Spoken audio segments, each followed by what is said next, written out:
the Moed. So the Moed Raya is from Yirmiyah, because he said Kara al Moed, and he was referring to Rosh Chodesh. I'm Rabbi Yochanan. To Moder Meir agrees the Sarah Nasabin Shehein Einam Mechaper Kapar. So we mentioned this earlier. Rabbi Yochanan said that the Sarah Nasabin falls the one that serviced outside the Yom Tif, initial thing that they're there for, but ultimately they atone for all three things. The only one that's an exception is the Sarah Nasabin Nim. That one's by itself. That one atones for, as we said, Yesh Yediyah B'Chila. The person knows about it initially. He violates the Tumah, and he never finds out about it. That one stands alone. So he explains, who ate the kapar al-san? That one does not serve for the other types of the other cases that we mentioned. What's this kapara achas? Mechaper, the eno mechaper te kaparos. That one only has the ability to atone for one sin. Heinen mechaper kaparasa. The other ones, Rosh Chodesh, the Golem, Yom Tif, and the outside one. So why? Because Amakra, Achas Kashana. That one is that particular kapara only happens once a year. We mentioned this before. Kapara Zula Tehei El Achas Kashana. This one only comes once a year, and that is with the akraba of the Sar and Asad on Yom Kippur. So again, person knows about it initially and then forgets the whole thing. He only has one opportunity for kapara, and that is on Yom Kippur, which is Sa'ir on Asad Ifnim. Kani Nami Hak, the Gemara says we have to have a Bryce that says the same thing. It says very clearly. So the complete person is completely oblivious. That's number one. So the guy did not know about it initially. He finds out at the end. That's the other case. The person who himself is tar needs something which is tamei. All of those,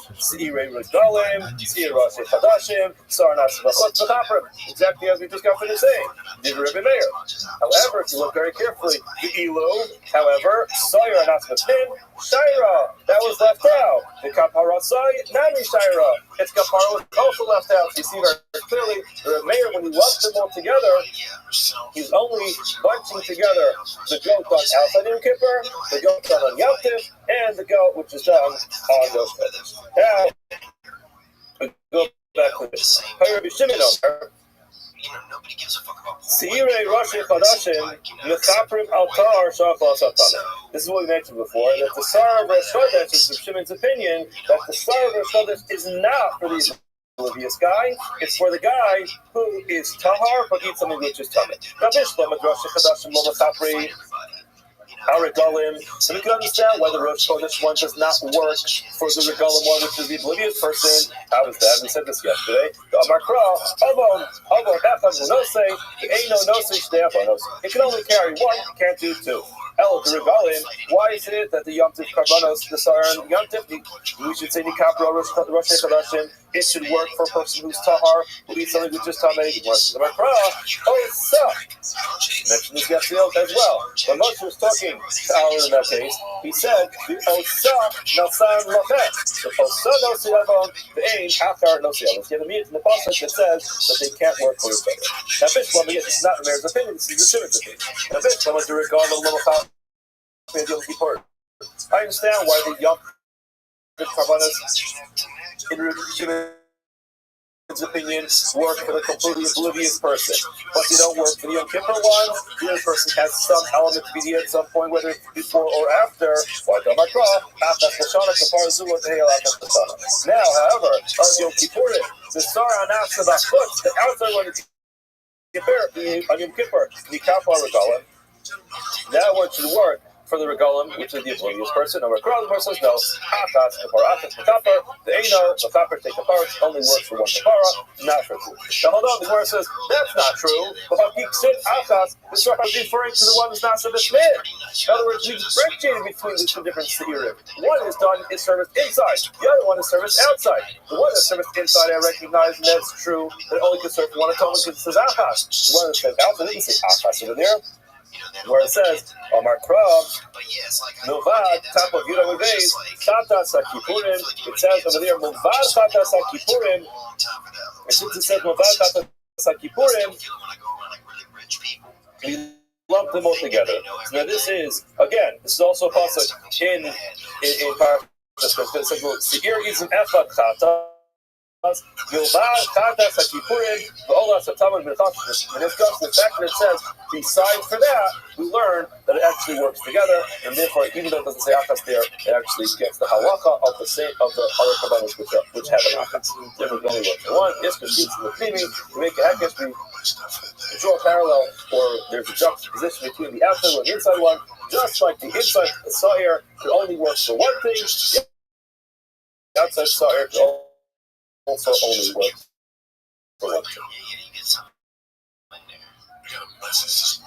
Rabbi Shimon ben Yehuda Omer Mishma. Now we have the opinion of Rabbi Shimon ben Yehuda. So we had Rabbi Yehuda, we had Rabbi Shimon, we had Rabbi Meir. Now we have Rabbi Shimon ben Yehuda. What did he say? So he says the following. He had me the Saranat of this name of Yom Kippur. That's the guy who knows initially to Yom Kippurim, which is the outside Sa'ir on Yom Kippur. He says it works for all three, like Reb Meir. When it comes to the Yom Tif Sa'ir, he taught us that it works for a person who has no Yediyah at all, completely oblivious, and for a person who's Tahar or hates of Tameh, and Tzira Chadashim works wholly for a person who's Tahar or hates of Tameh. So there's kind of like a hybrid opinion.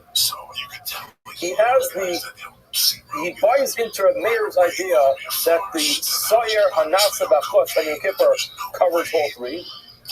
He buys into a Meir's opinion that the Seir and the Golem work for two things, which is for an oblivious person and a Tar Sha'achal Asar Tameh, a pure person who something which is impure. And however, when it comes to the Sar Rosh Chodesh, he says it only works for one thing, which is a Tar, person who's Tar who eats Tar. Everyone wants to understand this history. Maishna, why is the Josh Chadashim the why does he say that with the Sar Rosh Chodesh only works to the copper for a person who is Tahar and ate something which is Tameh? Now, what's the reason for that? Arbon. It says Arbon over there. Arbon Echad Hunase. Now, if that's the case, that's why the Chodesh only works for one. We go Nami when the copper is the Sar Rosh Chodesh shouldn't either be able to do two. Why? Exactly what I meant. Exactly what we just learned from Reb Shimon, which is the same thing. You can say although it means only one, but you should probably go with the Osa Joshua as well. The Damakra Osa, which is Osa, who knows the Avon, the In, and knows the Avon. Where it says, no, incorrect, they're not connected. Osa Lamash Palay. He has no problem with Osa. In other words, Avon is a singular term, he says, I'm stuck. Therefore, Rosh Chodesh can only do one.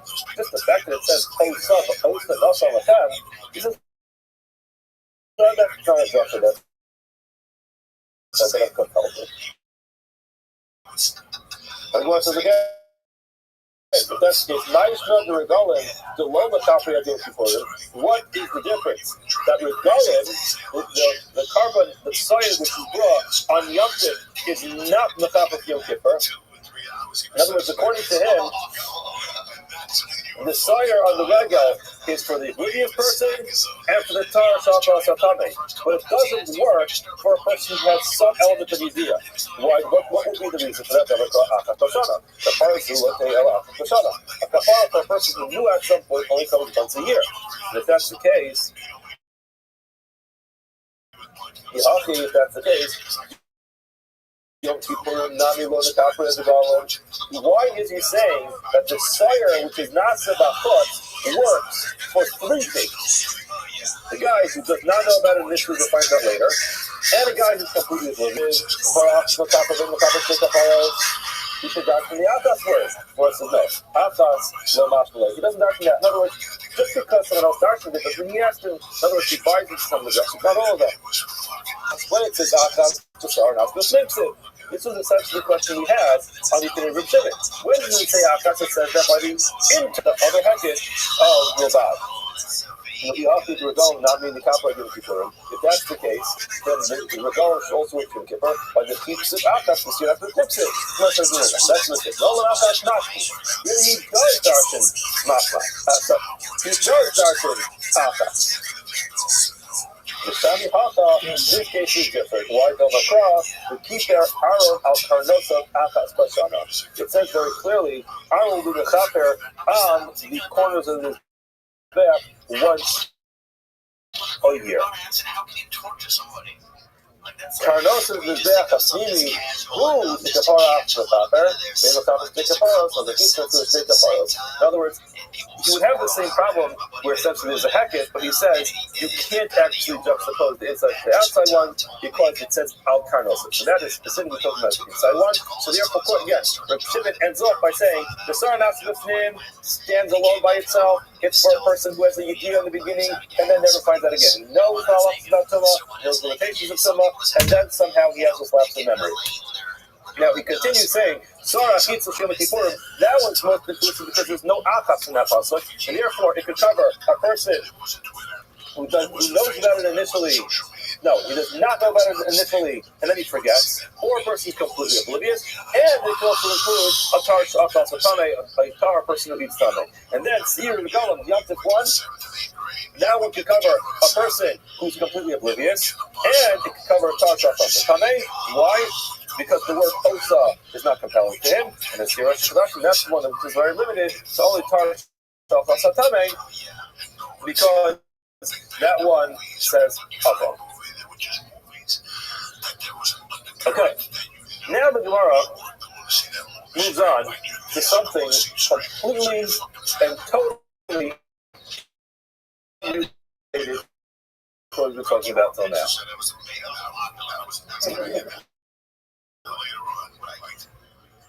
Yeah. Now the problem is that if we start this Gemara, we have to do tomorrow's whole daf right now. Because the reason why this Gemara is brought here really doesn't come up until Daf Yud Aleph. Gemara brings in this whole Gemara just mentioning for Daf Yud Aleph. So I don't want to leave over so much of the Yamud. It's not my style. So I'm going to start it. We'll get our feet wet, but we'll have to continue tomorrow with this. A person can donate something to the Beis Hamikdash, and you have something which becomes Kedusha Damim. You have something which is called Kedusha Haguf. So, for example, if I have a watch which is made out of gold and I'm no longer wearing it, it's out of style, or maybe it's not working, and I decide, you know what, I would like to donate that to the Beit HaKavayis. That becomes the property of the Beis Hamikdash. That's Kedusha Damim. They can then take that and do whatever they want. They could melt the gold and use it for the construction of the Beis Hamikdash. They can sell it and use it for other funds the Beis Hamikdash needed. It's theirs. They own it. But that's Kedusha's Damim. It's just value that belongs to the Beis Hamikdash. What's important to note is that they can sell it, which essentially means they can be told it. Anybody who wants can go ahead and buy it. However, when something has Kedusha's Haguf, like a carbon, you can't just buy it. If you want to buy it, you have to first allow it to get a milk. In other words, something which is eligible to be a carbon cannot just be purchased for a backyard animal. Now, that's the general halach.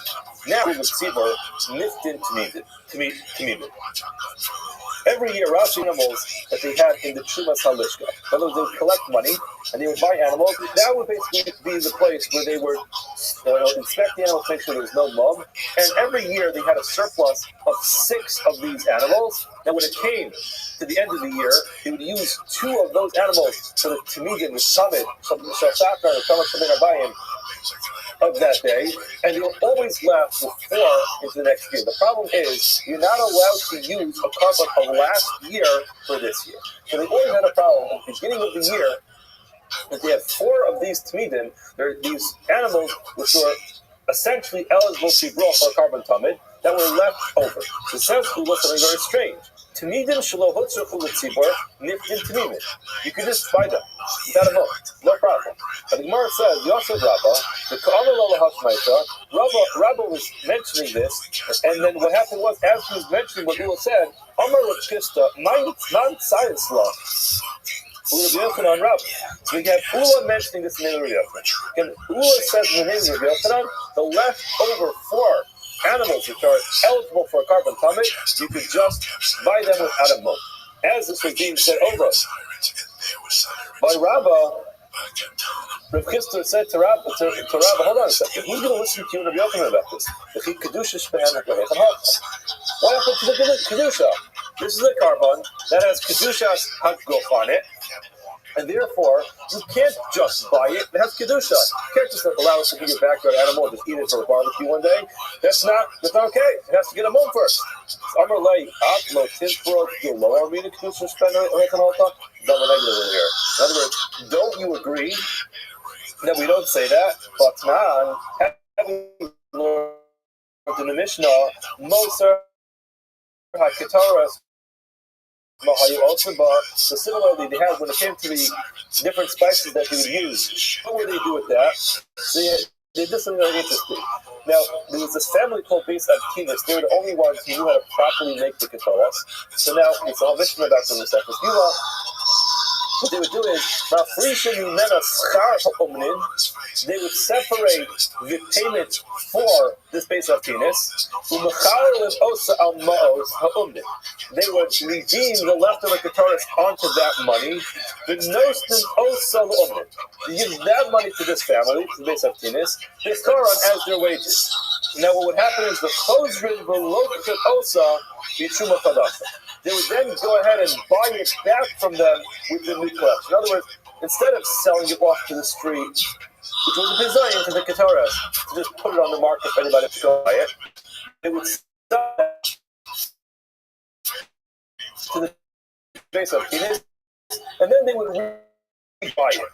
Now, according to you, why was that necessary? How can you just sell it? That's Kedusha. How can you just go ahead and sell it? Now, Amarle said to me, asking me about Ketoras. Ketoras,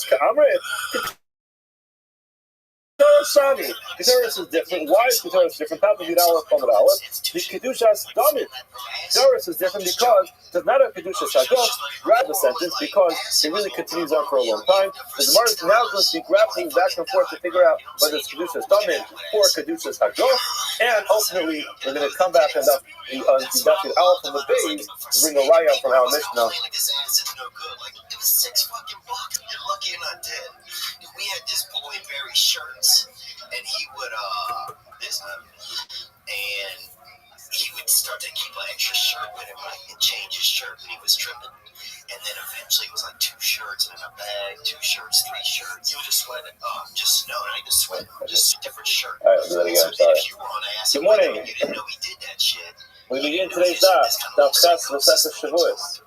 We begin by thanking our sponsors. We thank the Tilson family for sponsoring all the shiurim of the year as a shafutz for the Surah Tevis for Am Yisrael. We also thank Shmuel and Robin Karapkin for sponsoring all the shiurim of the month.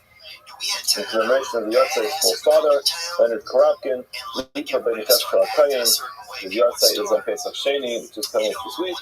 The family should have an Akama, and the Neshama should have an Aliyah L'Geheta.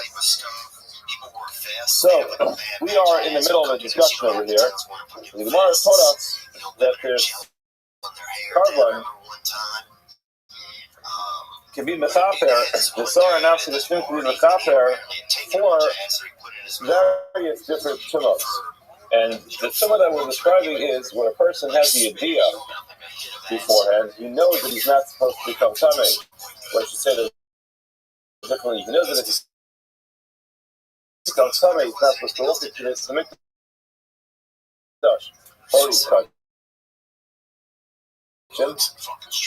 And at the end, after he does that, he has he becomes tamei. He walks into the Beis Hamikdash, or he eats kachim, and then afterwards he realizes. So it has the idea in the beginning, He knows about it initially. He knows that if this happens, he's not supposed to walk in to the sanctuary. He's not supposed to eat karbanos. And then he has a lapse of memory in the middle. He eats the carbon, or he walks into the Beis HaMikdash. And afterwards, it hits him that, oh my gosh, I made a mistake, I shouldn't have done this. And that's when he brings a carbon over the Yoreh. However, if he does not have the idea at the end, he never finds the carbon is going to be told, going to take care of him and kind of wait. The mechaper to take away all the yisurim until he actually brings the carbon. So we discussed yet. There was a Havamin in the Gemara. We mentioned that there's other cases of tumah. Now, perhaps this carbon should actually go ahead and serve as a kapara for it. There are other cases which are referred to in the Torah as tumah, even though they're not the last case of ritual impurity, but they have a reference in the Torah as tumah. We thought that perhaps this carbon also should be a kapara for that. What was that? It was Gilei Arayos, Shvichas Damim, and Avodah Zarah. So Gilei Arayos is immoral behaviors. Shvichas Damim, murdering, and Avodah Zarah, idol worship. We thought that perhaps this carbon should actually serve as a kapara for that. So yesterday, the Gemara went through these things and said, hold on a second. Just trying to figure out.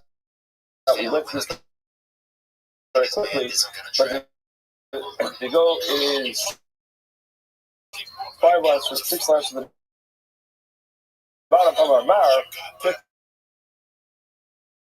Just run through it again. And where it says, so you now in Zion of Vase, about 6 lines from the bottom of our Mar, Yesi Vinyan Zel, Lahabi Timo Tumos. Tumos Avodah Zarah, Tumos Gilei Arayos, Tumos Shvichas Damim. And more wants to figure out what these cases would be. Now, the obvious premise that what is going on is that if these cases are punishable in another way, then obviously there's no kapara. So if a person is going to put to death, he's going to face the death penalty for one of these things, then clearly this carbon is not coming to serve as an atonement for that. The other side of it is that if there is the ability to bring a carbon on its own for it, then this carbon is not necessary, or it doesn't work. The whole idea we made it pesha has to be a pesha similar to a chet. Pesha is something which is done intentionally. A chet is something which is done unintentionally. And the idea was, just like something which is done intentionally, you can't bring a carbon. So this carbon is going to come to atone for another scenario where you can't bring a carbon. So what would that be? But here, in this case, we're trying to figure out what would be the case of Gilei Arayos, Shvichas Damim, and Avodah Zarah. Through it, the Gemara says, Shvichas Damim, Avodah Zarah, Yilash Medara, Meikidami. What's the case? More to leave the maze, it looks like that when he intentionally went ahead and served Avodah Zarah to engage in idol worship, intentionally know that it's forbidden to engage in idol worship. And he went ahead and did it. Mar says, hold on, second Barkatelo. That's punishable by death. Person who intentionally goes ahead, serves Avodah Zarah, punishable by death. So of course, this carbon is not going to be a kapara for it. Even Shogi, if it happened by mistake, our carbon, but I'm reading carbon. So again, the necessity of this carbon is just irrelevant. Mar says, no. Something that is the major little asterisk. Talking about a case where he did it intentionally, but there is a loophole that is not going to be chayav, so you won't be put to death. Why? Because there was no warning. Or b'shogeg, another case where he did it by mistake, below he had delayed. He didn't know. In other words, he didn't know before, he didn't know afterwards. One of those things that came up, that would be a case where it will work. All right, now the Gemara is the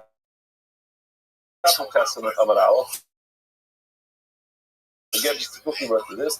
Gilei Arayos, Nami Ekidami. When it comes to the immoral behaviors, what's the case? If it makes it, he intentionally went to have engaged in this behavior, knowing that it was forbidden. The guy's subject to the death penalty. If it happened by mistake, what it's talking about is the mazid was intentionally blasted. Again, there's a loophole here. It was done intentionally, but he did not get a hasra. He did not get a warning. But since he did not get a warning, he cannot be punished with the death penalty. In other cases, the shogeg happened by mistake, and it was missing one of the necessary knowledges. Again, similarly, Shvichas Damim, the case where he murdered somebody, he had murdered somebody, he's subject to the death penalty, he killed somebody.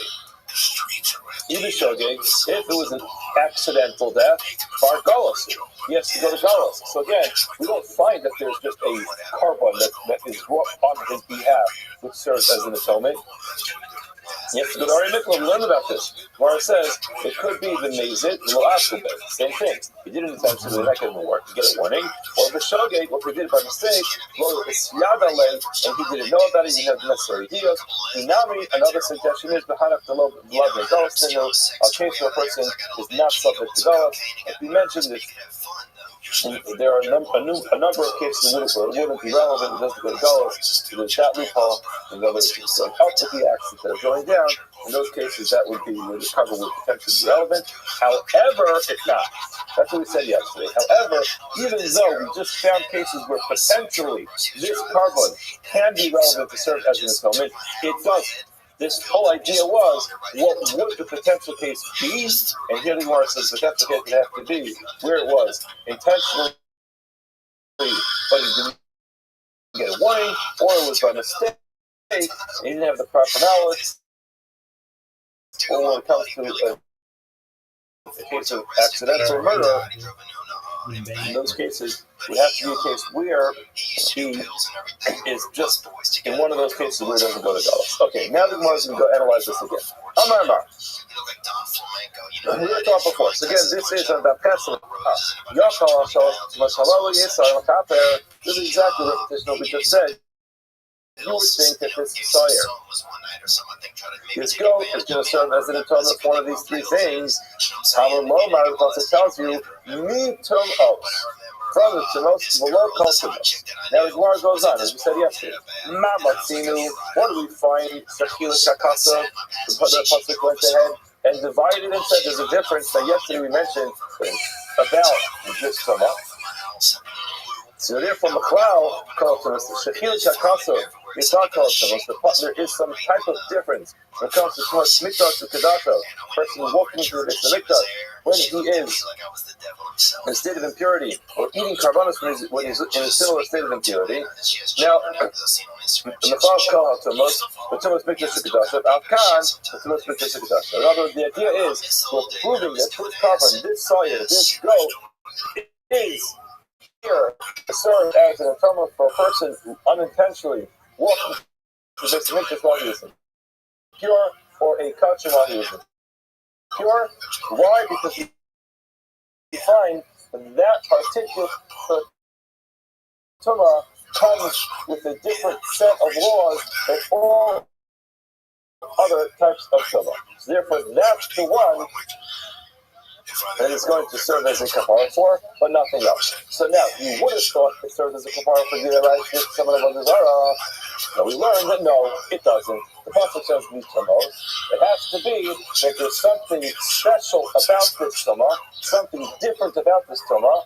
Find the one that this sire will be the kapara for. Those are the words of Yehuda. Now, the Gemara wants to know that there's a difference between Mikdash and Kedato, that it has some type of leniency that I would say, okay, this is different than every other tumah, and therefore this carbon, this sa'ir, this goat, and that's the name which is dug inside, is going to serve as an atonement. So again, just a quick reminder, we're going to read about this Mitzvah Shem tomorrow. We read about this yesterday in Kriyas HaTorah. There are two different goats. One is referred to as the Sayil Hashem. Another one is referred to as the Sayil Azazel. The Sayil Hashem is the one that we're describing. It is Nikrav. It is brought inside the Mikdash, all the Bifnim. That is the one that we're analyzing. The other one, the Sayil Azazel, is thrown off the cliff, and that has nothing to do with what we're discussing right now. Now, the Sayil Bifnim, what's it for? What's its purpose? What does it come to accomplish? So we're saying what it comes to accomplish is, if a person knew at some point that there was a prohibition of eating, touching, or what beats Mikdash when he's tummy, and he becomes tummy, and then he has a loss of memory, goes in, and then he forgets about it, he never has this subsequent review about it. This carbon is going to serve as an atonement for that particular circumstance. Why? That particular circumstance has an exception. So says the Gemara, what's the exception? My spirit. But what's different about this Torah? He wants to simmer about the Zohar, you're to tell him. How can we go through these cases? The Gemara says it must be the Maisi Seira Velokitza. Oh, sorry, I skipped. I skipped the line. What's the third? That this type of tumah, he gets to bring a variable carbon. In other words, every other case, it is never there's just that carbon. This is what you got to do. You have to bring a carbon. You have to bring a contrast. It doesn't have a sliding scale depending on a person's finances. But this type of tumah, yes, it does have a sliding scale. Therefore, we find a leniency here already. Once we find a leniency, we might say, okay, this type of tumah has a leniency, and therefore this sire can go ahead and be mechaper for it. You want to hold on. If you're looking for differences, let me look at all these cases. Or my skillet. Well, Avodah Zarah will be the difference. Here's where the Gemara has this simon. So when it comes to Avodah Zarah, first wants to bring a carbon, he brings a sa'ir, a goat, and not a sheep. So we find that there is a difference when it comes to Avodah Zarah. So perhaps, just like we find the difference when it came to Mikdash with Kadasha, you can also find the difference by Avodah Zarah. I'm not a silly coming in. No, you missed something very important. We're not just looking for any difference. There are differences, of course. We need to find a difference which is more lenient. To find a difference which is more lenient, that would serve as an indication that this should be the case where there should be an extra form of atonement. What's that? That would be that your carbon depends on your financial status. However, the fact you have to bring a sa'ir and not a keves, a sheep. So anan the haku coming in behind chelak lahafu. This is much more stringent. Because what if there's a the price is going to go up, and you have no choice to pay for an expensive one. So it turns out that is actually a chilik lahachmir. That makes it more difficult, and therefore that's not what we're looking for. Trying to find something which is more lenient. Again, if you're interested in either a goat or you go to the market, you can buy whichever one. The case, you have to be so you have to pay whatever it costs to get. Okay, so that the for avodah maybe it costs to serve a yoledes. In other words, what does this mean? Let's say the woman gives birth for Yom Kippur, and now she's supposed to be a part of her process of becoming tahara after she has a baby. Now, when she has a baby right before Kippur, she can't do it. So now the Kohen goes ahead and brings this star not with him. Perhaps that works, and she doesn't have to bring a carbon afterwards. Gemara says that what's the filter? Is it might be olive yored? She also gets to bring olive yored. Now it's important to note that she doesn't really bring the same type of olive yored, but there is an ability to bring birds over there. So therefore, the Gemara is calling it a carbon olive yored. Amar Hoshi on the Kol you're making a big mistake. We're talking about in our cases where someone does an avera, someone does something wrong.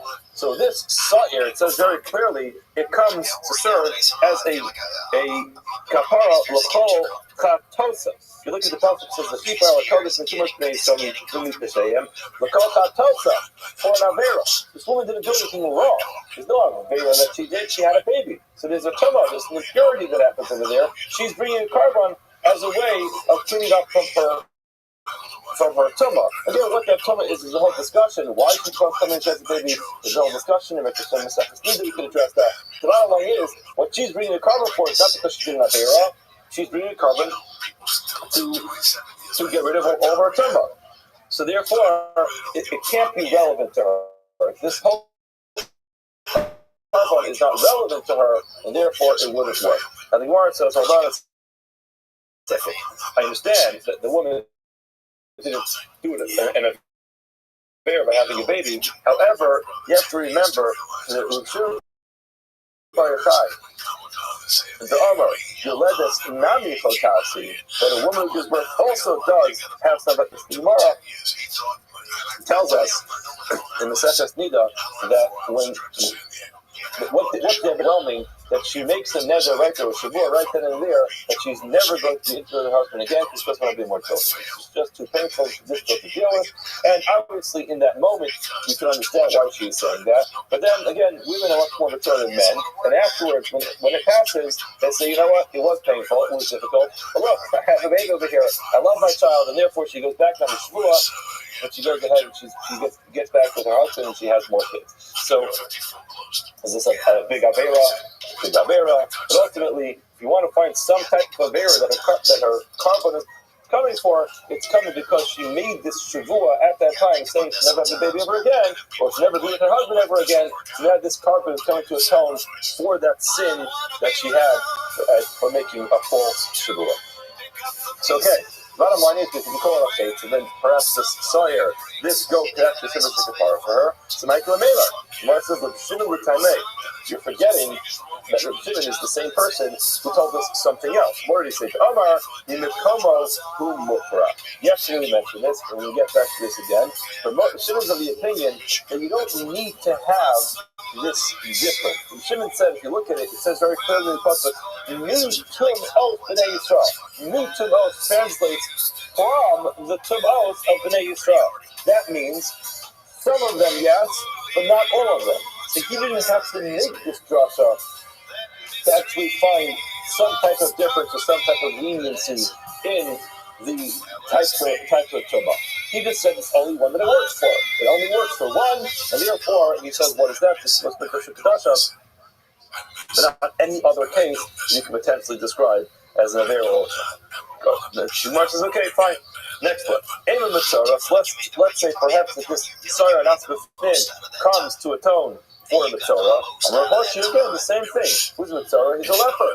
What happens if they look all it comes from Avera. But when it comes to Masam, again, Sarah is a type of impurity. So that, what's this carbon coming for? We mentioned it's coming to atone for a sin, for an Avera. Something done wrong. This person had Sarah. It's a Turba. So therefore, we don't need this Sarah for him. Gemara says, hold on. According to Shmuel Barachlein to Amar, Ashiva Dvarim, Nagayin Bayim, we learned that this Nagayin actually do come from doing an Avera. And therefore, perhaps to him, maybe the Sarah is coming to atone for those things. What are some of those things? Eric gives a whole list. List includes Lashon Hara, Shviat Chastanim, Shmuel Shelf, speaking in a evil speech, gossip.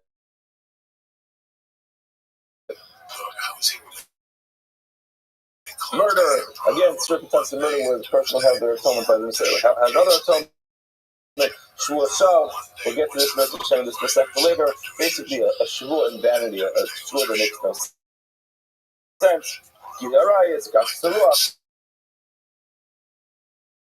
Haughtiness, different things, Gazel, Taurus, Ayin, stinginess. So Saras comes for all these kinds of things. So what do you mean that Saras is just a form of impurity? Where it says, Where says, the carbon l'shtari the cup. Yes, but when he's done with the Saras, he got a kapara for the Avera. In other words, the Avera has already been wiped away. The carbon that he's bringing is not here for those Averos. The Saras he got is for those Averos. Once he gets the Saras, he goes through the process, now he's clean. Now he's good to go. No more of it. Bringing it to come back into the Kahal, which is ultimately to remove the Tumah. And therefore, it would not be relevant to this case, because this case we would be talking about a Pesha, some type of Avera, not just the Tumah. Okay, the Imam Nazir. Maybe Nazir Tameh. Maybe this would be for Nazir. Nazir is not allowed to become Tameh, and maybe that's what it comes for. He wants to the Chilik, the Maisi Tayrim, the Yena. He either dogs, some types of turtle dogs or birds, so he brings those things. So again, that's definitely leniency. He brings that instead of bringing a carbon cactus, which is an animal, he gets to bring birds. So perhaps that's the difference that we find that will tell you that this sawyer actually comes to serve as a kapara for that person. Amar Poshia, l'kol chatasim, l'kol chotimasa. It said the kol chatasim, l'lo l'kol chotimasa. Therefore, that comes to exclude the case of the nazir. If you see Rashi, l'kol chotimasa, he says, he might see nazir carbon l'meicha aleh nazirus tyra might see. He's coming for the Torah, but not for the faith. The so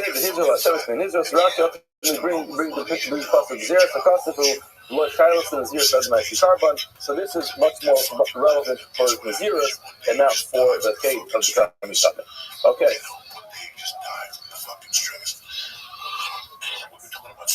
So the Blazer Akfar, the Amr Nazir Namikot. Okay, fine. So you just told me that this card is coming for the Tuma aspect, but not for the fade. Hold on, what happened to Blazer Akfar? The Amr Nazir Namikot.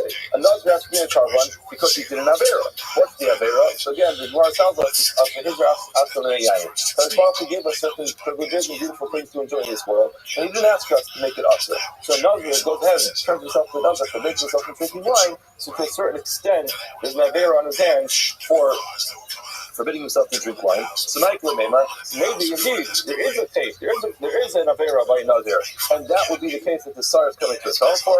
Mar says the Elder Kashim says no, you don't need that. You don't need this whole drasha to find the difference is not necessary, because he just darshens the fact that it's not going to serve the atonement for this, because it says me to most, and it comes to say only one specific tumah, which is and nothing else.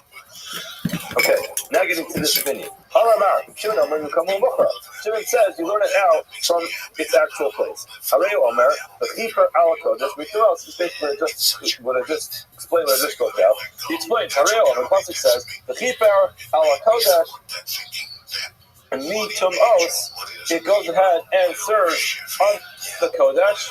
It is a kapara in the Kodesh, inside the sanctuary. Mitumos, it serves as an atonement for some of the Tumos, which means, he explains, Mitumos, shal Kodesh. In other words, the idea is, it serves as a tumah from the Kodesh. So again, the way he explains this is, that it says very clearly, the pasuk itself, if you read it and understand it, what is it saying? It's saying the Keeper al Kodesh, the Sawyer, this goat, Hanas Mifnim, which is going to be brought inside, it is Mechaper, it serves as an atonement, Mitum Os, from its tumah. Which tumah? Is that the more explains? Mitum Os HaKodesh. In other words, we just got a random single tumah that did atone. And therefore, we have a list. Is it going to be Avodah Zarah? Is it Stunning? Give me a riot. Is it going to be Nazir and Yoledesh and Mitzorah? Any of these cases, very nice. That makes sense if you just have some type of difference. But if you read the pasuk and you understand what it says, the pasuk seems to say very clearly, Mitum Os, which means Mitum Aso, from its tumah. What is that? Tumah Sosa Kodesh, the person who violates the Kodesh.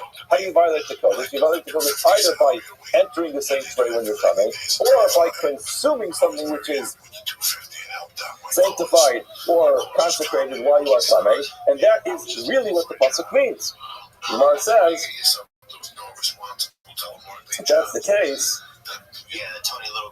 Shaper Ka'amar Shimon. This sounds pretty good. In other words, just read the pasuk and understand it. Now, the Yehuda who went ahead and made this whole drush over here, what was so difficult? Why couldn't you just read the pasuk from Shimon? Well, it says, if Yehuda Amar Allah, we will tell you, Ahumi Barle, who reads this very differently. He says, I need that for something else. He hates the oven with knife with him, help me navig the Heichel. Exactly as you do, with knife with him, with the blood of his carbon, you use in the Heichel. What does this mean? So, on Yom Kippur, what a large part of the avodah is sprinkling the blood. So they'll take this, soyar nas v'tnim, what they'll do is they'll shafted this water, they gather its blood, and then we have the achas l'mala v'sheva l'mala.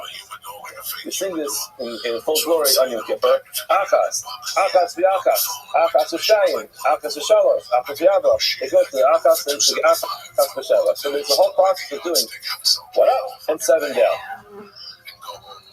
Maybe got to do a rendition for us after davening, after daf, but this is part of the procession. So now, what he says is the Chiper al Kodesh Mitumos Kodesh. What he understands this is that he hates the Ovid L'fnai L'fnim exactly as you do inside the Kodesh HaKadoshim. to sprinkle the blood one up and set it down. You do that again. We are bakodesh inside the sanctuary, which is in other words, we have the kodesh and the kodesh kodashim. So basically, between the two rods on the arot, that's where it's done first, inside the kodesh kodashim. And the pasuk says the keeper al hakodesh tells you do it again. We're bakodesh. Where is it? That's the process, the curtain that separates the sanctuary, the holy place, from the holy of holiest place. So you do it again. Yeah, in other words, the way he understands it is not that it serves as an atonement for something that was done with Kodesh. Rather, he says the process, the kippur that you're going to do, the process of doing this kapara is done by Kodesh. He understands it very differently, and Shimon therefore he has to make his justice.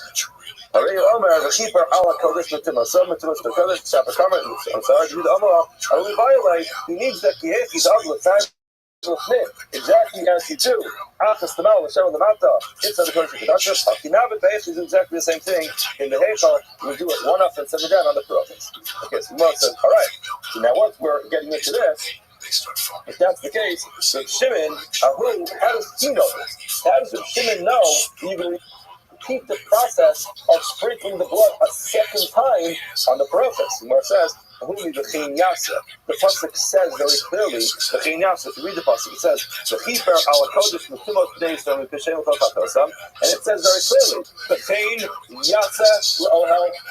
such shall be done in the Ohel. So it says, Reb Shimon, I don't need to understand the words in the beginning of the pasuk of the keeper al kodesh to tell you that you sprinkle the blood one up and seven down inside the kodesh. You know why?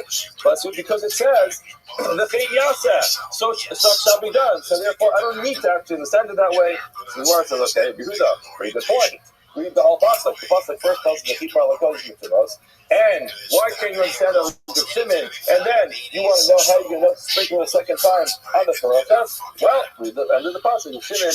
If it only said that, Havi Amina would have thought Nasi Tara the Sa'ir Akrim. If it tells you the chinyasa, such shall be done inside the Ohel Moed, I may have thought what you're telling me is to bring a second set of karbanos. Now, that's a pretty big deal. Our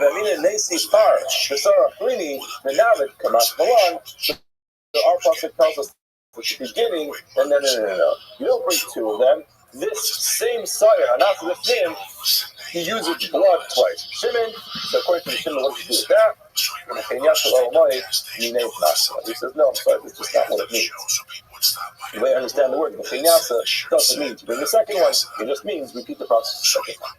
So ultimately what we have over here is, we have a Shimon who's not really,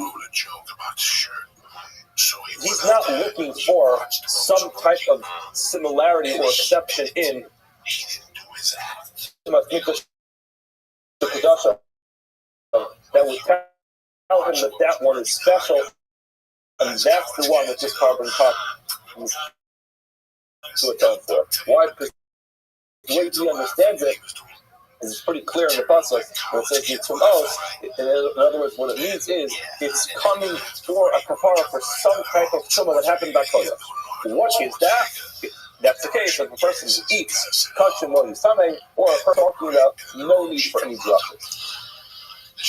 However, if you usually understand it that way, usually what he understood it was is that the people of Kodesh is just telling you to repeat the process of achas tamala shevanamata, and therefore he had to actually find some type of identifying feature about tumas mikvah kedusha that would make you choose that one that is going to be the atonement.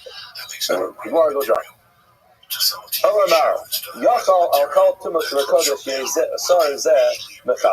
This is something you learned from yesterday. Just bring it up again. You would have thought that this Sa'ir Hanasnafim comes as an atonement for four types of tumah. What it teaches us is Mikdash AM, Rakal, Chatasam. It serves for Mikdash AM, for Pesha, for intentional sin, and Rakal Chatasam for unintentional sin.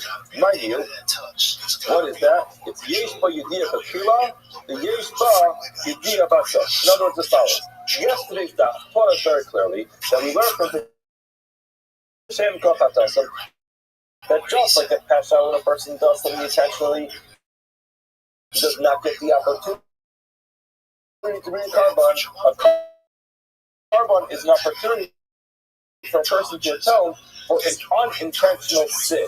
Now, a pasha is intentional. Carbon is not part of the class. The person is a tshuva, but a carbon is not one of those ways that a person can clean up an intentional sin.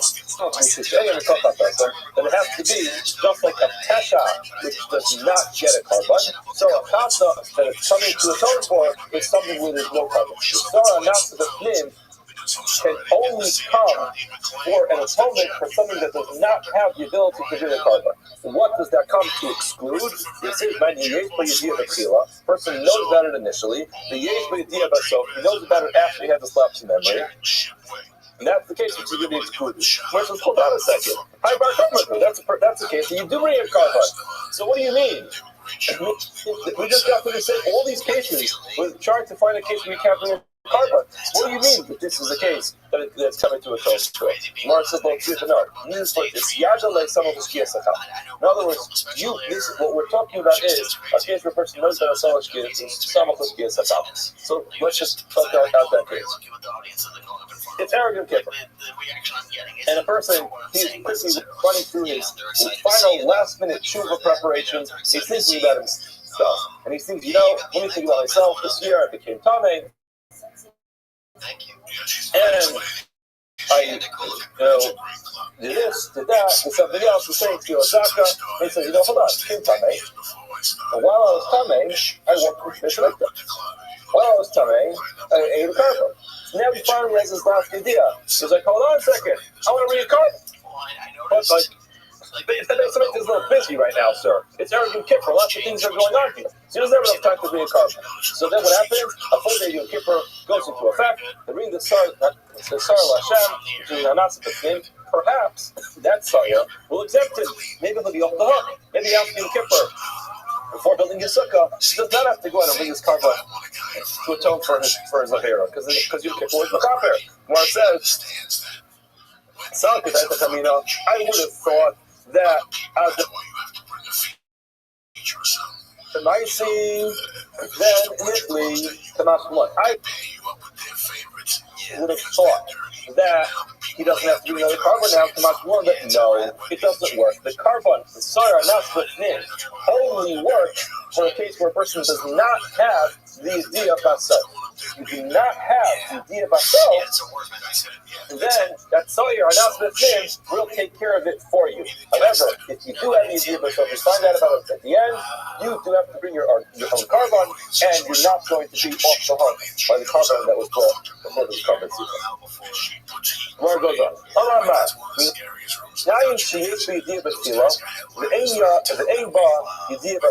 I know that a case where a person knows about it initially, the aim by Yediyah Basel, and he has this lapse of memory, he never has that initial, that subsequent memory or the piece of knowledge that tells him that he violated the mikdash or that he was tamei.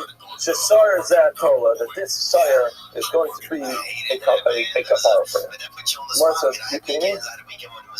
Minayin, type of kasha. Didn't we just spend the entire Talmud on that case? That's what we just said. We just told you that it's not going to work for a case where you have the idea in the beginning and the idea at the end. So now, what are you asking in this case? Mar says, this is what Mar's question was. After the Amrit Chatoim doing the Peshayim, now that you told me that there's a comparison between a faith and a pasha, an intentional sin and an unintentional sin, we say map sham b'nei carbon, chatan b'nei carbon, and that's what we said in yesterday's other. That the comparison is the way you're going to draw this parallel between an intentional sin and an unintentional sin is that it's just like when it's done intentionally, there's no ability to bring carbon. So the chayt has to be case there's no carbon. Ema, I may say, I'm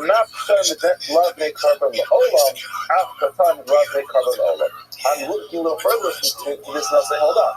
A person who does not bear up and made intentionally, there's never an ability to bring a carbon. He could do tshuva, he could do all kinds of things to fix that mistake. However, carbon is not on the table. Carbon is never going to be relevant for a person who doesn't have Avera intentionally. So I would have thought maybe I have to stretch that all the way over to say that would exclude a case where a person knows initially that he's not supposed to eat, touch him, or walk into the Beis Hamikdash when he's tamei. He walks in the middle by mistake, and then he never finds out about it afterwards. Now the problem over there is that's not a case where he can never be a carbon. You know why?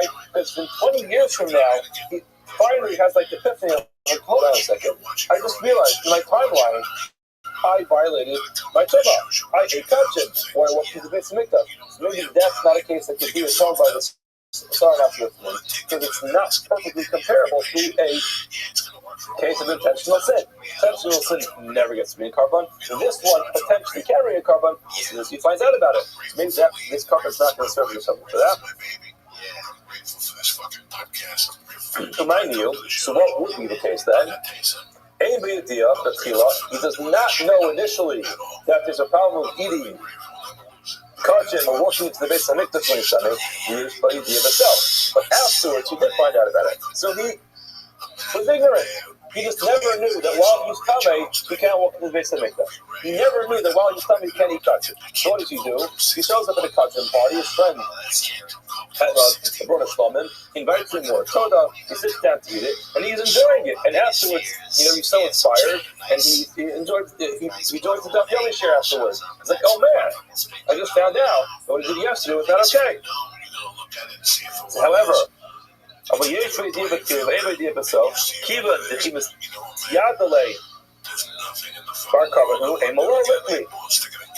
other words, the Gemara is suggesting that would be the case, and that would be the only case that would work. Now, let's just say,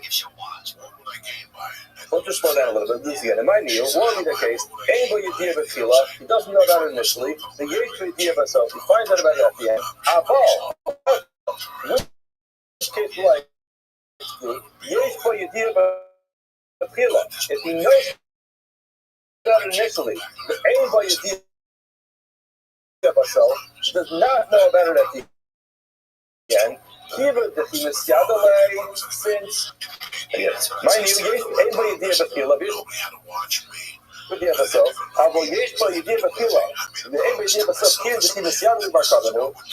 he eventually finds out that he violated the Tumah, the Tumah Karban, maybe perhaps more. In other words, this is all. And that's the question. We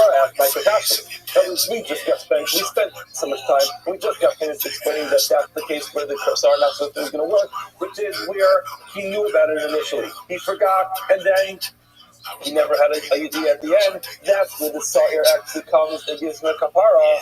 Now, the Gemara says, how do you know that? The Gemara says, what the question was, is perhaps that's a case where it's not going to work because there's a potential for the to be a carbon later on. However, when will this Sa'ir not to the service of atonement? That's the case. He will never have the potential to be a carbon. What's that case? Where you did not know about it initially, so you violated it, and then afterwards you found out. So now you think you do it to have carbon, and you look through the Gemara and say, no, I just learned, in order to be a carbon, I have to have a yediyah in the beginning, I have to have yediyah at the end, and a lapse of memory in the middle. So I have to have knowledge at the beginning, knowledge at the end, and sandwich between those two knowledges, I have to have some type of lapse in memory. But if I never knew about it initially, so I'm never able to do a carbon. Now, you want to say, lest you suggest a you give yourself, so are not supposed to make you form a copper. In other words, you're right.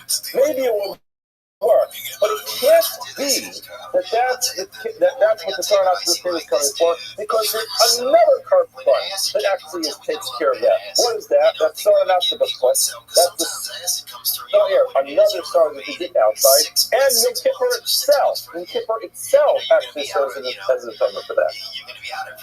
Whereas the sun said, I may have said, in other words, I don't know which one does it. In other words, you're right. There's a Sarah Nassabah and the Sarah Nassabah. You have this go which is served inside and a go which is served outside. And you don't know which one serves for which particular other.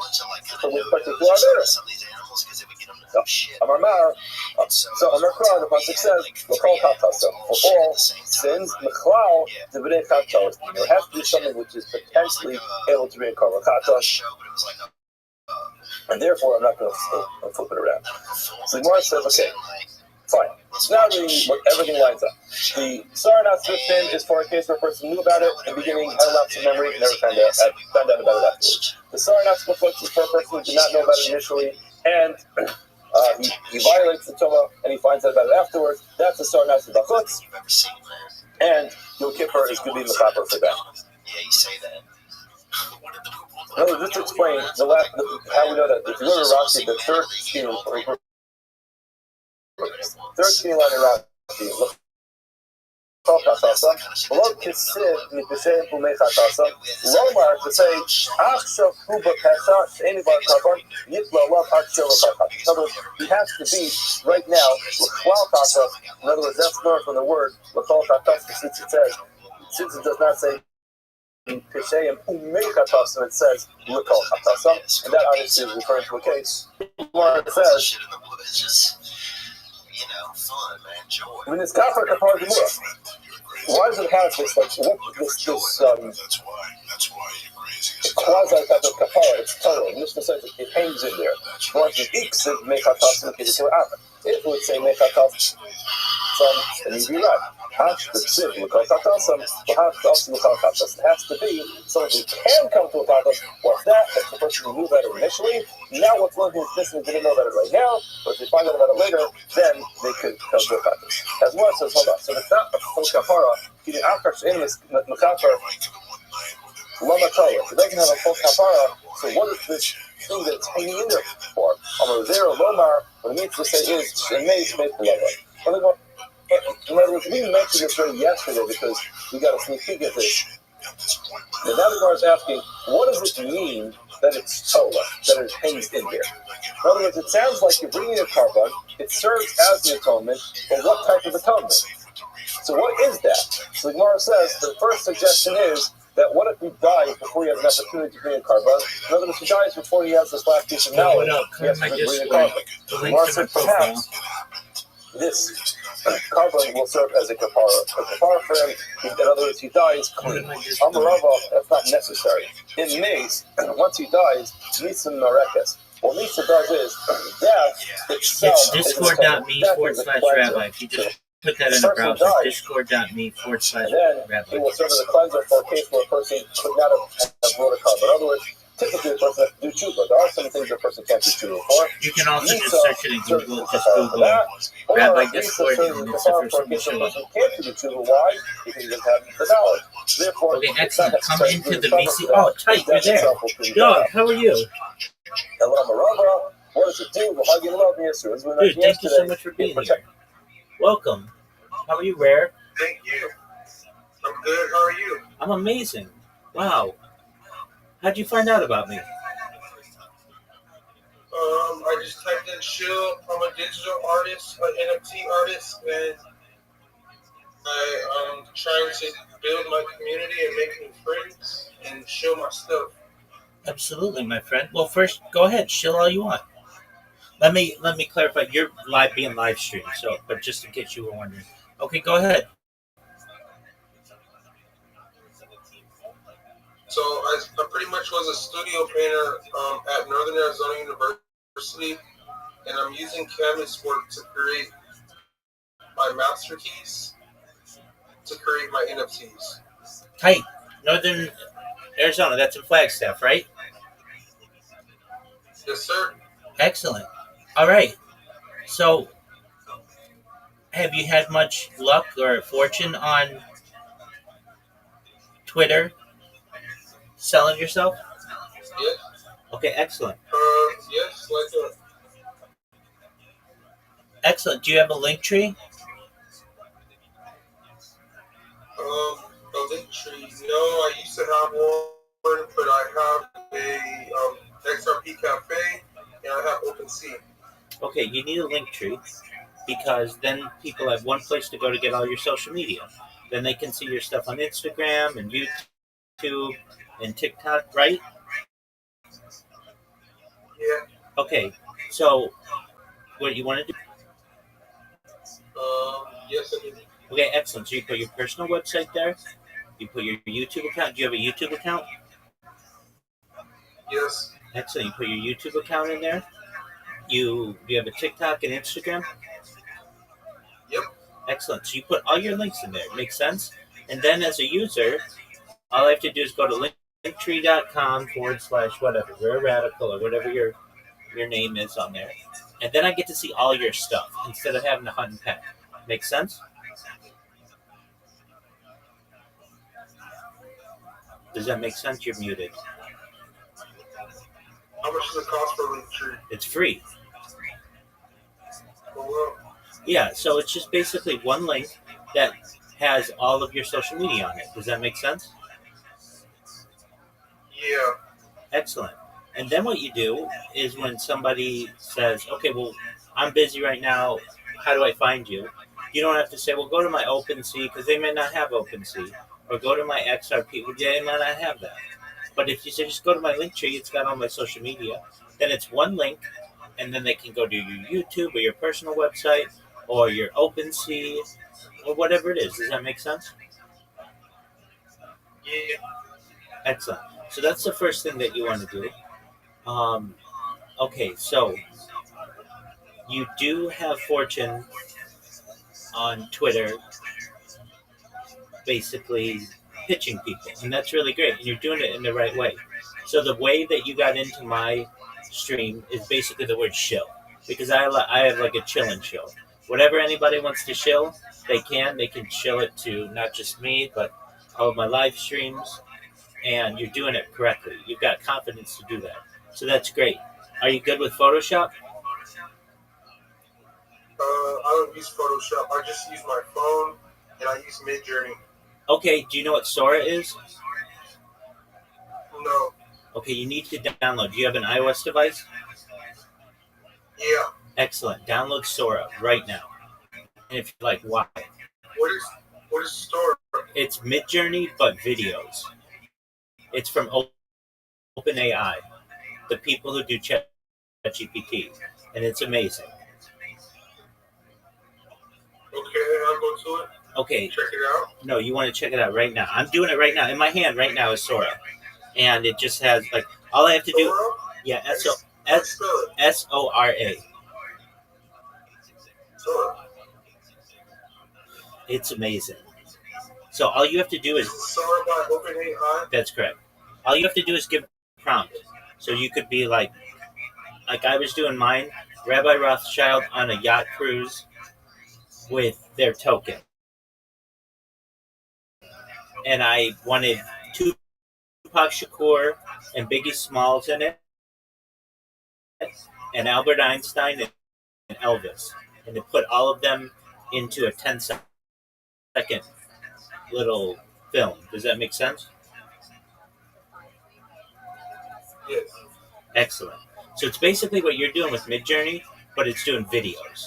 And it's changing the world, especially on Instagram. So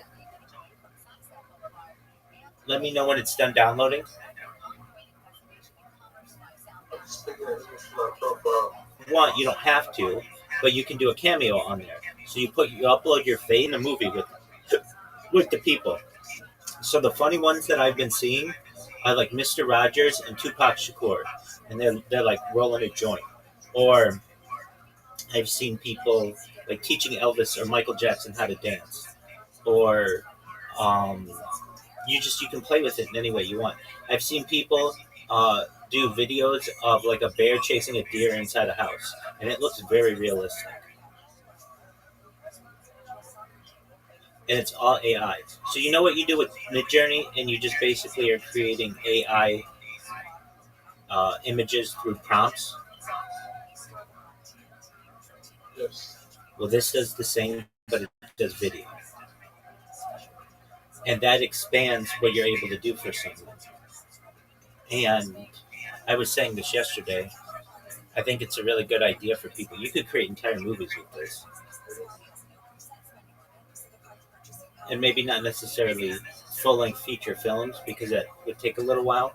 But you could create a 60-second movie that is very action packed and really cool, just with different clips. Can I use my art? Absolutely. Yeah. So there's I'm doing this thing. you do whatever you need to do. Yeah. There's 97, 99, 53. yeah. That's the cameo part. Okay. Cool.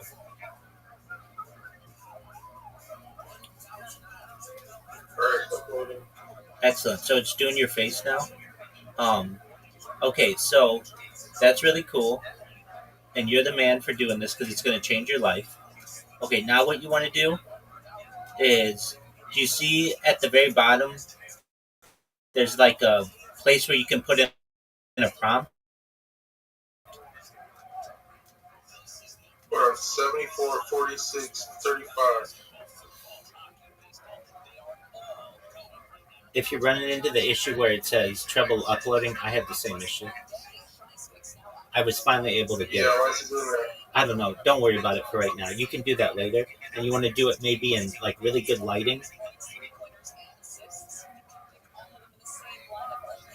That's okay. Don't worry about that right now. You can do a cameo later. Okay. So do you see on the front page at the very bottom? There's a plus button, like a white plus.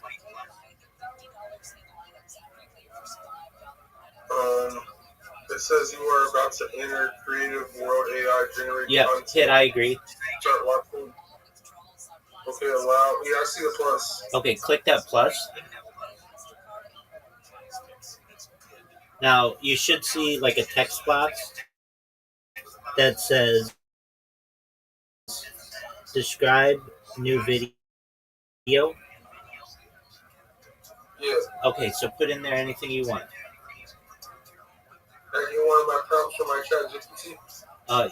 So what you can do if you want to put your art in there, you can. Do you see the little attachment area? Yeah. So you click that, put your art in there, and then say make this art into a car wrap, or make this art into a mug, or make this art into a mural.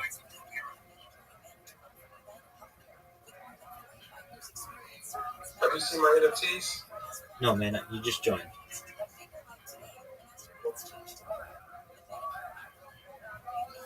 I'll be able to see them in a second because this app is like Instagram. Once you create it and there's something you like, you post it, and I'll look at what you post. So I'll look at your NFTs in just a second. You can make your videos into NFTs.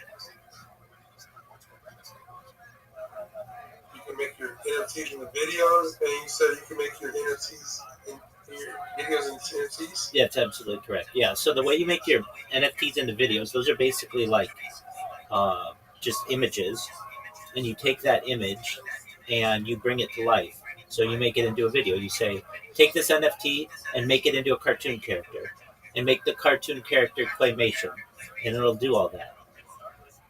Or, if you want, you can create a video, whatever you want, and then make that a video NFT and start selling them. How many credits do you get? So it's 30 per day. You can do 30 per day for free. And then if you run out of 30 a day, which kind of takes a long time, then just create a new account. And you can do that with like a throwaway email address.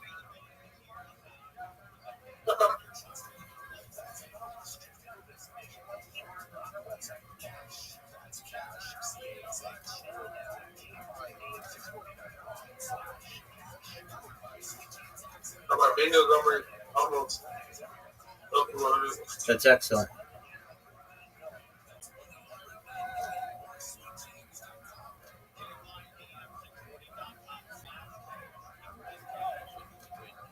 You're going to be able to see my thing right now? No, you have to publish it. Oh. Well, so I'm going to start uploading. Okay. I just randomly picked one of my pictures and put in a prompt. Okay, what was the prompt that you entered?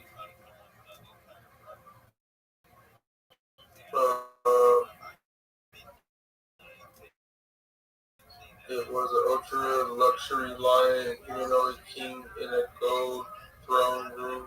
That's tight. Pretty much. That's perfect. And so what it's going to do is create a 10-second video of that, and then it might not be perfect. And so what you do is you can edit it and say like, make the lion's mane bigger, or make the lion on a throne, or whatever. But once you get it to the way that you like, then I'll look it up. Okay. And if it's something Are that you you, an NFT artist? it What might, are you gonna say? and then if it's something that you later decide that you don't want to publish, you can just delete it. Okay. Am Are I? you an NFT artist? I'm sponsored by NFTs and cryptocurrencies, um, but no, I'm not directly an NFT artist. But I help a lot of them. Would you be interested in getting back gold NFTs? Gold backed NFTs?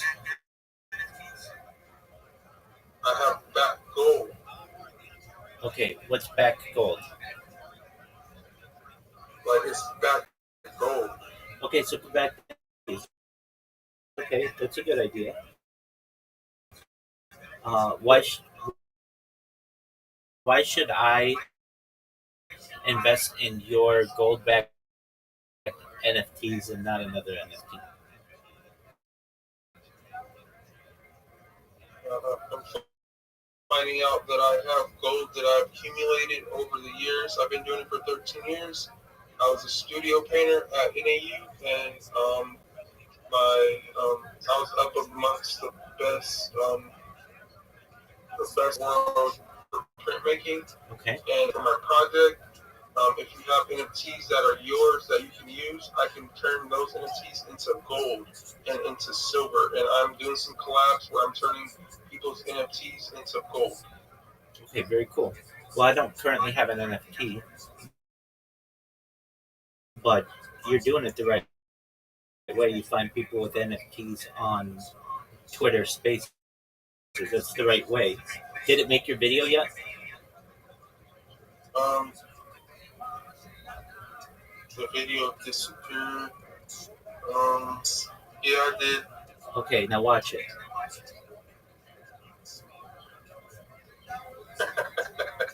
Is it cool? It's pretty cool. I don't Excellent. know how I made the other lion, but the elephant was mine.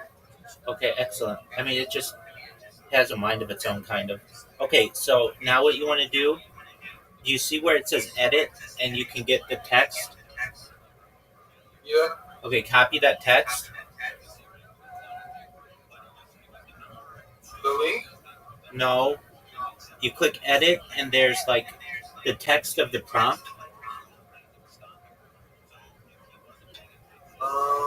Whatever you said about like okay. Okay, so copy that text.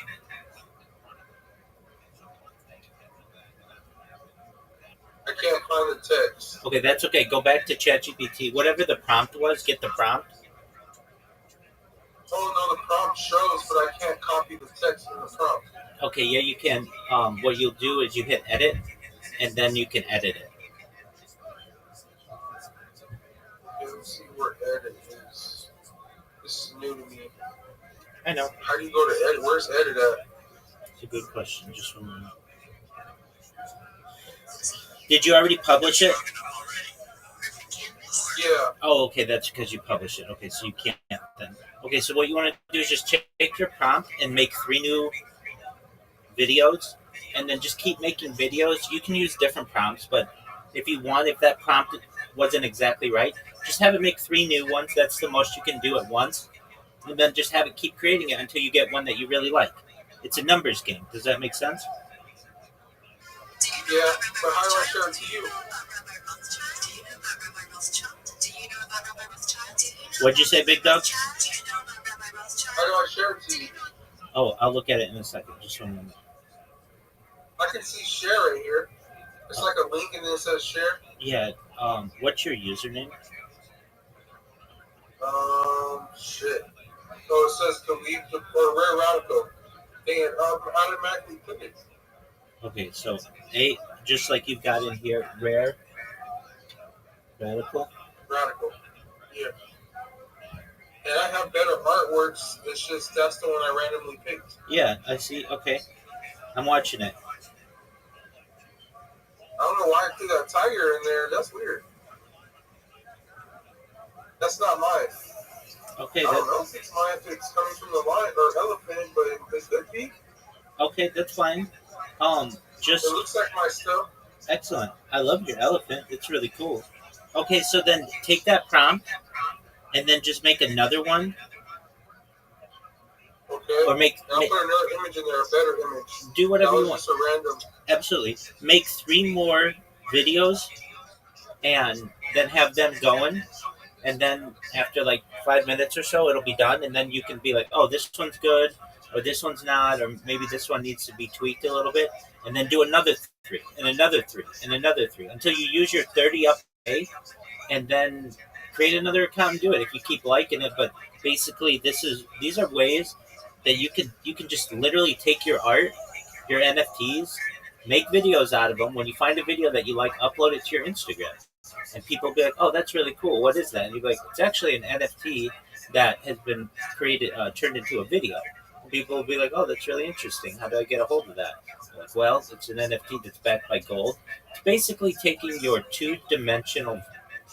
uh, your two-dimensional picture, and in some ways making it 4D, like allowing time, and that should be really exciting for you because previously you were just creating art that was two-dimensional. It kind of all looked the same because it was all coming from Midjourney. This can change things up completely. Um, when you're doing your prompts, change one of them to be make this in claymation, and then make another one make this in a cartoon, and then another one make this in watercolor. You get what I'm saying? Like, so you can see the different versions of your NFTs with like different materials. Does that make sense? Yeah. Excellent.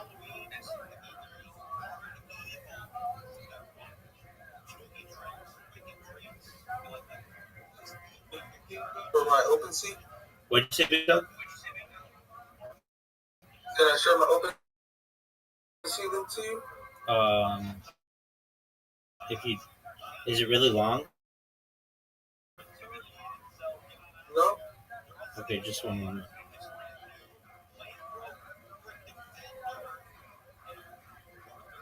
Age restriction. I'm trying to.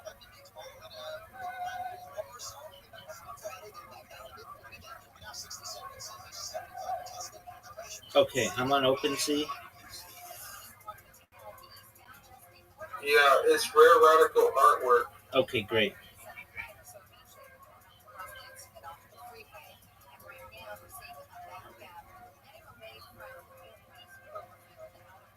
All right, I'm looking at it right now. Do I want the Weed Punks or the Rare Radical artwork?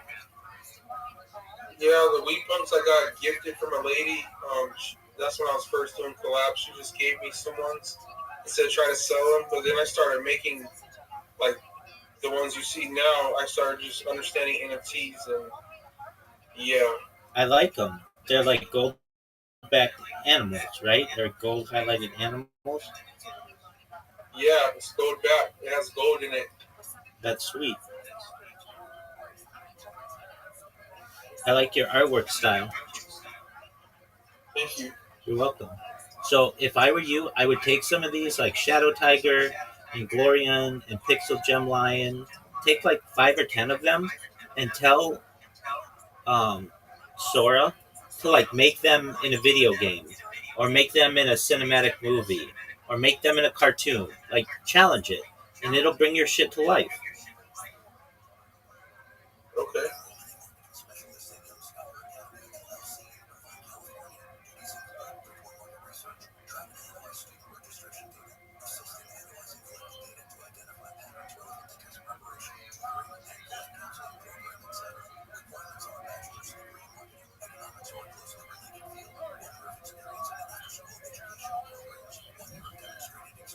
Whoa.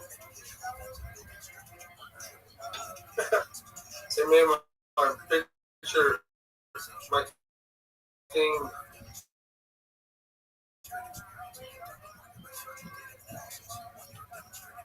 Oh, that's cool. My second one's cool too. I'm gonna look right now. And I have another selection on XRP Cafe. Wherever the light strikes, life surges anew. That's baller.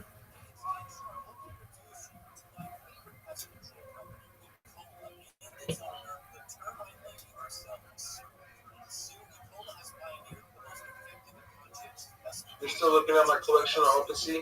Yep. Oh. Yeah.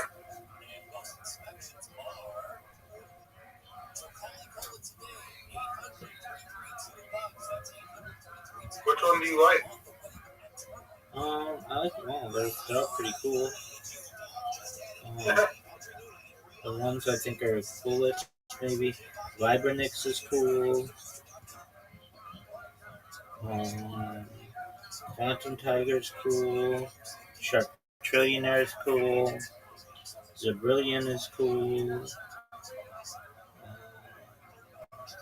GUINNESS is cool. Pixel Gemline is cool. The Platinum Pro, that's cool. They're all pretty cool.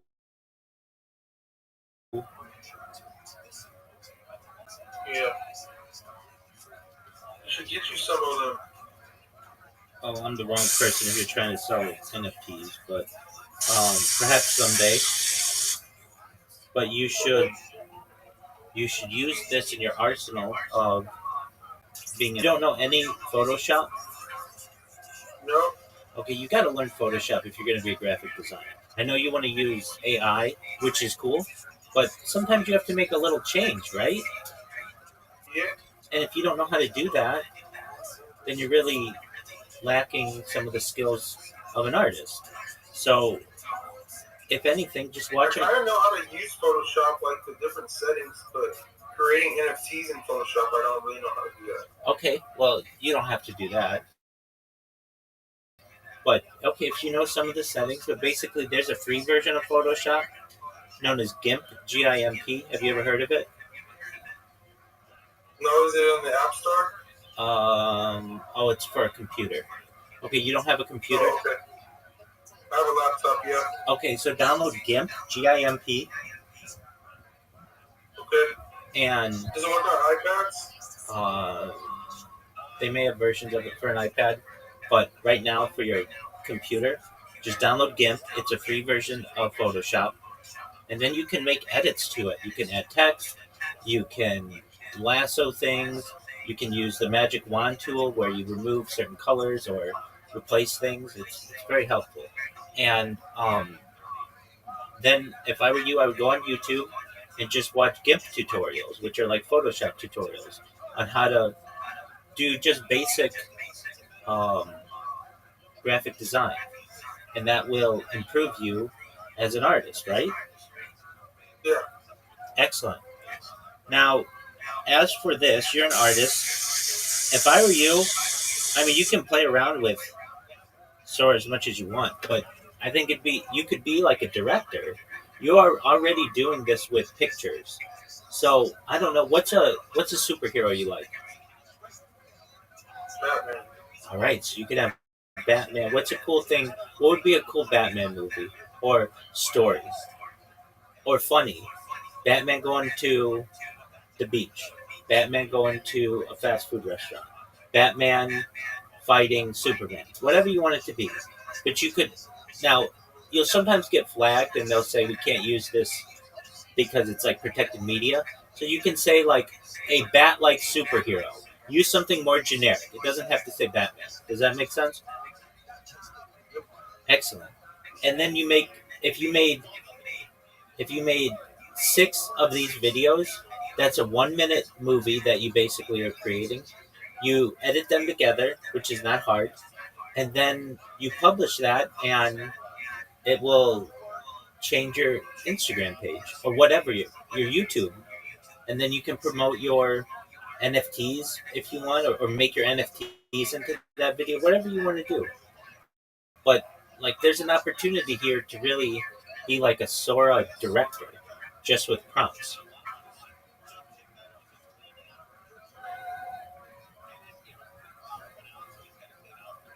Okay.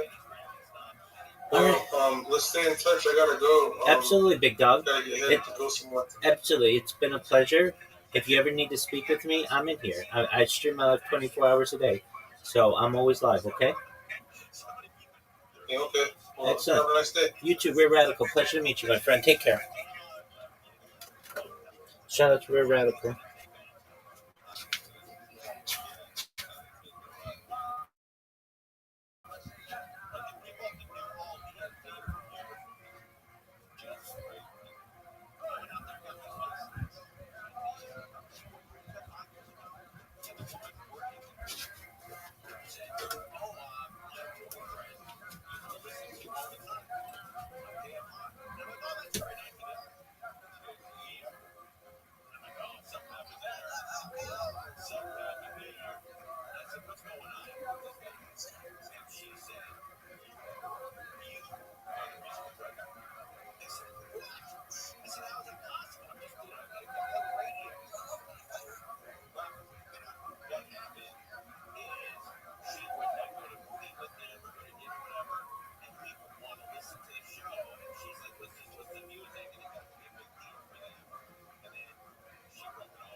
Yo, dog, you gotta be 18 to be in here.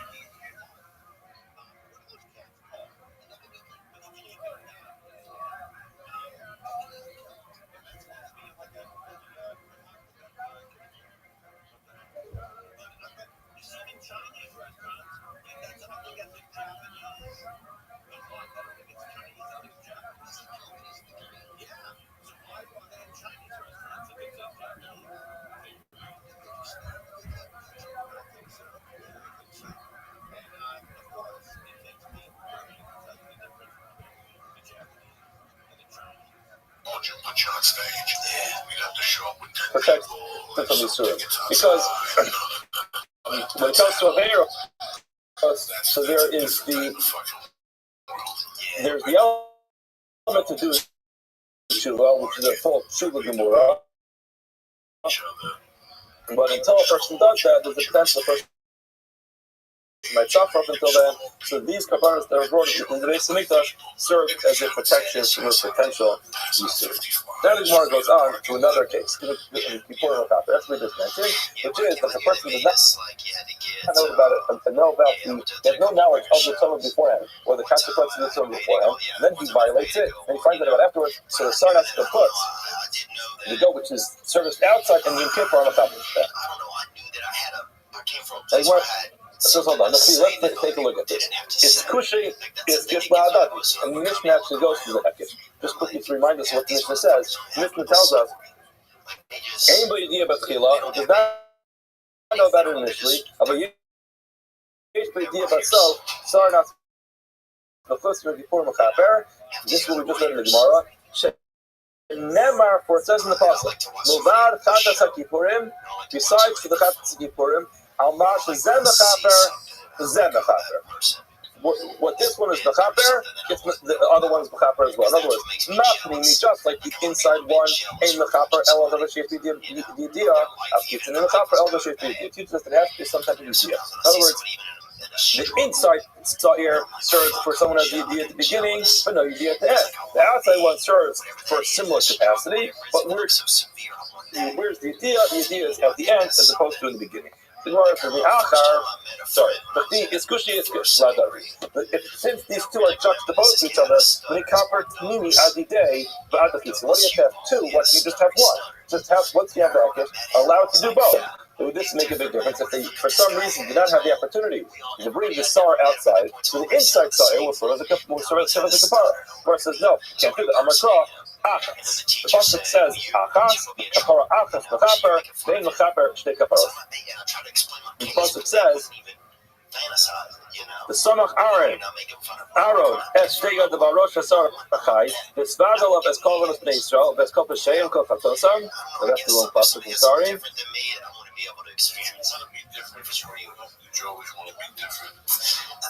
Keeper Aros, Al Karosim, Achas Bashana, Midan Achatas, Rashipurim, Achas Bashana. The point to note is Achas twice in the Pasuk.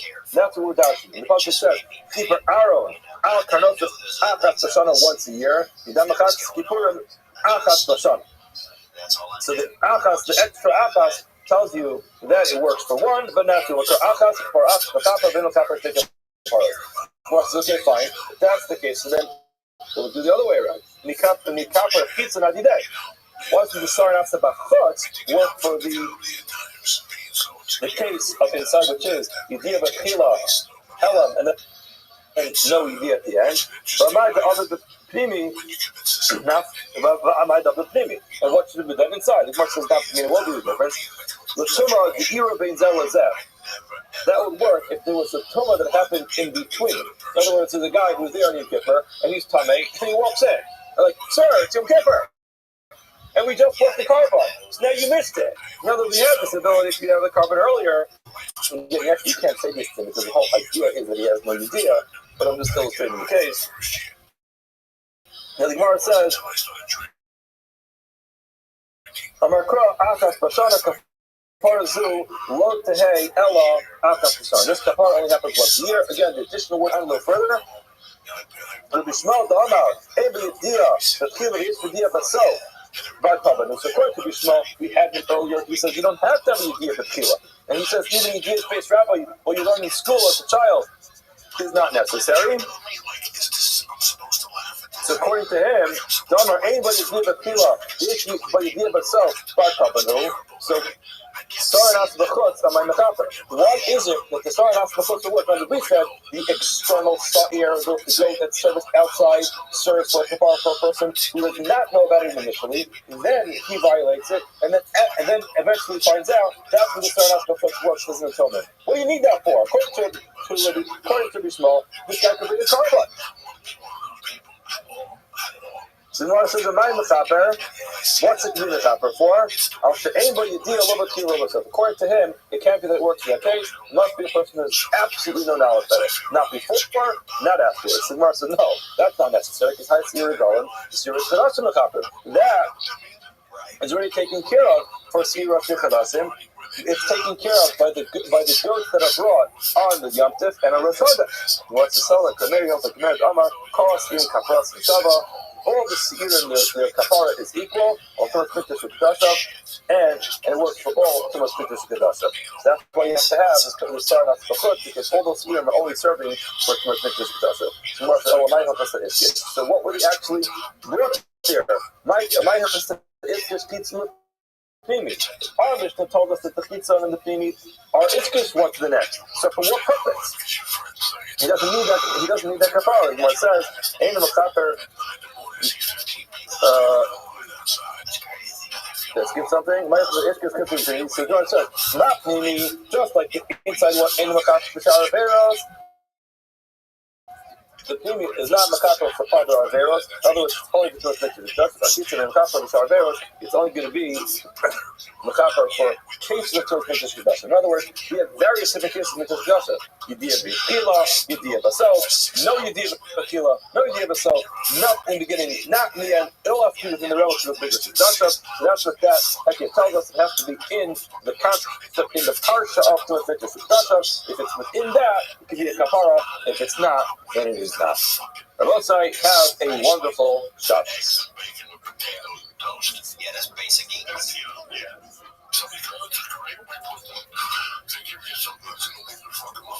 I got the spot. I walk in there. I order my food's ready in 7 fucking minutes. That's what I want. I don't want to wait. I don't want to see nobody. It's like the grill in Hollywood. Yeah, fuck that. Oh. And they got like a gay hitman out front. And if you're not, fuck them up. He spray paint his hair on his head. I'll go to that fucking Marine theater there. I like it. Oh, wait, I was there today. Or I came here. Marine theater? Yeah. You should have called me. I would have gone over. Oh, that's funny. Bro, I got the best breakfast in town. Yeah. Your girlfriend there. Yeah, they just had smoothies over there today. Yeah. When I got there late. They got smoothies, they got green tea, they got breakfast, they fucked the bacon, and the potatoes. Good morning. Rock your fucking world for breakfast. Rock your fucking world. Yeah, I'll go to A meetings and deliver on more park, and we stop over there after. Is Shavuot. What's the one on Monday? On Clifton? What's the one that's just a couple blocks away? Daf Zion, we're going to begin. And Daf Vavam Abayz, we begin today's daf by thanking all our sponsors. We thank the Tilson family from Eretz Yisrael for sponsoring all the Shurim of the year as a support for Service Tova for all of Am Yisrael. We also thank Shmuel Rabbi Karabkin for sponsoring all the Shurim of the month. Generation of the Arts of his father, Leonard Karabkin, Yitzhak Ben Tefka Akayang, on his yard that his yard is the case of Shani. Coming to have an aliyah, and coming to have a kamala. We also thank Ari and Haley Lichtman for sponsoring all the Shurim of the week. His mother, Linda Kapin, Rachel, Leah Basruin, so much having Leah, and the family should have a Nechama.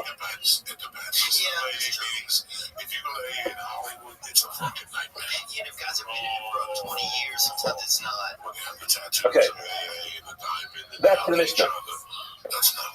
So the Mishnah taught us the halacha was as a sheyesh b'd yediyah b'tkila.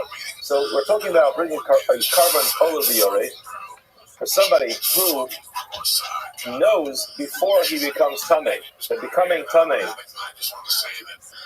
comes along with certain restrictions, and some of those restrictions are that once a person is tamei, he's not allowed to enter the Beis HaMikdash. He's also not allowed to eat kachim. He can't eat karbanos. He can't eat other things which are kachim. And the Mishnah tells us all the way back in the Beis HaMikdash that sheyesh b'yediyah b'tkila, b'yediyah b'sof, the helam b'yitayim, arei zeh b'ol v'yoy. Person knows before he becomes tamei that becoming tamei comes along with restrictions, and he knows after he became tamei that he has become ritually impure, and he also had some lapse in memory in the middle, and during that period of time that he had a lapse in memory, he either ate kachim or he walked into the Beis HaMikdash. Allah is in such a case he brings the carbon oil of the yored. As we've explained multiple times, carbon oil of the yored needs to carbon katas. However, it comes along with one important exception, which is that is the carbon katas that is on a sliding scale. Depending on your financial standings, is what type of carboning you have to bring. It will have to be animal, birds, the carbon mincha. It still depends on where the person is standing financially. Is he have to bring a carbon? Now the Gemara asks, we end up approximately 10 lines from the bottom. This The Mizadimor asks a fundamental question about Tumah. Minayin, how do I know? Sheina Kasav Medaber, Ella Batumas Mikdash Ukadasha. Now it's important to understand that we're talking about these psukim over here. The Yosef Vayikra, Sefer Vayikra, in Parakeh, and you start reading from Pasuk Beis in Parakeh, it says, O nefesh asher tiga b'chol davar tamei, person touches something which is ritually impure, or b'nivlas tayet temea, or he touches the veil of the corpse, the tayet temea, an unkosher, non-kosher animal, or b'nivlas behema temea, or the corpse is behema temea, or b'nivlas sheretz tamei, or again the corpse of a creepy crawly thing. The nelam imanu, he gets better for the tamei v'ashet. He becomes tamei and he has sin. And they keep on going through these psukim over here, all the way through Pasuk Yudala, so you're going to find a number of different descriptions of Tumah, but there's one very important omission. It doesn't say that when the person became Tameh, that he's done anything else. It just describes what may be perceived as the sin of becoming Tameh. Therefore, if you look at Rashi, the way Rashi explains this Gemara is, you look at Rashi, the Dibur Master is Sheina Kasav Medaber, Parshas Carbon Ola V'Yorei Shechayvasei Carbon Al Tumah. The parsha which describes this variable carbon depending on your status, it does not describe over there Minayin She'ein Nechayvo Al Naga Ella In Kain Ochel Ba'osel Tumah Kodesh or Niftas L'Mikdash. How do I know that just maybe perhaps by merely becoming Tameh, that's enough to require me to bring a carbon? In other words, the Psukim just describe a person who becomes Tameh, and then goes on to describe a person who becomes carbon. So now how do I know that those Psukim are not requiring any person who comes into contact with anything ritually impure to bring a carbon after or on the way out Tumah?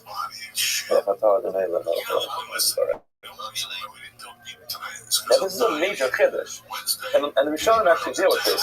Rashi deals with it among others because we don't come in Tameh to a person, to a dead body, or if it happens to be during the time of a Lila Regel that a person becomes Tameh, we don't find anywhere in the Torah that it says it's forbidden to become Tameh. Maybe the person doesn't want to be Tameh because they don't want to be ritually impure, but the idea, the notion that a person should read a carbon over the urine, which is a chata, just because they touched the dead animal, something which is a major novelty, you didn't even think that. Now, it's not true. You don't have to read a carbon. The fact that you think about that is also a big chiddush. Rashi nevertheless understands that's what the Gemara means. The Gemara means that perhaps one would think that just by merely becoming Tameh, that is enough to require the person to read a carbon. Now, says the Gemara, how do I know that that's not true? And the only time a person wants to read a carbon is if while they are Tameh, they walk into the Beis HaMikdash. Or while they are Tameh, they eat kosher. That's the Gemara's question. So, Minayin Sheina Kasav Medaber, Ella B'Tumas Mikdash Ukadash. Gemara answers and says, it's one of these things which I can figure out from the logical inference. I can figure it out by myself. Now why? Kyle is here. But warned us when it came to certain parts of Tumah. There's a warning. Torah tells us. There's a warning. And as I dying earlier, dying without children is described when a person does this thing to Mazid. So we have a warning in a case where a person intentionally goes ahead while he is coming, goes ahead and eats kachem. The same thing would be true. The pasuk also goes ahead and the carbon obligates the person to bring the sacrifice when it's by mistake. So we say the following: not just like when there is a warning and a punishment of kares. When it comes to tumah, the only time you find that there is a punishment of kares is only when a person violates what does that mean? He either enters the sanctuary when he is tamei, or he eats kachem when he's tamei. So that's the only place there's going to be a key of karas. There's no key of karas for a person touching a dead animal, a dead rodent. So now everybody knows there's no chiyuv kares for that. So therefore, since you understand, if a person intentionally touches a dead rodent, there's no chiyuv kares. The chiyuv kares only get the person subsequently then goes ahead, enters the Beis Hamikdash, or eats kachim. That's when the chiyuv kares. I would say, when it comes to the mistake, the unintentional case of doing this by mistake, there won't be a punishment or a chiyuv, an obligation to bring a carbon, unless what happened was that he entered the Beis Hamikdash or ate kachim. It's not simply going to be an obligation to bring carbon over the Yored every time a person touches the corpse of a dead animal, which is tough. So therefore, the five carbon. Alright, seems pretty straightforward. You can figure this out by yourself.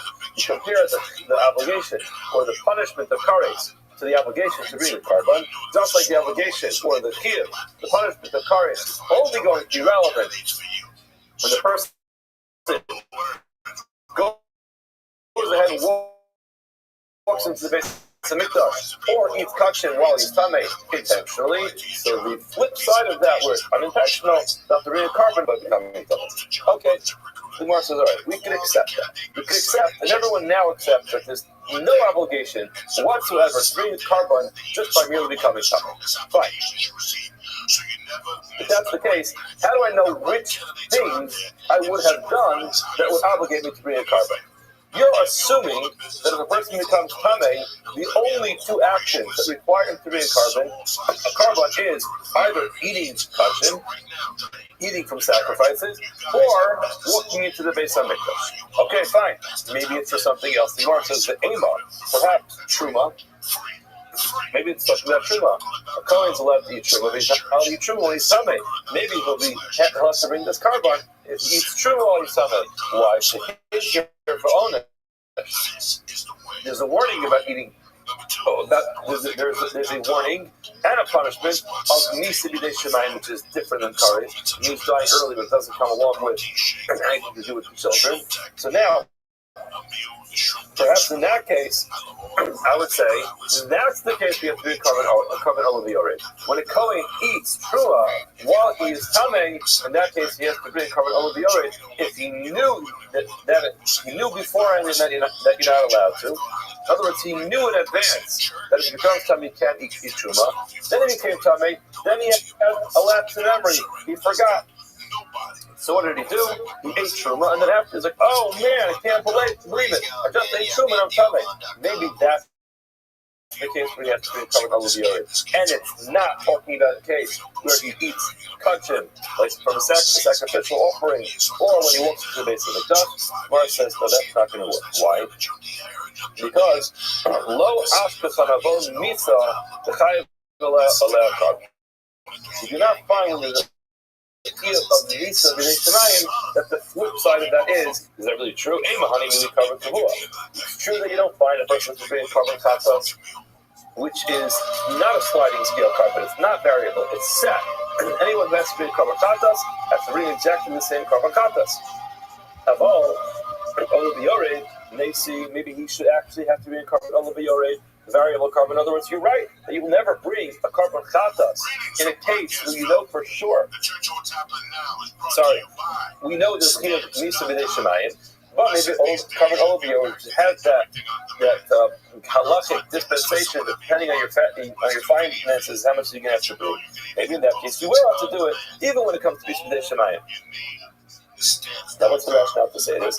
You need the Hava, just like we find that Shmias Kol B'Titus Basai. Shmias Kol, what is Shmias Kol? We'll get to this later in this episode.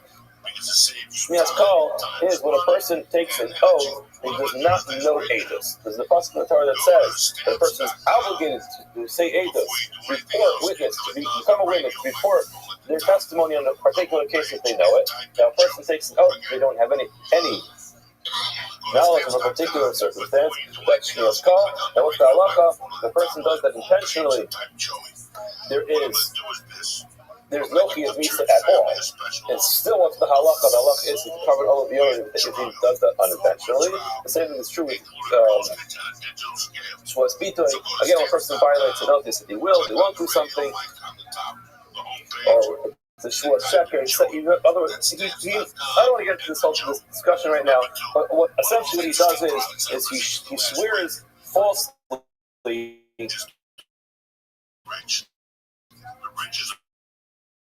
whether it's bemazed intentionally or unintentionally. In that case, we find, even though there's no kares for Iyad Misa, still there is a Kohen Olav Yored. So we find carbon Olav Yored can be introduced. The word says no. Amar Kra, this is very important to remember this. Amar Kra, Ba. The pasuk says very clearly, "Oh, Asher Yiga B'tumas." All the times when it says Ba, the specification of Ba is Ba Limute. It comes to exclude what? Truma. So therefore, in other words, you're right. Logically, it's even Truma. Sorry, I said that wrong. Logically, what you can say is that the Chiyuv, carbon Olav Yored, bringing this variable sacrifice, would be for a Kohen who ate Truma while he is Tameh by mistake. However, the word Ba in the pasuk tells you we're going to exclude that case. So therefore, when do we find that a person brings a carbon Olav Yored, this variable carbon? That's when he knew in advance that becoming Tameh restricts him from walking to the Beis Hamikdash or partaking in a meal that includes sacrifices. Now, he became Tameh, and then he forgot that he was Tameh, or he forgot that it's also for him to do any of those things. He did it, he walked into the Beis Hamikdash, or he ate a carbon, and then after he's like, oh man, I just remembered that I'm not allowed to do that. I just recognized I'm not supposed to walk into the Beis Hamikdash, or I'm not supposed to eat this carbon. So now you're going to cover Olav Yored. That's the case where carbon Olav Yored is relevant. How about the exact same case, but what was the error that he made? The error was that he ate Truma. In that case, logically, yes, he agreed to carbon Olav Yored. However, the pasuk of Bar tells you, no carbon Olav Yored when a person mistakenly eats Truma while he is Tameh. Now the Gemara goes on and says, okay, since it says Ba, which is an exclusion, but how do you know what to exclude? Ema Ba L'Me'ute Mikta, L'Sagi they covered Olav Yored. How do you know that? Christian Judaism through the bullshit. I've got a couple other ones that I'll try and get a couple more of these bigger people in there to have an honest discussion without the echo chamber. People that I think could be a brother in Christ if I could just get 20 minutes along with them. Because I don't know, who knows? I like having that theological discussion, man. I really do. I've gotten a lot closer to God in the last 2 years, but it's everybody's personal choice. No, but that's the only way to be, man. I totally agree. Like, the worst years of my life were ones in which I was, like, indifferent to Christ. And gradually I kind of started to come back, because I realized there's no life outside a genuine personal relationship with God. So, this is, you're witnessing me healing, I guess. I don't know, but that is it's a very big deal, you can easily tell somebody who's totally unprincipled, who has no religious grounding whatsoever. They'll say, like, literally anything, literally anything. It doesn't matter what it is, but I don't know, I'm rambling. Roger, nice to see you. Sorry. Good old Rabbi Rothschild, is this Pareto? Fucking young Pareto? Like Chase's former protege Pareto? Is that the right one I'm thinking of? Oh shit, my mic is on. Can you guys hear me? Yeah, you're good. Yes. I could hear you for a second. I was just adjusting my sounds. How's everything? Good. Is this the same young Fredo that Chase used to hang around with? No. This is not young Fredo. This is someone totally different. I'm actually his sort of libtard equivalent, young Fredo. Kind of like we do kind of adhere to like that kind of Fredo. I wouldn't say philosophy, but we're like kind of like social opposites, if that makes sense. Fair enough, man. I welcome all opinions. Just kind of a general open bullshit chit chat space. Bring up whatever subject you want. I don't particularly care. Kill the time. Almost gone. Fucking twisted the bitch up. I'm gonna enjoy my joint. Drink my whiskey. Relax. Fuck for work tomorrow.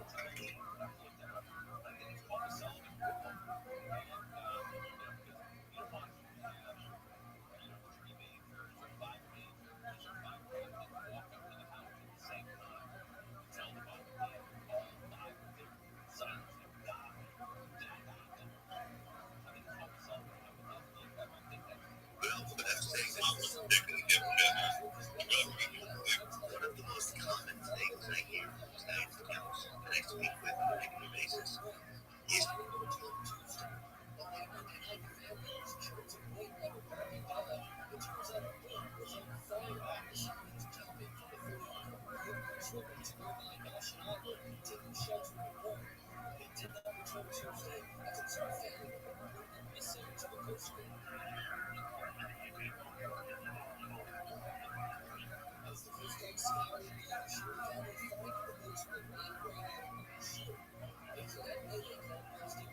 everyone's saying if somebody was like an originator, if somebody was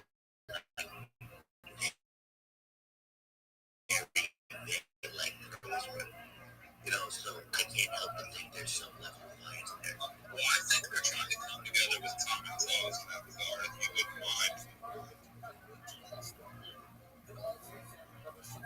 On the nation state of Israel and their policies have been so thoroughly shit.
Every space that I've hosted where I get a lot of the big Zionist accounts in there's always been in some way, shape, or form a shoehorn of Islam is coming. I don't deny it. Like, I don't believe Islam in the West will coexist. I'm very much a hardliner in that regard. But there always seems to be this steering of that narrative because, again, like I said, I really think they've lost that PR battle and on an international stage. So, yeah, Brenda, you got your hand up. Go ahead. What I find interesting is the proliferation of Muslims in the West, whether it's Sadiq Khan, who was elected mayor of London, or whether it's Lina Khan, or all these different bureaucrats, politicians, businessmen, etc., etc. What I find ironic is that, the expectations that, okay, if we flood, America and the West with all these Muslims, it would actually end up resulting in a more hardcore anti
Baby. Yes, I know Rabbi Rothschild. What's going on, dear? Do you know about Rabbi Rothschild? Rabbi Rothschild. From Jerusalem, yeah. City of Peace.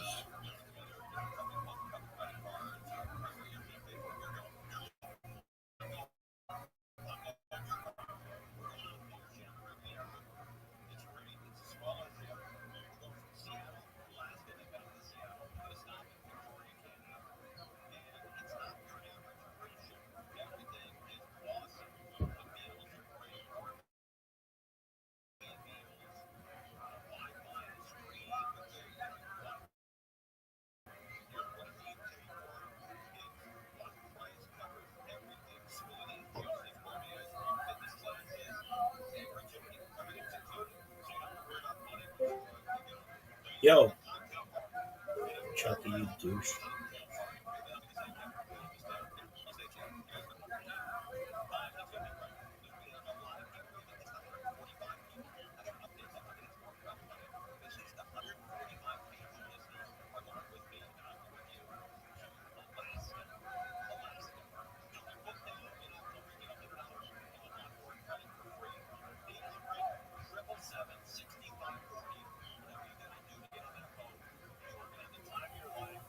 Yo, what's up, Tanner? Can you hear me?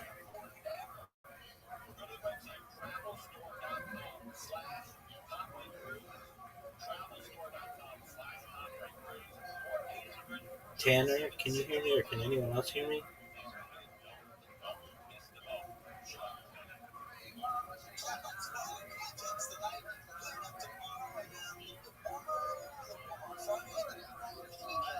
Tanner, are you there?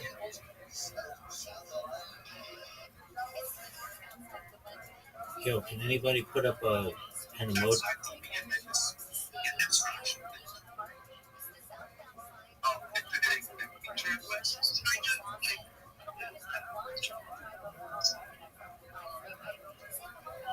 Sorry, now that person's kind of restates again. Sorry. Okay. So I was just asking that I would love to contribute to Fast Track TV. I think it's an awesome concept. The only thing that I would just do is like pivot to features and like here's the baby like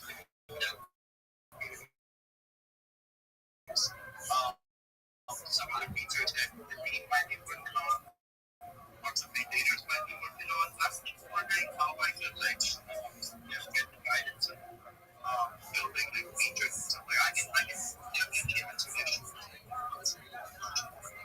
Feature, yeah, this kind of if you want to get more deeply involved, I would start by joining the Discord if you haven't already. I reach you. And you can ping Kyle Matthews or Sam Willis and just kind of explain, hey, I want to contribute more, if there are tasks to be done for adapters to arrive, whatever, they will have those tasks laid out, and they should be able to guide you in the right direction. That would be my best advice. I got you. Thank you so much. Yeah, you bet.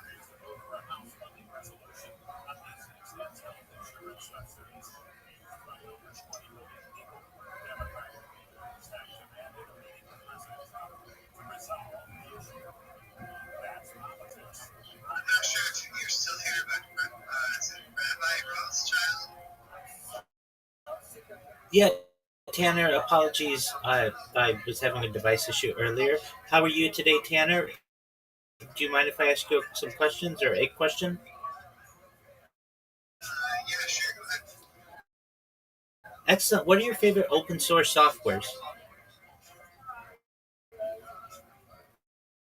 I think that's kind of a rhetorical question.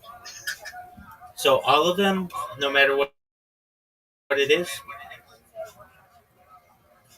No. Does this have to do with TanStack or something specific? Whatever you want. I like open source software. I find it to be perhaps the way of the future. That's job now is running TanStack.com. So running all the TanStack libraries and helping contributors around the world, build libraries on the TanStack platform. So yeah, but I also use other libraries like React, TypeScript, lots of open source libraries. So Very cool. Thank you. yeah, you bet.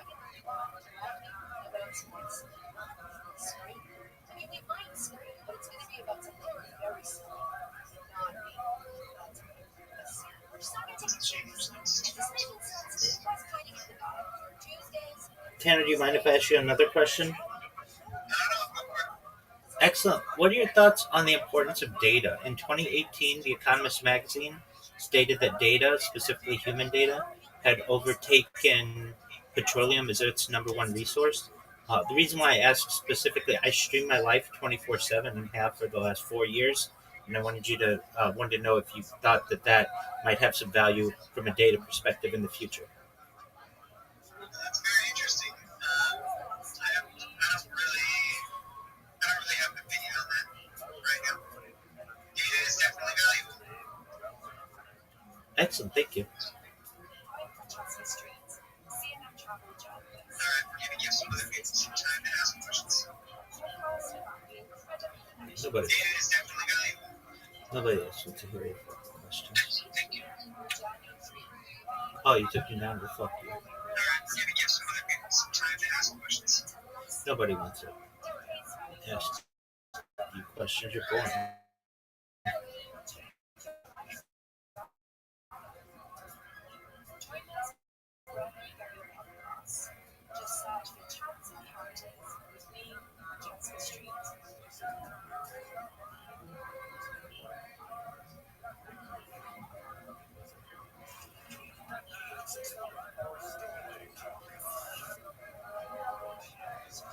We're doing it since no one else is.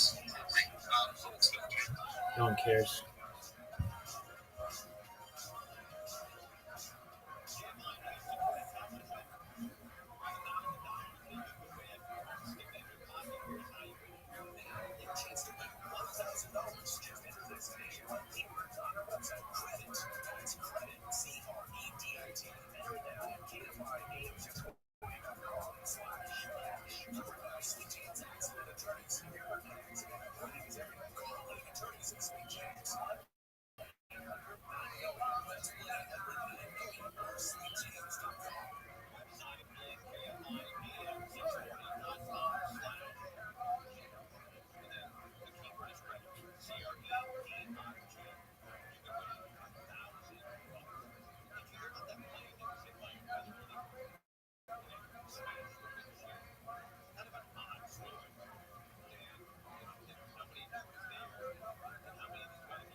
Thank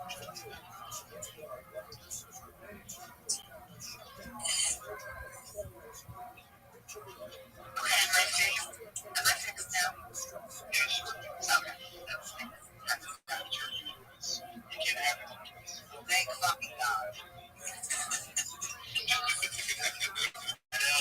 It's so cool. You don't have to pull. It's fucking awesome. You're welcome.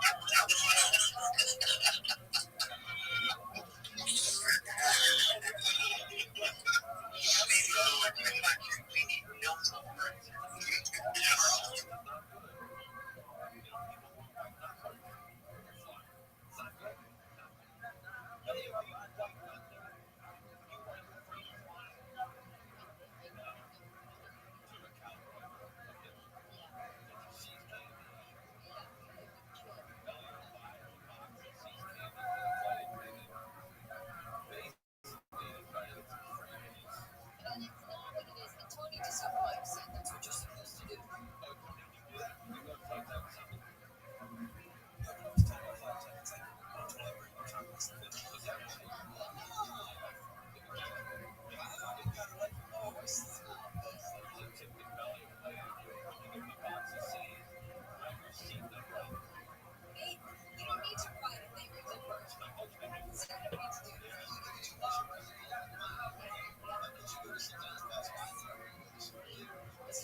Heard about Rabbi Rothschild? Do you know about Rabbi Rothschild? Have you heard of Rabbi Rothschild? Do you know about Rabbi Rothschild? Have you heard about Rabbi Rothschild? Do you know about Rabbi Rothschild? Wait, are we all talking about Rabbi Rothschild? Heard about Rabbi Rothschild? Do you know about Rabbi Rothschild? Have you heard of Rabbi Rothschild? Do you know about Rabbi Rothschild? Have you heard about Rabbi Rothschild? Do you know about Rabbi Rothschild? Wait, are we all talking about Rabbi Rothschild? Heard about Rabbi Rothschild? Do you know about Rabbi Rothschild? Have you heard of Rabbi Rothschild? Do you know about Rabbi Rothschild? Have you heard about Rabbi Rothschild? Do you know about Rabbi Rothschild? Wait, are we all talking about Rabbi Rothschild? Heard about Rabbi Rothschild? Do you know about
I'm going to get you 10% off from free worldwide shipping by going to richwallet.com/church again. That's richwallet.com/church. Use promo code church number 3. I just received this in the mail about 4 days ago, and I've been using them. I got to tell you something. It's one of the best brushes my teeth has ever gotten. And even though my teeth are the color of like chartreuse, this thing works tremendous. One of the most important things we do for our health every day is brushing our teeth. Yet most of us don't do it properly. Whip is a better electric toothbrush created by dentists and designers. Whip was designed to make brushing your teeth more simple, affordable, and enjoyable. So far, I've got nothing but 5-star results. Your teeth and your mouth feel cleaner. It just has sonic vibrations, and they're gentle enough on your sensitive gums. So do me a favor. For starters, you know what I always tell you. Go to quip.com. Go to quip.com and see what I'm talking about. This is a phenomenal product, especially if you're a traveler. So what I'm going to do is this. I love Whip. That's why I love Whip, because they're backed by over 20,000 dental professionals. Whip starts at just $25. And if you get to quip.com/Joey right now, you get your first refill bag for free with a Whip electric toothbrush. It's a great Christmas gift. I'm telling you right now. You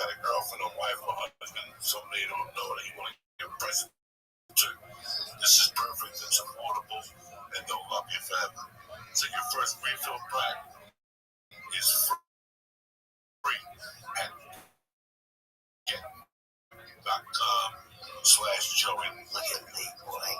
I love him somewhere. In a little, like a wheelbarrow, but for Lee's. I put Lee in one of those, bro. Sounds nice, thank you. Yeah, and pillows in there too. Like just putting you down in the middle.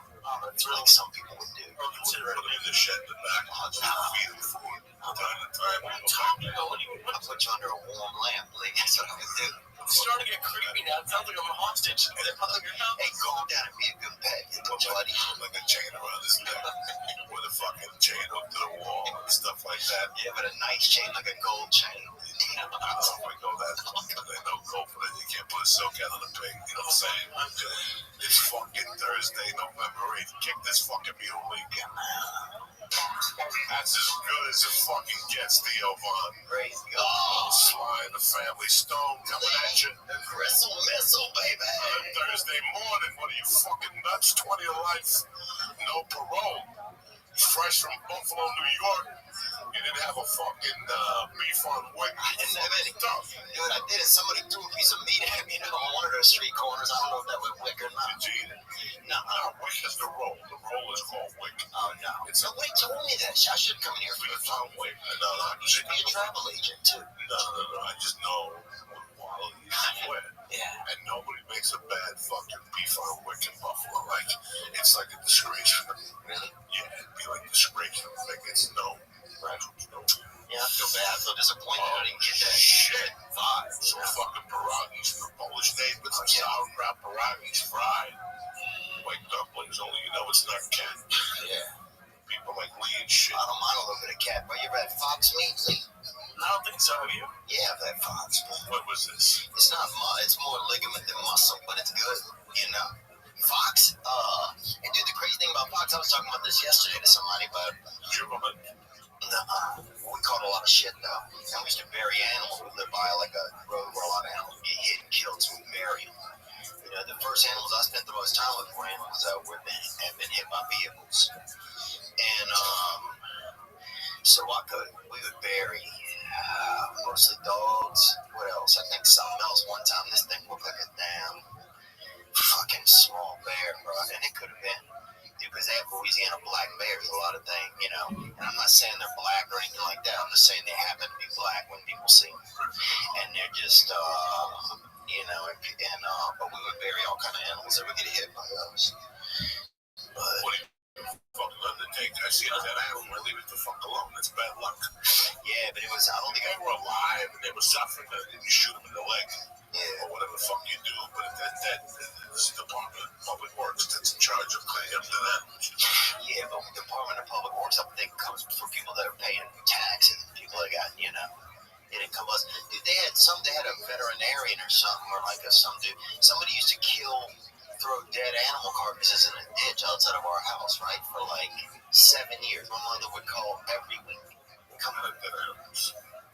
Big animals too. You grew up in Africa? No, Did you grow up in Louisiana? I got a couple cats, some possums in my neighborhood, and all that time to time would walk around. I wish I would have had that, man. But we had somebody. They had I guess this person was a veterinarian. That's somebody that deals with animals, helps animals out. And so this person would come, and whoever they were at night, they're throwing dead animals. You know, instead of paying to get rid of them, it probably cost maybe $7 to get rid of them. You know. Whatever, I'm sure there's legitimate thoroughfares how you get rid of animals.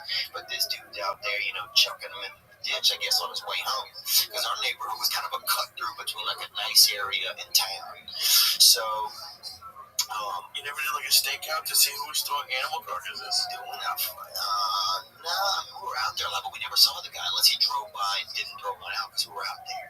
But then what creep kind of sits next to an animal car? I mean, probably throw it out elsewhere. But anyway, so yeah, we go out there all the time. My mother would call every week, come get these, you know, the kids are out there beating each other with people chasing each other with fucking horse skulls and shit, bro. It was wild. You know, they had that Christmas tea kettle, and he fucking serving Lee a couple cups right there, boy. Big Lito fart sponge, baby. Welcome to Africa, Lee.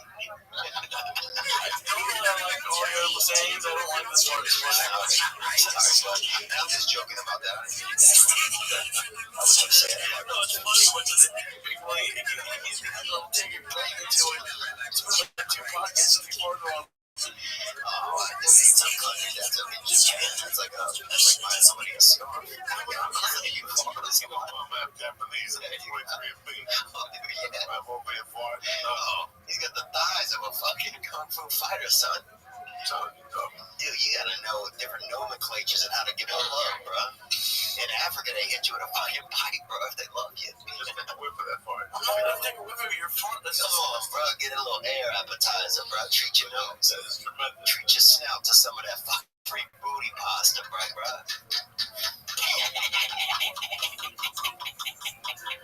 Oh my god. Poor fucking Lee. Lee, man, dude, it's so funny. You know, sometimes I'm not even joking about when I would need to think about something good, dude. I think about Lee, man.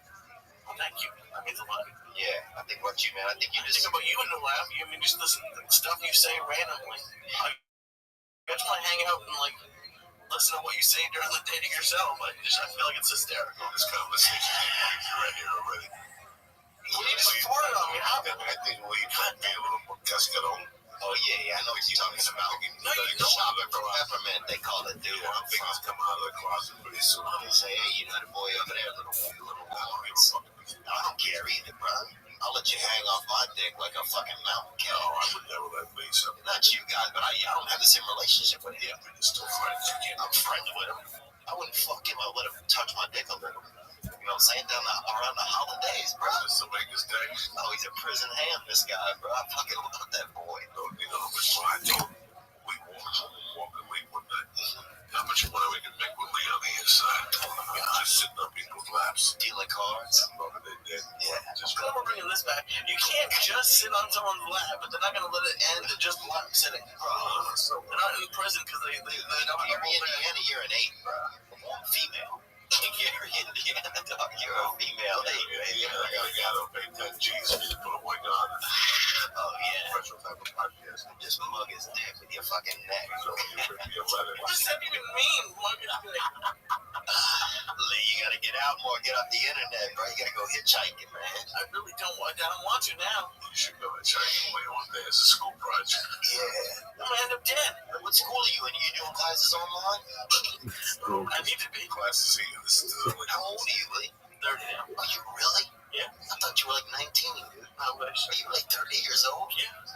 30 years old. Oh my god, bro, my whole perception of you, I thought you were like a He was a college intern. first came in. Oh, wow. That's awesome. Now you don't like me as much. You like that? No, it's just different. You ever notice when you learn something about somebody you didn't know, you know? Like you see somebody and they're like a lawyer or something, they realize they're like a sorcerer or something. Or they do shady shit and you see them like ballroom dancing. And you're like, He's got a huge ass dick. dances. That always takes my brain a minute. Or if you see a big person and they got their stomach stapled and now. Dude, I was at a pool one time. I used to work on this farm in the summer times outside in Natchez, Mississippi. And they had, and this dude, Don Blankenstein, was the pool guy every year, right? And he'd come out there, and I'd keep an eye on him because the dude weighed probably 700 or 800 pounds, bro. You know what I'm saying? He broke the gate every time he come in. He was out, you know.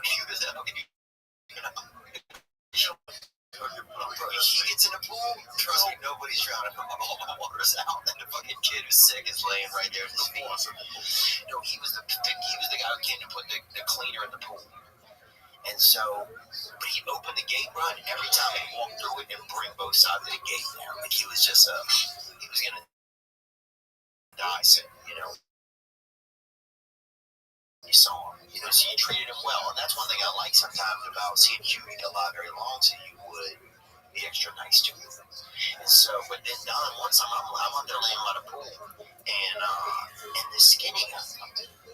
You know, he could have fit through the gate with 90 of his fucking, you know, quintuplets or whatever. And he comes through the gate, and he keeps talking to me. And I'm thinking the guy's kind of a, you know, peppermint on her, bro. You know what I'm saying? A little tender. And it turns out it's Don Blankenstein. He got a stomach thing. He lost all the weight. And he was a different person now.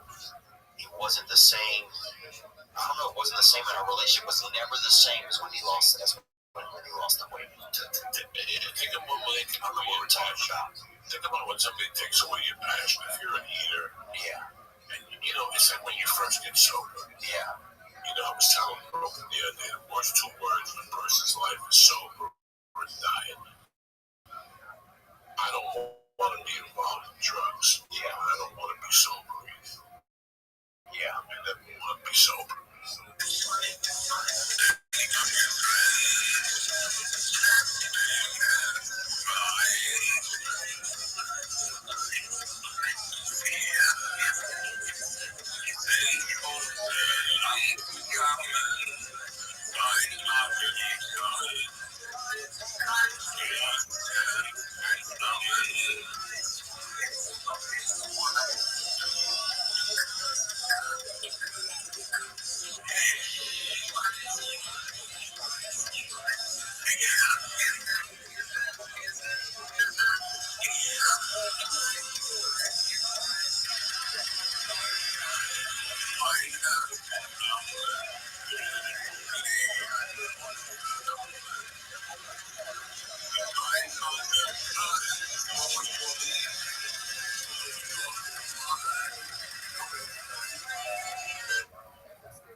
Guinness.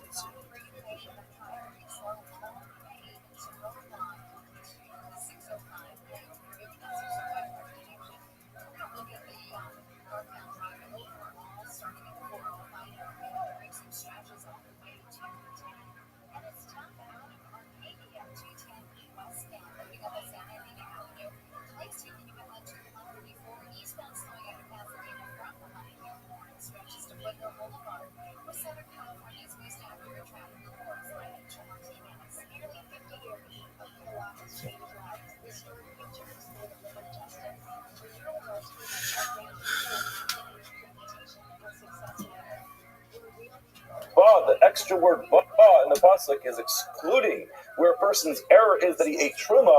Maybe ba is telling you that if a person walks into the Beis Hamikdash, a covered olive yogurt is not sufficient. In other words, maybe, yes, if a person violates or makes his mistake and violates truma by eating it when he's tamei, he brings a covered olive yogurt. What does the word ba come to exclude? It excludes the case. A person who walks into the Beis Hamikdash, in such a case, it will not be sufficient for him to bring a carbon olive yogurt. Maybe he'll have to bring a real fixed chatas. Adam I see carbon kavua. So the Gemara says, Kari Rava aleh de Rabbi dola mayim miboros hamuki. Rava says, I'm about to teach you something that I learned from Rabbi, and this teaching that I have from Rabbi is an example of how deep Rabbi's understanding of Torah was. He was able to go ahead and draw water from the depths of the wells. What does he mean? He means that he really understood how to read psukim, how to darshan a pasuk, how to get to the truth of a pasuk, and therefore, says Rabbi, brace yourselves, because this one's going to be a really good one. What does he say? The Tanya, for it says in the Brisa, Rabbi teaches us the following: Ekra ani chaya. The pasuk mentions a chaya. Behema loma nemar. What is this talking about? So this is a pasuk which says as follows: O nefesh asher tiga b'chol davar tamei, or a person who will come into contact with anything which is tamei. We read this before.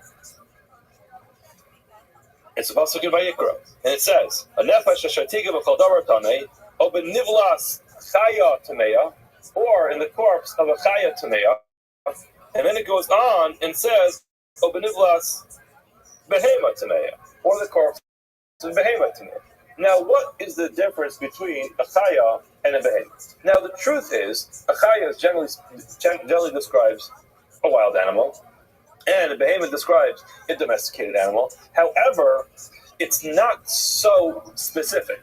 All animals would be included in the chaya. So, therefore, the Gemara says the following: Ekra ani chaya, behemoth loma necha. Why does the pasuk have to go through every different type of mammal here? Why can't it just say Taya and I'll include behema? So he understands. Rabbi says Nemar Khan behema Tmeya. Now that it says behema, it says Nemar Khan in this pasuk behema Tmeya. But Nemar lehalon, and it says later on behema Tmeya. What's that pasuk talking about? So we'll read that pasuk. That pasuk is in Vayikra, Parak Zayin, pasuk Chaf Aleph. And what does it say? That is talking about v'nema tameya obish kosheketz tamei v'achal mi besar zevach hashlavim. This pasuk is very clear. What does it say? A person becomes tamei, whether he's tamei because he touched a person who was tamei, or an animal that was tamei, or some kind of rodent that was tamei. And what does he do? He partook in the meal of a karban shlamim. So clearly, we have another pasuk which is talking about eating a karban while he is tamei. That pasuk is open and shut. This is a pasuk in Parashas Tzav. It says very clearly that's talking about a person who eats kachin. Now, what are we going to do? We'll draw a hekesh. We're going to say Nemar lahalam behemat tmeya, Tumas kodesh, afkan tumas kodesh.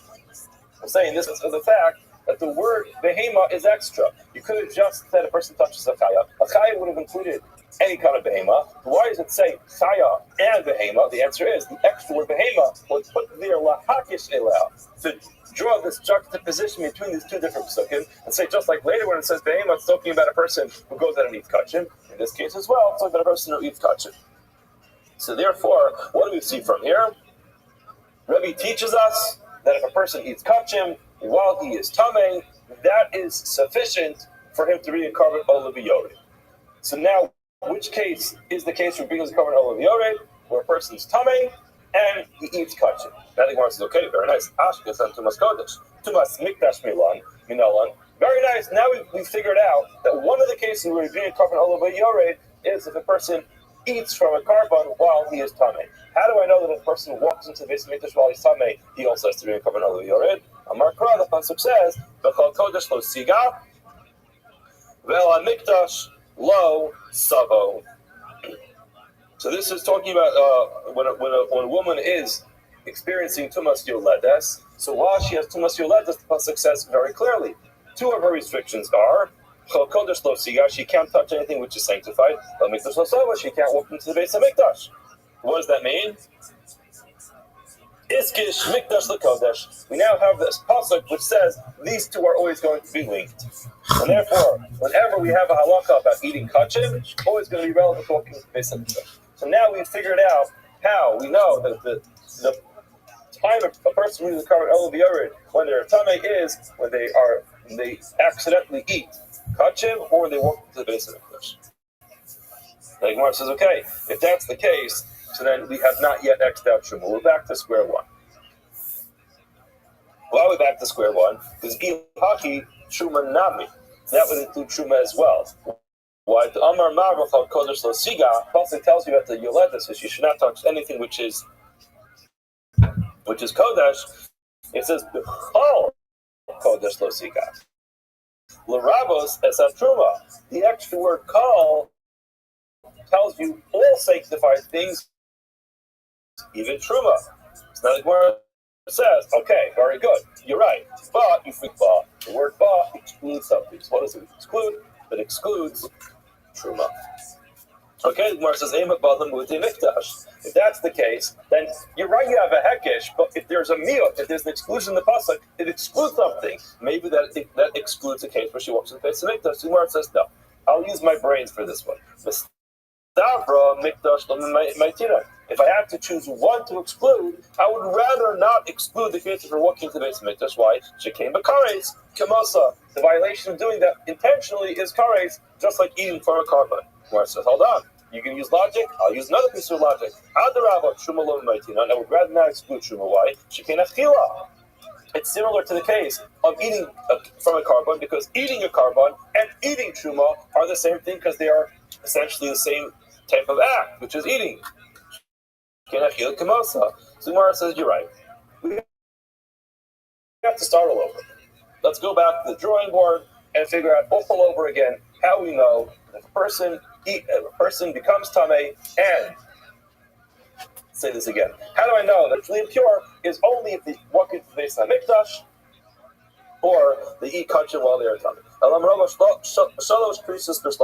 When it comes to a shlamim, it says kares 3 times. What are those 3 times? So there are a number of psukim. One pasuk is in Vayikra Chaf Beis, it says over there, Kol Isha Sheyikra V'Kol Zarach Mor Kadashim Asher Yekdish B'nei Yisrael V'Tumasa Olav V'Nikrusa Nefesh. We have 3 psukim. The psukim are quoted on the side of the Gemara, but there are 3 times when it comes to a carbon shlamim that the pasuk talks about kares. Why does it have to say it 3 times? So Lama, the Gemara says achas the klal, one of them to say it generally, the achas the prat, another one to say it specifically, the achas the tuma haksuv b'torah stop. Another one is more general. So now, in case you think we are back to the klal prat to klal sugya, nope, we're not. We're on to an entirely different type of discussion. And Rashi goes through a whole description over here, which is that we know from 2 days ago that there's something called a klal pratu klal. Klal pratu klal is notorious as a generalization, a specification and then another generalization. What you walk away from that is saying whatever this halacha is talking about needs to be something similar to the prat, not exactly like the prat, but similar to the prat. Here we are in a different world. We are in a world of something called Kol Davar Shahaya B'Klal, V'Yatzav and a Klal Olamed. We say this during davening. So what does that say? V'Yatzav and a Klal Olamed, Lo Olamed al Atzma Yatza, El Olamed al Prat al Kal Kul Yatza. What does this mean? Basically, it's a different type of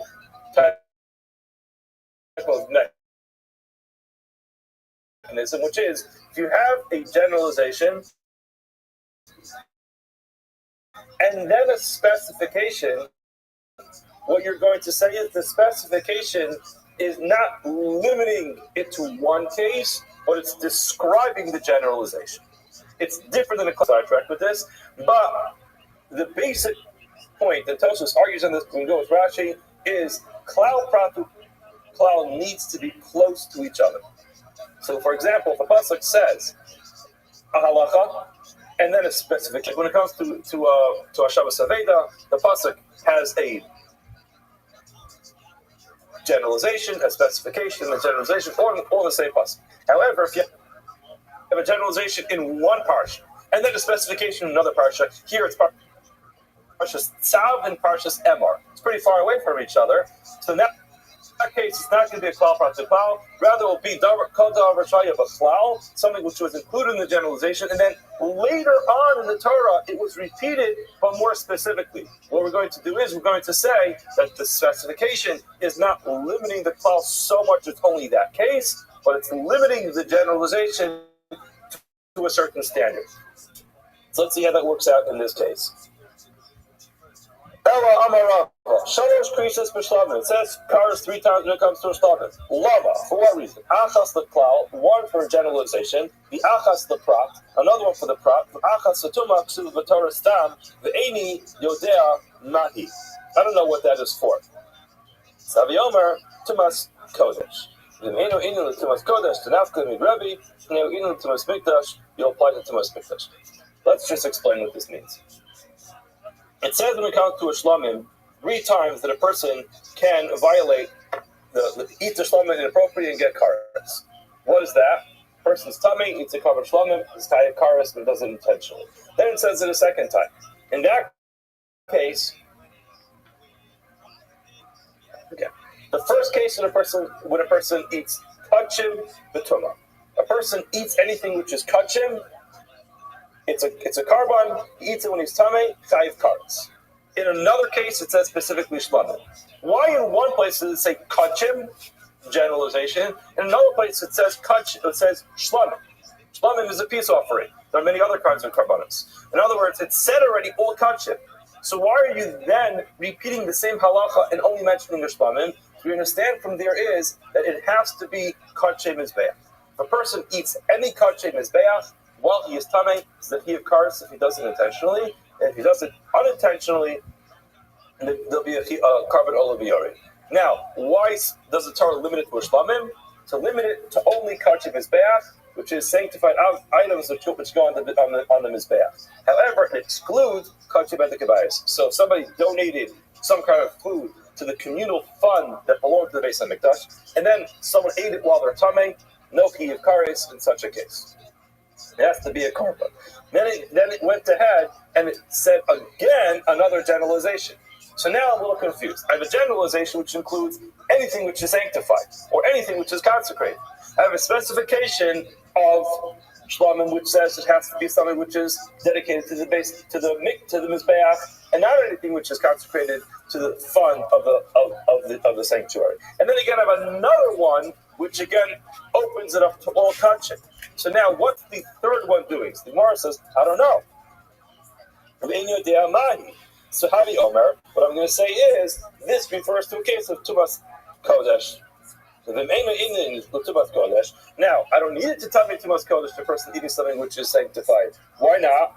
Because I already learned it. Rabbi already taught earlier from this brilliant package that he made to explain how the two things go together. Not Tumas Mikdash, apply it to Tumas Mikdash. Now, this is the concept of an Indian Indian.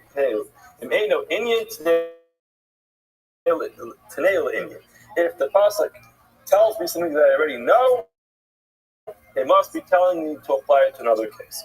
Okay, so now according to Rabbi, I now know how we are the sources of which he either eats kachim or he walks into Beis Hamikdash. The Gemara says that's not going to work. But me the teach me Ravo's halacha. Who's Ravo? I'm Ravo. Shalosh krisus b'shlamim. Lamali it says krisus 3 times by shlamim. Why? Achas l'klal, like we just said for the generalization. Yachas l'pra, and one of them to limit it only to mizbeach relevant kachim, but not to just the general fund. Ravo teaches me that the third one teaches us that there are some things.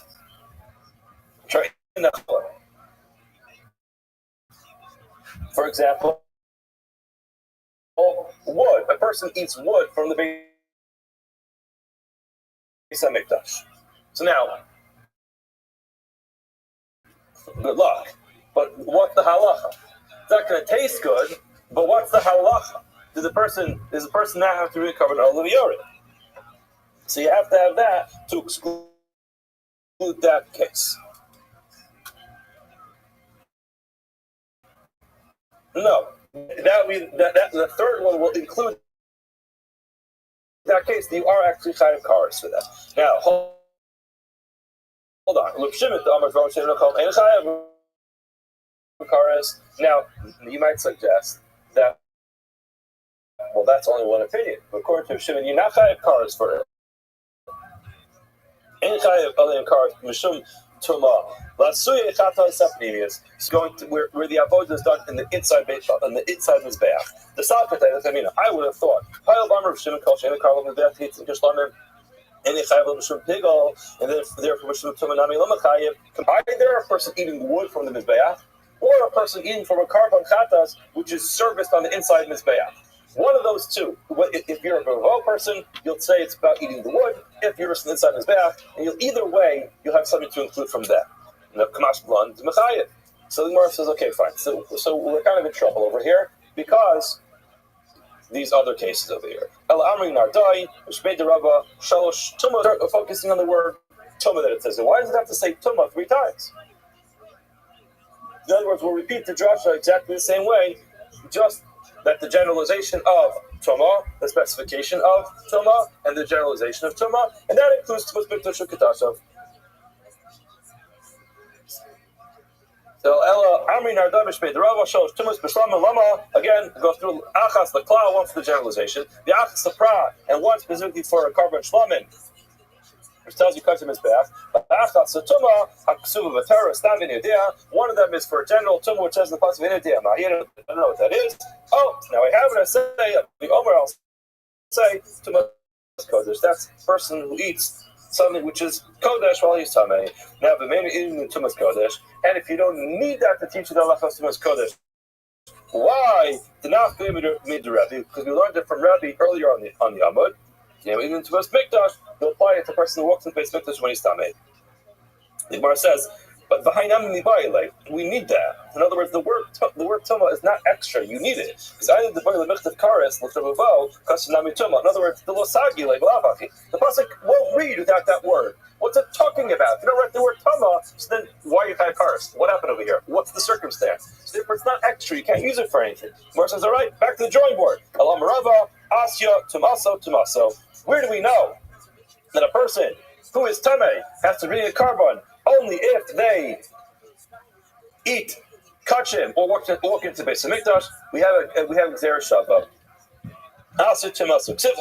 It says over here by Olav Yored that in the Parshas Vayikra L'chol Tumaso for all Tumah.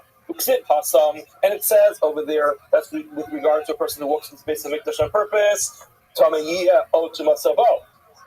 He's Tamei and his Tumah remains on him. Mala loves Tumas Mikdash, just like in that case, he was referring to a person walking in the Beis Mikdash when he was Tamei. Afkan, in this case, Tumas Mikdash. It's talking about Tumas Mikdash. So Gemara says, okay, fine. Hold on. We just solved this whole thing with one Gzera Shava. So now, do you remember the whole Amud? We were talking about this word ba, ela ba, lamali. So why do I need the word ba to exclude truma? In other words, we're so busy saying there's three cases: a person who walks into the base of mikdash when they're tamei, a person who eats from a carbon when he's tamei, and a person who eats truma when he's tamei. Now, we felt so much that we needed the word ba to exclude truma. Now, if you're learning this halacha from this gzeira shava of tumaso, why would you have thought that truma was included? It's not included in this gzeira shava. It's not part of this discussion. So, ba lamali, Gemara says, actually, lerabos. Ba is not coming to exclude; it's coming to include. Lerabos nevelatz of tahar. It includes a dead body of an oak tahar. So you have a kosher bird, so chicken, and this chicken was not slaughtered properly. It died, and a person went ahead and ate it. Now he becomes tamei from that. Now, if that person walks into the Beis Hamikdash, or a person eats kachim, he is going that he will have to be a carbon all of the earth. Now, why would you think it's different? Because this is a different type of tumah. Up until now, I'm talking about tumas naga, where a person touches. So simply touching, in other words, that tumah is a little bit more strict because it's so strict that just simply touching it makes you tamei. This nevelas of tahar is the person only becomes tamei when it passes through what's called the beis havliya, when he swallows it. So therefore, you would think that's a lighter kind of tumah, and therefore you want it to be a common olive yored. If he walks into the base of mikdash, eats kachim, so this word ba tells you yes, even in that case you have to make carbon olive yored. Where says, hold on a second. You've been telling me that ba is an exclusion. How did all of a sudden become an inclusion? Gemara says, because it's an extra exclusion, so therefore we use it to as an addition. Siv oyiga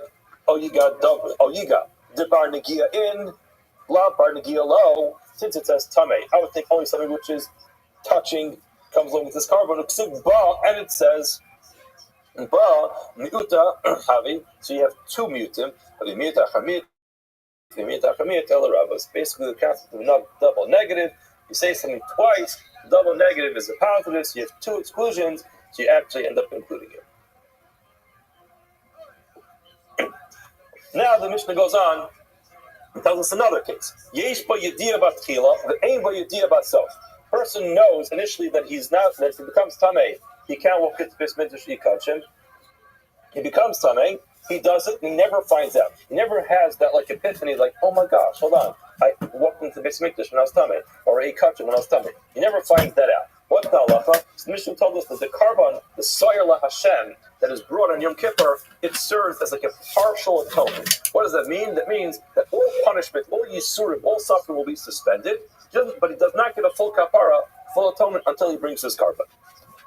So now the Gemara says, Tanabanim, v'chipur ala kodesh, v'tumos b'nei Yisrael. This carbon, the soyer la Hashem, this is just quick background. It's actually in this week's parsha, Parshas Achronos. We're reading it to Shabbos. It talks about on Yom Kippur, they take two identical goats. They draw lots. One of them is called the Sar Lazazel. It has a procedure out there, which is a complicated procedure where it was thrown off of a cliff. Another one is slaughtered inside the Beis Hamikdash.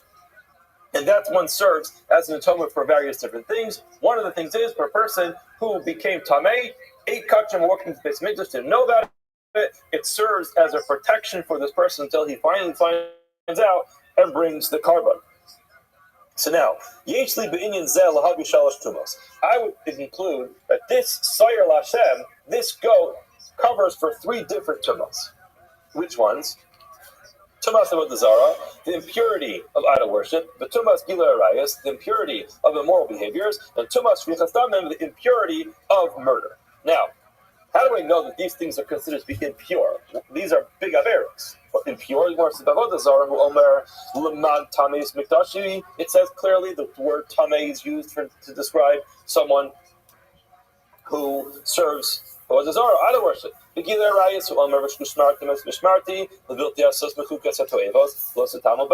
you see clearly when it comes to gilui arayos, immoral behaviors, it's described as tuma. But when it comes to murder, it says we will not make the world or the land impure. So now, these three things are described as impurities, perhaps the Sar Lashem will cover for them. I would think that this goat actually serves as an atonement for those three things. Tamalower, the pasuk teaches you, no, me tumos b'nei Yisrael. Only specific types of tumos, below kol tumos. Not every single one of the tumos. Gilui arayos, shvichas damim, and avodah zarah are not covered by the Sar Lashem. Now, the Gemara goes on and says, Ma matzinu, what do we find? Shechila kakatsav. The pasuk goes ahead and creates a difference in this type of carbon. The Gemara will discuss this on tomorrow's Amud, but the basic idea is that there's a concept called a variable carbon olav yored. Mechalal kol tumos. There is, when it comes to tumas mikdash ukadasha, person who eats kachin or walks into the Beis Hamikdash when he is tamei gets to bring a carbon olav yored. So therefore, I would say, Ma matzinu shechal kakasav mechalal kol tumos. This tumas mikdash ukadasha has its own halachic dispensation. Which one is that? It's mikdash ukadasha. Afkan, when it comes to Sar Lashem, it is only going to atone for tumas mikdash ukadasha. So that's how we know that the Sar Lashem serves as the partial atonement for someone who ate kach and walked into the Beis Hamikdash when he's tamei, but of course not for a person who was over gilui arayos, shvichas dam, or avodah zarah. None of those cases. Rabbi Yehuda, Shimon Omer, Shimon says, I don't have to have such a fancy type of mamatzin. I can just figure this out by myself. Read the pasuk. Why? Harei Omer, it says there that keeper ala kodesh mi chumos. It says clearly mi chumos. Now mi chumosh kodesh yachal al kol tumosh kodesh yesar zemachak tavalmer mi pishayim l'chal chatasam. Now I would think that it only works for certain things. Now what does that mean? It says mi pishayim al kol chatasam. It says pesha and chatas in the same pasuk. What's pesha? So a pesha is when a person does something b'meisid, and then a chatas is when someone does something unintentionally. So now the Gemara says chatoim dumim to peshayim. We treat them the same. We treat unintentional things and intentional things the same. In other words, it doesn't mean that the atonement will be exactly the same. They follow the same procedures. Not pesham she'en b'nei carbon. Just like when it comes to a pesha, if there's no ability to bring a carbon, af chatoim she'en b'nei carbon. The same thing will be true when it comes to chatoim where there's no carbon. No, when it comes to a mason, a person can't bring a carbon for a mason. A carbon is only brought for a shogeg. Now, the same thing will be true when it comes to something which is b'shogeg. There are certain cases where you can't bring a carbon. For example, if you didn't have the idea, you don't know about it beforehand. Now the Gemara asks, how do I know?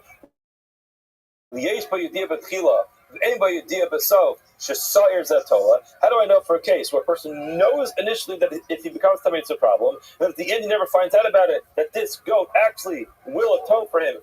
Tola means it's like a partial atonement. This refers to a case where there's a chiyuv chatos, and that is our case. 1 minute, should we do a little bit more? Let's go. So now the Gemara asks, what type of avodah zarah do you think this will actually atone for? Even if we're talking about a person who violates avodah zarah b'mezid intentionally, no carpets work for this person. He is chayiv misa. Even if it was by mistake, bar carbon who let him bring a carbon. What's this for? The Gemara says the mezid is low asrvei. So bad we did it intentionally, but it didn't have the qualifications for the person to put to death. You didn't get a warning. Next one. Or b'shogeg, if it was mistake, he didn't know about it. Gilui arayos is the same thing. Nami, what's the case? If he was over, he served this immoral behavior intentionally. It's chayiv misa. If it was by mistake, our carbon will bring carbon. Versus the same thing. The mezid did it intentionally, below asr, they didn't warn him. B'shogeg he didn't know about it. It's in the same case.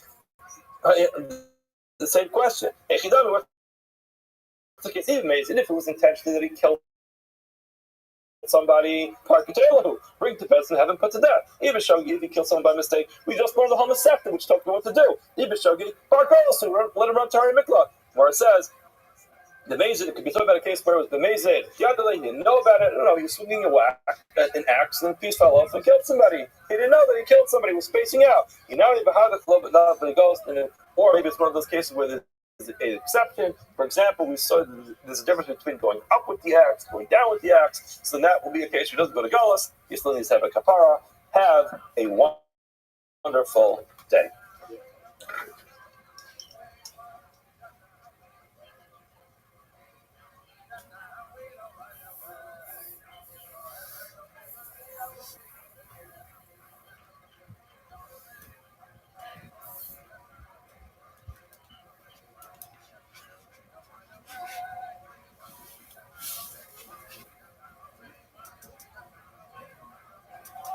Good morning. Good morning.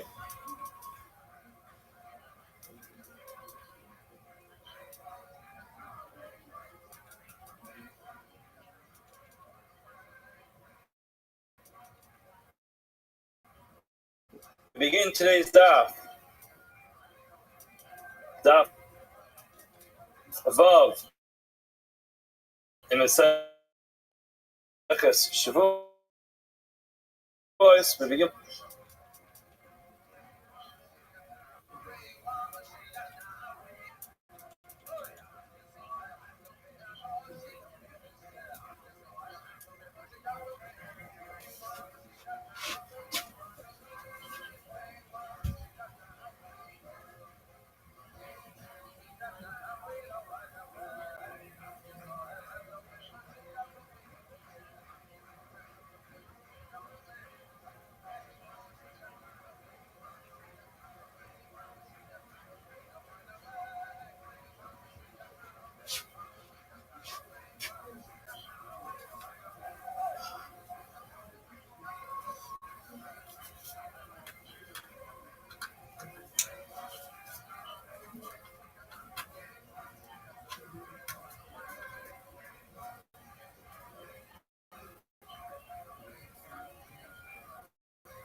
Because it would make my inner battle, too rough. Yeah. I know my limits with cocaine. I know my limits with pills. I know my limits with alcohol. I've known my limits when I was 25. Anything I did after 25, I did because I wanted to. I knew my limits. Right. You know, when I got locked up, I couldn't imagine a world where I couldn't smoke pot. Wow. You couldn't imagine that? I couldn't imagine, okay, cocaine. I understand not having a girlfriend. I understand being broke.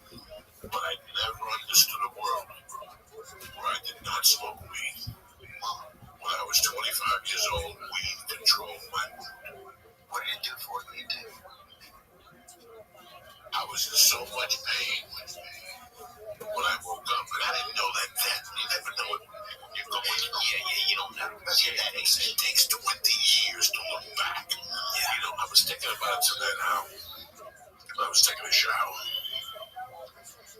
That if I quit comedy tomorrow, it would be to sign back up in college and psychiatrist and do whatever I had to take. I'd probably be 65. But at 65, I would help so many people so deeper. Yeah. Because I went through it. Yeah. This is not somebody who studied it. I went through it, wrote about it, looked at it. I think about it. I think about what made you. I broke it down from the macro to the micro. You can put yourself in there. You can put them in your shoes and vice versa. When you become a comedian, yeah. Do you know about Rabbi if you're not brutally honest with yourself, it's not going to end well. Wow. And in life in general, forget about comedy, life in general, if you're not brutally honest with yourself, it's not going to end up. Yeah. You have to be brutally honest, and a lot of people can't be honest. Brutally honest with yourself, like, this is not going to work. You know, it's like I was at 27, 29. Like, in what fact? Like, at the age of 30, yeah, I had made a decision, decision to do comedy. Yeah. But I also had to make a decision about this hell I was living in. I was living in this party hell. Okay? Drugs and this. Where I would be clean for 3 days. Oh, yeah. And then snap one night and then tell myself how this was the last time. I was one of those pussies in a party that was talking about it. And by this time, I was partying by myself. And this went on for maybe a year and a half. Yeah. And I think by 1995 and a half, I came to a conclusion, like they say in the program, that you're a fucking junkie. Yeah. And I had two decisions to make. I know I could either be a junkie and keep fighting this. But the reason why I became a comic was to be a junkie. I read that Lenny Bruce book. And that's the reason why I got the comedy. So if I'm going to get the comedy, let's make a deal. I'll do cocaine 3 times a week. And that's how it started. I just came to terms with it. Wow. So you're thinking I'm going to get into comedy so I can do cocaine? I was thinking I was going to get into comedy to have a life. I read that book, How We Slept with Strippers. Yeah. He opened up with jazz musicians. And I was content with that. And none of that book didn't talk about being rich. Yeah. Okay? No part of that book. They talk about being rich. They talk about money. He looked at the Chelsea hometown. He just talked a lot about being what was happy for him. Yeah. And at that time, that's all I wanted. I had been through a terrible marriage. I had already done time. So I was just seeking to be happy.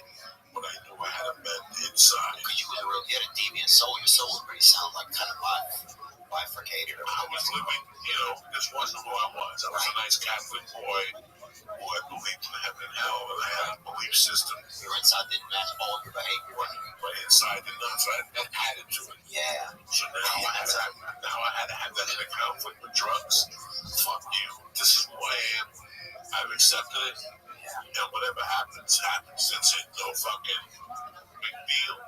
Nothing against their feelings. Easter eggs again, Lee. You found one, huh? You found an egg, boy. Welcome to Easter, bro. Y'all killed Jesus. Here he comes back, boy. He brought a dirty bag of fucking baked ham out of a fucking cage. This smells worse than your neck. This smells like the feet that are walking in. Yeah, boy. It smells like fucking Thanksgiving night in a prison shower. My shoes off at night and sleep under the tree. I can't even imagine. What that little Southern campus smell like that? They've been walking for 20 fucking days. Those little people. Oh, girls, they'll walk 30 hours in a 22-hour day. Fucking days, and they're really coming. What are they going to do up here, do you think? I think they're trying to seek asylum. Living in Honduras or Salvador right now, those are not good places to live. Right? Just sad, man. Yeah, my father's from Nicaragua. You know that my father's born. If you know anything about Central America, I know Salvador is. The prices are high. They're killing people down there. There's a lady who I talk to from time to time, but she tells me she goes only for Christmas time. And then she has a house down there, but she can't retire down there. Because they just kill you on the streets. There's more murders, something like that to that effect. So I don't know if it's all Salvador. I'm just bragging the joint. Right, but if that's your neighbor, things can be great where you are. That's the neighborhood you're in, That's heartbreaking. It's a different, it's like when you read the Roberto Duran book. He grew up on the streets of Panama. He grew up with this guy that was called Magico or some shit. And the guy was like a shaman. And he taught him how to hustle on the streets, how to live on the streets. You know, that's Central America, you know. If you watch Miami Vice, either the second or third episode of Miami Vice, I read the book, I think. there's no fucking book in this. Miami Vice, I think. There's an interesting scene where there's a little kid. You're laughing at me for me. I don't know. I'm not making fun of you. I don't know what you're doing. Little boys. Oh, wow. There's a drug dealer cutting the deal. There's a drug dealer cutting the deal. He's got like a coin in his hand. And there's like 4 8-year-olds with no shoes on in the room in different corners. Jesus. Is it a magic trick? No. He's talking a business deal. It's like you come into me and you want to buy 20 kilos of blow. Okay. And what are the little boys doing?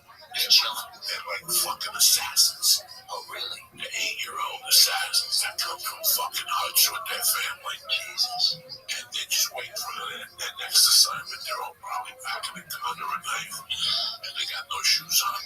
But this drug dealer will play with a coin.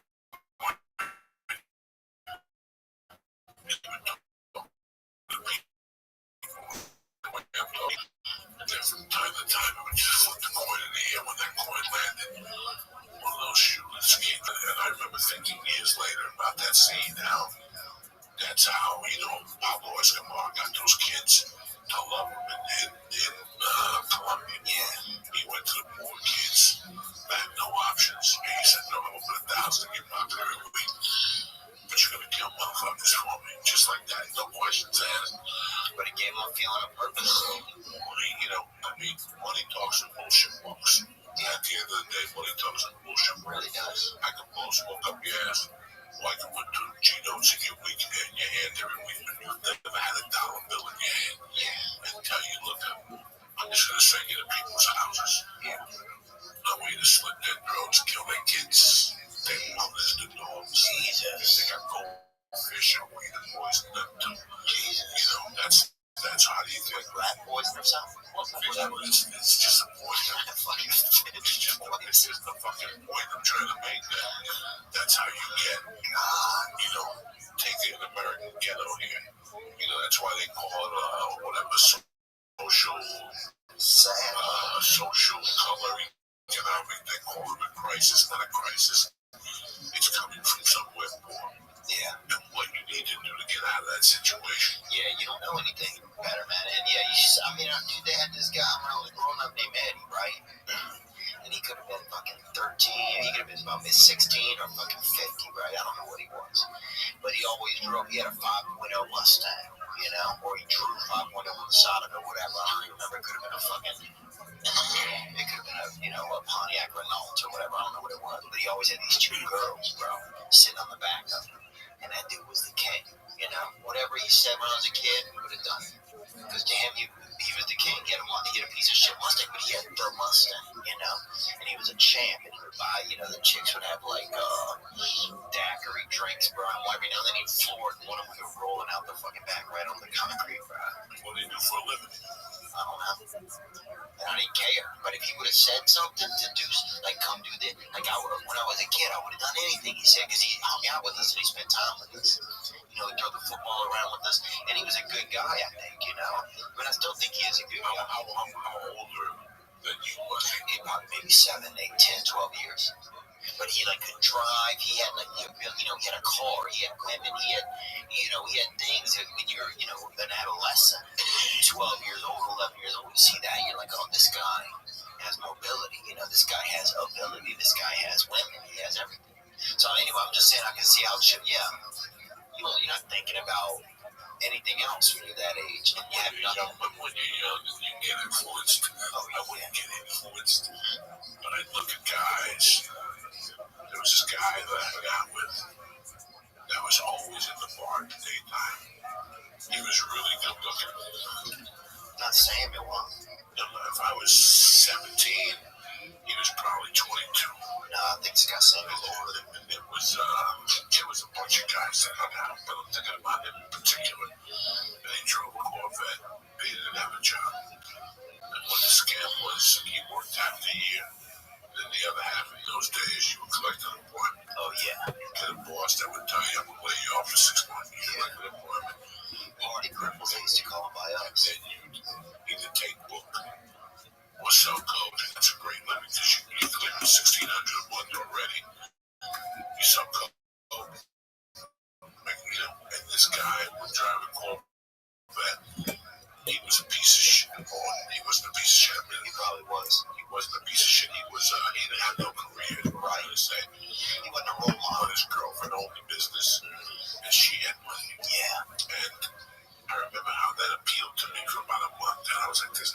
than that. I want my own money. Right. You know what I'm saying? Like, he learned to, like for a month, he impressed me. And he had a girlfriend that paid the bills. But even at that early age, I was like, he don't impress me. Right. Because he ain't paying the fucking bills. Not that I can pay the bills at that time. I couldn't pay no bills. I was 40. But it's just crazy the people that you look at and you're impressed with. You know, it's like when you watch those fucking movies, like I was watching the other night, Empire was up. Empire. Like I was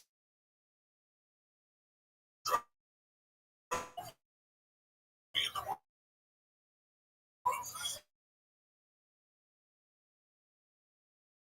But it's on BET once a month. It's one of those movies that's always on between 7 and 9. You gotta spot at the store at 10:30. Oh, yeah. And you got no choice but to watch it because there's nothing else on fucking TV. Yeah. It's either that or bull racing live from Bulgaria. Where a guy goes up to him. John Leguizamo's like a street drug dealer. Yeah. And he goes up to him and he's like, hey man, I really want to touch your deal. And he goes, I want this PlayStation. John goes, how much is it? He goes, it's $300. The kid goes, $300. The kid wants the money. He goes, no, it's $299. I'll give you the money, but you gotta do stuff for me. Oh, yeah. You gotta clean my car, so help me God. If you know, and he's telling him what he has to do when he buys the game, shit like that. You know, those kids grow up wanting to be a junkie. Oh, yeah. Just right, because that's the first person they get. First person who gets it. Yeah, Dad, how much that influences you? That's interesting. It's really weird, and it happens with comedy, it happens with anything that you, but it happens when you're a young man. Like, I was confused as fuck. I was 21. At 21, I was confused as fuck. Because I didn't want to work. I wanted a new car. I wanted money, and I wanted bitches, and I wanted coke. What was the fucking little bird of happiness? It's gonna just drop it off at my door. Wow. Like, I can look you both in the eye right now and tell you, like, I had no idea about hard work. I wasn't a lazy person. Right. But I had work once to work. Yeah. Why don't I try to put something together so I can hang out the bar in the daytime? And I don't have to go to work. That was Do you ever think that, like, you know, you wanted to, you know, have like a, you know, like a, do you ever think that you wanted to have a, fuck, man, I forgot I was gonna ask you. You don't even smoke weed, no.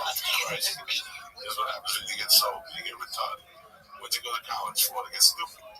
That's like fucking Michael Corleone. You see that at the end of The Godfather. Damn, man, I couldn't have any idea coming to my head, man.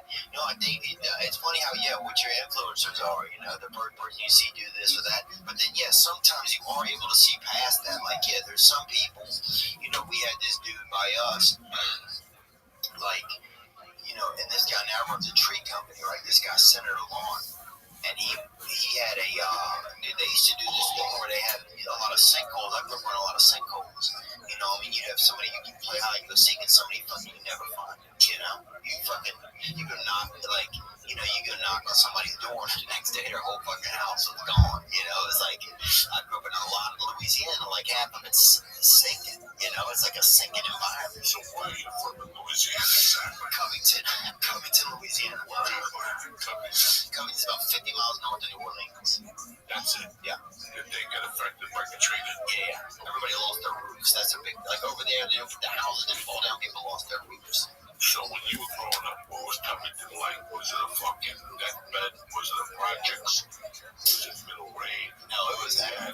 Your parents had a little bit of money, enough to sustain. No, my dad was fucking old as fuck, dude. I think he was always sleeping on the couch. He used to go drink at this bar called Tony Padoni's, and he would take me over there during the day. And the lady would see how many chocolates I could put in my mouth. One of the bartenders back there, Big Janet, this fucking big girl. She had nice clothes. My mother dressed as poorly, man. I don't know where she learned to dress. Like out of an Indian shop in like a Native American catalog. Did you need child? It wasn't like you lived those hand-me-downs, right? So Covington is not like, you know, some fucking neighborhood that's, you know, where your dog is missing. No, I lived on, like, I got hand-me-down clothes, but I didn't get hand-me-down shoes. like every year, my mother got us a pair of shoes. You know, my mom did the holidays What did mom do for a living? delivered. Delivery. Newspapers, cookies, magazines. What about your dad? They used to have a magazine called News on Wheels. You remember that magazine? You could go to the dime store or whatever, the gas station. My dad didn't do anything. Boy, you know what my dad used to do actually? This is funny. He used to go to he used to go to colleges. Remember what they had to do to the colleges that would sign people up for credit cards, you know? Some fucking old dude marking over there throwing frisbees at kids and shit, you know? So my dad had that job. This towards the end of his life, my parents weren't together anymore. But my dad had that job, and he would take me there with him. He let me drive him. I'm 12 years old, right? I had a little growth spurt. I was that 5'10", that fucking lean bad boy, you know, ligaments only, son. Dude, somehow there wasn't even bone part of it. It was just ligaments reaching out and hoping that the marrow caught up. You know, this kind of guy I was. What did your dad do for a living? He used to be like a travel agent. You know, he did a lot of cruise, like he would sign people up for cruises and stuff between Puerto Vallarta. Where's that at? Mexico. Yeah, between Mexico and America. Man, the geography. Yeah, Central America. Christ, what I gotta deal with here? I walk in this room, dude, I fucking can't think of nothing. You know what Puerto Vallarta is. You know, I know that. I'm a dumb fuck. Yeah. So there in Central America, and he was like a travel agent, I guess. What did he do when he was young? He wrote for the newspaper. You know, he had a family. He was kind of European in a lot of ways. He liked to be, you know, he worked with the church. He liked to do a lot of, he liked to just sit at like the coffee place and talk, you know. I think he drank a good bit. How do you feel about religion at this point in your life? I need a higher power, you know. And, you know, for me, What were you raised? I was raised probably Christian, you know, definitely. I mean, but nothing heavily. I just always wanted there to be a higher power, you know. I used to pray at night, that sort of thing. But, you know, now I just need there to be a higher power because I want to have faith. You know, otherwise I feel like you feel alone a lot. There you go. You know, with that fucking Christmas hitter, bro. That fucking Throw water on you. that fucking booty star of David, bro. This stuff is tremendous. That air calamari, bro. You hit it with it. God damn. I can't imagine what we're seeing for you. Fucking hit. That's right. Yeah, sure it is, dude. This is straight up. You've been drinking Aqua Velvet, son. That shit is fucking This is straight. I got the vanilla. I switched it up. You're accidentally buying strawberry. You're accidentally buying strawberry. Oh, that's the worst you get. I got Mexican chocolate in the vanilla. Mexican chocolate chopped them up in the vanilla is not bad either, but I switched to vanilla today. The Mexican chocolate, you reach in for a scoop and a knife fucking pops out of fucking Like Carrie, and the other Carrie when she grabs her head through the rocks. What's about dude with this guy? What's about it? You fucking recorded on me 3 times in 30 minutes. Yeah, make a wish. I don't want to smell it. I don't want to smell it. Calm down, dude. What am I supposed to bring? You might just whip it out. Come on, bro. Yeah. Dude, that's enough, bro. 3 spots your eye, you fucking blowing this dude out. His eyes are starting to fucking heat up. Look at him, dude. I'm sorry, Lee, man. I feel like I'm being rude. No, you're fine. We close all this shit.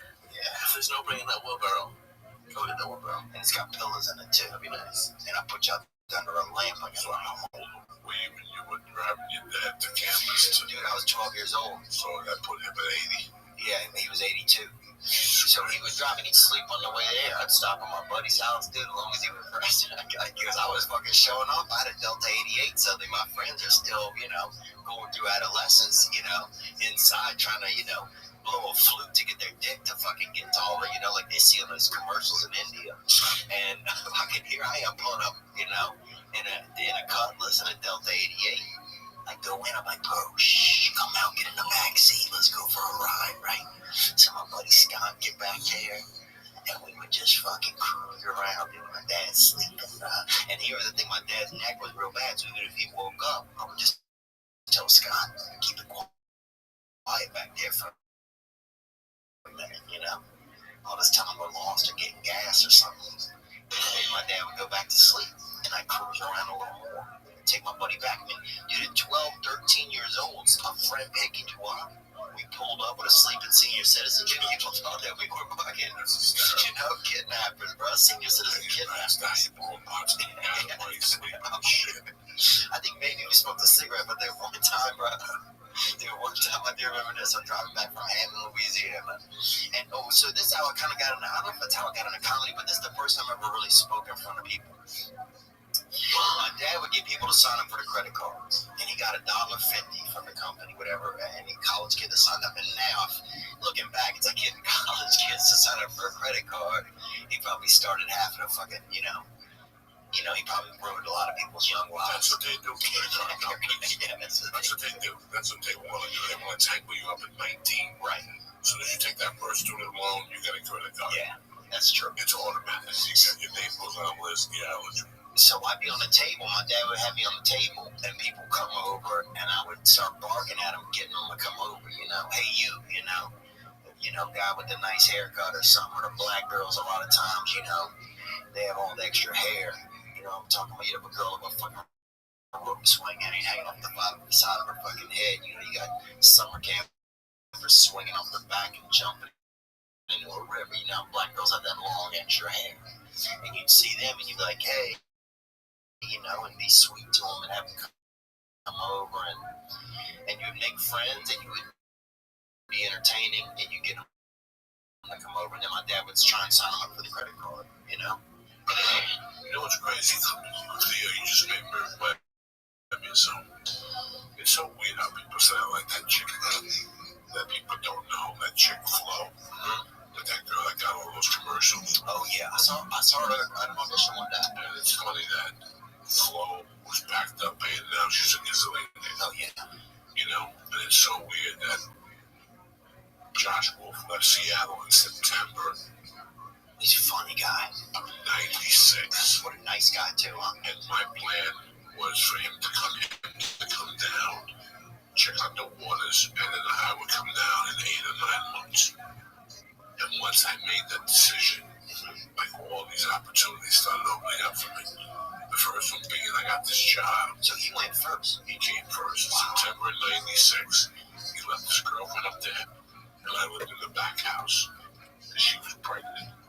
So he came down here first to get them set up. Wow. I lived in this back guest house. Was just you and the lady? Was that scary? And that kids. No, that kid. I didn't show her the kids, and I was tight with her. She was a great lady. Right. Okay. I just haven't seen her in a long time. We're dear friends. Yeah, because he's married to a different woman out there. Yeah, completely different. I never met this person. So he came down first, and right away I got this job with this company that I know people, I know shit. This was a Like a cigarette company? No, this was a shit. This was a shit idea. And they paid me $15 an hour plus bonuses. This is 1996, which is 20 years ago. 20 years ago. That's great money. And what it was called a beat.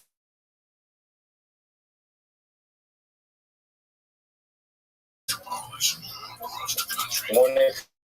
Cover on Zoom. Enough to sign up for a service. Good morning. That's what it was. It was Domino's. Good morning. We Pizza. begin today's daf. Shavuos. Daf Hey. We begin by thanking all of our sponsors. We thank our annual commentary sponsor, the Talks and Family of Yisrael, as they support the service service for Army Yisrael. We also thank our commentary sponsor for the month of the year. We thank Dr. Shmuel and Rabbi Koratkin for sponsoring all the shura and all the drashas in commemoration of Yartzeit Shmuel's father, Leonard Koratkin, Lipa Ben Yecheskel Hakayin. His Yartzeit is on Pesach Sheni. So much having Leah, the families to have a follow. We also thank you so much, Steve. We also thank Ari and Haley Lichterman for sponsoring the week of learning Lil Nishmas, Haley's mother, Linda, and Lila Ganeden, and the family to have a Nachala. Watch an NFL game. This would be abdominal. So today's daf is daf Hey. We're going to pick up on the Dalit Amar Bays. We're going to pick up from Amar Le Ravina La Meir. Very quick recap. as you just heard a couple minutes ago from Zevi, that what the Gemara is trying to do over here is trying to figure out who the Tana of the Mishnah is, and we went back and forth. Is it Rabbi himself? Is Rabbi quoting several different people? And ultimately, we wanted to figure out if Riboy Miyot as opposed to Klal Pasuk Klal.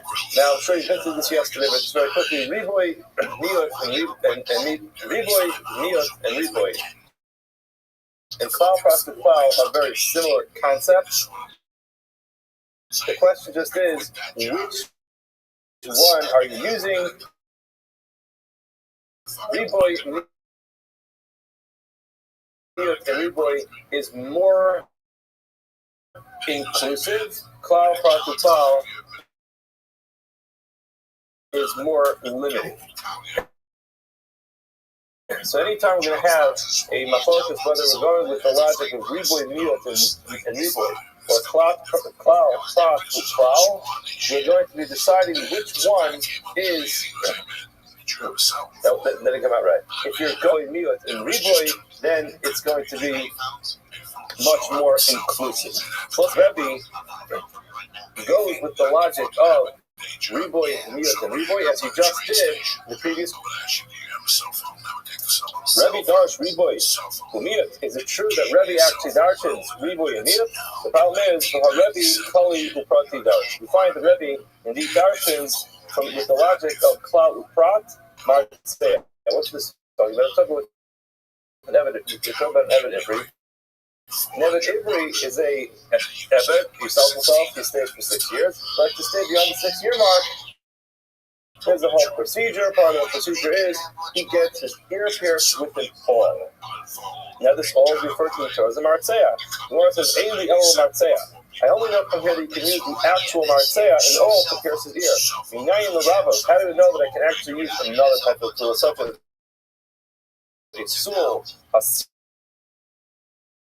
Sira, Hamachat, the Kadeach, and so the first three, Sul, Sira, and Machat, are all wooden types of elements. Whether it's a splinter or a sharp piece of wood, different types of wooden tools that would be used to pierce his ear. Kadeach, modern Hebrew Kadeach is a drill. They don't have like a, it's not referring to like a wall drill that you bought in Home Depot. We're talking about a hand type of drill that you would be able to pierce his ear with. But Hamishtav, again, those type of metal instruments that be used to pierce his ear. How do you know? You can use all those tools to pierce the ear of the other. Every time Lomar, v'lokachta. It says v'lokachta, some are say, you shall take this ball. So we dash from there, kol davar shenilkach tiyad. Any item which is taken in your hand. That's the opinion of Rabbi Yehuda. This you have.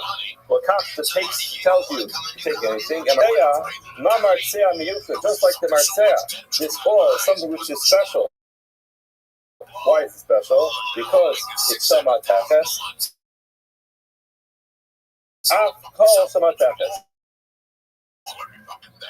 It has to be that whatever you're going to be taking is going to be made out of metal. So now, if Rabbi was the one, well, with the logic of Riboy Miyot, he would be the one who's much more inclusive, not the one who's much less inclusive.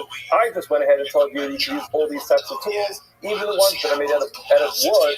Who is this Yehuda? You say that because of this Yehuda, he's darshing Riboy Miyot, therefore it says L'kafta.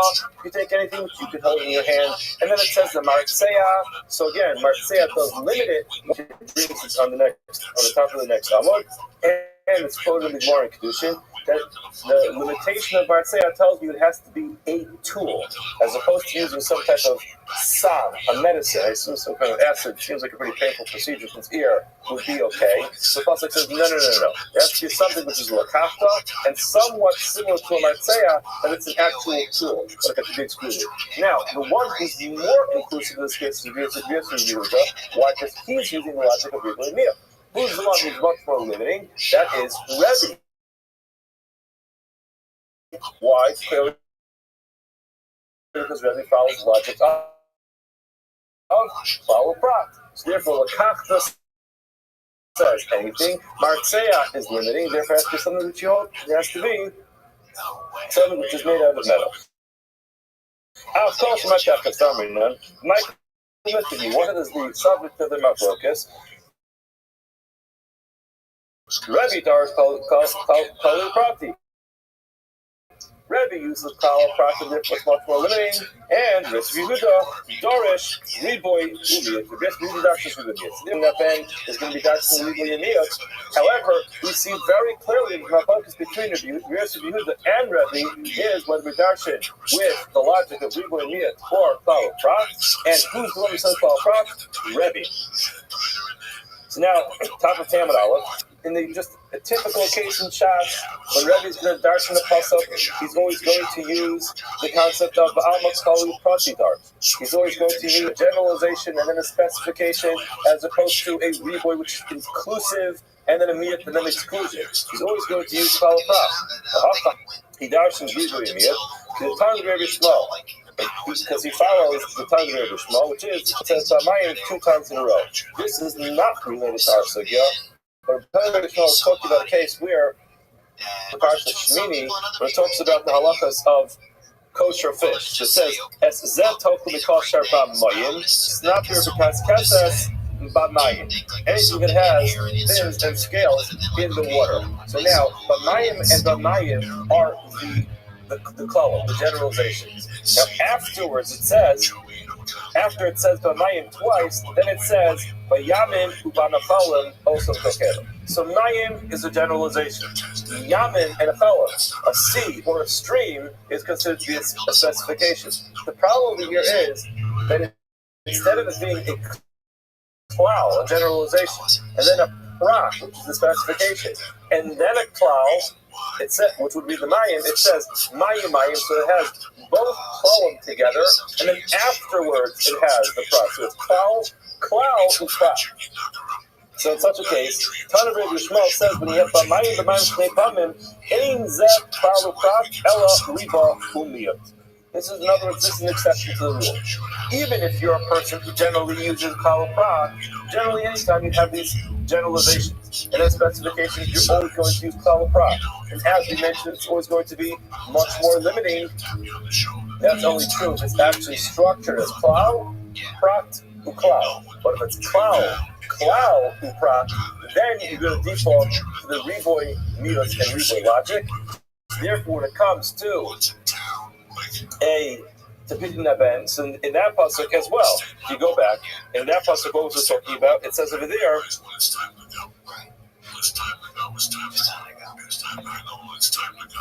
it says, do you know? Then it says Tifta. So it says Peduyev and Tifta together next to each other. So therefore he's also going to say in that case, since Peduyev and Tifta are right next to each other, and then when it has the specification afterwards, you're going to go ahead and follow the logic of Riboy Miyat. In other words, over there it says Peduyev and Chodesh Tifta, and then it says at the end, so therefore he's going to use the logic of Riboy Yemiyot as opposed to Kala Prat. In other words, the bottom line is, the Gemara is not going to say, now those who argue and actually do that to Kala Prat, what they say is, I'm repeating the Dana B'Marava, Kavot Shaftos, Shaftos, Shaftos, Zelazeh, Atel Prat, Keneim, Dona Kala Prat. In other words, Rabbanan argue and say, don't get too bent out of shape by the fact that you get two Kala next to each other. So it says B'mayim and then it says Yam and Kalam. All right, just move over the second Mayim and then sandwich them together. In other words, the fact that you have both klal, and then prat, it doesn't make a difference because the order is not as important. However, the problem is, it seems like Rabbi, who did use Riboy Yemiyot, he must have been following Tana Rabbi Shmuel. If you're starting Tana Rabbi Shmuel, that's why he defaulted in that case Riboy Yemiyot. But now the problem is, the bottom line is, what you're telling me is, Rabbi Darsh's klal prat, not Riboy Yemiyot, barring the exception that he will darshan Riboy Yemiyot only when you have klal and prat. But if you have klal, prat, to klal, he's always going to fall back and klal, prat, to klal. So now the problem is, the whole idea was you wanted to use Rabbi himself, who's the author of the Mishnah, and say he darshans Riboy Yemiyot and not klal, prat. and that's how he can include all the shibuas, all the oaths of the sha'amar of the past. The problem just is we just have to say that he doesn't use Ribon Yid. He uses Klal Yisrael. Now, he cannot be the Tan of our Mishnah. The Gemara says, right, Ella the Shvuas Nasa B'Lugi Rekiva, or later, so we have to go back to this original text, which is, yes, Rabbi wrote the Mishnah, but in this case, Rabbi did not write his own opinion in the Mishnah. Rabbi wrote the opinion of Rabbi Akiva in the Mishnah, and it can't be his opinion. So, in short summary, what we accomplished today is that it's true that there are some exceptions where Rebbe himself will darshan a riboy and mir, but that's the exception.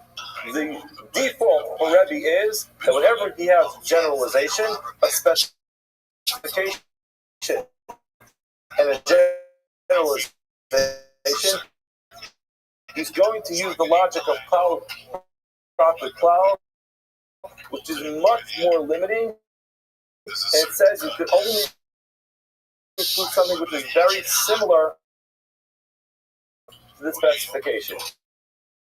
He does not follow Ribu and Miyot and Miyot, which essentially is much more inclusive and only excludes one thing unless there's a problem with the Klal Prantu Klal. For example, the Klal is to the time of the Mishnah, rather than the time of the Mishnah is Rabbi Akiva, or the Rabbi wrote it, he was just quoting Rabbi Akiva's opinion.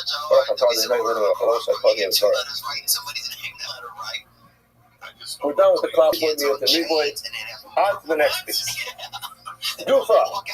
We live in yesterday's Amud. Minayin. So we're now going to quote a long piece of Gemara from yesterday, and they're going to analyze it.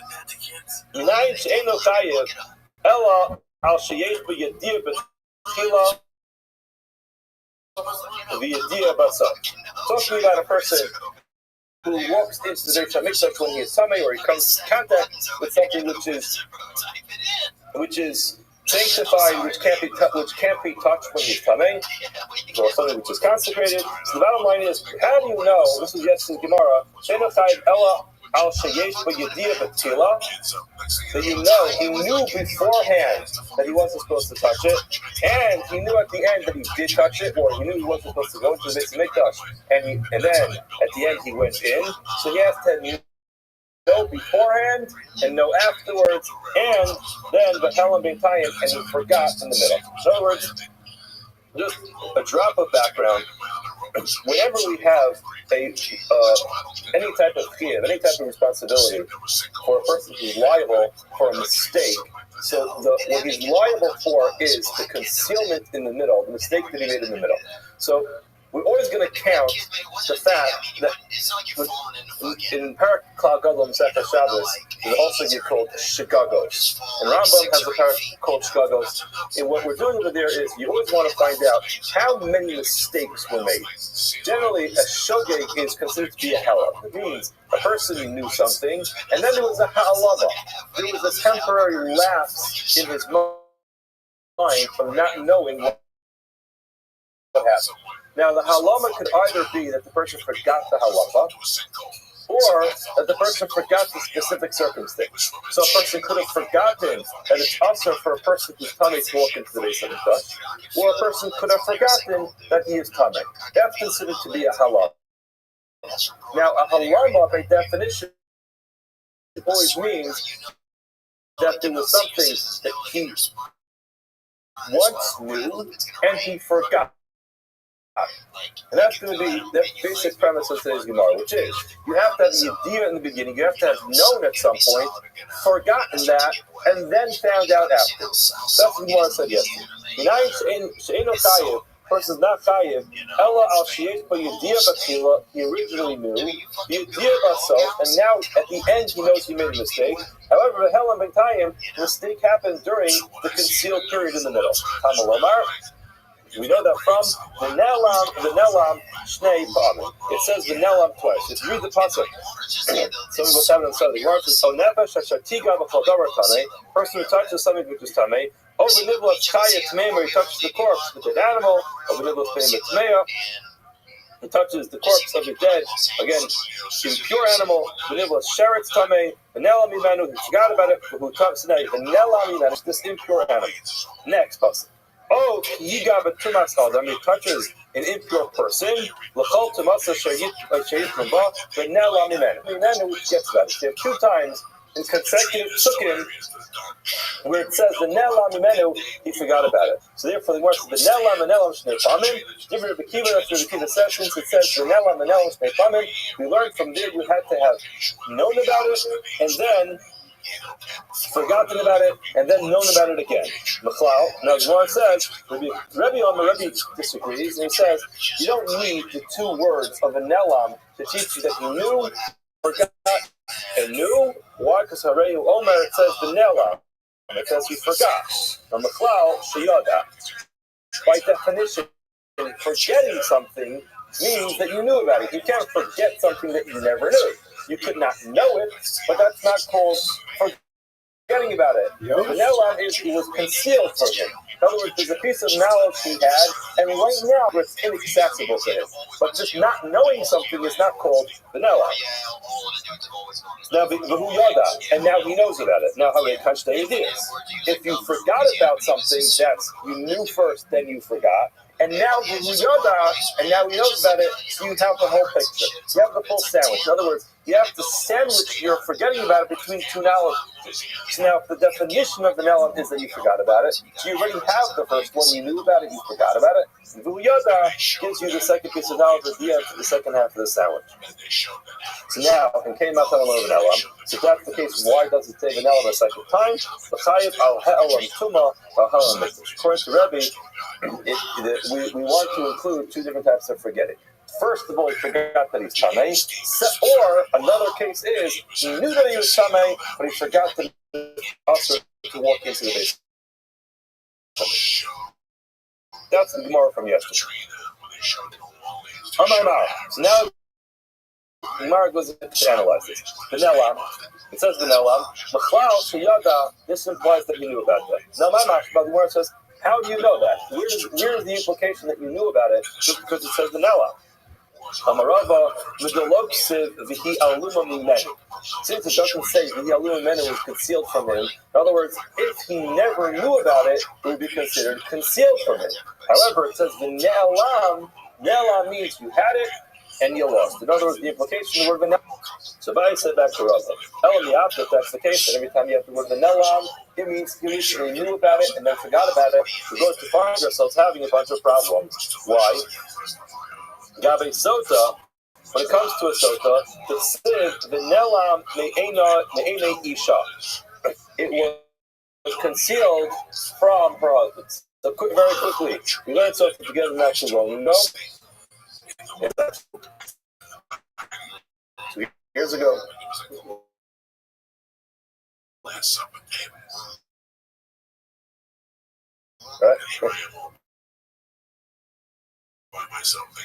So, a quick review. What is Sota? Sota is a woman who allegedly engaged in inappropriate behavior with another person. She's a married woman, and her husband accuses her of engaging in inappropriate behavior with another man. So he warns her not to seclude herself with that man. That's called kinoi. She goes ahead and she secludes herself again with that man. And there's a whole discussion in the first parak whether they're Eidim, the whole discussion. The bottom line is, if she conceals herself from this person, there's a they ask her all kinds of questions. She makes shavuos, and ultimately, if at the end of the story, then there's a task which happens with the Mei Sota. They write to the Parsha Sota, they erase it, they put it into water, she drinks it. Now, if she is innocent, she gets the most wonderful brachos. If she is guilty, the opposite is true, and she dies at the end of the day. So the Ne'elam Me'eisha, it's concealed from the eyes of her husband. Mechlal, that he knew about it. In other words, he has absolute knowledge that she engaged in this extramarital affair with this man. So now, according to our logic, Ne'elam always means he knew about it. How are you? Mechlal, sorry, to have a yada meikara. I should do it again. Take a floss and brush my teeth. Okie doke. Play this game and get ready and go to bed. All right, are you ready for an invitation? I'm gonna floss real quick, okay? Okie doke. All right. Take your time. Wow.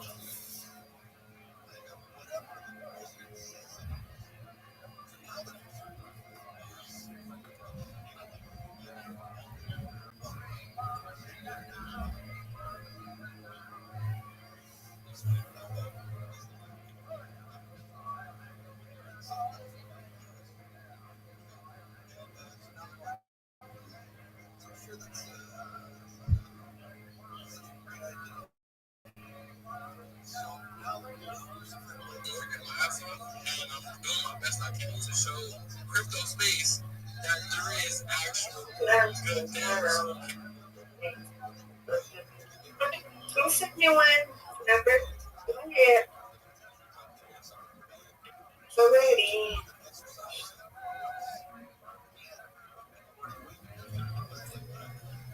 Go ahead. Okay. Then,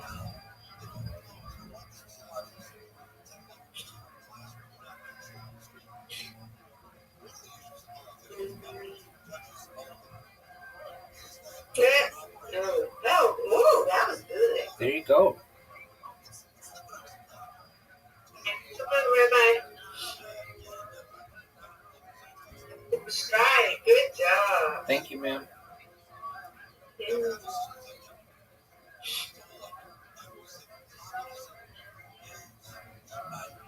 Maybe master. Nice job. High five. Thank you. High five. All right. Oh, no.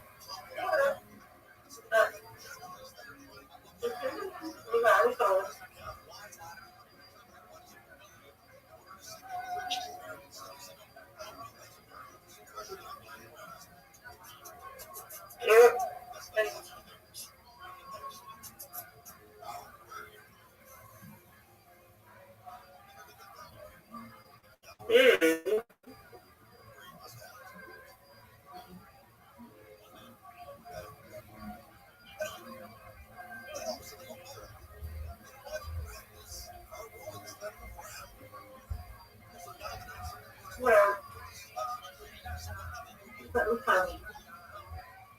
oh God. Do this, do that. All right, I'm coming. Go. No. Yeah, there we go.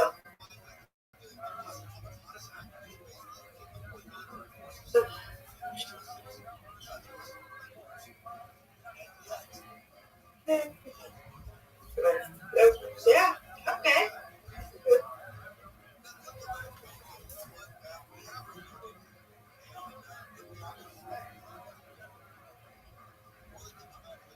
Come on, track it. Oh, shit, that damn. I agree. Whoosh. All right, good job. Yay.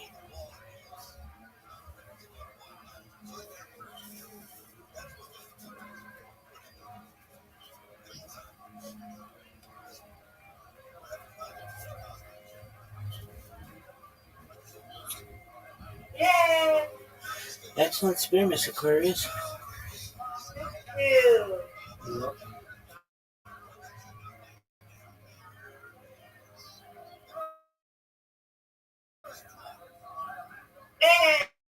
Hey. 2 strikes. Or a spear and a strike. Oh, finger slip. Finger slip. Uh-oh.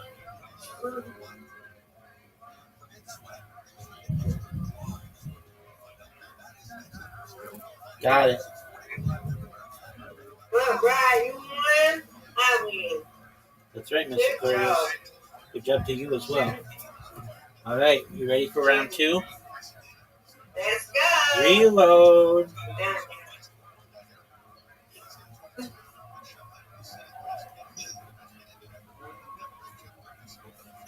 Okay.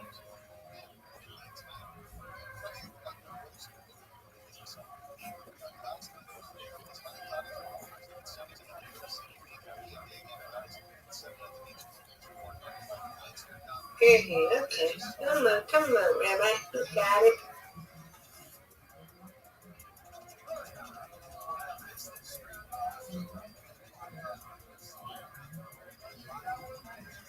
Get him. All right. That's what I'm talking about.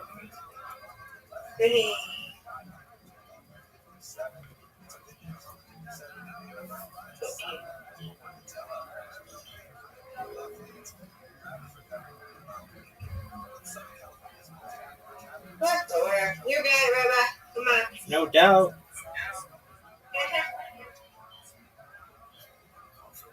Now this is going to be really difficult. Not even close.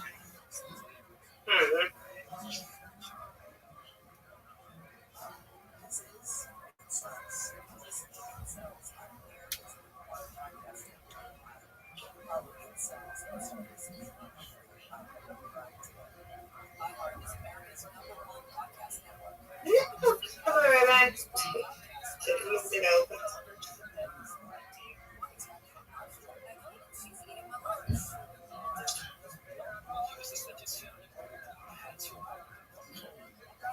Get it.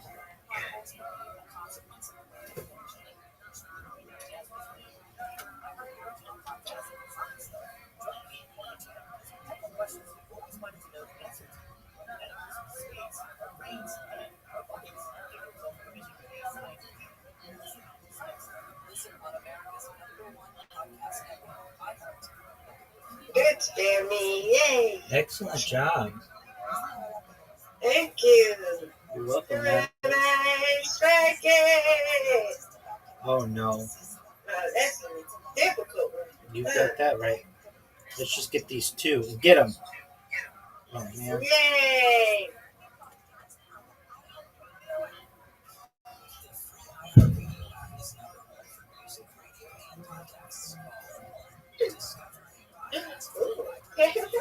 Like a cinnamon roll is it?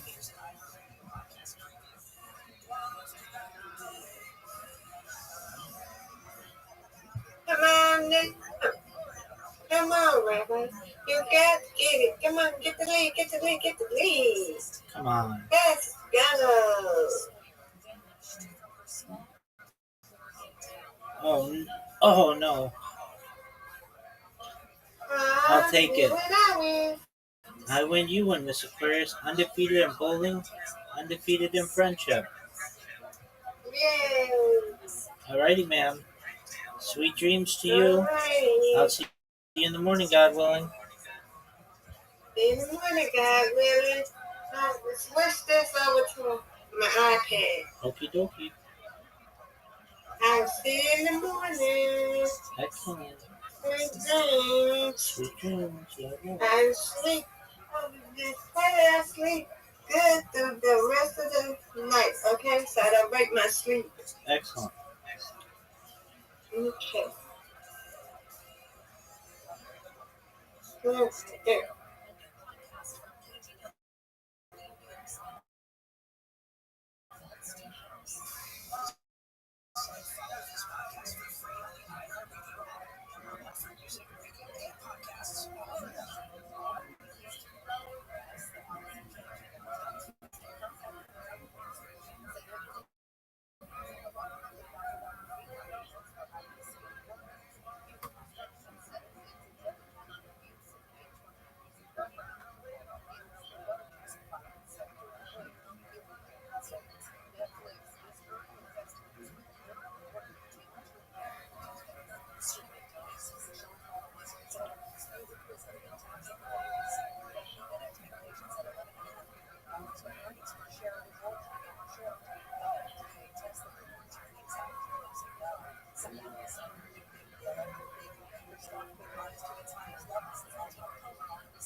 Now, this whole process going to work.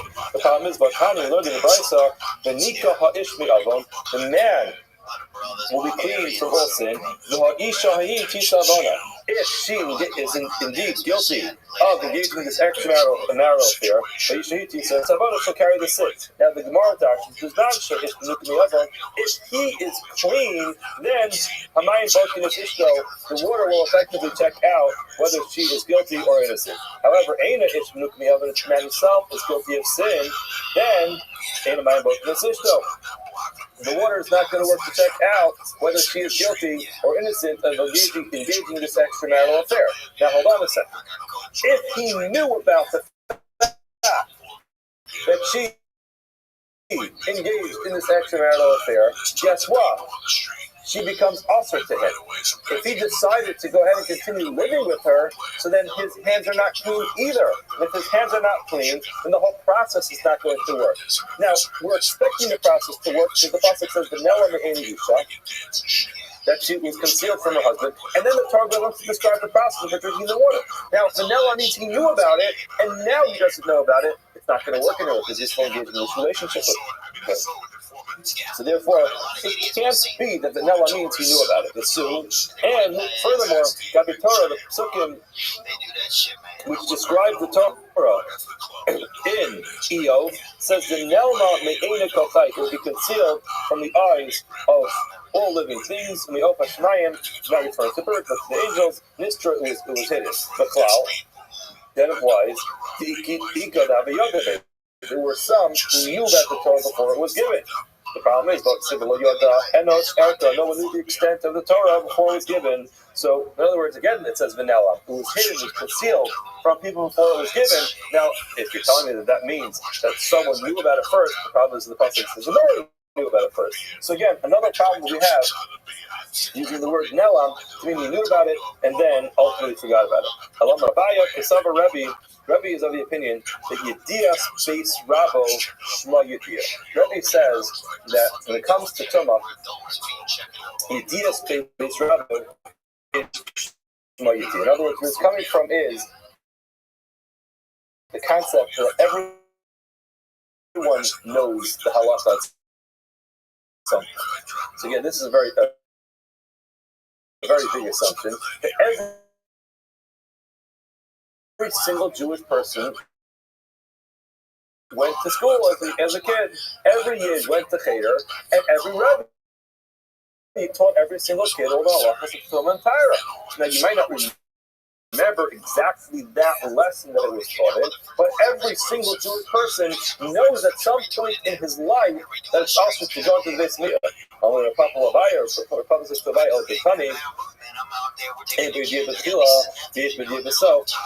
why you have to have the idea in the beginning. So everyone knows about it. So hold on a second. Then it's impossible. In other words, you're telling me that everybody knows about it because you learned it in school. The case where it says, is there any Jewish person who did not go to Cheder as a child and learn the halachas of Tumah and Taira? Amalei set him in, yes, it could be somebody did not go to Jewish school. Nowadays, you all go to, hopefully, most of us go to Jewish school. Not all of us have gone to Jewish school. But ultimately, you see the concept, that even in times of the Gemara, there's the concept of K'nei Nishpa, and exactly how that applies to a person nowadays is beyond the scope of today's year. But yes, it's possible that a person did not go to Cheder, not learn halachas of Tumah and Taira, and that would be a person who would not have the idea of it. Okay. Now also, going back to our Mishnah, Yitzias Shabbos Shtayim Shehin Arba. One of the things listed in our Mishnah as a 2 that ultimately comes to 4 is Yitzias Shabbos, carrying on Shabbos. But now let's analyze the way this Mishnah is written, not here in Masechah Shavuos, but the way the Mishnah is written in Masechah Shabbos. It says, Yitzias Shabbos, carrying on Shabbos, is Shtayim Shehin Arba B'fnim, 2 which is 4 inside. Shehin Arba Bachotz 2, which is 4 outside. So now, 2, which is 4 inside, 2, which is 4 outside, means 4 plus 4. Our Mishnah did not say that. Our Mishnah just simply said it's Shehin Arba, which is 4. So the Gemara is going to ask, Then how about this? 3 years Nice later, why is our Mishnah different over here? The Tana Shtayim Shehin Arba V'Sulai, it just simply says Shtayim Shehin Arba and nothing more. And Ma'ishnas and the Tana Shtayim Shehin Arba B'Fnim, Shtayim Shehin Arba B'Chush, it has 2 which is 4 inside, 2 which is 4 which is outside. Now just quickly to go through this, the cases are as follows. When we talk about Shtayim Shehin, we're going to refer to as Rishus Hayachid and B'Chutz Rishus Harab. Now, there's a bunch of different terms that you use in Mishnah and Shabbos, which are not literal. But the Gemara just uses it to explain it like this, you'll remember it. The Gemara talks about an ani and a balabais. An ani is a poor person, a balabais is a homeowner. Generally speaking, if you're going to cast something out the window of the house, so then the Baal Habayis, the owner of the house, who's settled and comfortable inside his house, is going to be the one who's providing something for the ani, for the poor person who's outside coming to beg for some food. But now, that is not a requirement for Haitzah that a person be wealthy or a person be poor. It makes absolutely no difference. What does make a difference is that the person picked up the item inside of Rishus Hayachid, which is a private domain, and transferred it outside their house into a public domain. Now, in order for a person to violate the biblical prohibition of you lift it up from the place where it is, you uproot the item from its place, and a hanacha, which is you place the item down, goes, you have one person involved.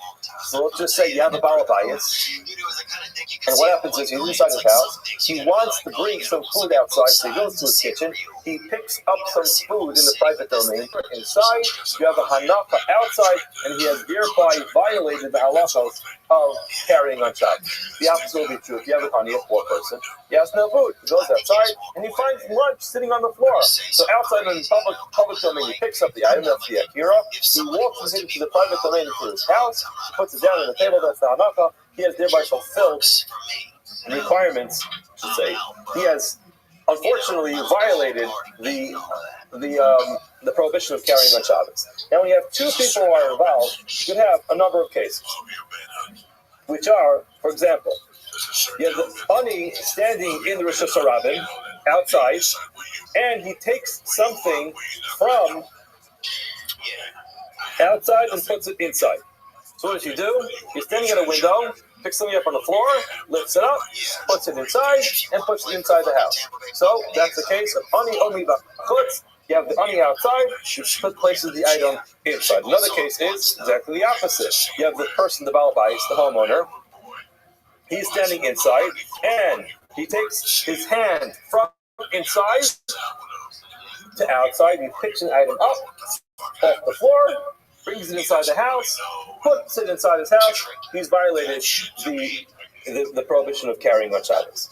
Now, what happens if you have kind of a hybrid case where you have the ani, let's just say that the guy standing outside, so he picks it up, and the guy inside takes it out of his hand.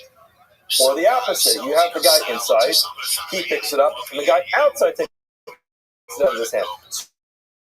You have sheer malach over here. Remember, we said you have to lift it up and put it down. What happens if one person picks it up and another person puts it down? Or the opposite in the other case? The bottom line is there are 8 possible scenarios of how you could divide this up. Where you're going to have 2 of them, let's say, cumulatively have 4 of the Torah. Now, the bottom line is, what our Gemara is saying is, in our Mishnah, we only list 2.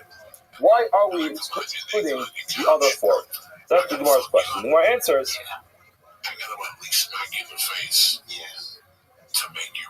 Hacha, nice nothing to touch Stamshin, I will Sulo. Nice nothing to touch Stamshin, I will, but Kim Stamshin, I will. Gemara says, Hasan, the Iker Shabbos, who, guess what? Down the Sefta, where it mentions all of the cases, 4, in other words, 2, which is 4 B'fnim, 2, which is 4 B'chutz. So you have a total of 8. That is the Iker Shabbos, that's the Sefta Shabbos, actually. So therefore, the Gemara says, Hasan, The Iker Shabbos to Tani Avos, Tani Taldos. We wanted to list all the cases of Avos and Taldos. Avos is the main category, and then the Taldos are the subcategories. Now, the law of Iker Shabbos. So this Masechta is called Masechta Shavuot. We're not really learning about Shabbos over here, and therefore we want to get into all the halachas of the subcategories. The law of Iker Shabbos to Avos Tani the Taldos Lo Tani. The Gemara says Avos menu. What are the Avos? What are the main categories? Where it says Yitzios, taking Yitzios. In other words, if we're only counting Yitzios, we should only have 2, not 4. We're only listing the ones which are. So we have some which are chayv, some which are pater, some which are he's actually liable, some of which where he's exempt. Our case was lined up right after Maris Nagayim, which is the leprosy. In those cases, but just like in all those cases, all the Nagayim are cases where it's a problem. All the cases carrying a Shabbos, the cases where it's a chiyuv. Over there, since it's Masechta Shabbos, we'll learn all the cases where he's liable and where he's pater. We're teaching the cases where he's chayiv. We're not bothering to mention the cases of the Torah. So therefore, we're only going to have 4. The one says chiyuvei ma'niu. What are the chiyuvim? Where are the cases where it's chayiv? Yitzios, where he's taking it outside as opposed to where he's bringing it in. Yitzios tartiyav. In other words, again, we only have 2 cases where he takes it out. Yitzios tartihu dehavos. Shtayim betzah, or shtayim da'achnasa. But Yitzios Kazani, you have 2 so the Gemara says you have 2 which are going in, 2 are going out. The Gemara says, Yitzios Kazani. Over there it says Yitzios, which means to take it out. Ravashi, our Tana learns Hachnasa, Tana Hachnasa Nami Yitzal Karila. Our Tana refers to bringing it inside as Yitzia as well. In other words, Yitzia literally means bringing it outside, but our Tana actually explains that Hachnasa is also called a Yitzia. Now the Gemara explains, Nimai, from where we know this, from the top, it's not for in the Mishnah, Hamoti Mershufos, a person carries from one domain to another domain, Tayyid. You're tired. Now, one domain to another domain, Nilo Askin to Kamayel Uyule, isn't that talking about when he brings it inside or he brings it out? You call it outside, so therefore it's fine to still call it outside, it's going in. How do you know? Maybe that case is where it goes from A, Rishus Yakin, which is a private domain, the public domain, and therefore it's called Yitzir because he's taking it out. The Gemara says no. In Cain, that's the case. In this say that. In other words, the fact that you say you're going from one domain to another domain is not specifying you're going from inside to outside. That means that either way is going to be fine. Now, my Mershus Rishus, but if it's Rishus Yakin, Kakarele Hatzah, still calling it Hatzah, so we see that the term Hatzah taking out can still be used even to be bringing it inside, and therefore. In fact, it says Yitzias in the Mishnah cannot be limiting going inside. Now, the time of Mai, what's the reason why we call going inside, going outside? Where it says, Tana call Kiroscape between the Tomo, Hotzah, Karla. Anytime we take something out of a place with another place, we consider taking it out. Now, just to explain this very quickly, I'm seeing that we're really short on time. We still have a lot to do today, so we'll get it done. But the concept of why it's considered a Hotzah is because just in general, one has to ask, why is carrying something from one place to the next considered to be a malach on Shabbos? If you go through all the malachas on Shabbos, you're going to find that every one of the malachos, you're going to have to be able to describe something significant that was done. So, for example, when it comes to bishul, cooking, you always going to have to identify what changed in the item. That's why there's a big discussion. Whether or not, or how there could be a chiyuv of bishul, an obligation of cooking when it comes to water. It's prohibited to cook water on Shabbos, but the question is, rather than trying to deal with why? What is the significant change in water just changing its temperature? And there's a lot of discussion about that. When it comes to any one of the malachos, we always want to find out what is it that changed significantly about this item that makes this qualify as one of the 39 prohibited acts. Now, when it comes to it from point A to point B, the answer to that is that Every item only has its use if it's in the right place at the right time. If the item is in the wrong place at the wrong time, then it becomes useless. If a person showed up to Daf Yomi and they left their Gemara at home, so then they can't use it. The Gemara is essentially useless for them because it's not here. You show up to work without your computer, so the fact is, you have your computer. You tell your boss, I have it, don't worry about it, I got my computer. But it's useless, you can't use it. An item is only useful if it's in the right place at the right time. So essentially, every time you pick something up and move it to the proper place, you are then giving that item purpose and use. So therefore, the Gemara is explaining, anytime you move something from one place to the next, whether it's going inside or going outside, you are removing it from the place where it's useless and moving it to a place where it's useful, and that's considered a yitzia. You're removing it from the place where it wasn't useful. We spoke about drills earlier today. Person is in construction, he shows up to a construction site without his drill, says, don't worry, I have my drill. It's in the back of it's in my garage. It's useless. It doesn't help us in your garage. You have to be motzi it from your garage and bring it to the place where you need it. Now it's able to fulfill its task. Therefore, that's considered to be a yitzia. Amar Rabbi Masnis Namideka, our mission actually makes sense with this as well. The Tanakh says Yitzia Shabbos time saying Arba, B'Shneim Shneim Shneim B'Chutz, Yitom Farash Hachnasa. Actually, if you go back to Masechet Shabbos, you'll find when it calls all those cases Yitzias, all those 8 cases Yitzias. And the first case that it actually gives was a case of bringing something inside. So therefore, we see that the term Yitzia and Hachnasa, going out and going in, are interchangeable. Shmami enough. Rava Amarova says Rishuyas Katani, Rishuyas Shabbos, Shtayim, Shayna. In other words, Rava just changed the whole thing. He says it doesn't necessarily mean taking it out, it just means there are different domains for Shabbos. Again, exactly, it's not specifically so relevant to our Gemara, but he just settles it by saying it's considered Rishuyas. Okay, let's move on to Maris Nagayim. Maris Nagayim, Shnayim, Shayna. Our Mishnah said that there are Maris Nagayim, there are 2, which are 4. What does that mean? Not awesome. We learned elsewhere in Maseches Nagayim. Maris Nagayim Shnayim Shenava, you have 2 different words in the Torah which describe the way of a nega. We just learned this in this past week's parsha, Parshas Tazria Mitzorah. We just learned it. And the pasuk says,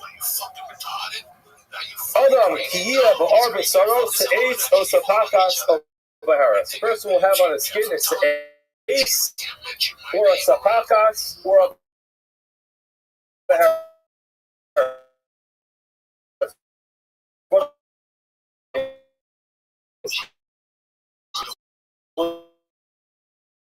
Define this.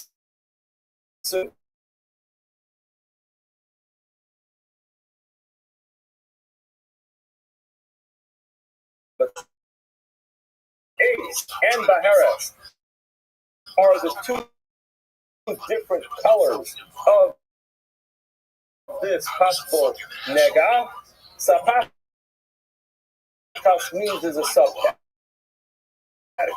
So you have Seis, Baharas are the main categories. Sapakas tells you this is a subcategory. So let's see what that is. Baharas, Shneel law. What's the subcategory of that one? Kisida Heichal. It's like the line, the plaster they use inside the Heichal in the sanctuary. Se'ez, Katzemer. What's Se'ez? It's like Katzemer Lavan. It's like fresh white wool of an animal. Shneel law. What's the subcategory of that? Kukrum Beitza, like the membrane of an egg. Now, this is not the egg shell, but this is, when you break an egg, you'll notice inside the eggshell there's a light little membrane. If you try this at home and make an egg for breakfast this morning, if you take that membrane out and leave it to dry, you'll see it dries in a very white color. So that's what that's like. The brightest white is snow.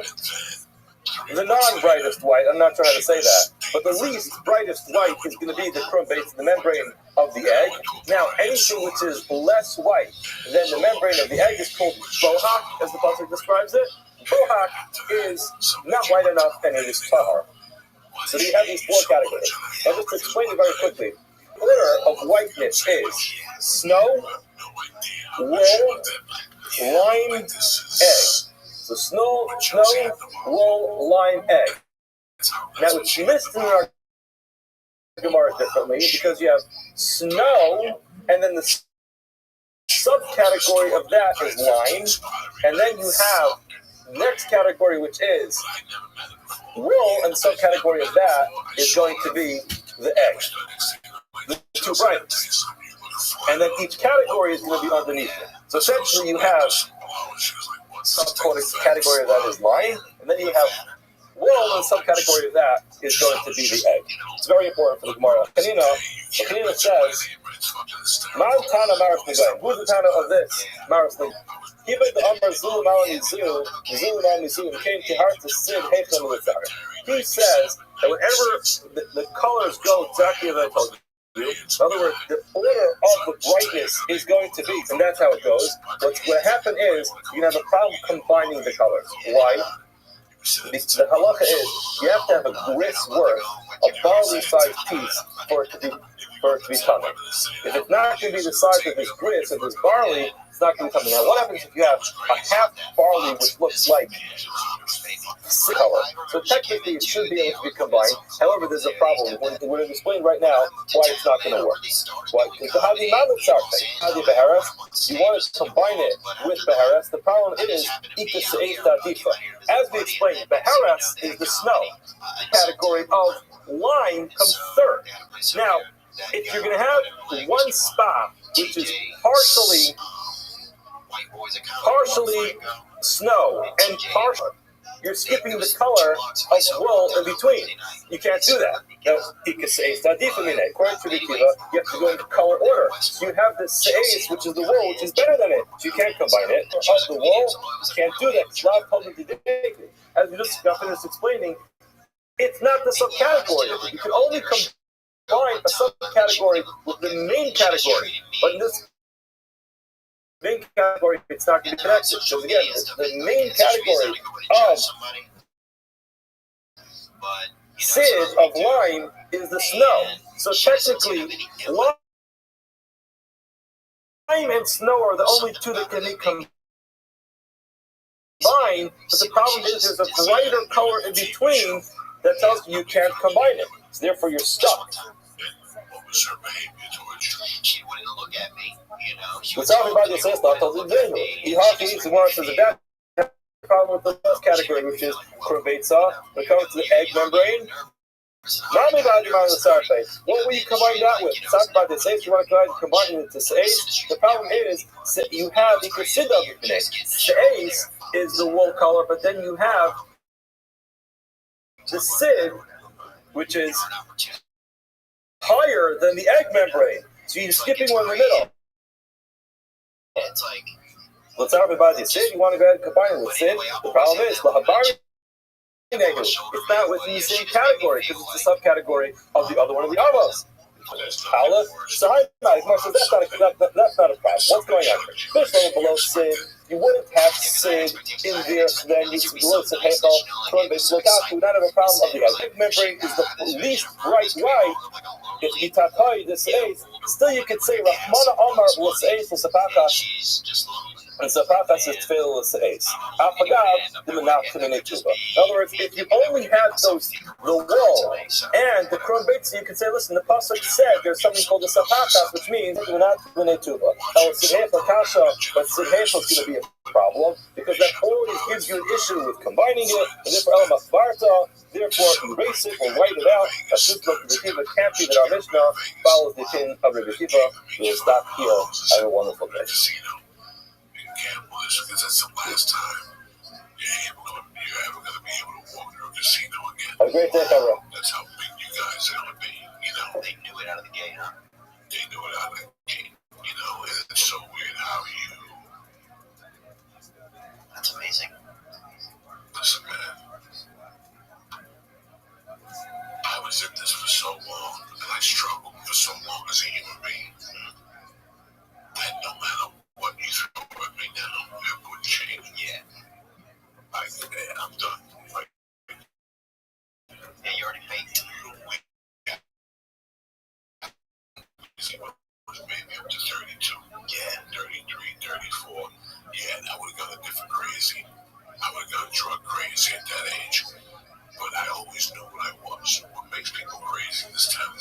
Right, we'll say good morning. Good morning. Let us begin by thanking all of our sponsors for this morning's share. To thank our Talmud Torah sponsor, our annual Talmud Torah sponsor, the Tolson Mishpach of Eretz Yisrael, for dedicating all the Shemar Droshos this year as a zichus from the Soros Tovos for all of Am Yisrael. Our Talmud Torah sponsors for the month of Iyar Havamer, Mr. Leonard Karakin, Lipa, Ben Yecheskel, Akoni Zichron Lebracha, and our week of learning sponsors, Ari and Yuri Lichten, and Ivri Mishmas, baby's mother, Rachel, Leah, Bas, Ruin, Mayor, Zichron Lebracha. We hope that the merit of our Talmud Torah, all of the Neshama Sabna, and the families in the Shalom. Hashem, bring home all of our hostages, B'Shalom and B'Karov, and in Hashem, our holy soldiers should be successful. B'Chol Ma'aseh Yudeh. Firstly, with that, let us begin. First of all, tremendous shkoyach and mazel tov to everyone who participated in the seal last night. Again, a very special thank you to the Goldberger family for helping. It was just a beautiful, inspiring, and elegant, and delicious, and uplifting the ashes of Rosh Hashanah. And that's when we should result in subject many beautiful and holy and spiritual accomplishments together. So with that, let us begin. Today's daf is daf Dal, a really fascinating daf ahead of us today. We are picking up in Eretz Hashem on the bottom of Gimel Abayis. We could headway yesterday, 2 lines up from the bottom. So again, just to orient ourselves a little bit.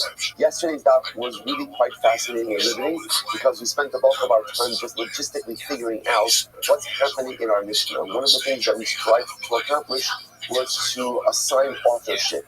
The way the Gemara kind of is holding right now is that the Mishnah is reflective of the view of Rabbi Yishmael, and interestingly enough, the liability to which the Mishnah refers is Malchus. Malchus lashes liability. So you find good. You might then say, here is the only problem that created. Because remember again, Rabbi Yochanan is the opinion that, now again, the other thing that comes up in our Mishnah based on that is that Rabbi Yishmael holds, Lav she'in b'maisa lokin alav. Again, that was one of the major takeaways of our Mishnah. That even if you have a lav that doesn't have an associated action with it, you get Malchus for that. What was the problem? The problem is Rabbi Yochanan. Not Rabbi Yochanan is a problem. That one of the positions, especially Rabbi Yochanan, created a little bit of an issue for us. What was the issue? So Rabbi Yochanan holds that the halacha is like a stam Mishnah, which means our Mishnah is a stam Mishnah without attribution, which would mean that according to our Mishnah, based on that, the halacha is lav she'in b'maisa in lokin alav. Okay, so whatever, you fill in the blank, right? The paradigmatic example that the Gemara often used for lav she'in b'maisa was the paradigmatic example. No, sir. That's the example that keeps coming up over and over and over, right? So Karban Pesach, I leave over Karban Pesach, I don't go ahead and I flash it to this day. That's one of the examples. Then if I she'in b'maisa, you get Malchus. So Rabbi Yochanan follows our standard Mishnah. The problem is Rabbi Yochanan himself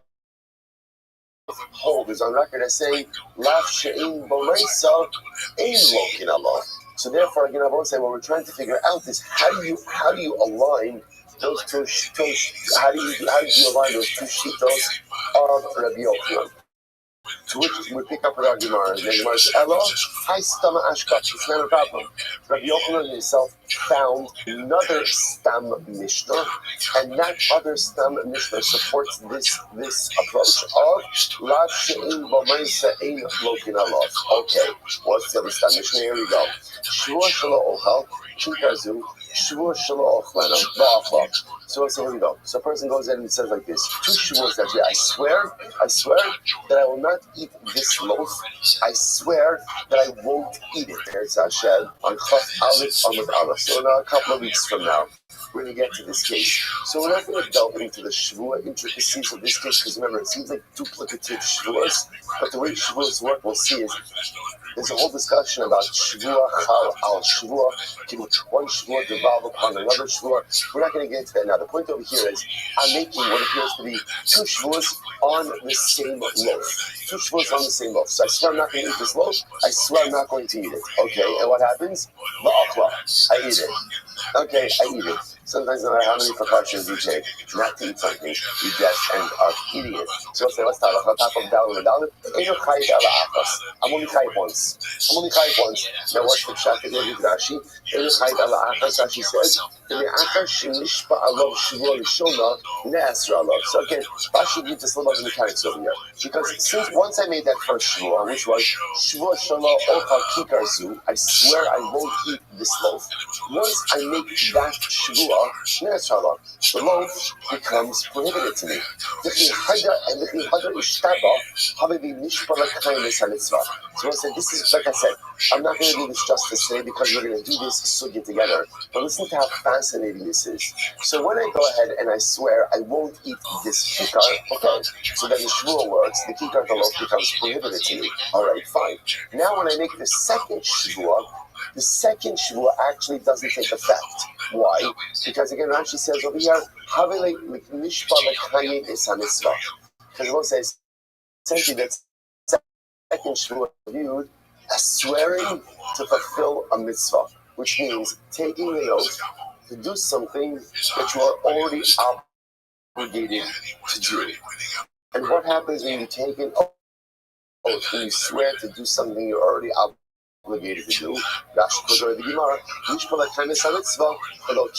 to fulfill a mitzvah. Now, mitzvah in this context simply means something you're already obligated to do. If you swear to do something you're already obligated to do, halacha l'maisa, that shvua doesn't devolve upon you. Therefore, violation of that shvua also doesn't generate liability. I will say we're going to have a lot of fun with this case. And when I say fun, I really mean like legitimate, good, kosher fun. Right? So let's say, so everybody's looking for outlets like that. Let's say, so again, I'll give you just a perfect example. And this really has become very interesting. I swear I'm putting on film today. I swear I'm putting on film today.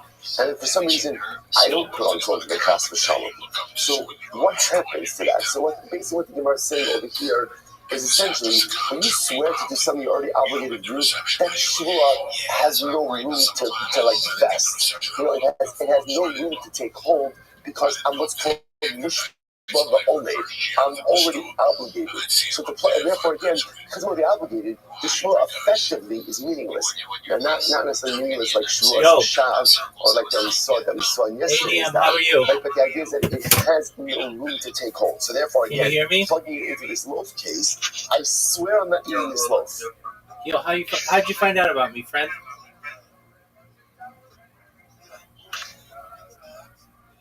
Motherfuckers.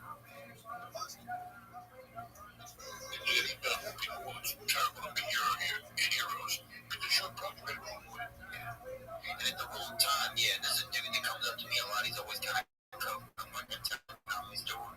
And now I hate that guy. Now, he feels uncomfortable too. Like, why does he keep doing this? You know? I don't really judge people on the drug aspect. I don't care if somebody does drugs. He's always trying to give me Ponzi schemes and shit.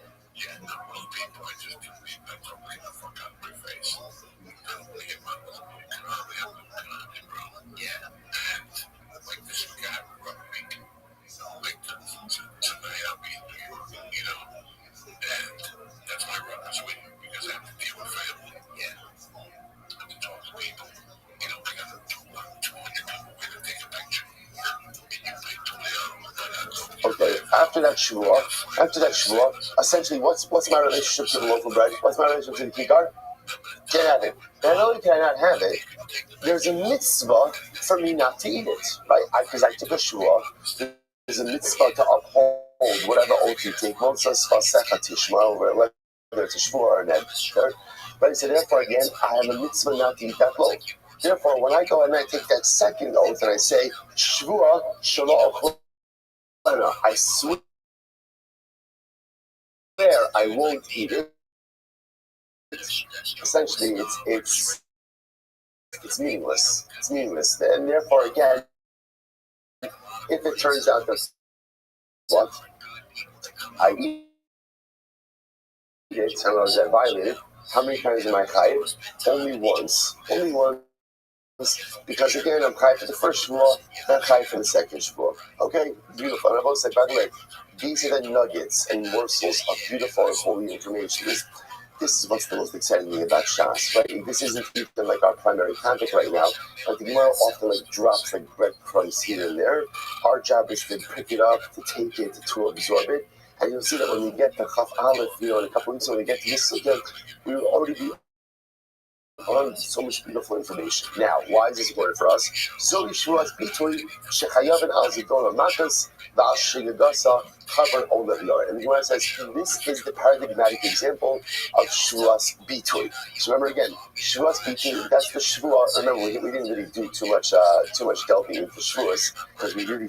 But the Gemara says now here, this is the paradigmatic example of a Shuas Bitoy. Remember, what is a Shuas Bitoy? A declarative oath. A declarative oath says this is the example of a Shuas Bitoy, where if I unintentionally violate it, I'm chayiv malchus, and if I intentionally violate it, I'm chayiv a carbon ola dior. So again, I swear I'm not going to eat the loaf. I end up eating the loaf. If I violated unintentionally, malchus. Intentionally, carbon ola diore. Beautiful, beautiful. Now the Gemara says, we're going to make some very interesting deal. Like this case is the example where if I willfully violate this Shuas Bitoy, I'm chayiv malchus. What can you infer from here? So if you notice again, what type of case is this? What type of case is this? This is a lot short to eat it, and I ate it. So I did something dynamic. I did something positive. I ate the loaf. That's the case of Shuas Bitoy, where ultimately, again, intentional violation, covered all of the earth. You say, ooh, interesting. That's the case. What if you flipped it? Right? I swear that I'm going to eat the loaf, and I don't eat the loaf. It sounds like based on this that what? That I would not be in violation of malchus. Actually, I would not be in violation of the Shua, and therefore, if I for unintentional violation, I would not be chayiv malchus. I would not be chayiv malchus. Now, we'll say, now why not? Based on why wouldn't I be chayiv malchus for that? Why not? Because the pashtos, that's a love she'in bo ma'isa. Because failure to eat the loaf, okay, got it, I'm in violation of the Shua, but it's a passive violation. It's a lav she'in bo ma'isa. So because it's a lav she'in bo ma'isa, ultimately, again, I don't get malchus. I will say, what do we just see over here?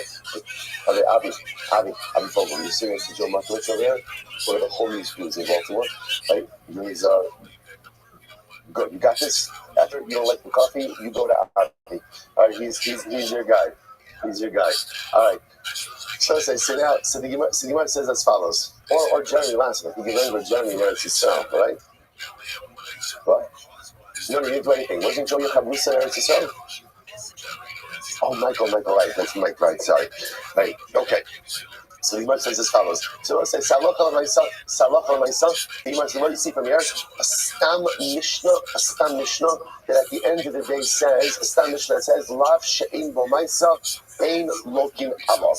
That's what's happening over here. Incredible. So says here it is. Rabbi Yochanan has now a Lav she'in bo ma'isa, a stam mishnah, Lav she'in bo ma'isa, and you get malchus. Okay. So the Gemara says as follows. So Gemara says, hi. So therefore, I will say, it sounds like at least for this moment, the Gemara is in perfect harmony. So look what we have. We've got attribution of Rabbi Mishnah to Rabbi Yishmael. Rabbi Yishmael happens to hold Lav she'in bo ma'isa, lokin alav. Okay, keep it over here. Rabbi Yochanan says that Allah Kabbalah is a stam mishnah, but holds Lav she'in bo ma'isa, ain't lokin alav. So what does Rabbi Yochanan do with the fact that our stam mishnah says lokin alav? No problem. Rabbi Yochanan found another stam mishnah. So Rabbi Yochanan's got his stam mishnah, Rabbi Yishmael's got his stam mishnah, and everyone is happy. The Gemara says, okay, Nifty, high stomach. So now the Gemara is faced with a bigger problem. I don't understand how you have two stam mishnayos that have the opposite conclusions. In other words, that totally undermines the whole notion of a stam mishnah.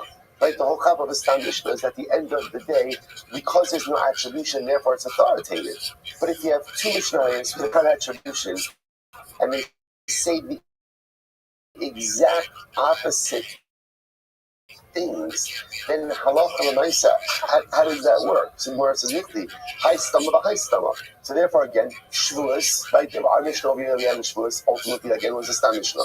The second Mishnah is also a stam Mishnah. My chazid the avid ki high stomach, the avid ki high stomach. I don't understand. Now the Gemara should be asking much more, even on Rabbi Yochanan.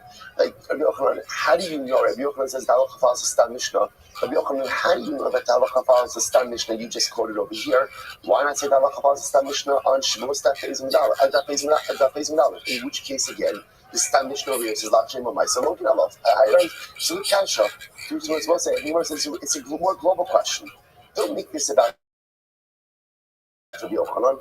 This isn't about Rabbi Yochanan. Well, the Tamech, Rebbe Gufei, Haki Stam Lon Haki, Vahaka Haki. Now I'm going to ask some bigger question. Rebbe, this is like big. Now we're kicking this all the way up the chain over here. Rebbe, how did you codify two contradictory Stam Mishnahs? Right, I want to hear this. This is not a Rabbi Yochanan issue. This is a Rebbe issue. This is a Rebbe bias that give us two opposite conclusions. So let's say this is incredible. And this, I want to think what's happening right in front of us over here. This is a historic Gemara. I mean, obviously, every Gemara is a historic Gemara. Right? But this is a historic Gemara because this Gemara is a window into the mechanics of Rebbe, into the mechanics of how all of this is coming together. Because again, the Gemara is highlighting over here the power of a Stam Mishnah to tell me that if it's without attribution, it means everyone holds of it. The problem is now I have two non-attributed Mishnayos which yield two different conclusions. Rebbe, how did you do that? How does that make sense? Two words, once I get ready for it. Allah, Meikara Savar, Lach Shema Maisalokin Allah. Ustama, this or Visasma. This is what happened. This is incredible. Originally, Rebbe thought that the halacha was Lav Shema Maisalokin Allah. Incredible. Rebbe himself felt that the conclusion was a Lav Shema Maisalokin Malchus. Like Rabbi Shmuel, like the Mishnah that we had in the beginning of Shavuos Pezim and Aleph. Then what happens? Bahadar Savar, Imokin Allah Visasma. And later on, he changed his mind. And he said ultimately again, Lav Shein Bo Ma'isa, Ein Mokin Allah. And therefore he made a second Stam Mishnah. So why not go ahead and redact the first? Why not redact the first? Mishnah Lo Zazam in Koma. But the Mishnah did not move from its place. Now, what does that mean? Take a look at Rashi. Rashi says over here, Mishnah Lozazim in Koma, the Mishnah Rishona, Afapi Shechazabal. Even though Rebbe himself changed his mind, and ultimately, again, did not hold like that first Mishnah. The first one is our Mishnah in Shavuos, right? That we dealt on Beis Midrash.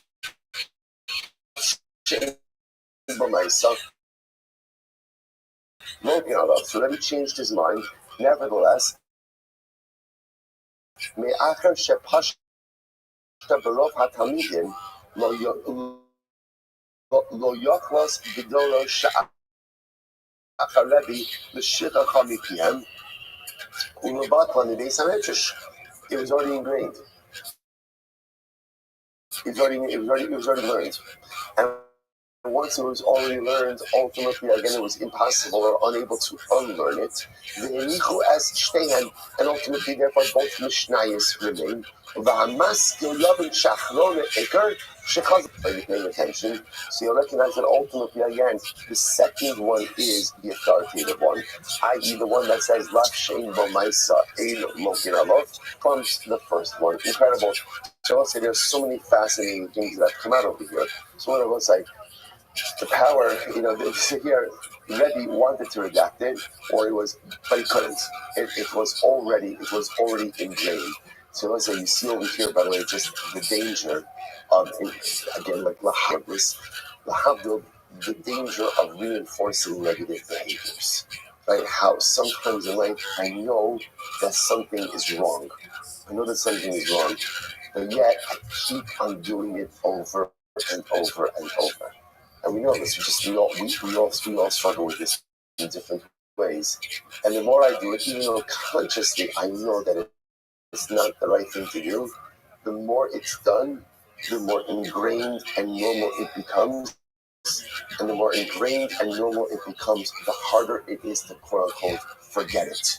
The harder it is to undo it. The harder it is to stop it. Such a tremendous Musar Haskell, which is why when we know that there are things that have to be fixed within our lives, it is so important to take dynamic activity now and not to wait, because the longer I wait, the more ingrained it becomes. The more ingrained it becomes, the more difficult it becomes to change it. Incredible. That's Musar number one. Musar number which is one of my favorite pieces of Musar that Gemara tells us so often, is that halacha l'maisa, it's okay to change your mind. That so often in life we become ingrained and we think a certain way, we live a certain way, we behave a certain way, and we repeat those behaviors over and over, and we close ourselves off to the possibility of change. To the possibility that, you know what, I can think differently, I can behave differently, I can act differently, I could become a different person if I choose to do so. You know, the Gemara gives us this, in fact, this is Rabbi Huda Hanassi. He literally codified a Mishnah with one way of thinking, and then at some point in time later on, I don't know the chronology, I don't know the timeline, but at some point later on, he's like, you know what? I changed my mind. I changed my mind. It's okay to change your mind, and it's okay to change yourself, and it's okay. We have so much invested in the personalities that we create, and then we have those pinnacle moments when I recognize that the personality I created for myself at one stage of life is not the right one to guide me to the next stages, but we're so invested in it that we can't find the courage to change. If Rabbi could do it, so can we. Let's go back there. So what's the Malkin to Rabbi Shmuel Malchus? So what's so now let's round out the picture. So now what we've done is as follows. Now we've established our Mishnah as according to Rabbi Yishmael, right, which meant two things. Number one, Lav She'in B'Maisa is Lokin above. But what it also did was as follows. Remember, in order to make the Mishnah fit with Rabbi Yishmael, it also has to be talking about what? Malchus and not Karba. Because you again, the issue we had with Rabbi Yishmael is that Rabbi Yishmael was the one who said that by a shvuas bitui, you're not chayiv for future shvuas, you're only chayiv for past tense shvuas. The problem is it didn't sting with the Mishnah. So the way we reconciled that was to say what? Rabbi Yishmael says you're not chayiv a karba, no carbon already for future shvuas, but you're chayiv malchus. Okay? So now we've established the Mishnah as the author is Rabbi Yishmael, and ultimately again the punishment that we're dealing with over here is malchus. So the Gemara says, so if that's the case, Malchus, Rabbi Yishmael or the malchus, Maros Negar, my malchus sika. Here's the issue. What malchus do you have? How do you come up with a malchus case? What can you do by tsaras that will make you liable to malchus? So let's say it could be a case of where a person cuts off his blemish. Right? I have something on my skin, and again, I'm not sure, is it tsaras, is it not tsaras, and I cut it off. That act of tsaras removal in and of itself is a lot. So Gemara says, Rabbi Avin, Amr Rabbi Levi, Komakum Shenamar, Hishamer, Pen Baal, Ino Elalo Sasa. Whenever you see the lashon of Hishamer, Pen, and Al, that's wording that tells you there's a lot. So the Torah says, Hishamer Benega Tsaras, which literally means be careful with tsaras. What does it mean be careful with tsaras? You must understand it over here to mean if you have a tsaras lesion, or I say if you have a lesion that may be tsaras or it is tsaras, you may not cut it off. You might think that like you're just going to go to my local plastic surgeon for laser tsaras removal, right? So that's an issue d'oraisa. You're not allowed to do tsaras. And therefore, again, Gemara suggests posits that doing so ultimately again would be malchus. Okay, Yitzias Shabbos my malchus sika. So Gemara says, what about Yitzias Shabbos? Now again, I will say, in order to make this whole attribution of the Mishnah work according to Rabbi Yishmael, you need to come up with malchus in all of the cases, not just by shvuas. Right? So again, so now I've got malchus by tzaras. What malchus can you come up with in the case of Shabbos? Right? Remember again, I will say, case of Shabbos, case of Chotzah. 2 cases of moving an item from Rosh Hashanah to Rosh Hashanah, and 2 more cases of moving an item from Rosh Hashanah to Rosh Hashanah. So what's the malchus in that case? So Gemara says, I don't understand. right? This is a law that ultimately is potentially punishable by death penalty. The general rule is that any law that is punishable by misas bezdin generally does not get malchus. So what's the malchus case by Shabbos? To which the Gemara says, Mishum haki kamokmina Rabbi Yishmael, the Amar Lav Shnita Las Haris Misas Bezdin Lokin Alav. Oh, fascinating. Who knew? Rabbi Yishmael happens to know that even a lot that is punishable by a Misas Bezdin is still subject to Malchus. So I'll say, by the way, you begin to see, it's fascinating to see that Yishmael has a lot of these very interesting shitas, right? Lav Shein B'Maisa Lokin Alav. Lav Shnita Las Haris Misas Bezdin. It's right, a lot that is punishable by a death penalty. Lokin Alav. Okay, fascinating.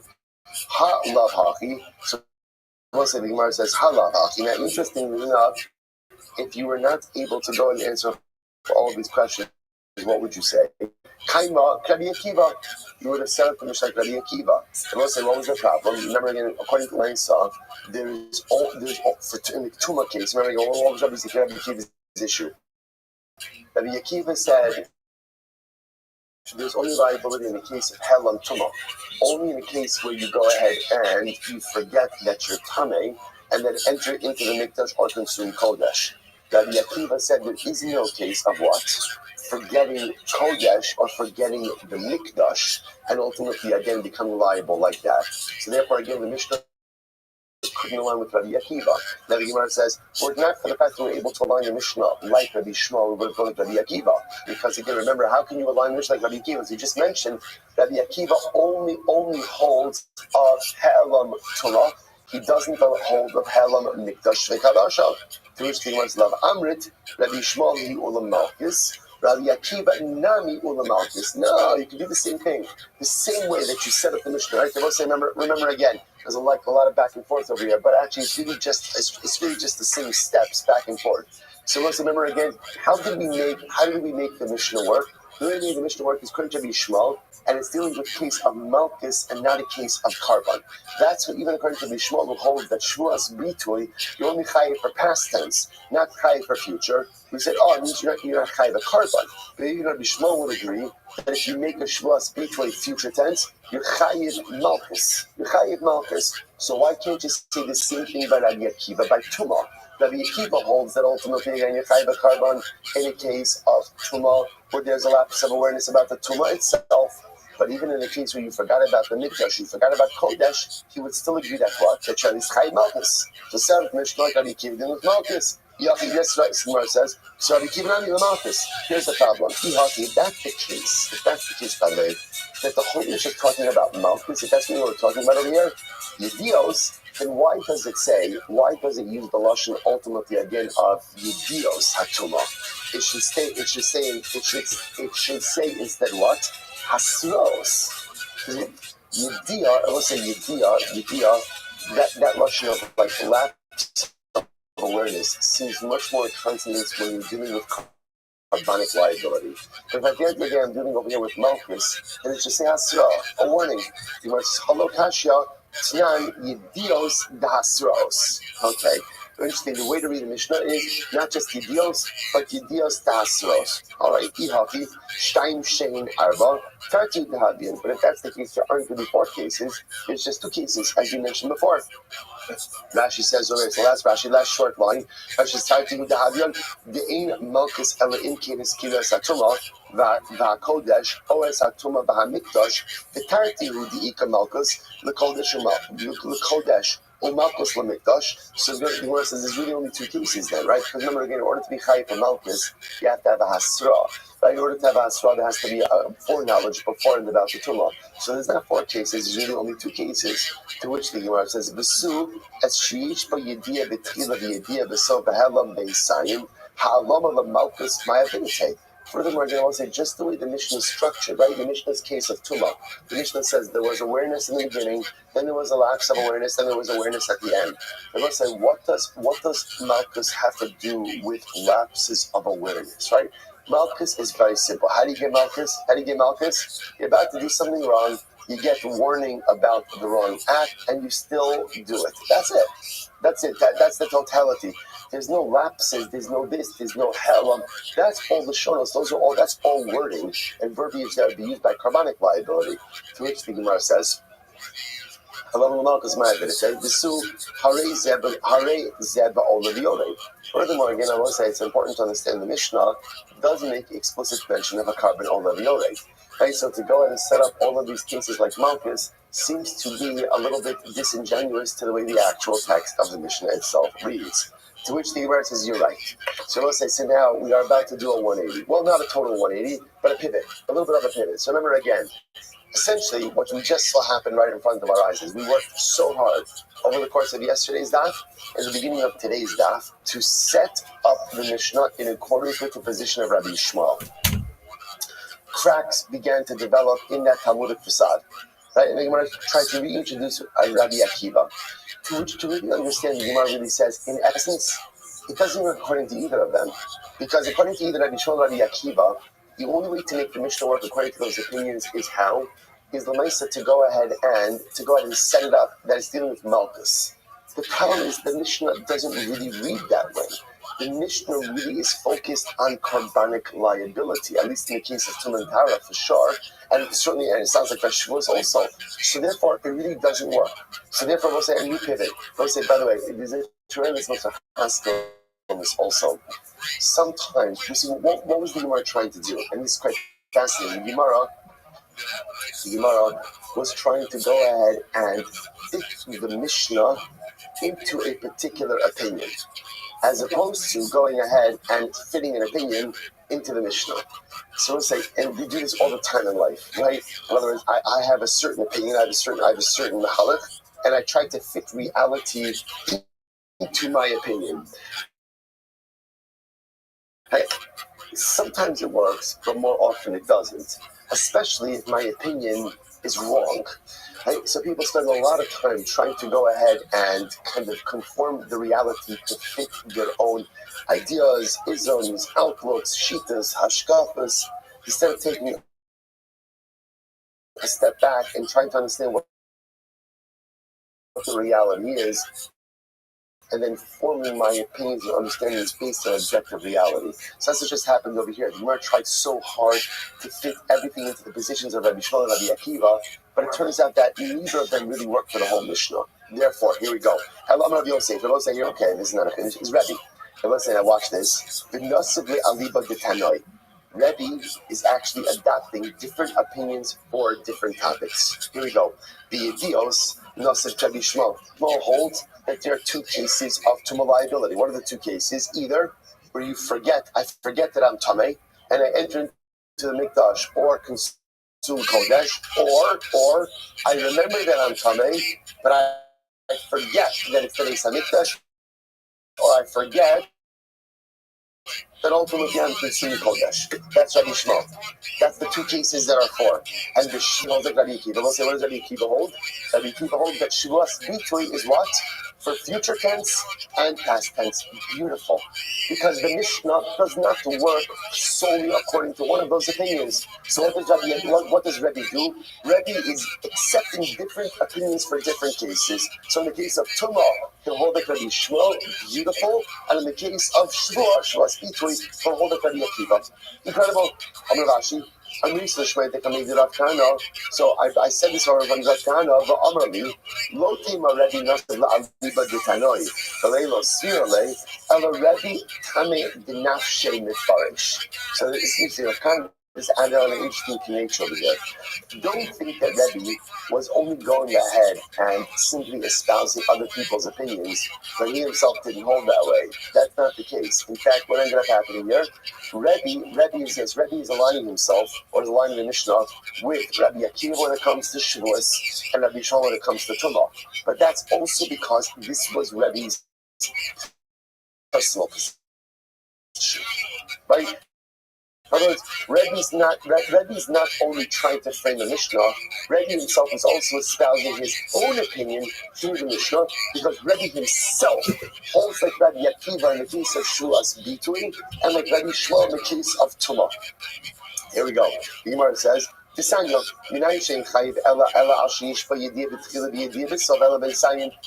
know that in the case of Tumah, you're only chayiv a carbon all of your rate if there was Tumah awareness in the beginning, then you forgot that you were tummy.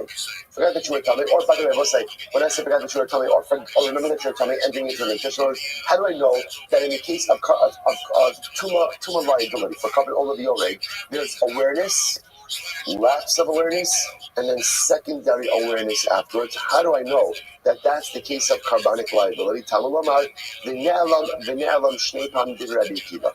Rabbi Akiva says, sources v'ne'alam twice. Twice. Rabbi says, no, you don't even need that. You don't need that, Josh. I'll tell you why. The pasuk says, we'll say on the days, Harihu Omer, v'ne'alam. So the pasuk says, v'ne'alam. Literally, again, it was forgotten. Now, what does this mean? Nichlal b'yoda, right? Obviously, in order to forget something, what has to happen? What has to first happen? You first have to know it.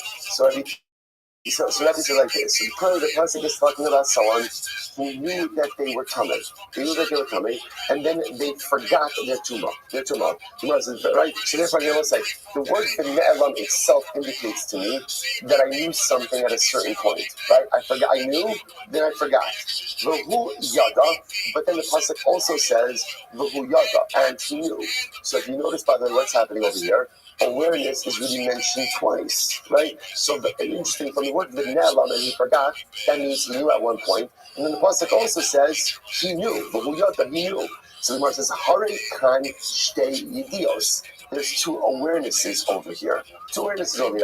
Em came ma talmud lomar v'ne'elam. So ultimately, again, if there are two awarenesses over here, then why does the pasuk need to indicate? Why does the pasuk need to say forgot twice? V'ne'elam was forgotten from him twice. L'chayiv al helam tumah v'al helam mikdash. Beautiful.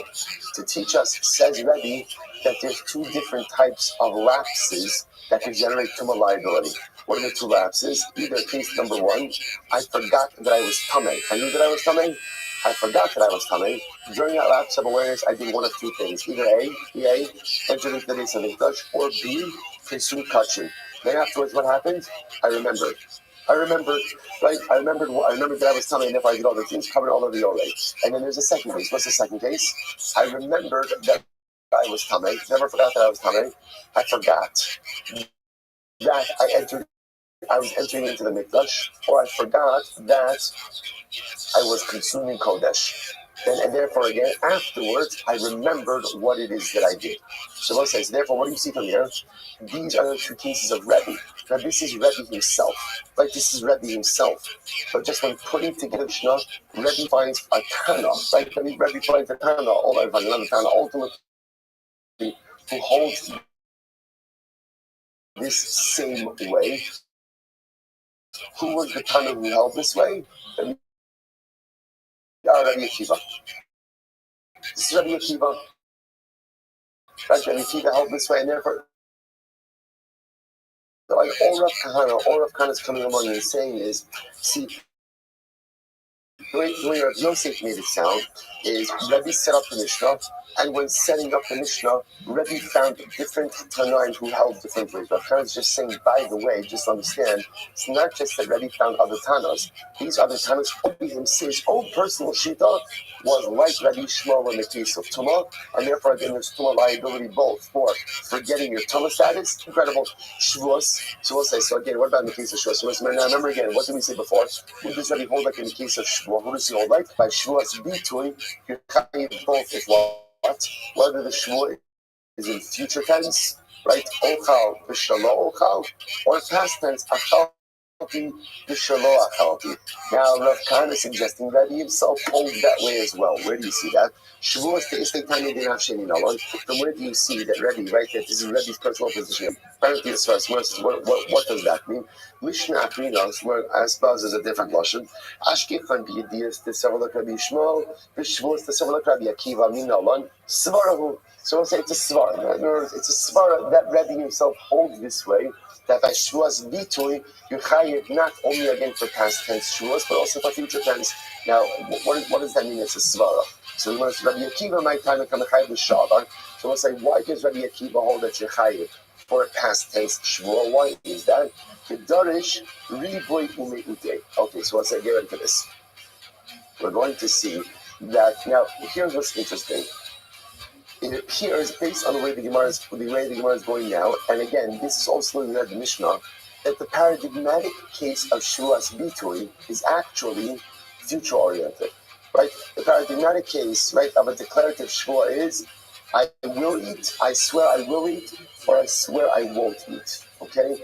The drasha is in it, because remember, that's how the Mishnah explains. Shtayim Shein Arba, the two biblically paradigmatic cases of Shulas Bitui, or future-oriented shulas, which then yielded the second two, which were what? Past tense, right? Shvua sha'akal, shvua shala'achalti. Now watch this. Where does Rabbi Akiva get all of this from? He dashes riboy umiuti. Now let's say this is really exciting, because remember, this gets to the core of what we call our exegetical principles. Remember again, let's say there are different mechanisms through which one can darshan psukim of the Torah. Now again, obviously, you don't wake up one morning and decide which exegetical principle you want to use, right? That's not us. Halavai, that's what gets you up in the morning, right? Zachisa, right? But Lamaisa, again, what we're talking about over here is these psukim are darshaned through 12 different exegetical avenues. Obviously, different Tanoim had different misolas. They had different traditions from their Rabbi and going back all the way to Moshe Rabbeinu about how to darshan different psukim. Rabbi Akiva ultimately again darshaned through Riboy Umeute. Okay, now, and we're going to see how this plays out in just a moment. Rabbi Nami Darish Riboy Umeute, and Rabbi also generally used that same exegetical principle. So because Rabbi Akiva used Riboy Umeute and Riboy Umeute, because Rabbi Akiva used Riboy Umeute, and Rabbi also used Riboy Umeute, it is logical to say that Rabbi held like Rabbi Akiva. Okay, let's put a little bit more meat on the bones here. Desanya, here we go. Rabbi Omer. So let's say, so first of all, just an example over here of how Rabbi darshans riboy umiut. Okay, here we go. Desanya, Rabbi Omer, Bakol holding Bachar Adam Chutz Min Ashtaris. Very interesting. But I will say, pick Yom Bachar. Right, the halacha is firstborn son has sanctity, and the halacha is what's called pidyon ben. What's the coin? The coin asks you, what do you want to do? Do you want the kid to attain his kedusha, or do you want to redeem him? Do you want to redeem his firstborn sanctity? If I want to redeem the firstborn sanctity, I could transfer the sanctity on to 5 slud. So what it says as follows. The one says already holds you can redeem your firstborn child on anything with the exception of documents. So what does it mean a document? Let's say again, I have a firstborn son. I want to redeem him. I happen to have a document in my possession that says Reuben owes me 5 slud. So I have a loan document, and again, the loan document is worth a debt of 5 slud. So I say to the coin, here's what we're going to do. Let's go ahead. I'll give you the document, in lieu of actual cash, and we'll use that. So Rabbi says, it doesn't work. You can withhold it pretty much with anything except the document. Rabbanan say, Rabbanan say, in general, you could redeem a firstborn with anything, with the exception of slaves, shtaros, documents, and karka. So we'll say, what's the machlokes over here? My time with Rabbi, what's Rabbi's logic? Darish riboy umeute. Rabbi in general darshans are riboy amiyot. What's riboy amiyot? Here we go. We'll say, upidu yod iben chodesh. So we'll say the pasuk says, you shall redeem him from 1 month old. Now again, pidu yod is a riboy, which means pretty much you could redeem him with what? With anything. Okay, so the Gemara says, Riba, be'erkicha kesef chameshes shkalin, but then it says again with a value of something that is 5 shkalin, right? Silver worth 5 shkalin, mi'et, that's a mi'ut, right? Again, I will say, riboy means, right, again, like being marba, you're including everything. Now here there's a mi'ut that is 5 shkalin of, so 5 silver shkalin, that's a mi'ut. Tifta. And then it says, he shall be redeemed. That's a riboy again. Chazav riba. So what do I have over here in this pasuk? Riba umiet v'riba. So there's a riboy, right? There's a riboy. Piduyav. There's a miut be'erkecha kesef chamesh shkalim, and then there's a riboy tifta. And we'll say, what do you do when you have a riboy, a miut, and a riboy? What does that do? So the Gemara says riba hakol. In general, the result of a riboy, miut, and riboy is ultimately everything is included. Riba kol miut. And we'll say, but it includes everything with a carve out. With a carve out. Or carve is one word. With an exclusion. With an exclusion. What's the exclusion? Umay miet shtaris. Right? It includes everything. Includes everything. What does it exclude? It excludes shtaris. Now we'll say, why would it exclude shtaris? Why exclude shtaris? Because ultimately, again, a shtar does not have an inherent value. Rashi says over here, Rashi says, "Chutz min hashtaros, hayachayev la'adam b'shtar heislan v'nasalo also shtar lakon video eno b'nevada about good." Rashi says, "You know that's earlier." I'll say why? Because the shtar does not have an inherent value. Right? The only value a shtar has is what? What's the value of a shtar? The value of the pay, right? The Gemara often uses the expression, "What is a shtar good for?" A bottle stopper. Right? A bottle stopper. That's what you can use for. So therefore, again, because it has no inherent value, therefore halacha l'maisa, you cannot use it for pidyon aben. But Rabbanan is supposed to say that's Rabbi, right? And therefore, Rabbi is coming to this conclusion ultimately again through a riboy, a miut, and a riboy. On the other hand, for Rabbanan, that shiklali prati. Rabbanan, on the other hand, don't use riboy and miut. Instead, what do they use? They use klal prat. Now watch this. You shall redeem him from the age of 1 month. Klal. Right? It's shkolim. Prat. Then it says you shall use silver of 5 shkolim. That's prat. Right? And that is a detail, limiting detail. Tif. Do you see what's happening over here? And this, you don't often see it like this. They're darshaning the same words. Right? Literally, again, it's the same exact words. Right?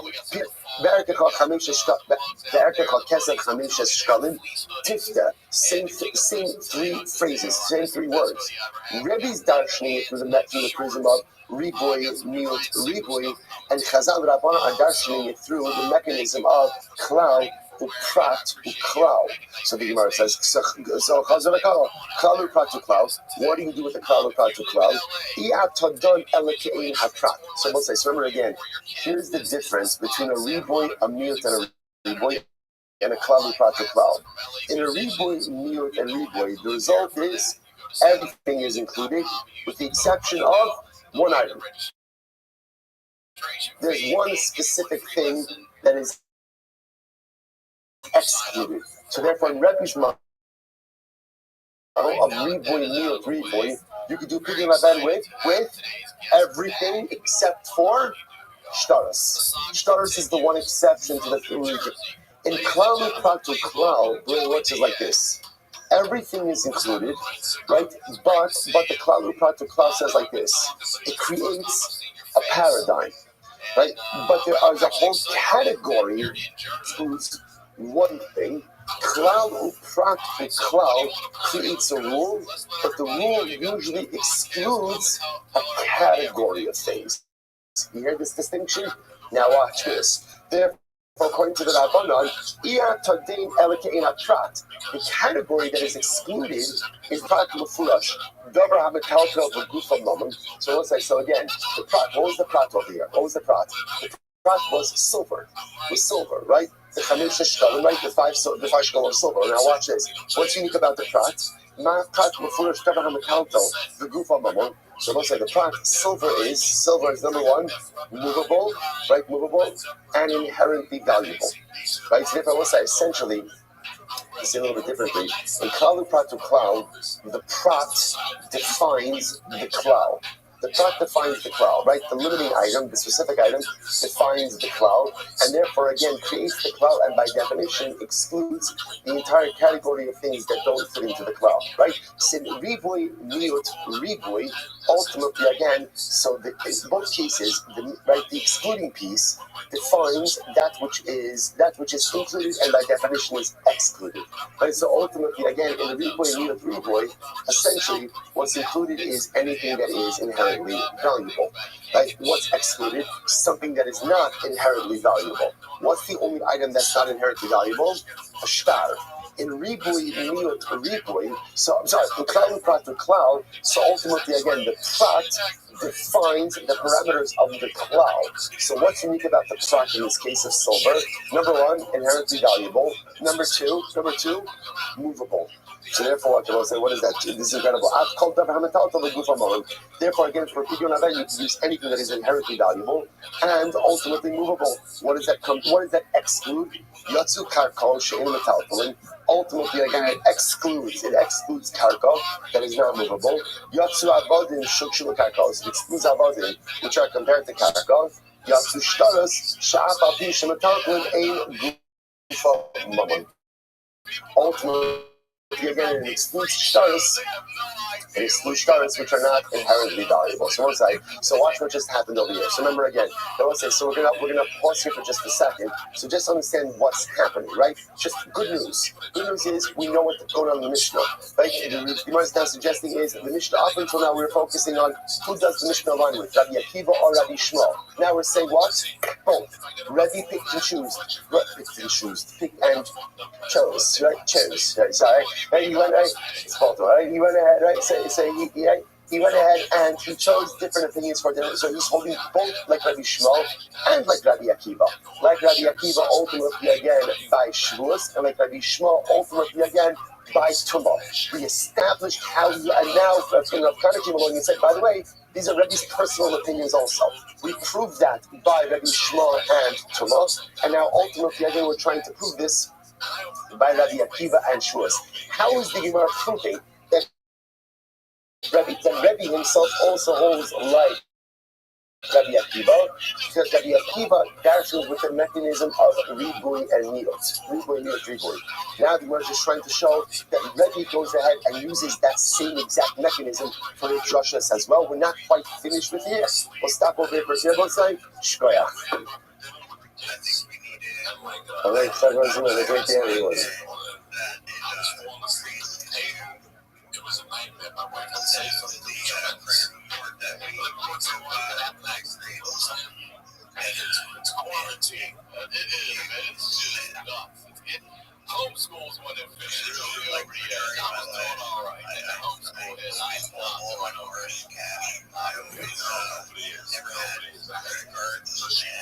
She homeschooled to my mind. I thought she was all good. Let us begin by thanking all of our sponsors for this morning's share to thank our annual Talmud Torah sponsor, the Tilson Mishpacha of Eretz Yisrael, for dedicating all the Sherman drushos this year as a zechus for Besonos Tovos for Am Yisrael. Sorry.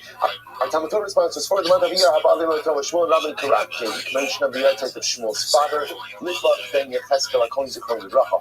Our week of learning sponsors, Ari and Rudy Lichtman, Uli Nishmas, Rudy's mother, Rachel Leah Bas Ruben Ner Zichron Libracha, and our Dr. sponsors for today, Bernard and Varda Birnbaum, in memory of our beloved for our brother Chaim Shlomo Ben Malka, the Sof Shachol Yisrael, and for the protection of Klal Yisrael, the safe return of our beloved brethren in captivity, and the Hatzlacha for all of our holy soldiers. I will say with that, let us begin Baruch Hashem with another daf ahead of us today. Yesterday we were Zoka to go ahead and do the Mishnah and begin the new Masechta together. Today in Eretz Hashem we will begin the Gemara together. So we are picking up today's daf is daf Gimel 3. We are a welcome to all of the new people who are here for Shuas, both in person as well as online. A great zechus to have you. So we are picking up at the Gemara on daf base, on the base 2b, 2 lines up on the bottom. Nifty. So once I remember again, so the Mishnah was really, as far as Mishnayos go, it was excellent. It was excellent. I think that was like a 10 out of 10, that Mishnah, right? Anything and everything you wanted in Yiddishkeit, you had it, right? We had Negoim, we had Shabbos, we had Shavuos, we had Seirim, we had buckets of goats, right? Goat buckets, we coined that term yesterday, right? Everything you could possibly want out of a Mishnah, Baruch Hashem, we were Zocha to be able to find it. So now, the Gemara wants to unpack the Mishnah. So the Gemara says as follows, Michti, Tanami Makos Salik. We read that phrase so longingly.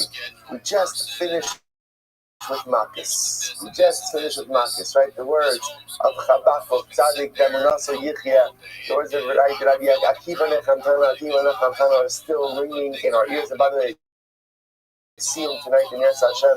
They give us 6:45, and with Mincha, then see him at 7 o'clock. There is still time. There's still time to read it.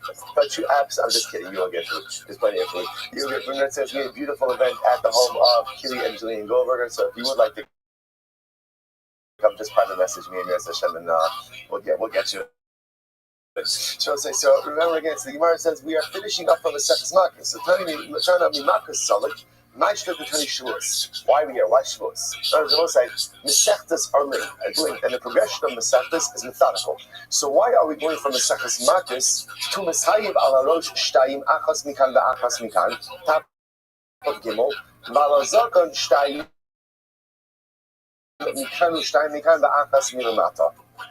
So remember again, one of the last sugyas that we had in Mesechtas Makos was the halachos concerning shaving off your payas. So remember again, what was the nature of shaving off your payas? So the Mishnah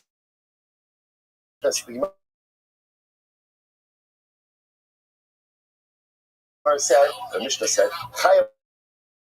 you're obligated for rounding out the corners of your head, one corner here, one corner there, right? There's two prohibitions. And for the beard, the jawbone and the chin. So what's unique about this? So Mar says, what's unique about this halach is, remember again, there's one prohibition, right?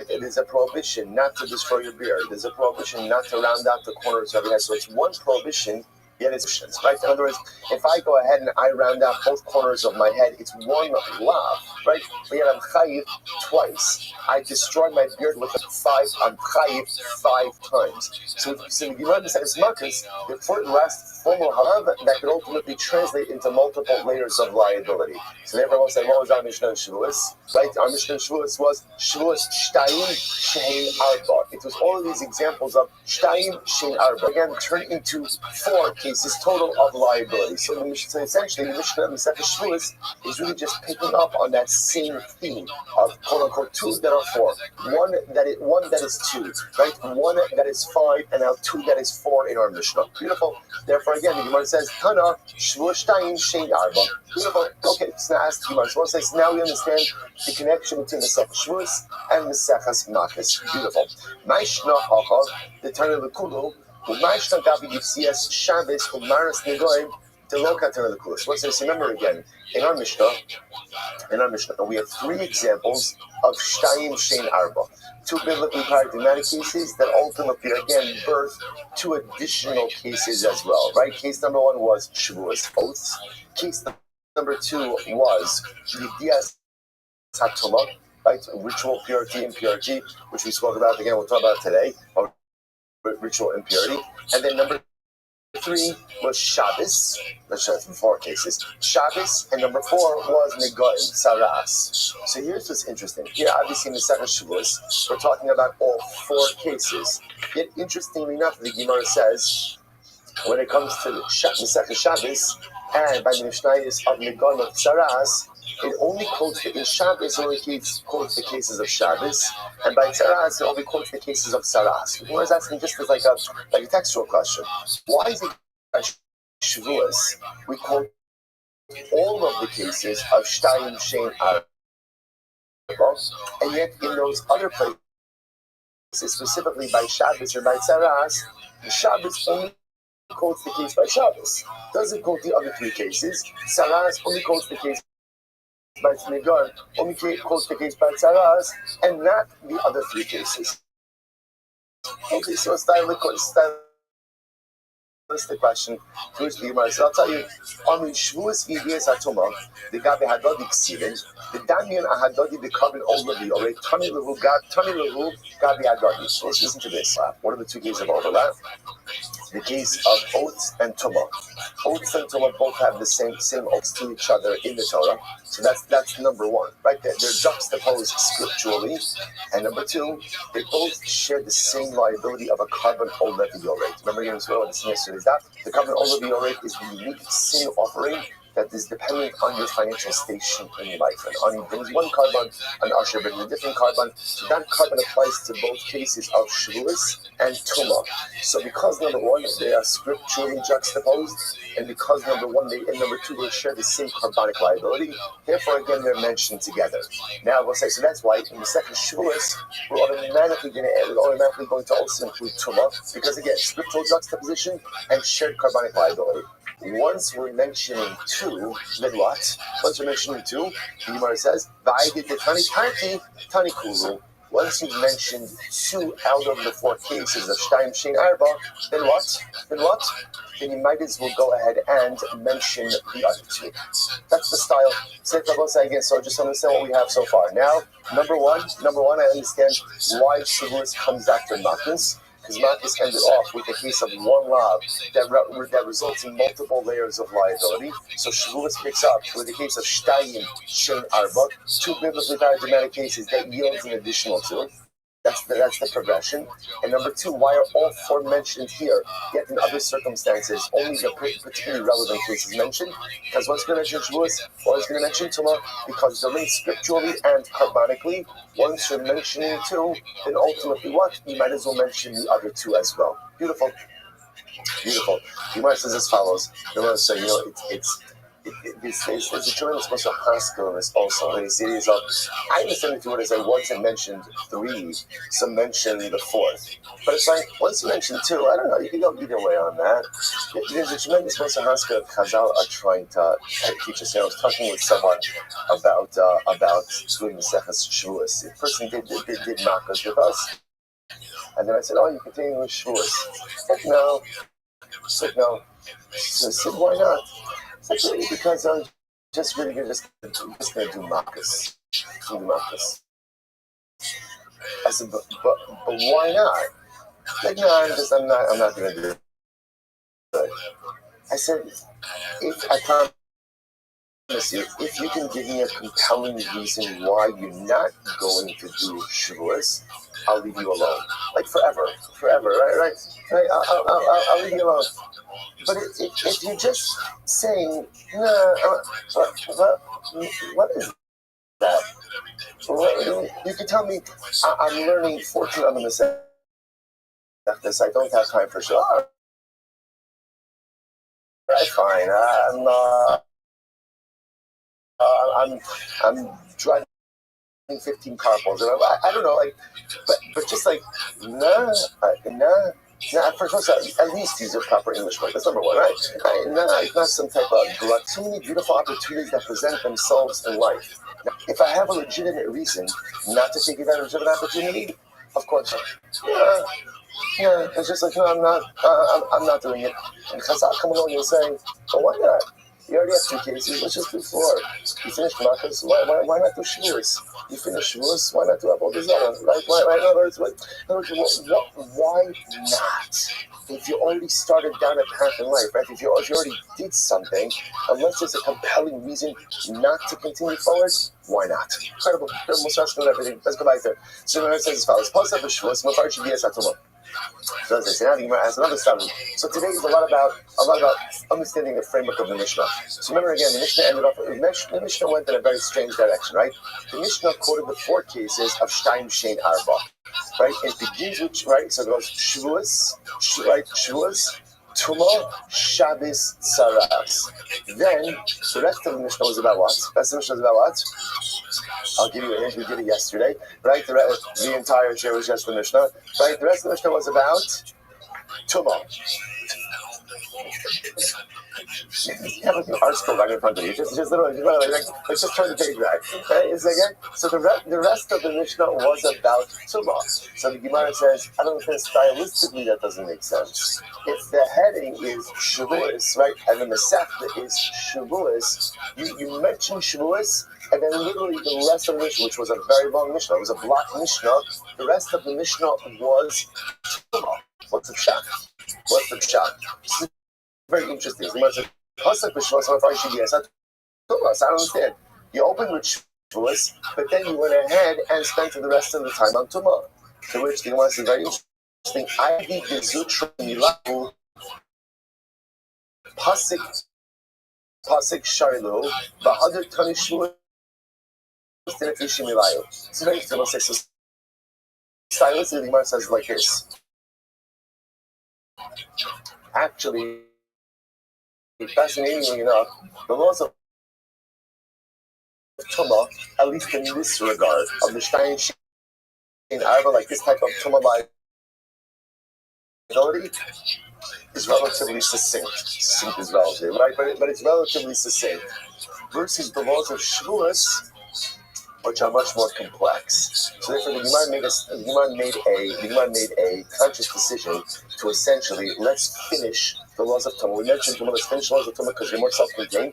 After we finish that, then we'll launch a more exhaustive conversation about Shavuos, which I will say is also a tremendous musar if you think about it, because in life, there are different ways that a person should approach accomplishment. Right? We all want to accomplish in life.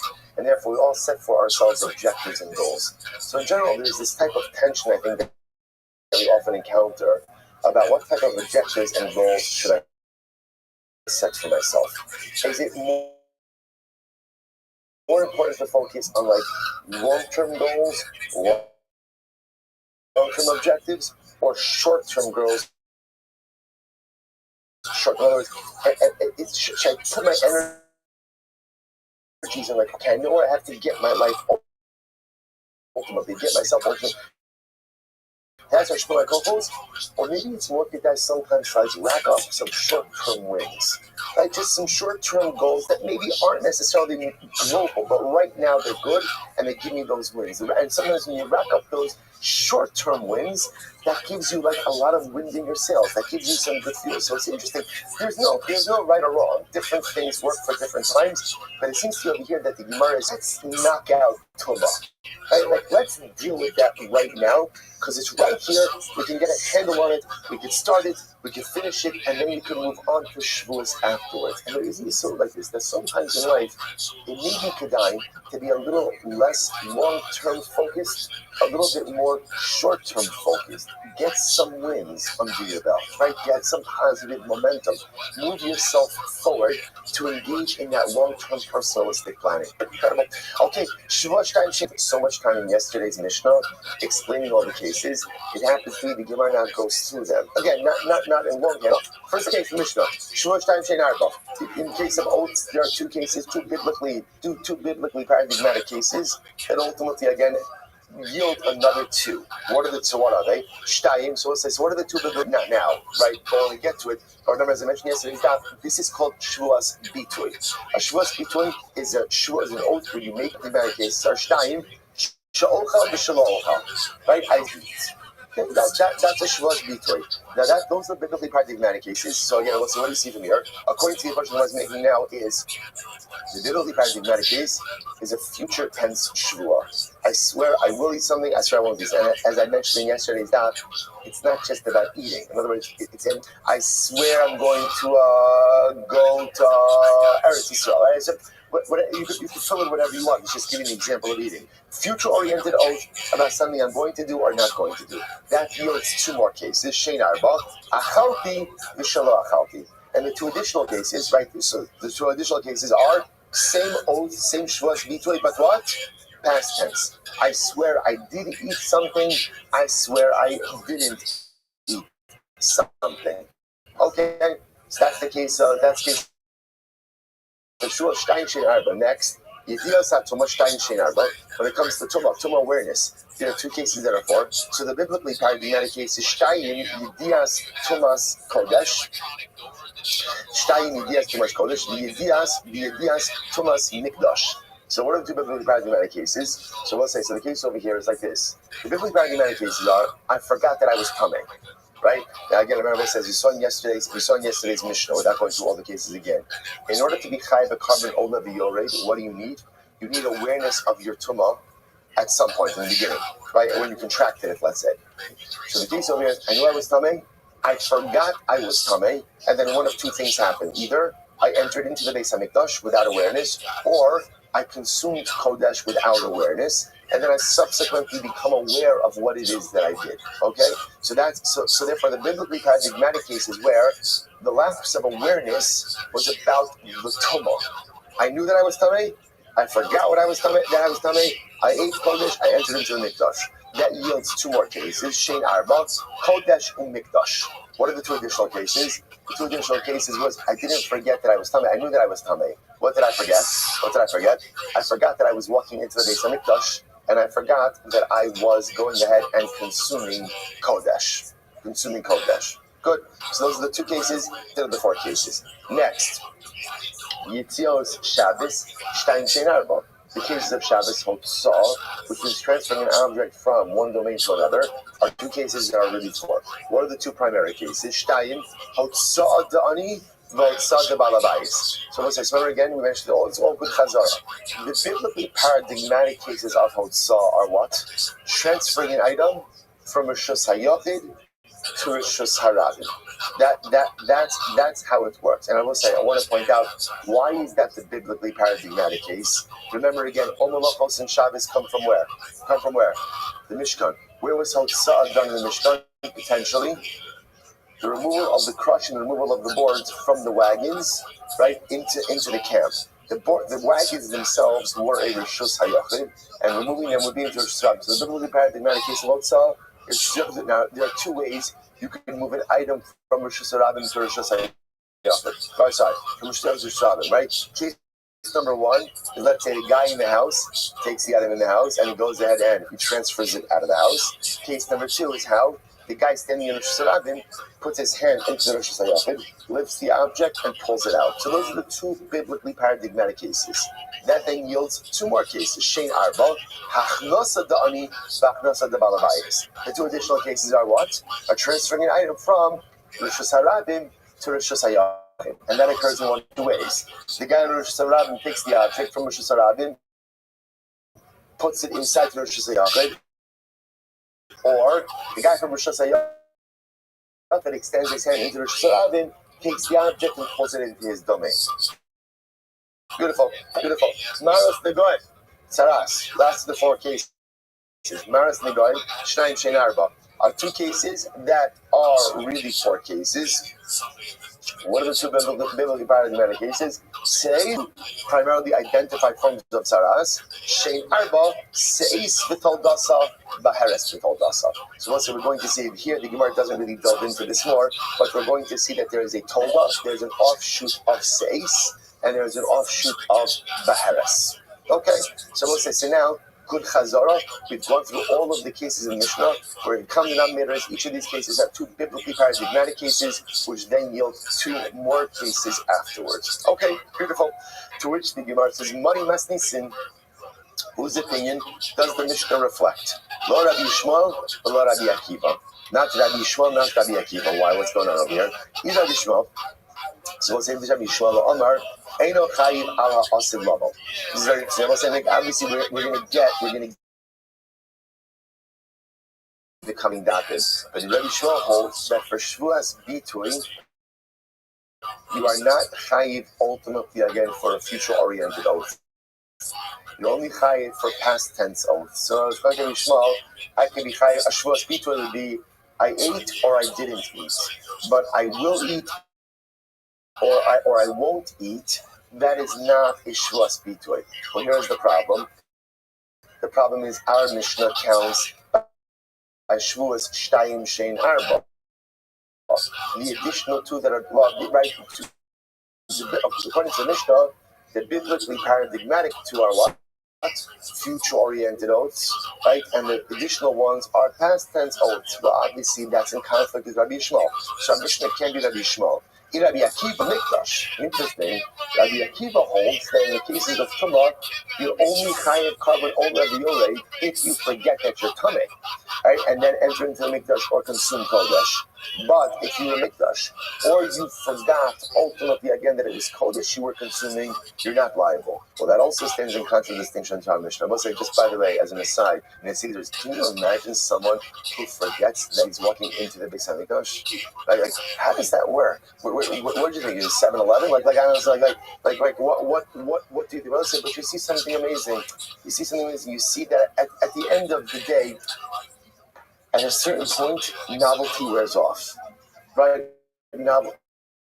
novelty wears off, right? It's I'll tell you like this. When we moved into the new shul, I made a big push in the shul. That people shouldn't walk in with cups of coffee just for davening. I don't mean here. They said learning is different, but just in general, you go into davening, we really only use that shul, that main base just for davening. Like, you don't walk into davening with a cup of coffee. You just there's something so wrong about it. It's on so many different levels. Like it just represents like you if you're going to meet with Chaim Kanievsky, the Kalash Racha, no one would walk in, right, with a huge mug or a seltzer or anything else. Like you just went, oh, I'm really thirsty with Chaim, right? No one. It's so interesting. No one would dream of bringing something to drink in if they would go to, I like to stay hydrated. I'll keep it still. No one would do. No one would do it. And yet, I come into the Beis Hashem, and somehow, now again, it doesn't come from a bad place, Chas v'Shalom. It comes from a certain sense of regilos. It's just when you become comfortable with something. So at the end of the day, you just take certain liberties. We do this with our loved ones often, right? You just take certain liberties with things that you become comfortable with. So, we think about the Beis Hamikdash and like this sense of awe and the sense because we haven't had it for 2,000 years.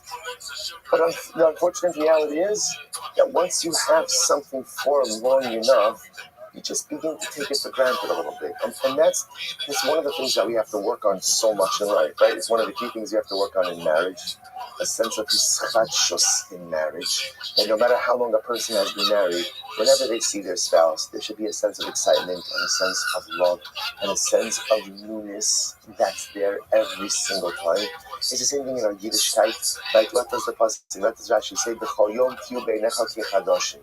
The whole avodah of Yiddishkeit is that every single day it should be new. To me, like, you ever watch like a bar mitzvah boy when he's putting on his tefillin, right? And he's fumbling around, like things like he doesn't move his head because he's scared the shalosh is going. But then once he settles into it, there's like that excitement that's there. I don't know. I always look very longingly at those bar mitzvah boys because I actually remember what that was like. And to be honest, I feel it. You know what I feel it? I feel it like Isru Chag after Pesach. When I haven't been on tefillin for a week, there's like that excitement of doing. But it's hard. It's hard to generate it day in and day out. And that's the Mussar Haskel on this, right? You can have a guy, and there's things where they say later, it's like, it's Mikdash, right? Who knew? Who knew that I was standing there today saying Mikdash? Because anything that comes with the Gilus, person really has to work on for his chachos. All right, now again, the Gemara says as follows. So therefore, whose opinion does the Mishnah reflect? Right? It doesn't reflect Rabbi Yishmael, right? Because Rabbi Yishmael holds that for Shvuas Bitui, for an oath of an utterance, you're not chayav for future oaths, and our Mishnah clearly says that you are. And it's like Rabbi Akiva, because Rabbi Akiva says you're only chayav for a lapse of Tumah awareness, but not for a lapse of Mikdash awareness. So what's going on? Iba is Rabbi Shlomi, Iba is Rabbi Akiva. The Gemara says the truth is we can set this up in accordance with both of them. How so? Iba is Rabbi Yishmael, like if you say that it's Rabbi Yishmael, mehem lechiyuv or mehem lechliftar. So let's say maybe we should read like this. When it comes to shulas, there are shtayim shein arba. It's true, there are two cases that are four, but you're not necessarily liable for all of those cases. In other words, there are 4 cases of shulas bitui, 2 cases of future tense shulas, and 2 cases of past tense shulas. For some of them, there's liability. For some of them, there's not liability. And that can fit beautifully with Rabbi Yishmael. Viva is Ema, Rabbi Akiva, Mehem Lechiv, Mehem Liftar. Same with Rabbi Akiva. Rabbi Akiva, ultimately again, some of them there's liability for, i.e., when you forget that you're Tameh, and other cases there's not liability for, when you remember that you're Tameh, but you forgot that it was Kodesh or Mikdash. I mean, that's the way to reconcile it, to which the Gemara will say, Amud Beis, Ha-Dunya Gemaros Negoim Katan, and it doesn't work. So remember again, all 4 of the cases are mentioned together. And for example, when it comes to Tzara's case, so remember again, Shad Tumah and Shavuos have to be comparable to the Tzara's case. By the Tzara's case, Ma Hasam Kulu L'Chiyuva, Apakanani Kulu L'Chiyuva. Because it doesn't work. Just like in the Tzara's case, like the Shtayim Shein Arba, all 4 cases are liable, right? All 4 cases. You have Seis and Baheres, which yields 2 more cases of liability. Just like in Tzara's, all 4 cases are quote-unquote liable, So to in all the cases of the Mishnah of Stein, Shein, Arba, it has to result in 4 cases of liability. So to create this model where for some you're liable, for some you're not, doesn't make any sense. Okay, Gemara goes later. So again, understand what are we trying to do over here? All right, what's our goal? Our goal is trying to figure out, we have a stam Mishnah, right? Remember again, we have a Mishnah without attribution. So what we're trying to figure out is whose opinion, who is the Tana of our Mishnah? The way the Gemara started is almost by process of elimination. We seem to eliminate Rabbi Shmuel and Rabbi Akiva from the running because of their previously held positions. To which the Gemara says, no, Rabbi Shmuel. No, it could be Rabbi Shmuel. And once remember again, why did we initially exclude Rabbi Shmuel? Because Rabbi Shmuel holds that by Shvuas Bitui, right, by declarative oath, he holds it's only past tense Shvuas, not future tense Shvuas. But maybe Rabbi Shmuel also. But the only Rabbi Shmuel, lo mechayiv Rabbi Shmuel l'sha'avar karban, aval malchus chiyuv mechayiv. When do we say that Rabbi Shmuel says that you're not chayiv for a past tense shvuas bitui? That means you're not chayiv a karban. But what are you chayiv? You're chayiv malchus. Chayiv malchus. So Rabbi Shmuel doesn't mean to say you're not chayiv. He means to say you're not chayiv a karban. But there absolutely is still liability. So the Gemara says, Uki de Rabba, the Amar Rabba, the Peter Shrib Satorah, Shvuas Sheker, Dunya de Shvuas Shad. So we'll say Rabba holds like this. The Torah explicitly says that a false oath is like an oath in vain. Now we'll say, now this is very interesting. What is the difference between a Shvuas Shav and a Shvuas Sheker? So if you look at Rashi, so actually if you go right across, you see the Rashi, Kid the Rabba, that Divrei Masla is the last white line in Rashi, you see that? So go into that Rashi and count 1, 2, 3, 4, 5, 6, 7 lines in. You're not counting. Why are you looking at me? Right? 7 lines down in second word in. This is a very important Rashi. Rashi says, this is very interesting. What's the Shvuas Shav? Shvuas. Or it's a little bit differently. If you see where we're on the Gemara, it's right across the Rashi. Right? It's right across the Rashi. Shvuas Shav. Rashi says, what is a Shvuas Shav? It's very important. Definitional Rashi. Who nishpa l'shanos es hayadua. A Shvuas Shav is when you swear to change something that is clearly apparent and obvious. For example, Rashi says, again, this is not political commentary, I promise. Let me say, I swear that this man is a woman, right? Rashi says that's Shvuas Shav. It doesn't matter how you feel, it doesn't matter how you identify, it doesn't matter what box you check off, right? These are anatomical and change those realities. So that is what's called a Shvuas Shav. It's interesting. That's not called the Shvuas Sheker, right? That's not called the false oath. That is called an oath in vain. So in other words, when I swear about something that is clearly objectively visible and as certifiable, and I swear to the contrary of that, that is an oath in vain. So look at Rashi again. So he says, the Russian is, I think I must have spent a lot of time on this, but it's Nishba l'shanos es hayadua. You swear to change a pre-established fact, which you cannot change, right? That is called Shkigon ala isha va'ala even shehuzar. Or there's a stone, and I swear this stone ultimately, again, is a piece of gold. Okay, so these statements are absolutely meaningless. You can't swear to change, you can't change realities. That is called the Shav Mashma Davar Sheina Klum. There's also the Lashon of Shav. What does Shav mean? Shav means nothingness. So to swear and to say something that is an absolutely unequivocally meaningless statement. Now, interestingly enough, is it a false statement? Yeah, but we're going to see a Shvuas Sheker is something different. A Shvuas Shav is Nishpa l'shanos es hayadua. There is an established fact. You swear to change that fact, but you're wrong. That's called the Shvuas Shav. What's a Shvuas Sheker? Look at Rashi. Shvuas Sheker minalan Shvuas she'eno nikar im emes in love. They both say Shvuas Sheker is a case where someone takes an oath, and at the time they take the oath, I have no idea about if they're swearing about true or not true. Right? I swear, Ruben entrusted with me his computer to watch. I swear I did not misappropriate it. I don't know. Did you? That's not the best. It was a shlosh showman. But in other words, he may be lying. He may not be lying. I swear I paid my debt. Maybe I did. Maybe I didn't. If it turns out later on then that I'm lying, that's then called the shvuas sheker. So we'll say again, we're going to spend a lot of time on these things, but really quite fascinating. All right, so the Gemara goes like that. So the Gemara suggests maybe our Mishnah is really like Rabbi Shmuel, and Rabbi Shmuel said when Rabbi Shmuel said that there is no liability for a past tense shvua, shvuas bitui, he meant there's no carbonic liability. But there's still liability. You still get malchus. Like Rabbi, what did Rabbi say? Rabbi, the favorite strips the Torah shvuas sheker doing the shvuas shad. The Torah itself equates a shvuas sheker with a shvuas shad. How so? Mash shav l'sha'adar, av sheker nami l'sha'adar. Now, both say by definition, a shvuas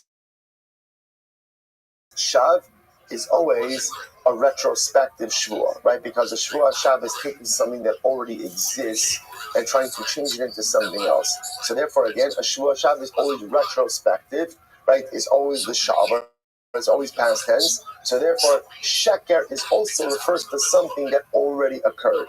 And therefore, again, the Gemara says, in the same way, and for both of these shvuas, ultimately, this is malchus. So therefore, maybe when Rabbi Shmuel says that you're not chayiv for a past tense shvuas bitui, he meant the carbon, but there absolutely is still liability in the form of malchus. In which case, the Mishnah could still work according to him. So the Gemara says, all right, let's analyze this. So I understand, fine. So you could have a shvuas bitui, for example. I swear I didn't eat the challah. Okay, so that case could work. Why? Because I will say again, and then assuming I'm in violation, that certainly fits the paradigm of a shvuas sheker. Ve'achal nami lav shiyish b'ma'isa. Similarly again, if I swear I'm challah, and I do eat the challah, there's also liability for that because that's a lav shiyish b'ma'isa. Again, I violated something. Listen to this. Elo ochal v'lo achal amai. And we'll say, what about the case? Now, again, a little bit technical over here. What about the shvuas bitui that says like this? I swear I will eat the challah. And then what happens? I didn't eat the challah. Why should there be liability in that case? Lav she'in b'ma'isa. We'll say, back to Makis days. Is lav she'in b'ma'isa. This is right, the ship. What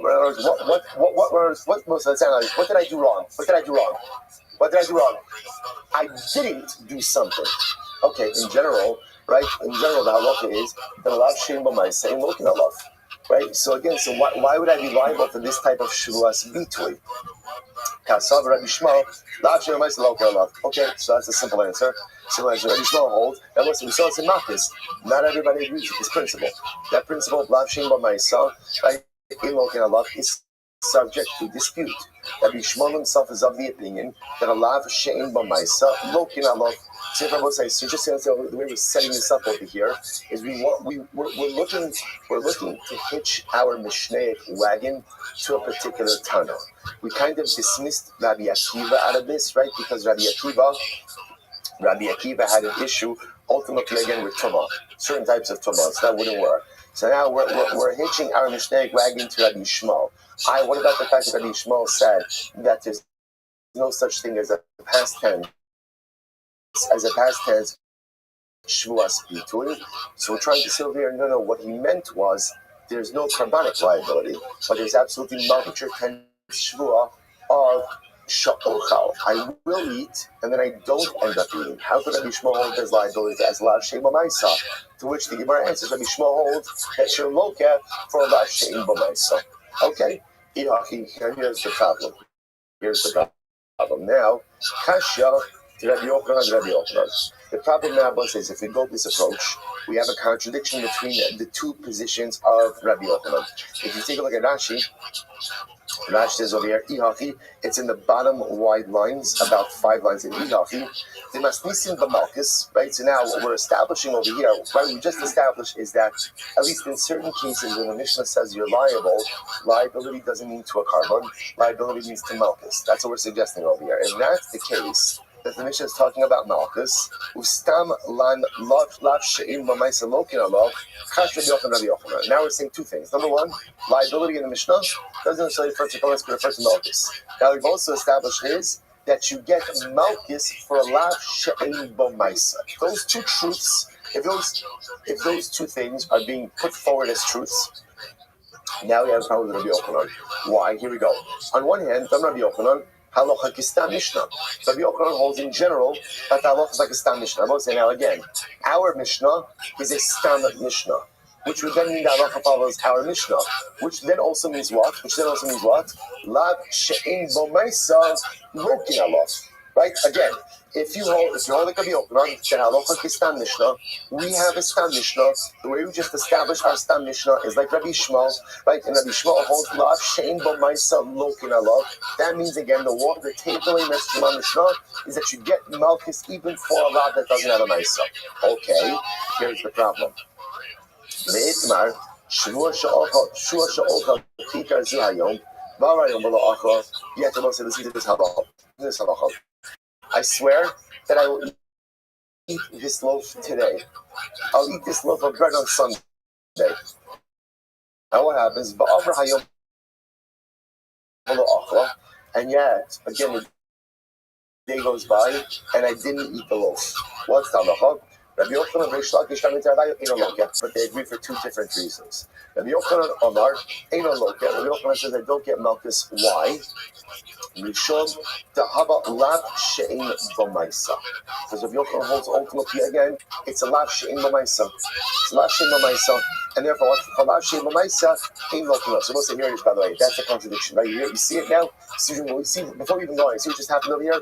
Rabbi Yochanan holds that the halacha follows the Stam Mishnah. That's not just here. That's in general rule. Rabbi Yochanan says whenever you see a Stam Mishnah, the halacha is always in accordance with that Mishnah. So that's number 1. That's number 1. Now, if that's true, that means the halacha is lav she'in b'maisa, lav she'in b'maisa, lokin alov. That's from our Mishnah. Yet Rabbi Yochanan himself is on the record as saying what? Lav she'in b'maisa ain't lokin alov. Because Rabbi Yochanan holds, I swear I'm going to eat the loaf today. I'm going to eat the loaf on Sunday. Sunday goes by, I don't eat the loaf. Lokin alov. Contradiction between Rabbi Yochanan's own personally held view and his idea that Allah always follows the Stam Mishnah. Reish Lakish is Ein Lokia Hasras Safeki. The Hasras Safek Loshma Hasras Safek. Because we want to say essentially, in order for Hasra to work, what has to occur? There has to be a certain level of immediacy between the Hasra and the act. In this case over here, what happens? Right, again, I swear that I'm going to eat the loaf today. What's that surah? You better eat the loaf today, because if you don't, you're going to get malchus. Okay, but I have the whole day to do it. So because there's no immediacy, therefore that's what's called the hasra sabe. But again, we're left with a contradiction, right? Rabbi Yochanan on one hand holds halacha kistam mishnah, and the way you just established our mishnah is like Rabbi Shmuel, and the way we established is dealing with malchus, and the mishnah says lav she'in b'maisa lokin alov. Yet Rabbi Yochanan himself just said lav she'in b'maisa ein lokin alov. How do you reconcile this? Shimon says, not a problem. Rabbi Yochanan stama achri me'ashkach. Rabbi Yochanan found another stam mishnah. Another stam. You think there's only one stam mishnah in the world? Right, so he's found another stam mishnah, and apparently again in this second stam mishnah, Salach L'maisa, the second stam mishnah holds that lav she'in b'maisa ain't. If you want to say that it's the following Stam Mishnah, Disnan, I was going to say Karban Pesach. So listen to this Mishnah. Person leaves over from the Karban Pesach. Talking about a tar Karban Pesach, right? The proper Karban Pesach, one leaves over Nosa. Or Hashor Be'Tamei, or one breaks the bone of a Karban Pesach that is Tamei. Then what's the halacha? Ein Lokes Harboy. You don't get malchus food of these infractions. Now, why not? So I understand, remember, the halakha is, by the way, you're not allowed to break a bone by the Karban Pesach. Just as an aside, I think we spoke about this, right? Because in Malchus, you always have Karban Pesach a number of times. No, I think I quoted the right Sefer brings down, why are you not allowed to break a bone in the Karban Pesach? So in general, why would one break bones? Because like you want to suck out the marrow. So the Sefer says that the whole idea of Karban Pesach is malchus. So royalty doesn't suck on bones. Royalty doesn't suck on bones, right? Around the bone, and that's it. But they don't break bones. So therefore, because we're supposed to conduct ourselves, but I will say, interestingly enough, the prohibition of breaking a bone only applies to a Karban Pesach that is consumable, i.e. tahar. If for some reason the Karban Pesach becomes tamei, there is no prohibition of breaking the bone. Okay, the gotcha of apostle, avalamosir b'tar, my timer. But let's say ultimately again, if you leave over, right? If you leave over no sar. Why is there no malchus? Again, you're not supposed to leave over in the Karban Pesach. If you do so, ultimately again, why are there no malchus? My timer. Lav mishum da harila b'maisa, ain't lokin alav. Oh, what's the answer? The answer must be because leaving over Rabbi say is a lav shein b'maisa. Right on the other side, the act of leaving over is what? It's inaction. I didn't eat everything. Remember, how do you have leftovers? Like you have leftovers, is you didn't consume. So this is a lav she'en b'maisa. And what is that? What does the Mishnah say? You don't get malchus. So again, Rabbi Yochanan has another stam Mishnah that he aligns his personal position with. Right? Rabbi Yochanan himself is on record as saying you don't get malchus for a lav she'en b'maisa.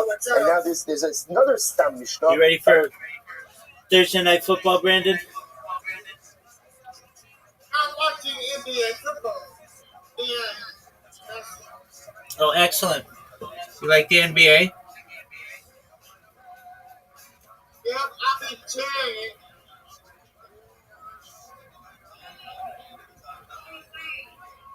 Sorry there, Rabbi. You're good. You take care of what you need to take care of, big dog. I'm watching that basketball. What you think of the Clippers tonight? I didn't see them. How'd they do?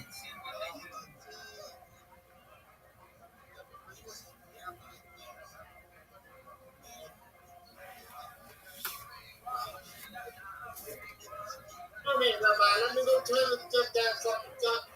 I'll be right back. Okay, you do what you need to do.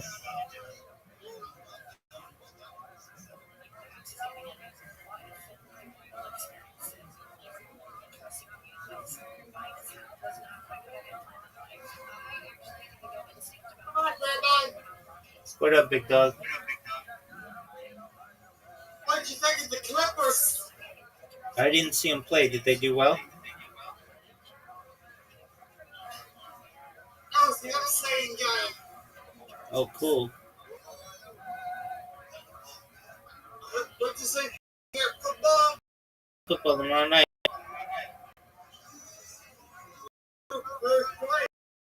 The teams are playing are the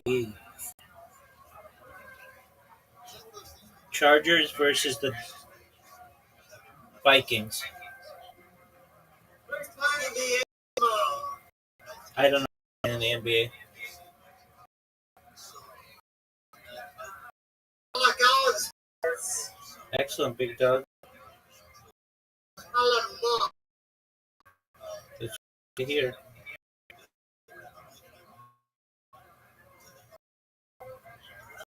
I won't share it. Did you get mad? Share NBA. No, feel free to share NBA. That's fine.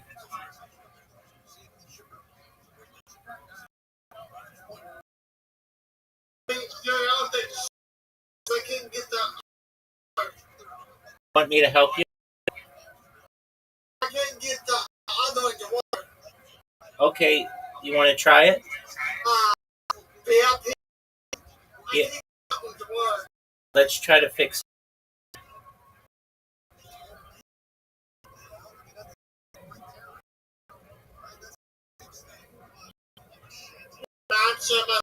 Yes, sir.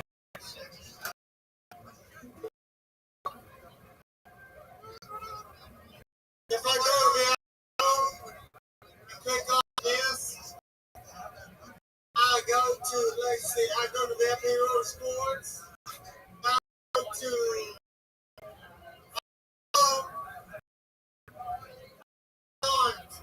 this, this. Okay.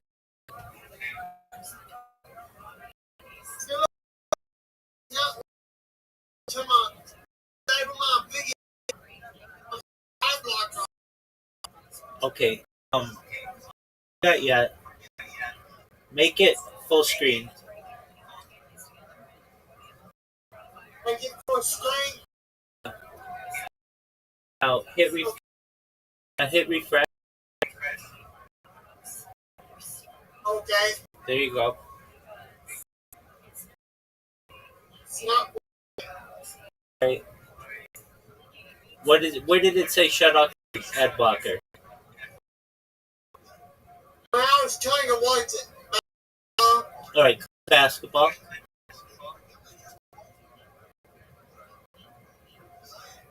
Okay, well there aren't any there aren't any games right now. Is everybody's going to bed? Yeah, I think they're all done. They're all done? I think so. Let me see. They should be. Oh, there's one game going. Okay, which game is going? Right. The Phoenix Suns and the Sacramento Kings. Okay, click it. Okay, click it. It's what was telling me, Charles. Put Margaret Macon and the Boston Billboard.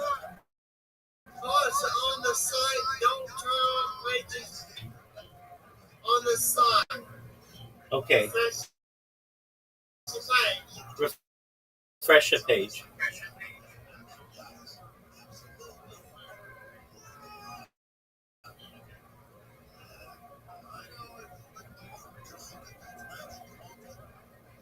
Okay.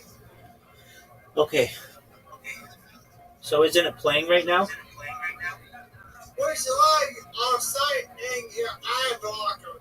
Okay. In the upper right corner, where you have your ad blocker, yeah, turn it off. Okay. And then refresh the page.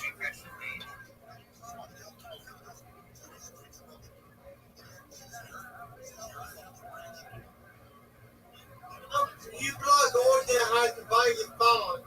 Right. That's fine.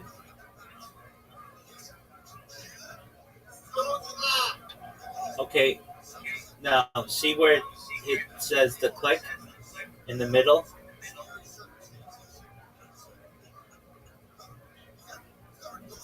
That's okay. Hit play. There you go. So there's the game.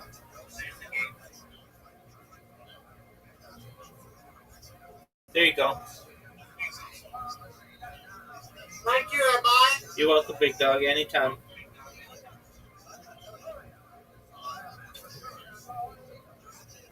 Online lending platform that knows you're more than just a credit score. And now is the time to find out how low your Upstart rate can be to help pay off high interest credit card debt. Unlike other lenders, Upstart can reward you based on your education and job history in the form of a smarter rate. You don't need a degree or a diploma to apply, though. Upstart lets you skip going to the bank because it's completely online. They offer loans from $1,000 to $50,000, so you can consolidate your debt into one easy fixed rate payment. Upstart makes it fast and simple to check your rate. Since it's just a soft pull, it does not affect your credit score. The hard pull happens if you accept the rate and proceed with your application. And the best part is if the loan is approved and accepted, most people are getting their funds the very next business day. Over 400,000 people have used Upstart to pay off credit cards or meet their financial goals. Free yourself from the burden of high-interest credit card debt and get back to using your money your way with Upstart. See why Upstart has a 4.9 out of 5 rating on Trustpilot, and hurry to upstart.com/honeydew to find out how low your Upstart rate can be. Checking your rate only takes a few minutes. That's upstart.com/honeydew.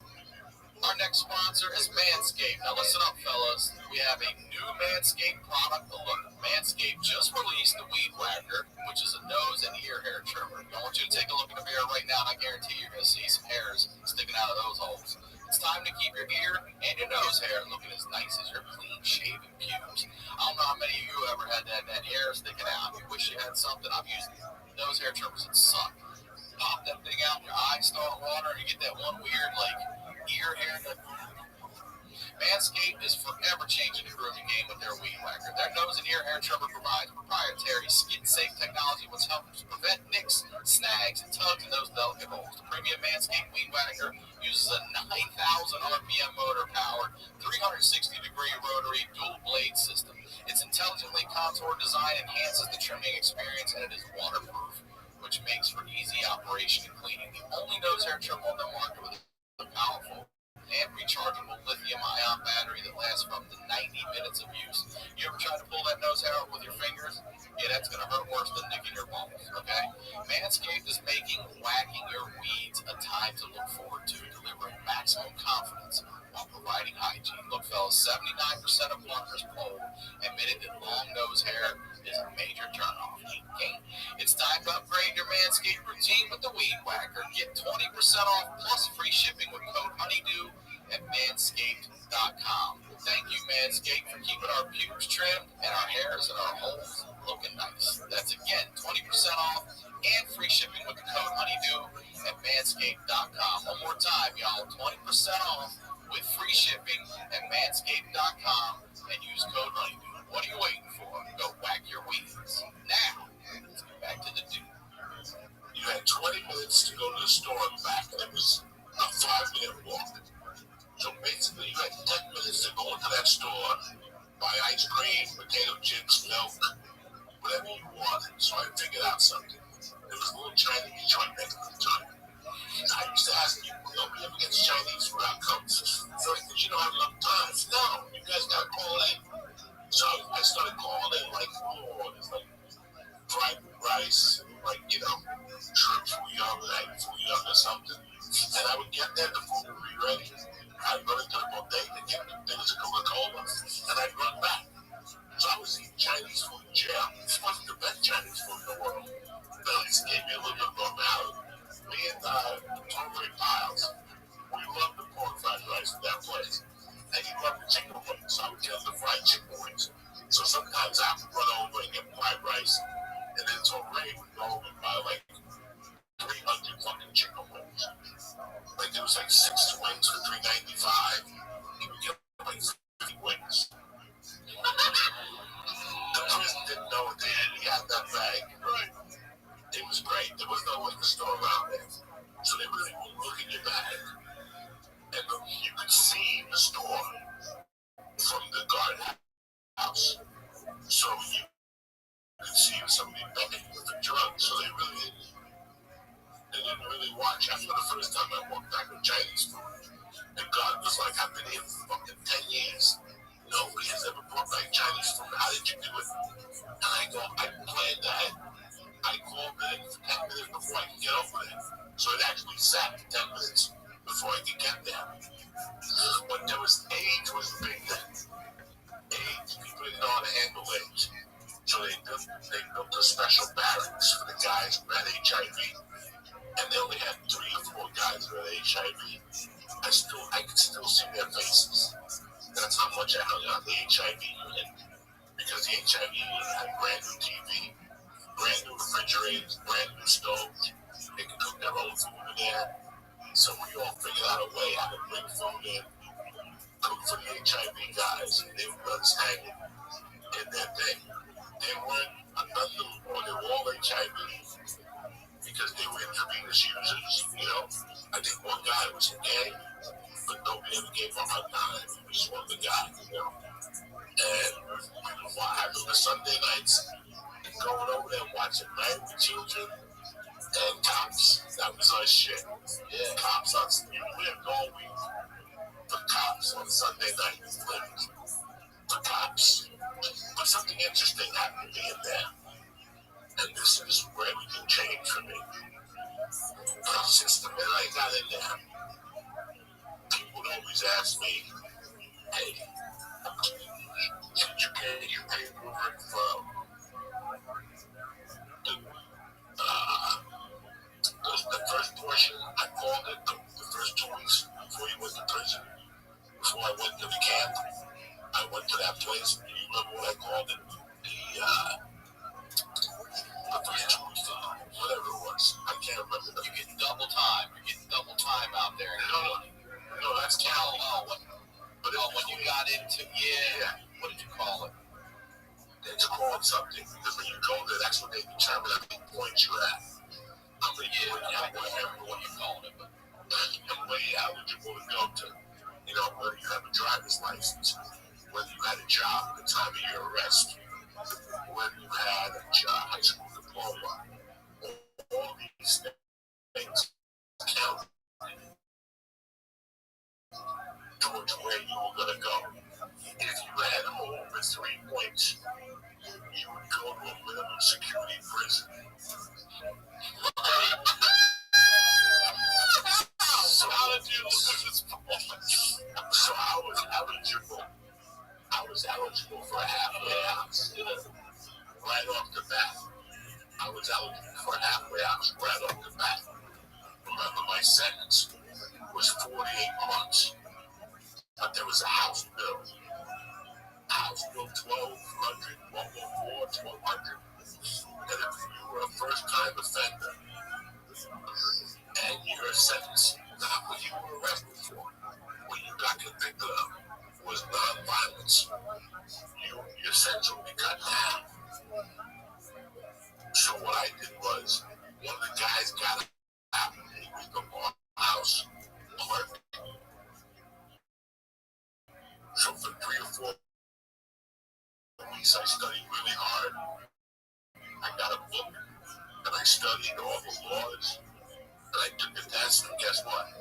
I became on a law time. So I was the stock clerk. I was the guy who drove the sandwiches, and now I was also the attorney at the prison.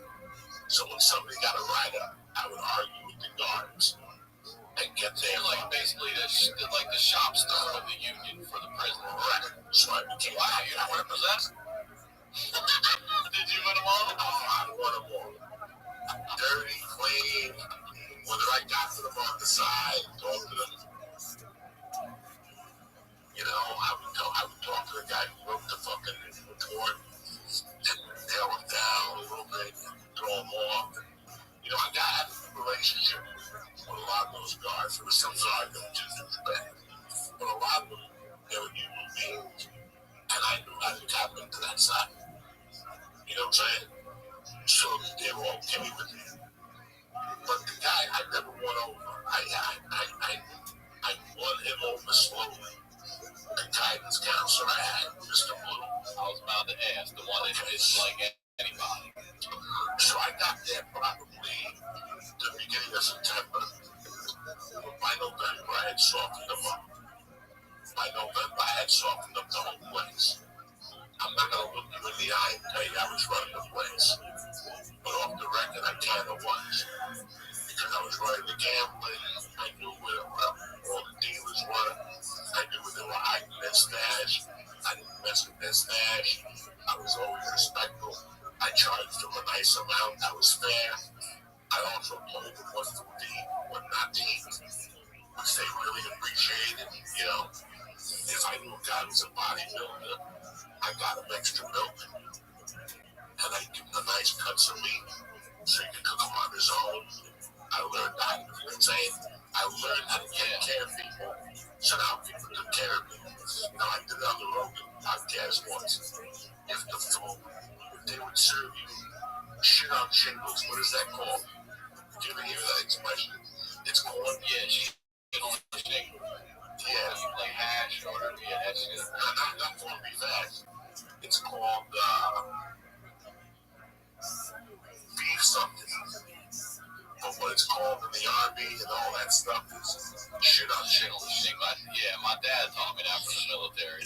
Yeah, it's shit on shingles. So, shit on shingles, whenever they serve that, I would sit behind the line of the food, and it would be like chicken hawk would be serving, Achi.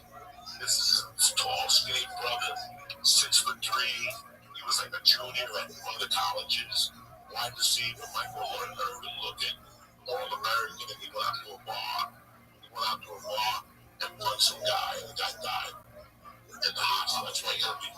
That's why you gotta be careful with your hands. Yeah. And so you had Achi, and then next to Achi on the line was this other dude, and he was a bank robber. All right, he was a professional bank robber, and him and his brothers were all bank robbers. They were black. They were African American. But he was funny because his job in the kitchen was part-time. He only worked the night shift. But the day shift, he would be there for lunch. And it would be a smaller crowd because the other half was out working, picking up papers. So he would always come up to me and go, Cuba, let me holler at you for a minute. And I would go, what?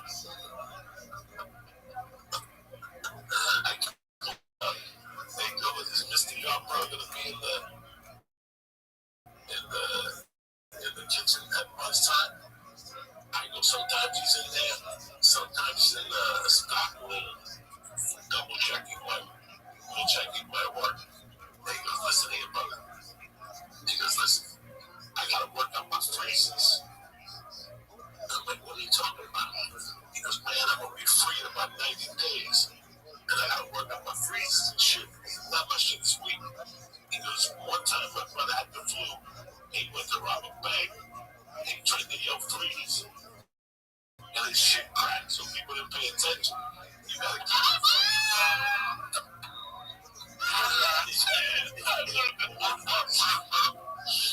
He wants to go in there to practice holler and freeze with the command. His brother had to yell freeze a second time. He goes, the way you yell freeze is very important. It's gotta be a word. It's gotta come out of your throat a certain way. And people react to it. He goes, I gotta practice my freezes and shit. All right. I'm to the kitchen, so sure enough, he waits that big one. You can wait until he was online. Until I did plates in their hand. And he would jump in the back door with an imaginary shotgun. Freeze! That is really gonna be doing this again. He's coaching himself out. And they will go, oh, God. I don't want to tell you what the black guys would say, though. The black people offend them the most. The black people are so offended by the African Americans and yell and say, what the hell's the matter with you, man? Get your shit together, brother. Come on, man. Grow up. And he'd be like, what? I gotta keep my freeze game tight. He was dead freeze. His freeze game. Let me tell you. You would have cried how much I laughed at that. But then,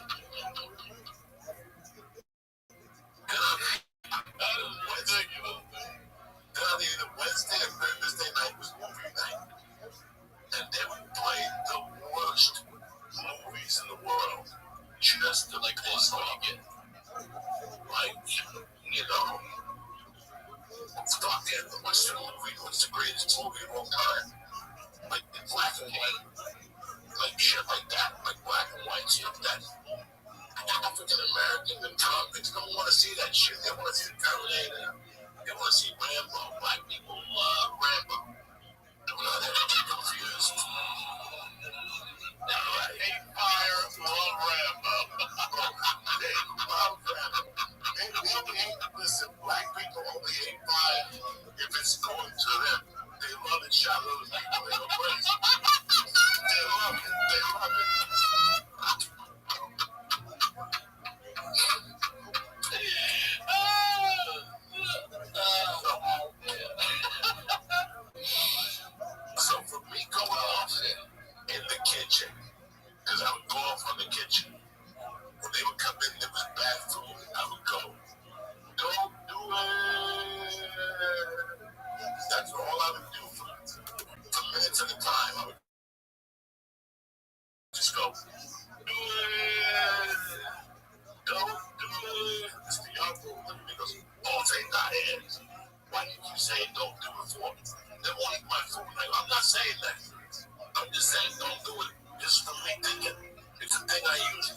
being a criminal.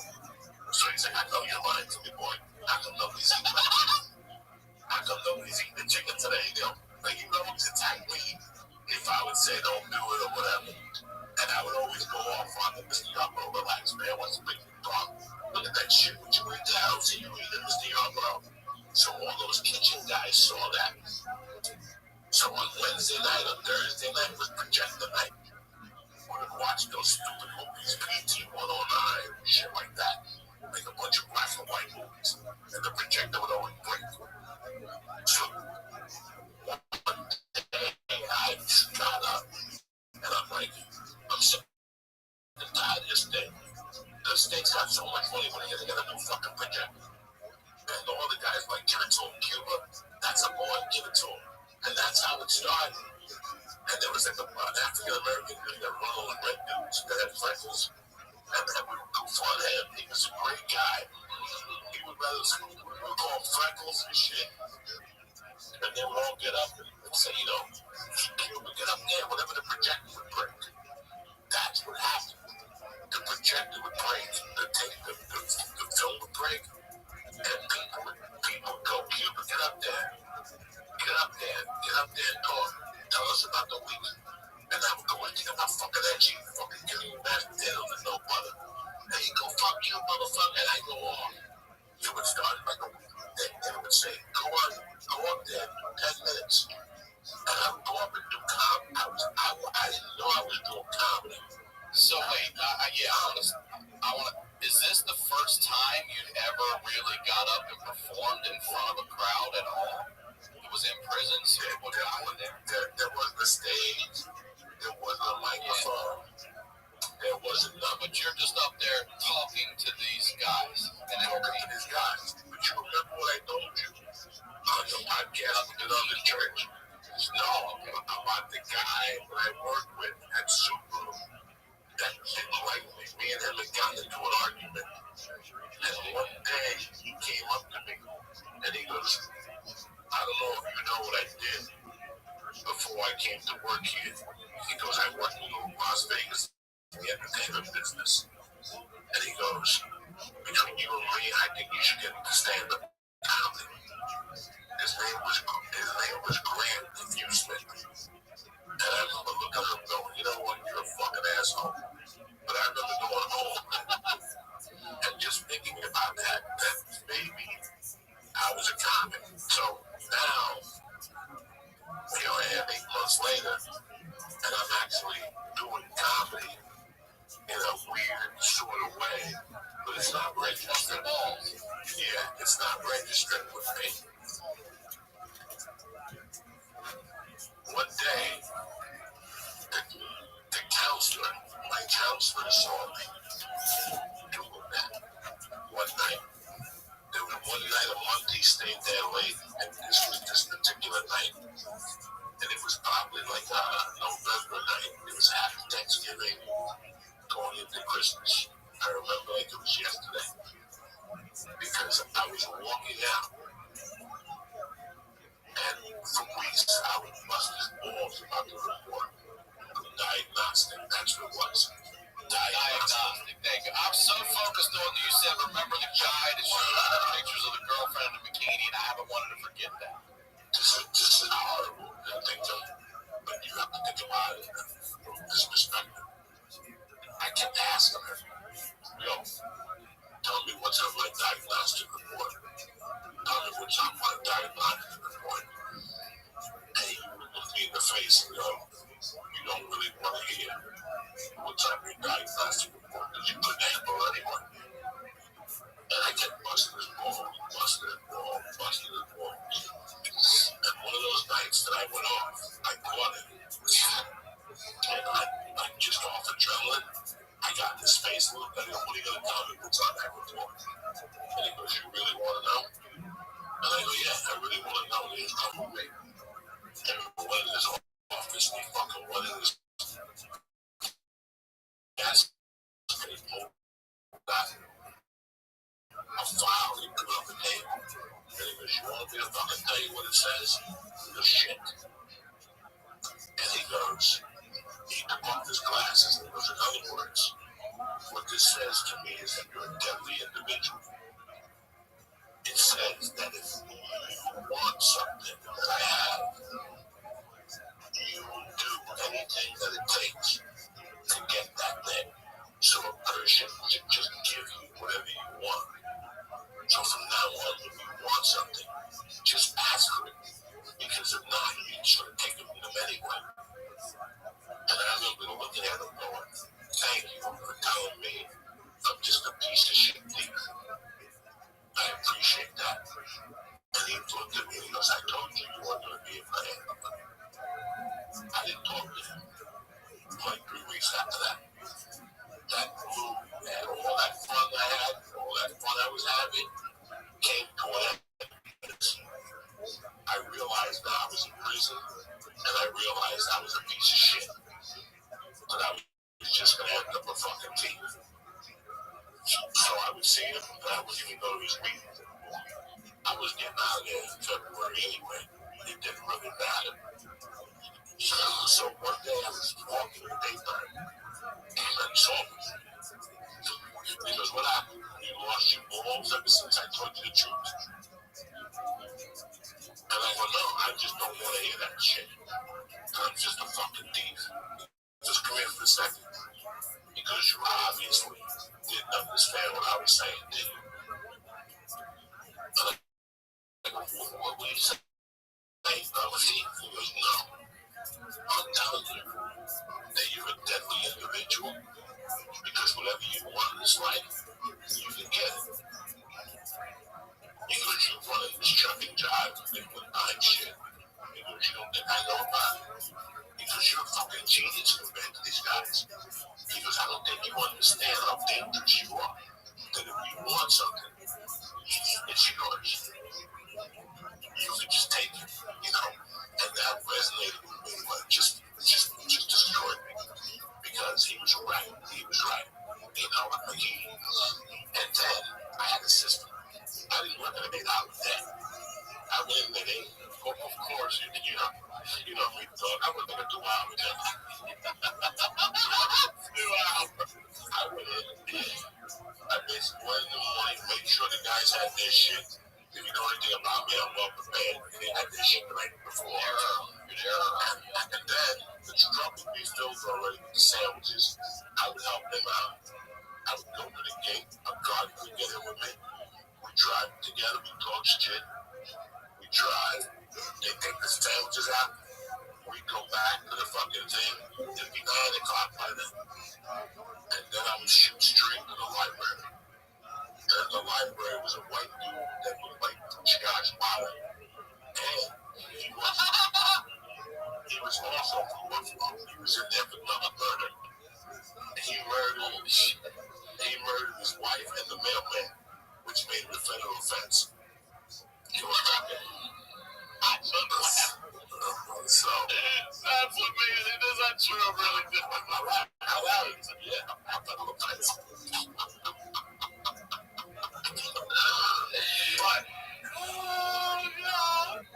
he was like Josh Potter,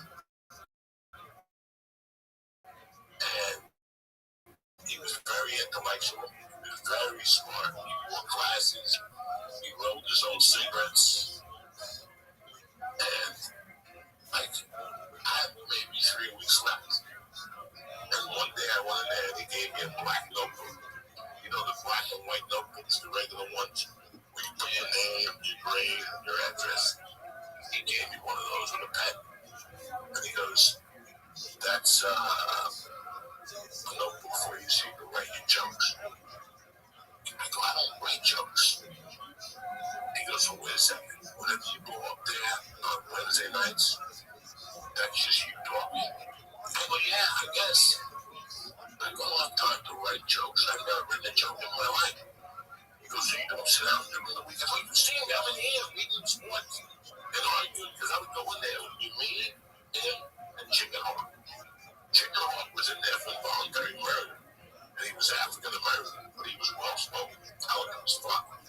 So we'd go in there and just talk about whatever was in the newspaper. It was like 3 convicts talking about the world's events and shit. And I learned a lot from those 2 guys. Those 2 guys were fucking a lot smarter than I was, you know.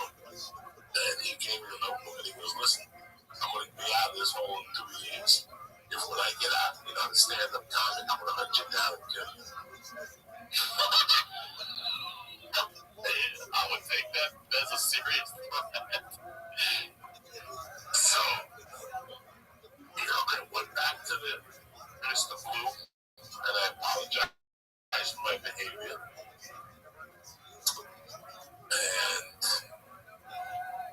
on January 20th, 1989, my case went back up in front of there was a president that inaugurated that day. January 20th, 1989, I forget what, I think it was Bush. One of the Bushes. You would have to be, right? Yeah. Yeah, I went in front of the... No, senior, what am I saying?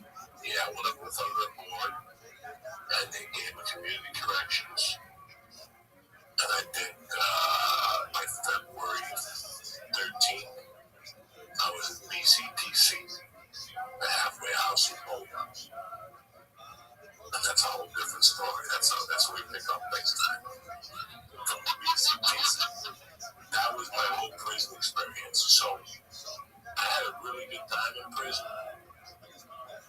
And I prepared myself to go in like I lifted weights. I swear, my little height. I knew what things I was going to do and what I wasn't going to do. And the experience was completely different from what I thought it was going to be. Like when I came out of prison, it was completely different than what I thought I was going to be. I didn't see anybody get raped. And yes, there was one guy that didn't mess with me. He was a young guy that hung out the biker crew. And whenever he was with his biker friends, he would make little comments at me.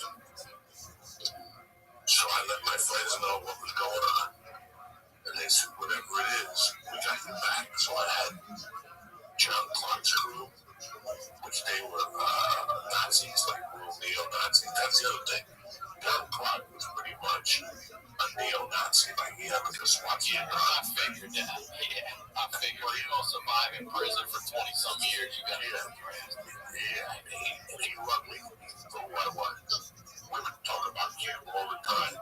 In fact, that's how we became tighter, because the lady who raised him was Cuban. So his mother, his babysitter was Cuban. So he told me how much he liked the Cuban food. And that's how we became friends. And I remember snorting speed with him and seeing the SWAT sticker. So I had his support, and I had the black guy's support if I went to war with this biker. They told me exactly how to do it. They said, just get him one-on-one. Don't involve the bikers. And one day we were listening to Guns N' Roses had just come out. Remember, I got sentenced as Sweet Child of Mine and taken over the world. So now it's November of 88. And November of 88. Right? And Guns N' Roses is everywhere. That first album is huge. And I remember getting into an argument with one of the bikers about Mr. Brownstone. It was about heroin. He was not about heroin. And it was about heroin.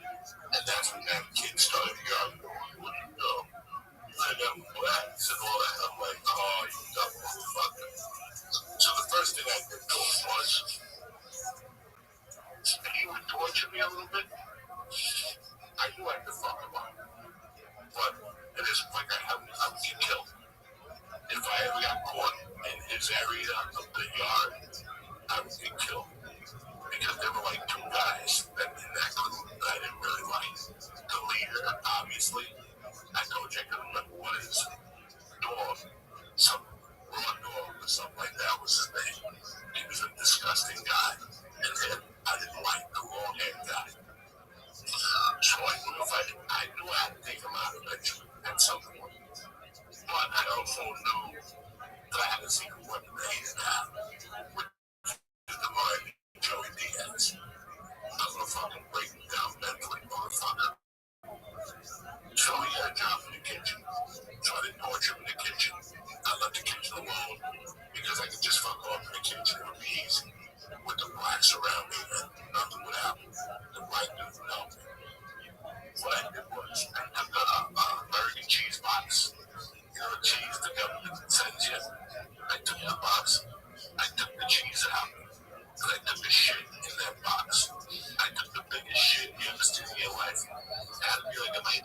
shit that broke together. I took paper towels and I put it in the box. And then I took a little, they have like little American flags in the workshop. I took a little work and I put it in a piece of shit. And I covered the box and I put it in this drawer. And I put his clothes over it.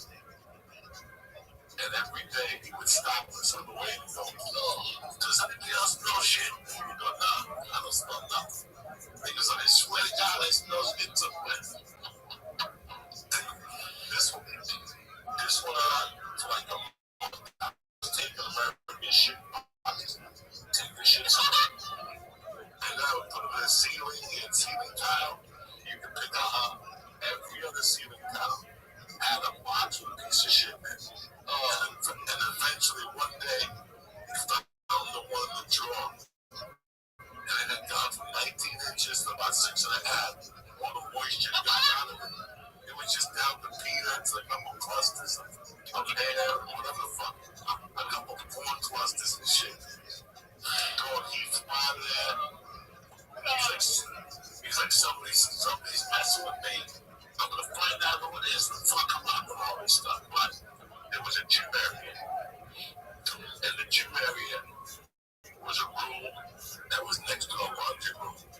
And they had a billboard up in that room about jobs, events, or situations, programs you could get in there, whatever. And one Saturday, I'm working in the kitchen, and I see him by himself walking into that area and drop off his laundry. I go, this is what I get this motherfucker today.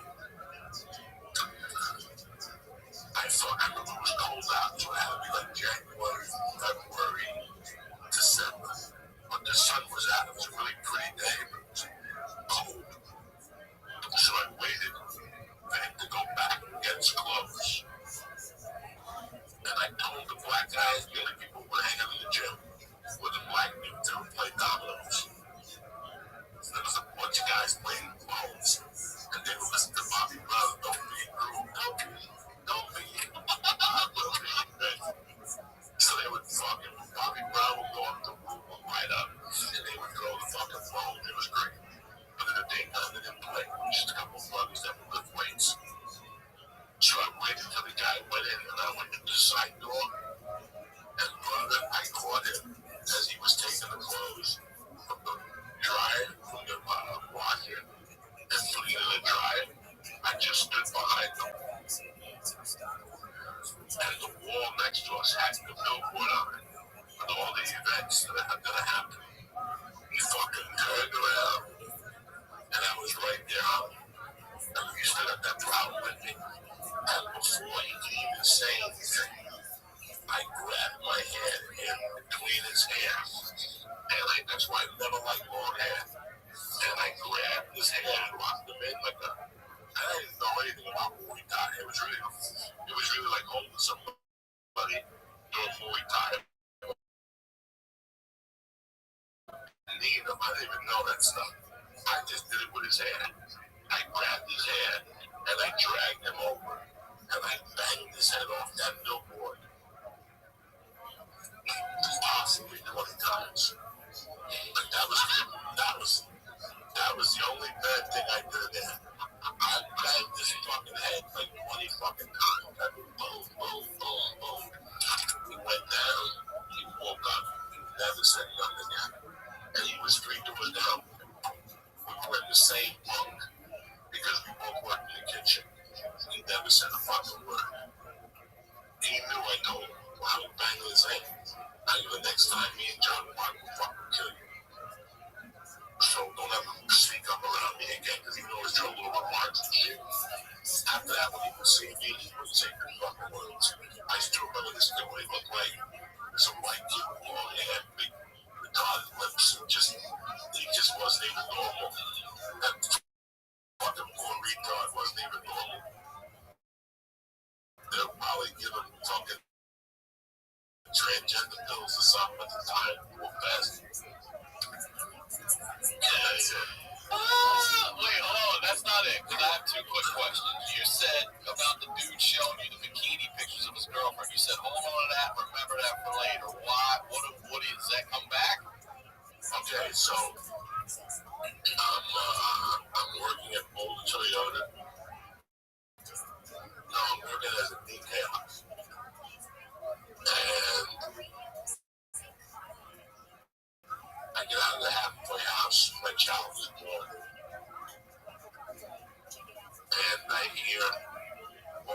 the city of Boulder's on alert because a guy escaped from prison in Canyon City, and he was headed to Boulder to get his girlfriend. It was that idiot. Damn. Summit County that had broken out. So what he basically did was he broke out of jail because she let him know that she was sleeping with his roommate. Yeah, who didn't see that coming? He got so crazy. I guess he did. He broke out of a medium security prison. Like, I can't tell you the story how he did it because I don't remember. I'm just lying anyway. So all I do know is he broke out of that medium security prison, stole a car, and went to Boulder. He went to, I think it was somewhere off of Lido Road. And he saw 4 kids target practicing, shooting guns. So he went up to them with a fake wallet. He goes, I'm a wildlife guy. Put your pistols down. I want to see identification. The kids put their weapons down. He picked up the weapon and shot the 4 kids. And took their gun and went, shit. And went into Boulder. He went into Kmart, which I lived across the street from at the time. And he bought ammunition. They had crucifix. So they locked the city of Boulder down. They knew they had a wild guy. I went home when it was on TV. I couldn't even tell my wife or anybody I was in jail with him. Like, I was in county fucking jail with this idiot. So I lived on 30th, close to basement. I lived on 28th Street. If you went to like 32nd Street, on your way to Longmont, there used to be a jazz club. They had like a blues club. I don't know what the name of it was. It's 30 fucking years ago. The story I'm telling you happened in 1990, or not even 91. Let's leave it 1990. So this idiot broke out, shot the 4 kids, set up a meeting with his girlfriend to meet her at that blues club, and got into a shootout with the cops. One of the cops shot him in the neck. There was a problem. The guy lived. He needed surgery. Guess what the problem was? The only surgeon available was the father of one of the kids he shot. No. Fuck. Did those kids die, by the way? All those kids died? Yeah, we went to look it up. However, what do you think of the game, I think it was great. I think he refused to take care of the first time showing NBA here. This is our first time. You did a good job. Something right now, I talked about on a podcast once how weird the story that was. We'll be back tomorrow, NBA, tomorrow NFL. Killed his son. Excellent, big dog. So that's the world I saw. Tomorrow, boys. Okay. That's right, big man. First of all, thank you. You know I love you. Thank you for making time for this because I know as a parent. Yeah, I think so. But I want to just wrap up. So when I listen again, I know it's what are we, February? I think about 1 o'clock in the morning. We're going to pick up March 88. We're going to pick up. We're out of prison. Something like that. February. It's 12, 11 a.m. over here. Okay. BCTC. So you're going from prison into this halfway house. Now we're in the halfway house for the first time. This is All right, sweet dreams, big dog. I'll talk to you tomorrow, God willing. Excellent, man. Take care, big dog. Good night. We're just going to rough it the first couple of weeks until all the parts come together for studio, and then we'll move into the studio. But for now, I'm just going to start a podcast right here where you stand with this face, and we're just going to do our thing until the wheels fall off. Well, I love you, brother, and thank you so much. And thank you to all you. Hit me up. You got it. We'll do this once a month. You know me, dog. I don't fuck around. Patreon.com/Joey Diaz. Stay black, you bad motherfuckers. Don't forget Uncle Vinny's Wednesday nights in October. 36 people, so you gotta buy your tickets fast. That's all I got. Say hello to everything, Ryan Sickler. You know I will, brother.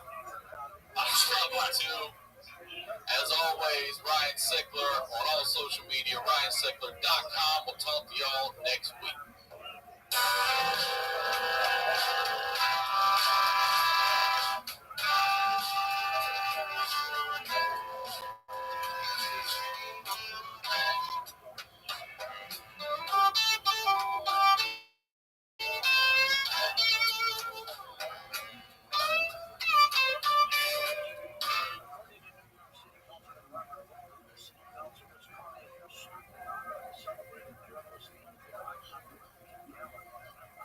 For the ones who get it done, the most important part is the one you need now. And the best partner is the one who can deliver. That's why millions of maintenance and repair pros trust Grainger. Because we have professional grade supplies for every industry, even hard to find products. And we have same day pickup and next day delivery on most orders. But most importantly, we have an unwavering commitment to help keep you up and running. Call Grainger.com or just stop by. Grainger, for the ones who get it done.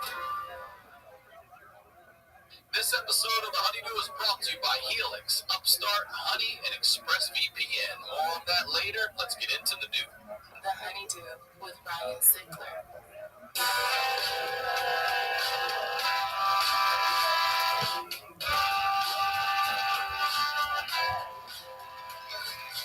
Welcome back to The Honeydew, y'all. We're over here doing it. Studio Night Dance. I'm Ryan Sickler, RyanSickler.com, Ryan Sickler on all social media. Just a huge thank you for all your support. We just finished 100 episodes. We're about to kick off the first of the next 100. So I just want to thank you all for your support. Thank you for making this such a fun show. Thank you for all the messages, the emails, everybody. I sincerely appreciate your support. We're going to keep on doing the damn thing. So get over, subscribe to the YouTube channel. You'll get audio here on Mondays, video on Tuesdays. Don't just watch, subscribe, and you're going to get some more content coming soon there as well. If you're a fan of the time codes, if you look in the description underneath YouTube, you'll see stories you can jump to if you'd like. The Patreon show is growing. Thank you so much for your support there. The Honeydew with you all. Doing the Honeydew with you all out there. I've heard some amazing, crazy, funny stories. If you or someone you know has a story that has to be heard, please submit at honeydewpodcast@gmail.com. We're going through all of them. We will get to you. There are a lot. We'll keep on doing that show too. So if you're on board for it, you can subscribe for a year, save yourself some money. I know that $5 a month is a lot for some people. $60 a year. A lot of things going on out there, but you can subscribe for a year and you'll save over a month of episodes. You get them for free. It goes back to you, y'all. So subscribe to that as well. The Facebook fan page, make sure you're subscribed over there for updates, clips, all that stuff. Make sure you're following me on Instagram. Can't thank you guys enough for the iTunes reviews as well. All that stuff helps, man. You guys are the shit.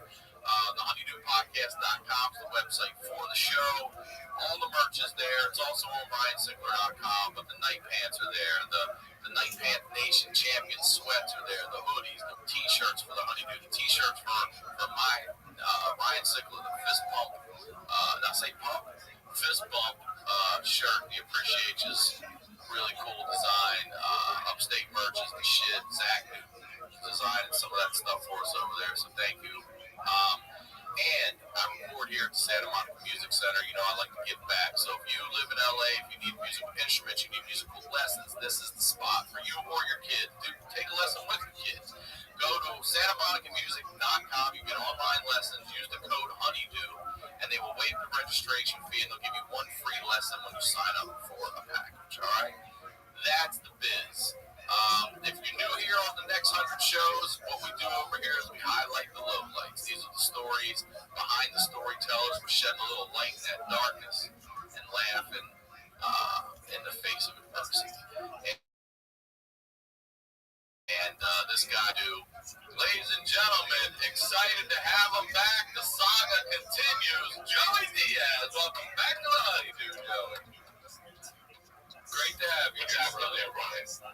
saying, you look so good.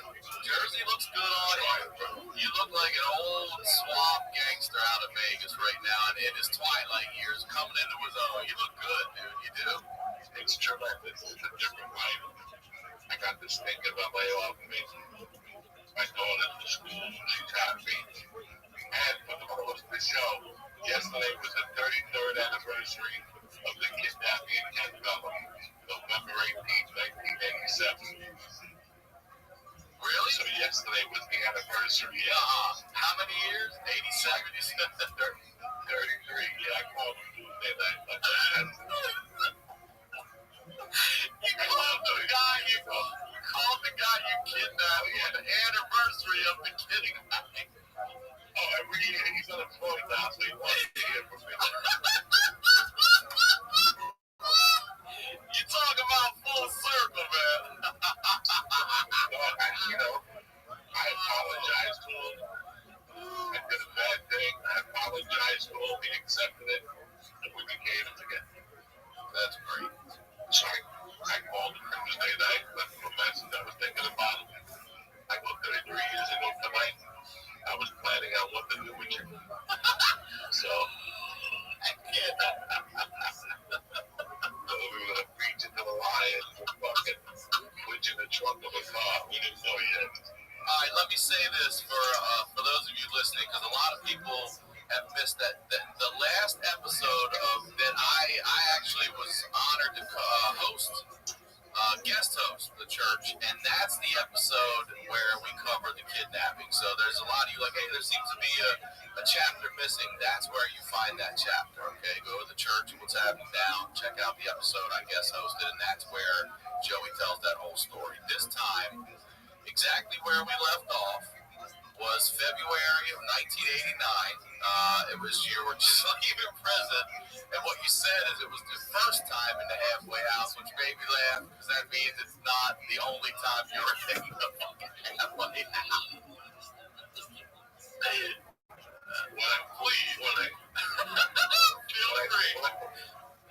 When I think of my stint at BCTC, What does that stand for, Joey? BCTC. Boulder Community Treatment Center. Okay. Boulder County, the same people who own BCTC own LEPC, which was in Longmont, Colorado, about 20 minutes away. Okay. You didn't want to be, they put you to where you were from, but they threatened to put me in Longmont at first. And I didn't mind because there was a little Mexican place out there called Delicioso. And they make the best fucking breakfast burritos you've ever had in your life. I put away like 8 of them. Damn. 8, 9 of them. They were that good. Right? So I didn't care about going to Longmont, but I really wanted to go to Boulder. So I found out, I went in, you got a 3-day orientation. You can't leave. You can call your loved one, they can bring up in the clothing you need, whatever you need for your job. And then after 3 days, they let you go out just to find a job. Okay, so let me ask you some questions, because we had this halfway house right next to my middle school, and one of my high school wrestling coaches worked there later in the years. He'd take us home in the van. He dropped what we couldn't get in. You can't get out. He has to get out of the van and let you out. I'm like, oh yeah, this is a correctional van. You can't get out. But so you're out of prison, but you're at this place where how many people would you say are also living under this roof? About 90. Oh wow, okay, that's way bigger than I thought it was. Okay, so you got 90 all men.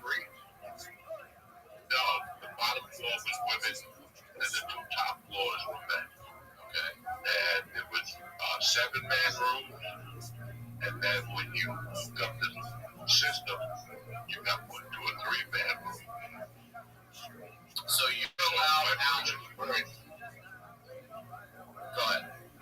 After 3 days, you're allowed out for about a week to find a job, like 9 to 5. You have to call them and let them know where you're going. So I got to call them and go. I'm going to Ryan Sickler's to interview at Goodyear.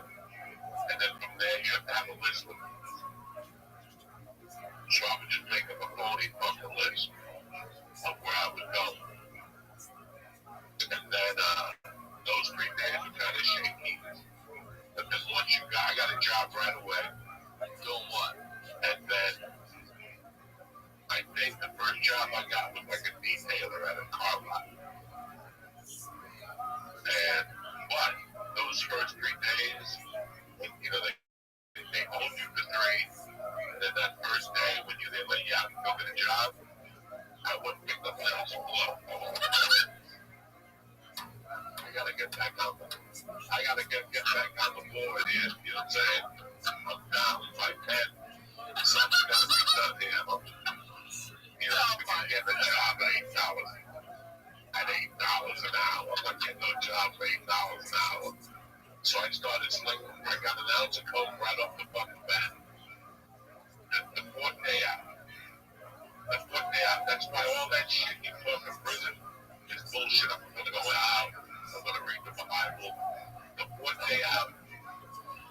The first place I went to with my buddies to get an ounce on the to go to work.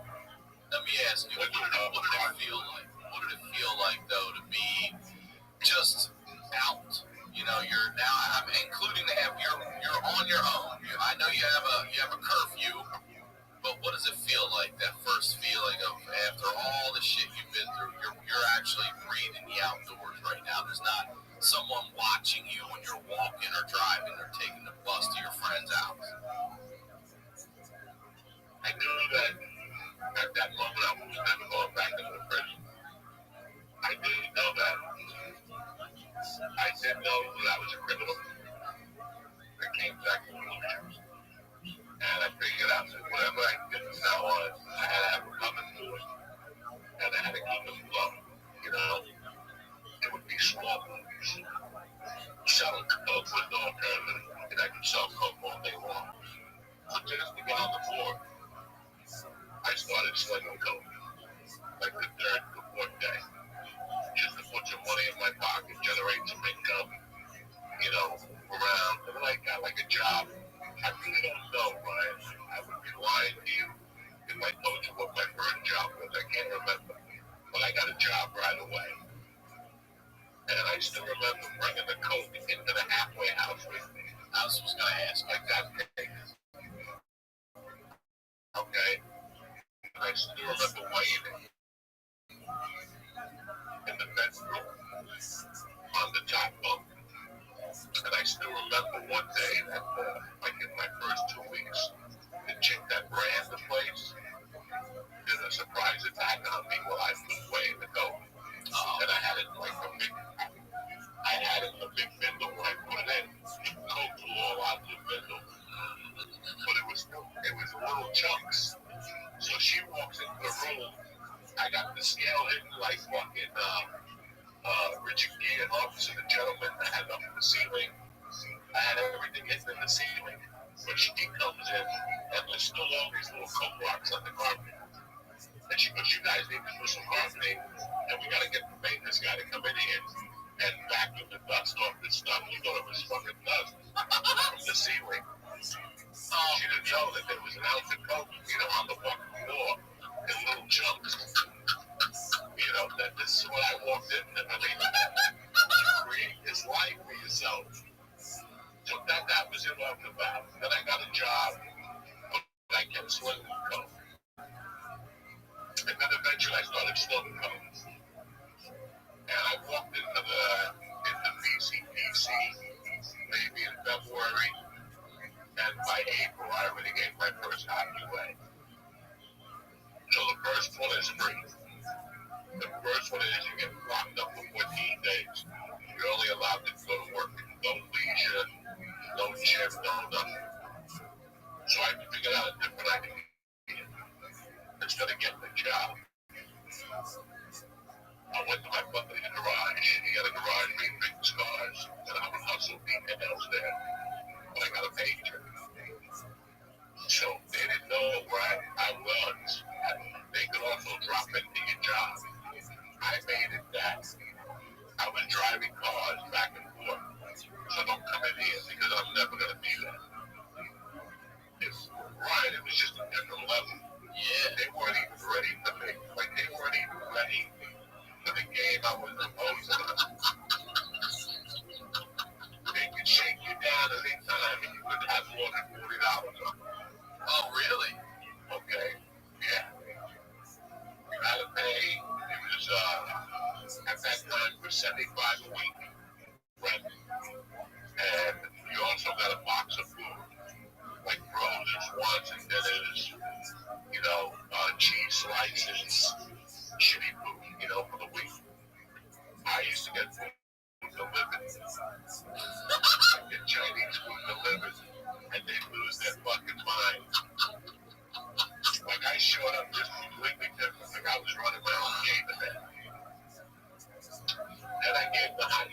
analysis,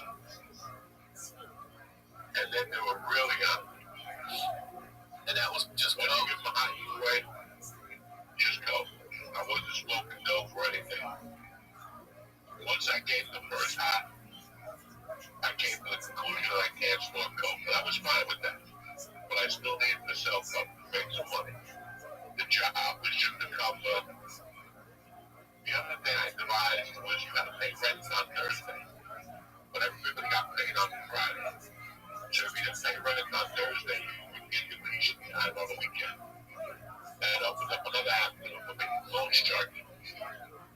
So I would lend out $75 or $102. Give me 75 on Thursday, and you give me 100 on Friday. I was a one-man fucking wrecking. You got $27 profit on that shit. Yeah, I had 10 of those motherfuckers every week. So I became a loan shark. I was splitting coke, and I was hustling whatever job I was doing. Now wait, are you also selling coke to people in the halfway house, or are you just hiding it there? I'm hiding it there, but I'm also selling it to people at the halfway house. So they're all doing it. So any of them could to give a hot test, then all coming from the coke. Oh yeah, they were all. I had a couple guys that was selling this.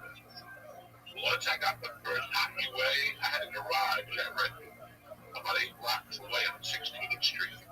I paid $35 a month, and I had a heavy bag in there and a bar right before I got arrested.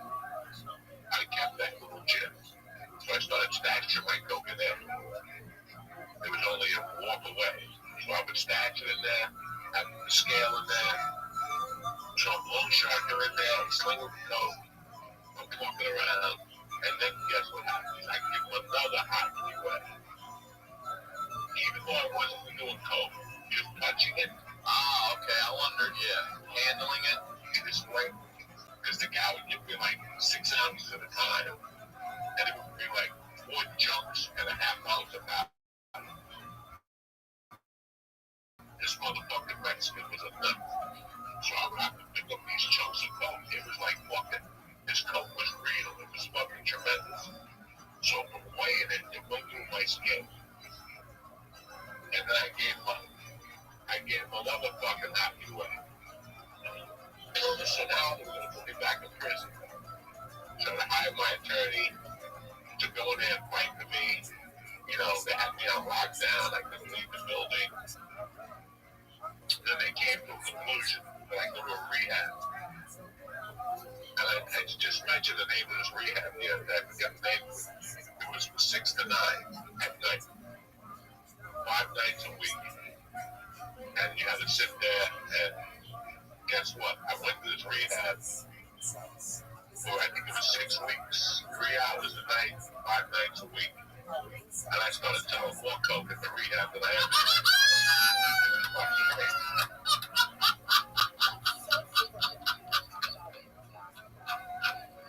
It's so fucking, that just makes so embarrassing. There had to be like 12 people in the group, and you know, like 9 of them were still getting high. So we're still getting high in there, but then something happened. I got a fucking call one day that I knocked up my girlfriend. Okay. And this is what year we at right now? 90? We in 90s to 89? We're in 89. In like May of 89. I'm already in the fucking rehab. And now this poor girl tells me she's pregnant. Had to be about June. So now I had to fucking strap the belt down a little harder. And I stayed clean. And I went and sold the hot car at the time was the Eclipse by Mitsubishi. So a friend of mine said that he needed help at his place selling Mitsubishi. So I went over there and started making $8-9 grand a month selling Mitsubishi. I would just sell Eclipses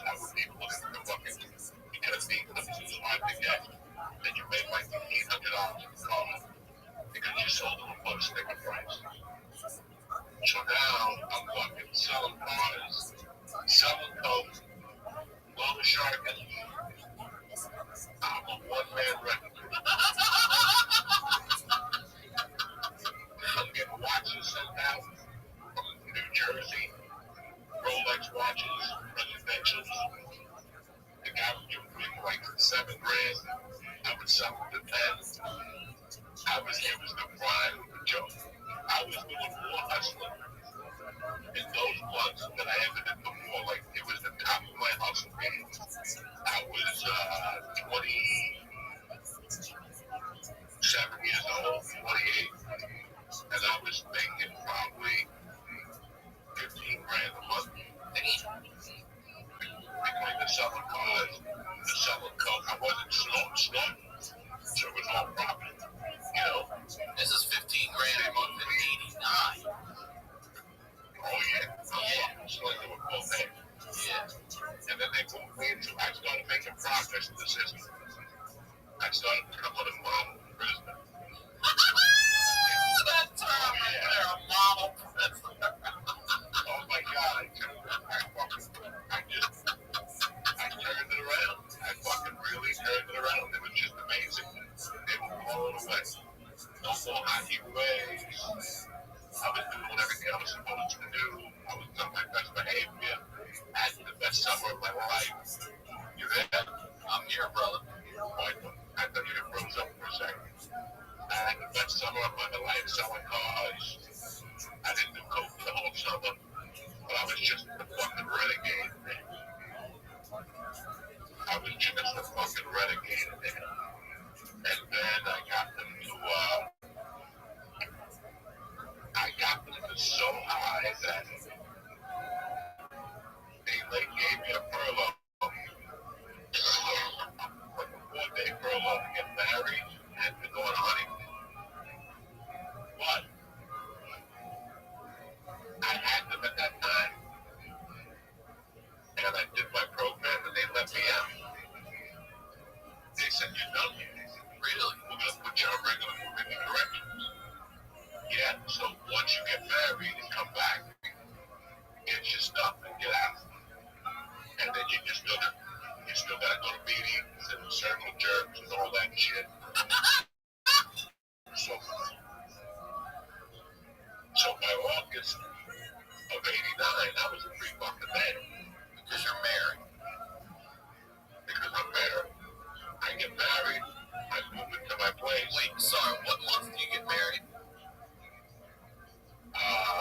September of 89. But you officially are, because you're getting married, you actually get out before the wedding? I get out. They said, a week before I got married, they go, by the way, your time is done. Your time is done. You can do your last 6 months from the house. So that's what I want to ask. Like 6 months left. But you can do it from the comfort of your own home as long as you're married, because you have a family. No. I couldn't do being married. Oh, I was just my time. Oh, okay, gotcha. I put my time in there. I've been there from February. It was now September. And it was 7 months. And they were like, you came in here with like a 16-month sentence left. Something weird. So the last 8 months you could do on house probation. So I was still on community corrections. I still had to be in a bottle. I still had to do all that stuff. I get married. I'm clean. Everything's fine. But my buddies come up for the wedding. And they give me a package at the wedding. So I do a couple months at the wedding. Stop. No. I got on the plane. I'm fucked up. I'm drinking on the plane. I get to San Francisco. She falls asleep. And I go out to see a friend of mine because I lived in San Francisco on 85. So I went looking for a friend of mine. He gave me an 8-ball. I stayed up all night in the garage doing it with a fucking 8-pack of beer, a 6-pack of beer. I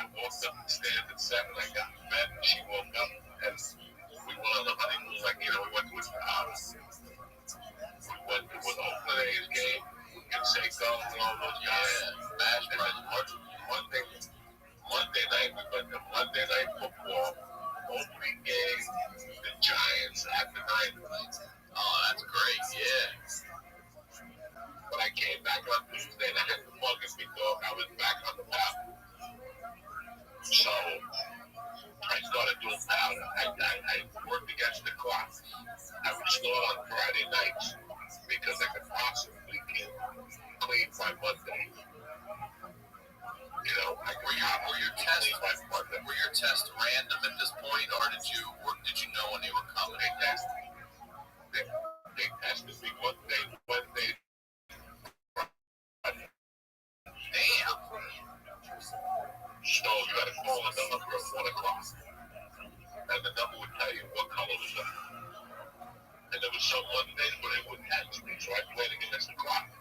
I would get high on Fridays, because if you didn't test me on Monday, chances were you were going to test me on fucking Wednesday.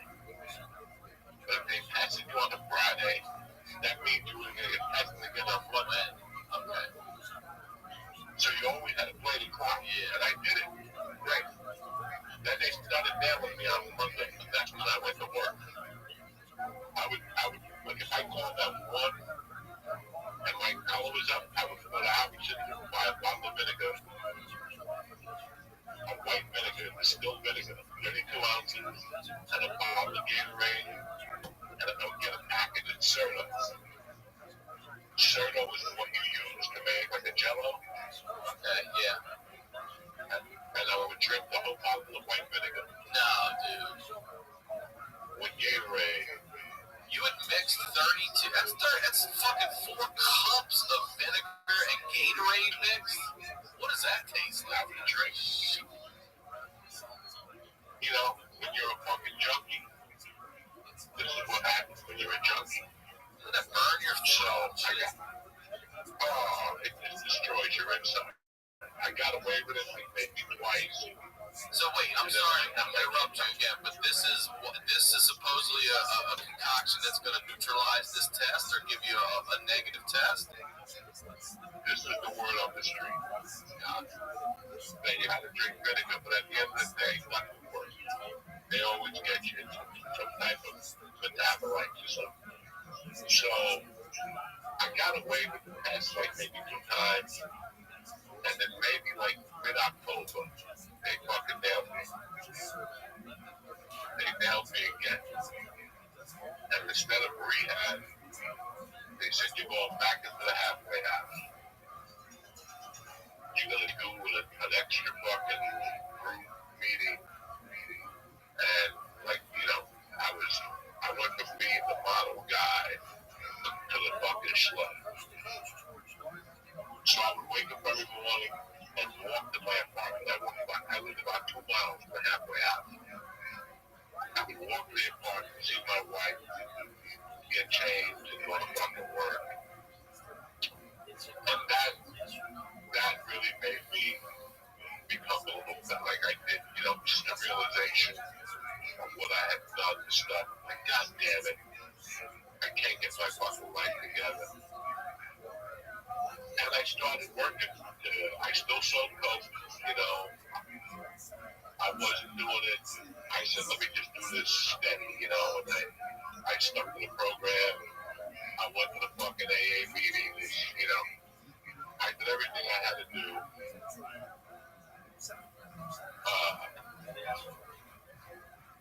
The holidays came. I was great. And then I got myself up to level 4, which was unheard of. That was unheard of. Like, a lot of people that make that top tier. That top tier let you stay out till midnight, and it gave you 2 furloughs a month. So you go home on Friday and come back on Sunday night. Okay, twice a month. I was that, and I got my drive. Oh wait, you weren't allowed to drive before that? Yeah, but I was driving. I didn't give a friends and stuff.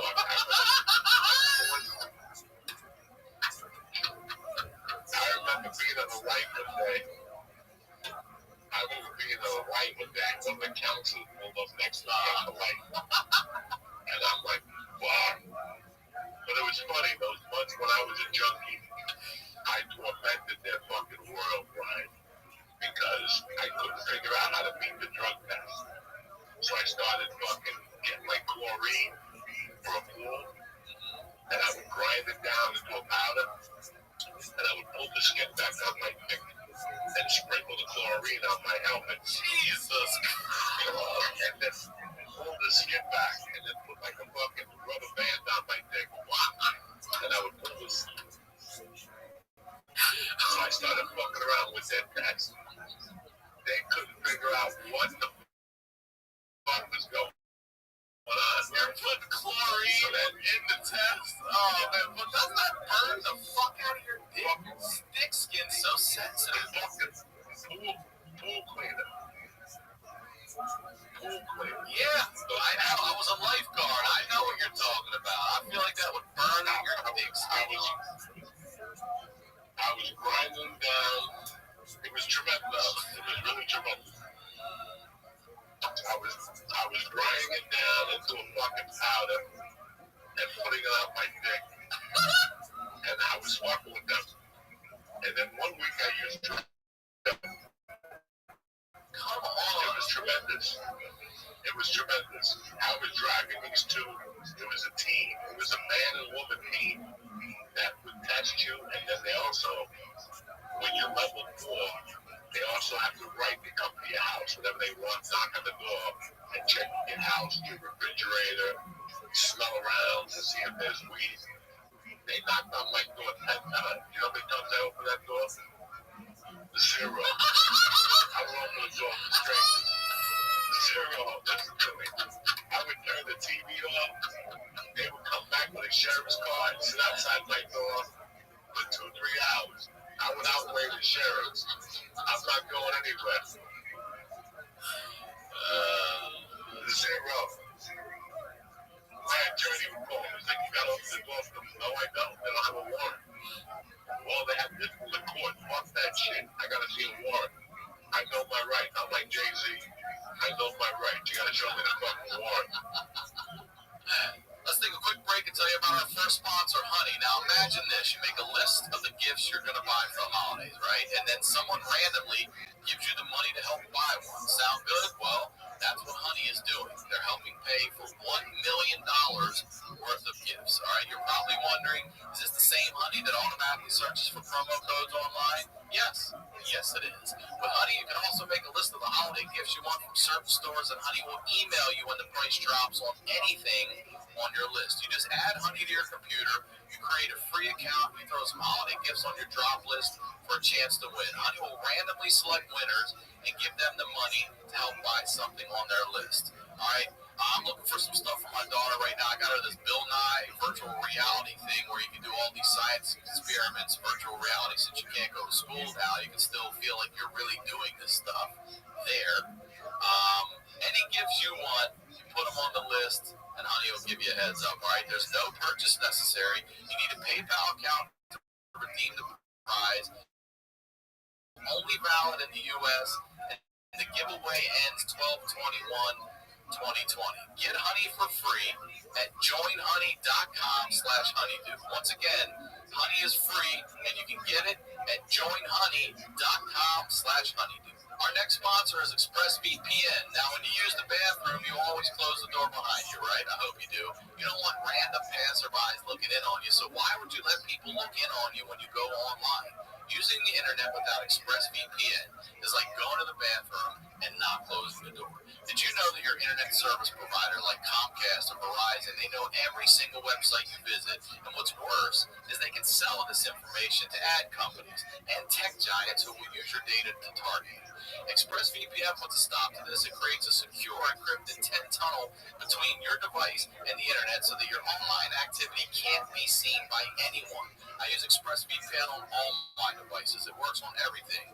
Phones, laptops, even routers, so everyone who shares your Wi-Fi can still be protected, even if they don't have ExpressVPN. And the best part is that using ExpressVPN is as easy as closing the bathroom door. You just fire up the app, you click one button, boom, you're protected. ExpressVPN is the world's #1 rated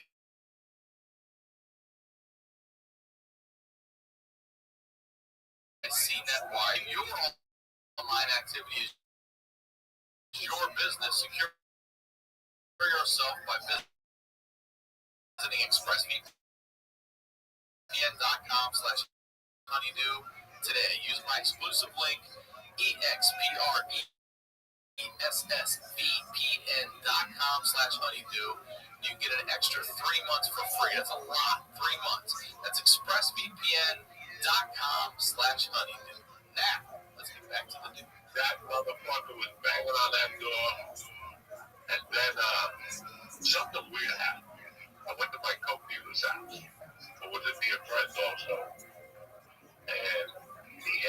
if I had ever seen this comedian. And I go, what are you fucking talking about?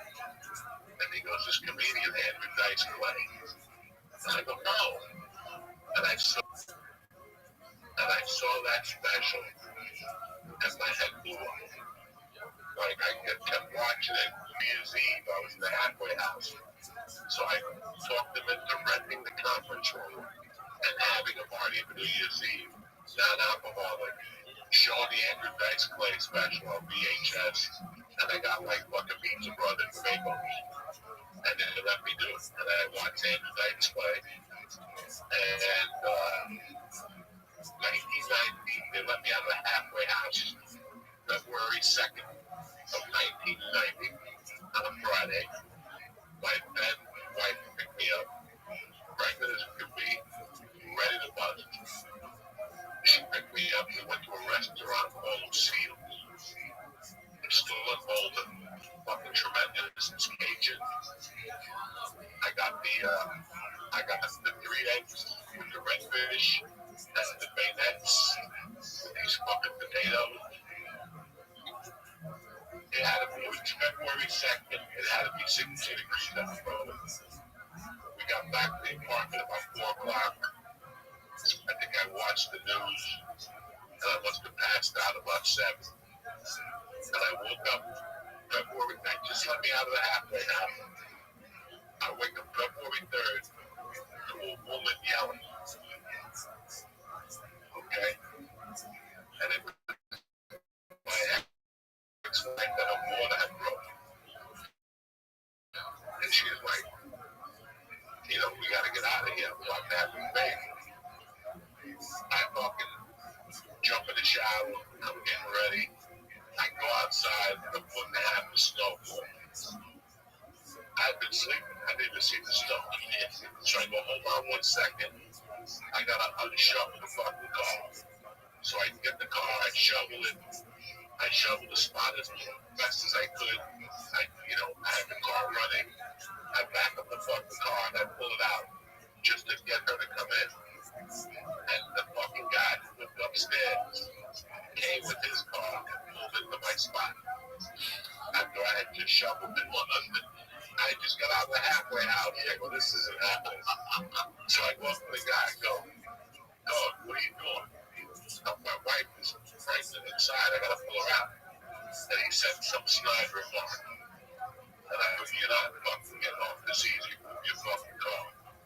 And he goes, I'm not moving my car. And he spit on my car. Whoa. So I punched him right in the fucking face. And here, my wife is inside. Fist fighting some dude in the driveway. Between you and me, Brian Sickles, this guy had me. He clocked me like 3 times straight. And he kind of had me. And when he slipped on the ice, and I jumped on him and started beating the fuck out of him, pounding him in the head. And next thing you know, I look up and there's 3 cop cars coming at me. I'm like, I'm never gonna make it. I'm never gonna make it out of this fucking system. Like, I'm a dead man. So the cop pulled up next to me. I run up to the cops. I know one of them. And I'm telling the cop what happened. They go, we got a report of a woman yelling, like, we got a report of a woman getting domestic violence. What the fuck is going on? He's like, well, there's no, my wife is inside yelling and the water broke. I'm out here, I shovel the fucking thing, look where my car is, and this guy just sneaks his way in. So, I'm like, I'm dead. I'm gonna go to prison for the rest of my life. They haven't talked. And the cops decide, they go, listen, it was just a misunderstanding. Why don't you guys just apologize to each other in the names? You're gonna have to fucking live with each other.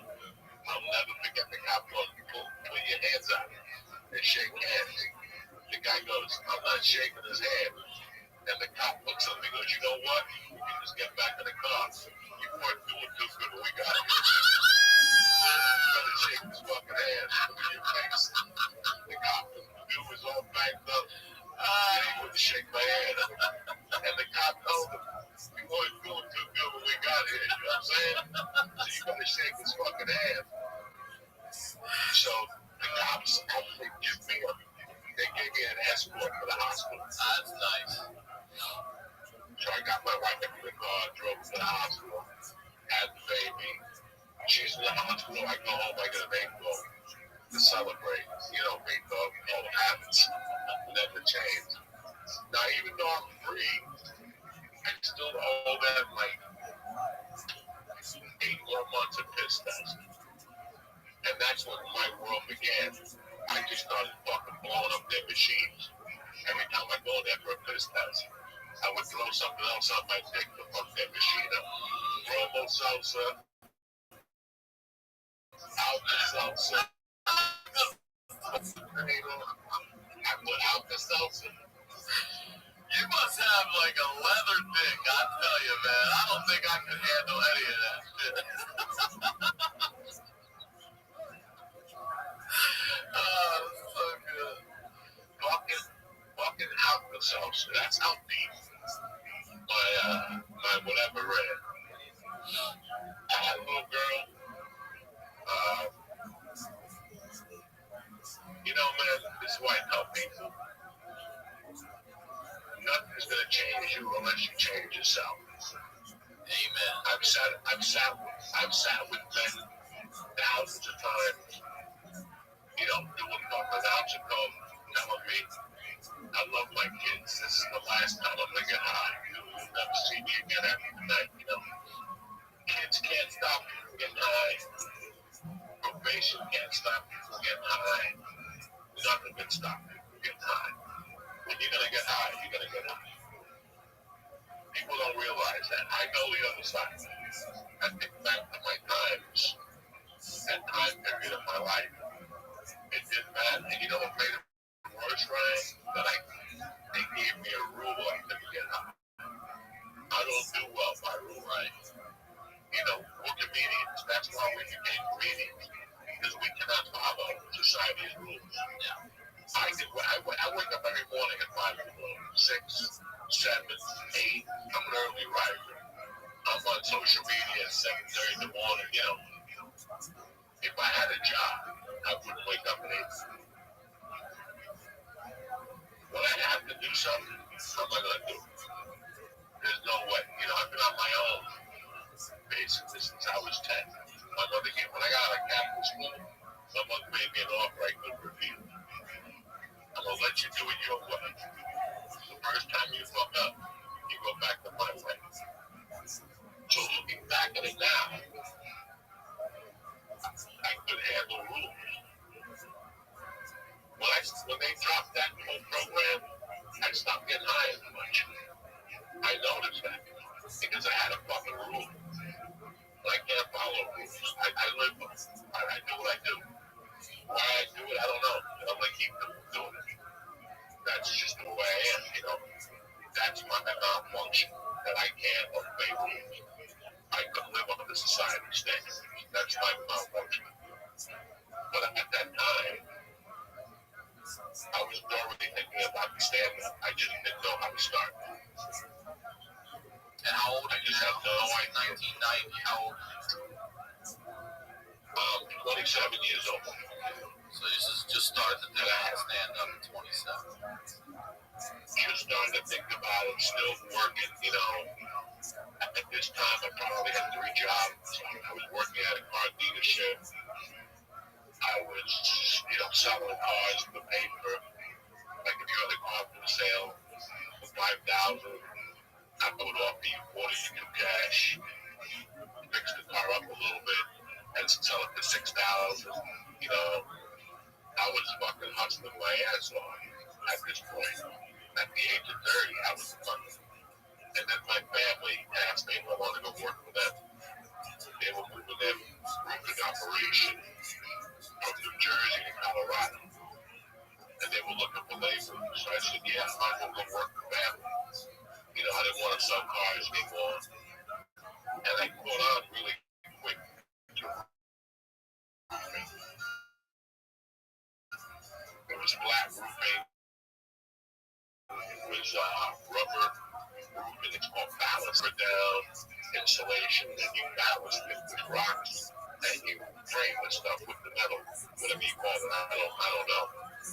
So I got into that, and my whole thing was to get on stage. I was such a fucking pussy, Ryan. I mean, because I knew that I grew, I had sold stuff, I worked in restaurants as a bartender, I did fucking everything, and there was nothing I really liked, and when I got into roofing, and then I got promoted to an estimator, so I took like a good year seminar, I had to take a car lot seminar, anybody who makes rubber, they would invite me to their seminars, my company would pay for me to go to their seminars, and then I actually took a class on how to estimate, construction costs and all that stuff. But something was missing. I bought a condo, I had a truck, I had a car,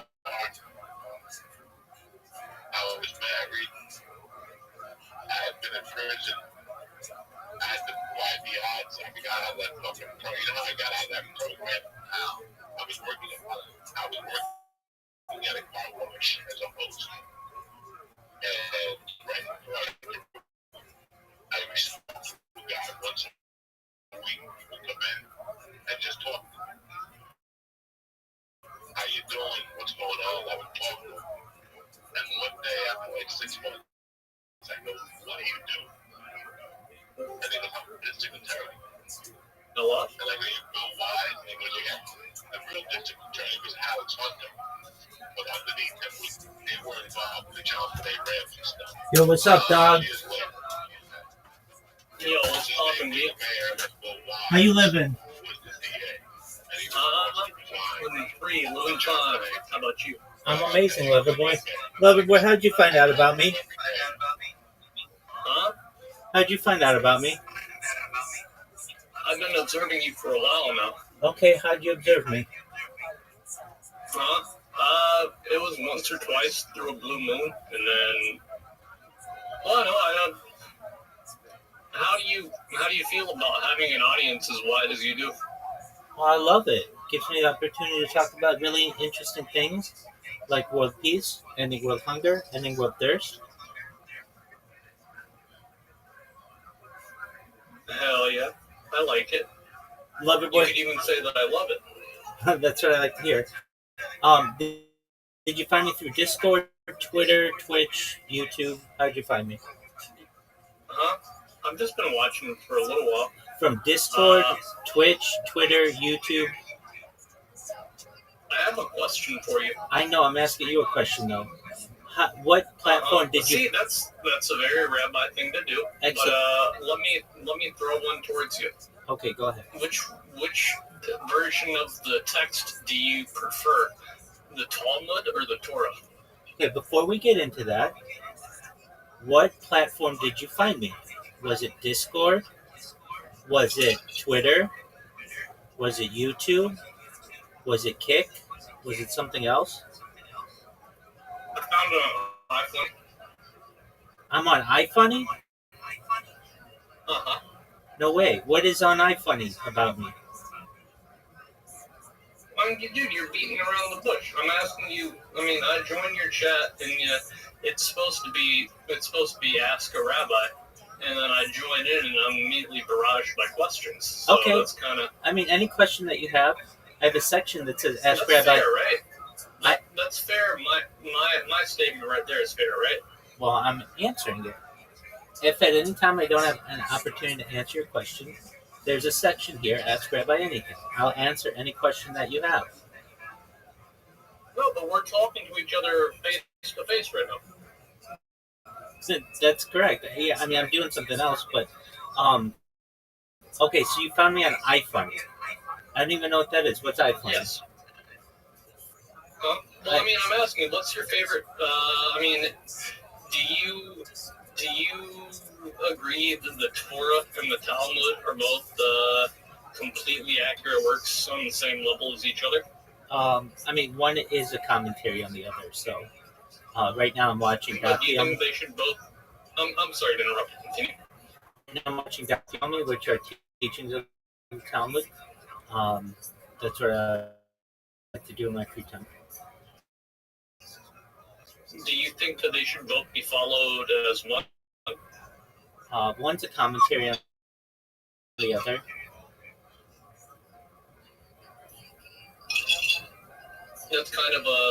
That's a misdirection. Do you think they should both be followed equally as one is to the other? Even though one is ordained by God and the other they think God probably believed. Yeah, I mean, to Moshe Rabbeinu, Moses, our teacher, on Mount Sinai. One is written. That's what we celebrate every fall. And one's the oral Torah. That's more the Talmud. That wasn't written until centuries after the fall of the Second Temple. Both, we feel, were given to Jews from God, and both are divinely inspired. And to say, like, do you follow both exactly? There are arguments to be made that even within at least Talmud, the entire 2,711 folios are debates. So some people follow majority opinions, other people follow minority opinions. Uh, we believe that both are seen perhaps as accurate in the eyes of God, but we're just humans. We're not the ones to judge that. I guess what I'm asking is, which part of the faith do you follow more to the T? Probably I would say the Talmud. Interesting. Yeah, I mean, let me explain why. We don't have sacrifices anymore. There isn't a temple. We don't have. We're not. Most of us are not in exile. I mean, these are stories that are based within Torah. Now, if you want to get into Tanakh, which are the other writings as well, then that becomes more closely recognized as what what that represents Orthodox Judaism. But then the more modern take on it is Talmud. But if you're following Talmud, then you are essentially following.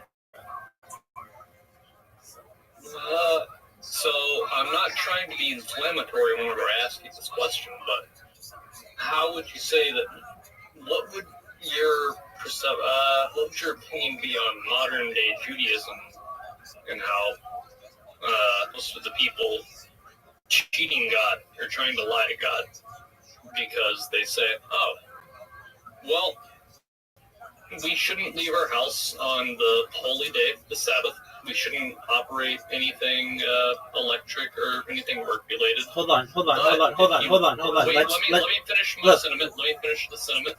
If I live in Manhattan, then there's a fishing line spread throughout the entire city. It's like, well, I mean, come on, man. We live in New York. We gotta be able to walk around the city during the holy day. So, I mean, if the entire city is in this fishing line that a rabbi says is God's ordained city, I mean, we're technically still inside of our house. Okay. Does that sound like, I mean, in your opinion, does that seem like you're trying to lie to God? No, it doesn't seem like you're lying to God. You're not lying to anybody. You're creating. What's your take on it? I'm sorry. My friend, you keep cutting me off. This is real fun. I'm sorry. Look, listen. There's a section in here. Ask Rabbi anything. Feel free to ask me any question that you have. Welcome, puppy. How are you?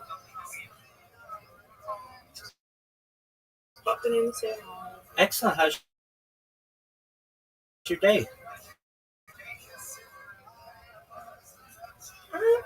It's okay as a furry eagle's day could be. All right. Very well. Anything special happened to you? mean, it's always nice when Judaism good. My friend, as I've said previously, any question that you have, feel free to ask a Having question. a conversation.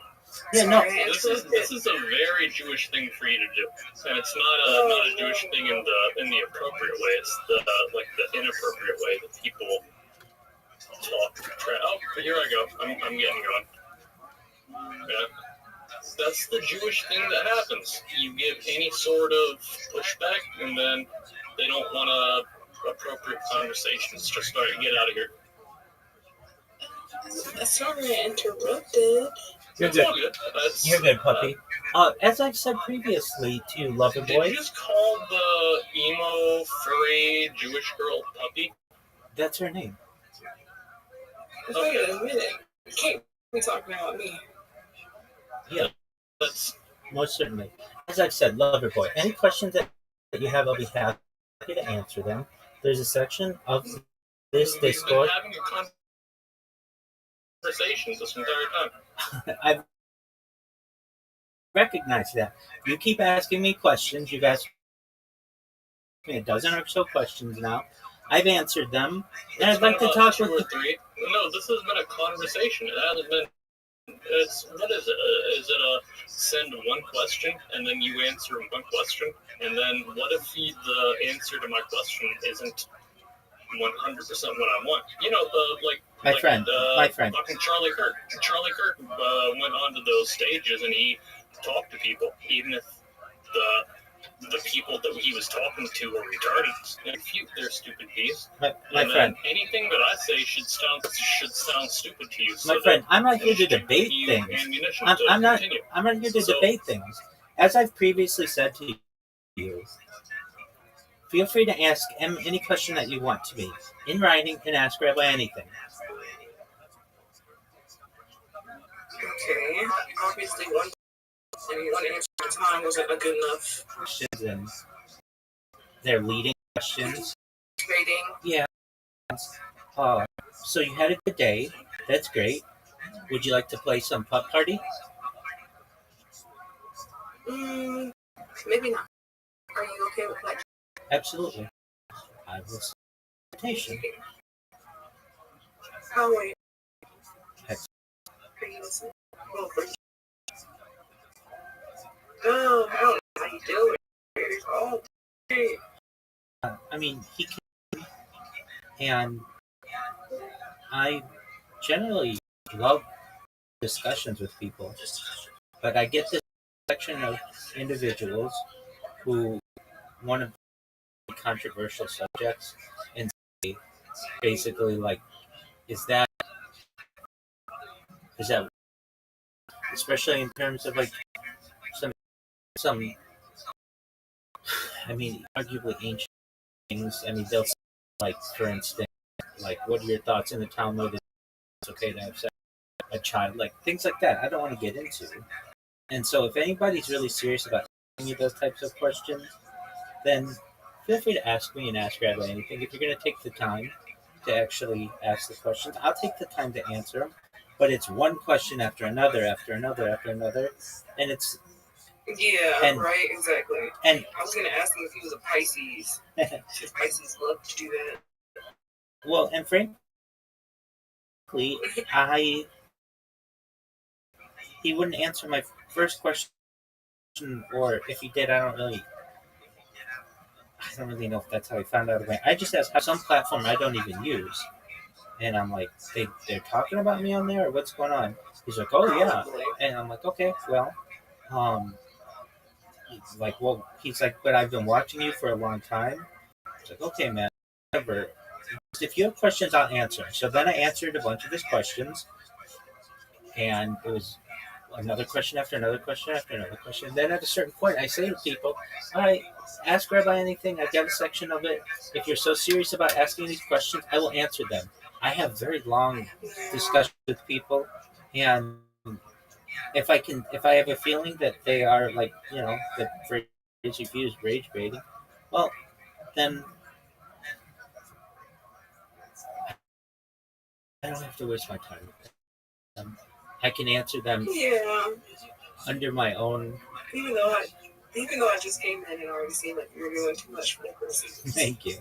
All right, so I'm all yours. You should have an invitation, and you're He was your $10. Oh my gosh. oh, do you keep the same amount that we had before? Yes. Baller. Sometimes they'll give you more. It seems like I don't play this often, so I'm learning myself. Okay. I don't like that dealer has king showing. Yeah, wait. The dealer has king showing.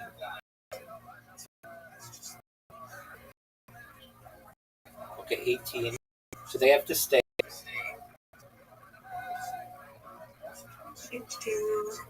So you held on 14? No, I made a mistake and made the window smaller, and it didn't let me get back in time. I got you. All right. Oh, that was dangerous. Oh yeah. I feel biscuit for the biscuit too.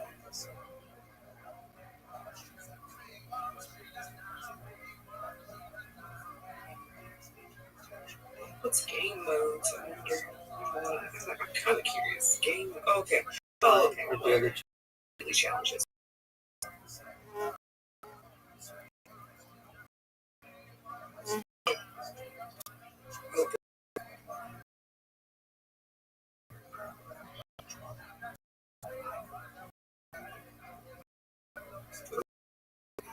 I'm getting fancy.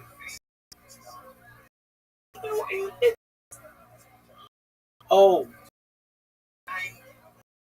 I don't have the vision, obviously, and I thought the jack was a different card.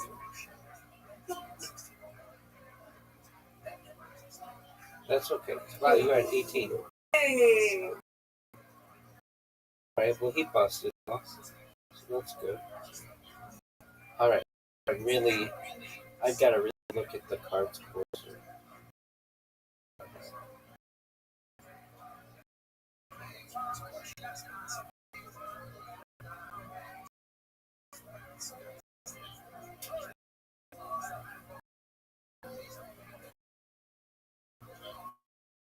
Hey.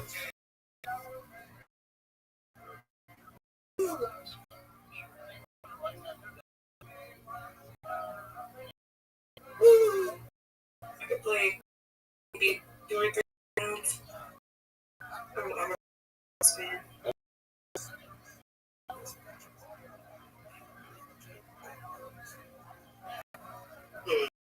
Let's get rid Oh, yeah, of course. Of course. Are you serious? Garbage. I do not like playing with computers gambling because I feel like it can be rigged. Exactly. Alright, you've got 6. Oh, they've got 21? Oh, wait, they automatically won that one. Alright, bet it all. You will not away. I'll just do it, just to be fun. Not bend at all. No way. Alright, here we go. It's big time. Oh my gosh. So much.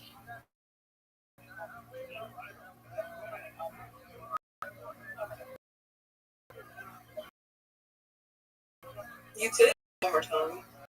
Yeah, that's risky. Listen to me. Oh, no. Yeah. Could have hit though, because I haven't just been 7 You're right. plus. Whatever. It's okay. I got... Oh, wait. Alright, so half. Oh, are you doing all in?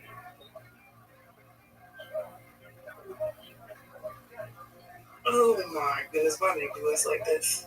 Right. Scams. Oh, come on, rigged. Yeah, it's rigged. Alright, I'll play one round of putt party with you. That's what I like to hear, girl.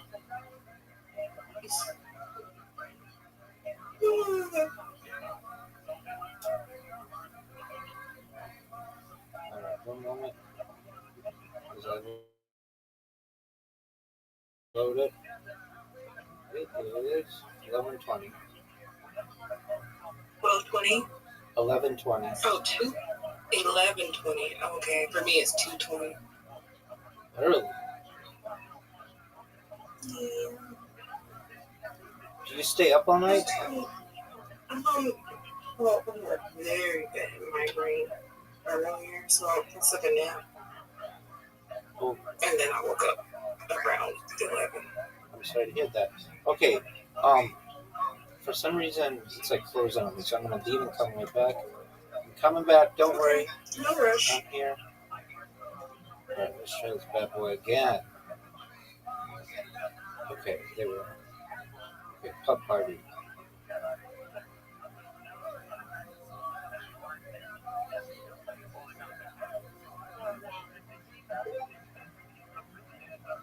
I guess later today I'm gonna figure out if I'm getting scammed by someone who's showing interest in me.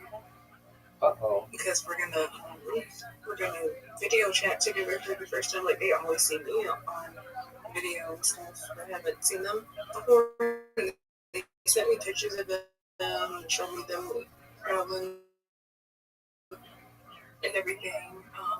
But they wouldn't video chat with me.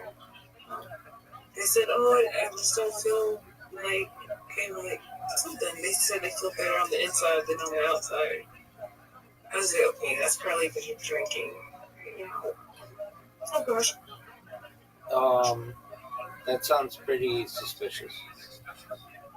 I mean, I get it. Like, they were like showing actual interest in possibly pursuing, like a relationship with me or whatever. But we've just been talking for like 3 weeks, on and off. So I don't know. Anything is possible. He was already saying he could see himself traveling with me. Da da da da da. Oh, what a shot. Did you have a hole in one? Yes. Have you been able to develop any relationships on Discord? Oh, absolutely. That's the main reason that I'm on Discord as an April, because I give that company that wanted, but I wasn't particularly looking for anything serious. But I'm open-minded. So. All right.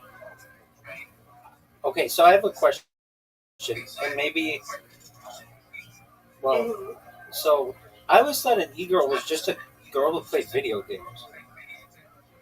Yeah. Role play too. Role play. So is that like a different kind of e-girl? No. Okay. No, e-girls really are supposed to all know how to role play. But a lot of the role playing is unfortunately going out of style. Yeah, it is. Not appreciated as much. And the thing is, there's people. It should be way appreciated because there's people that don't really have an imagination that do appreciate those that have more of an imagination or more creative. But they get shunned for it, for one thing. Right. They get shunned for appreciating art. That's what it is. Yes.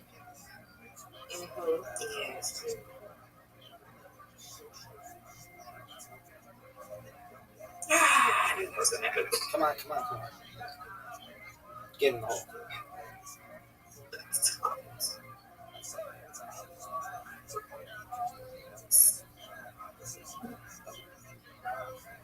Puppy, you won. I haven't won in so long. Wait. You did really well. 5 under. That's very good. Play another with me, please. If you would have 2 less shots, I know. you would have tied. Because you can't tie in this. I recognize that. Play me another one, would you please? Okay. Excellent. All right. I'm down. Excellent.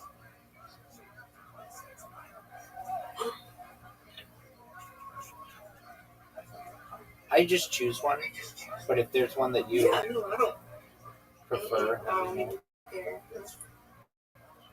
It's whatever.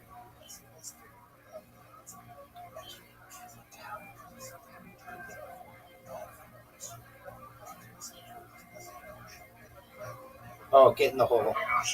That's what I'm talking about. Did you get in the hole too? Oh.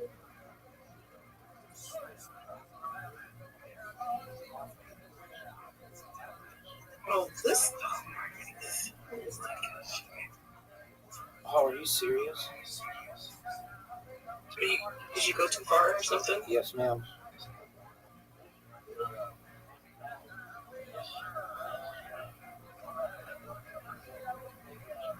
Oh, great. Did you just go in all in one?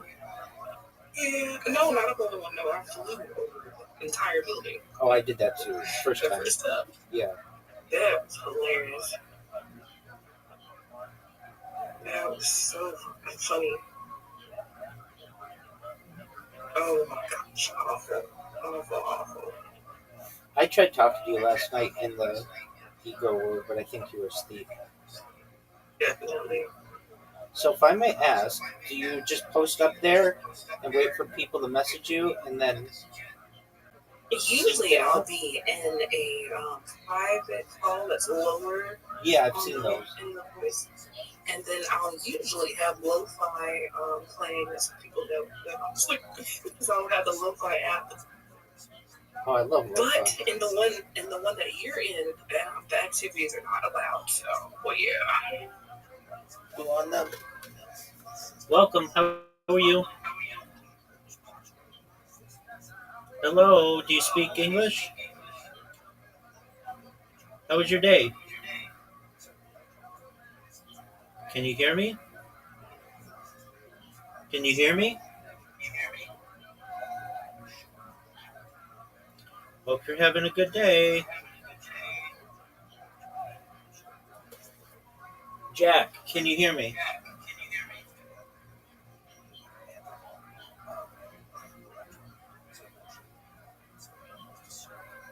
Yes, no, maybe so.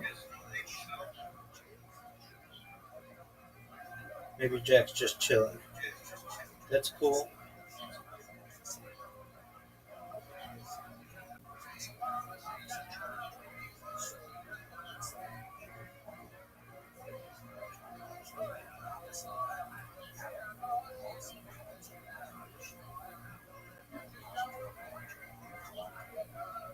Oh my gosh, that was horrible. Oh my gosh, that was horrible.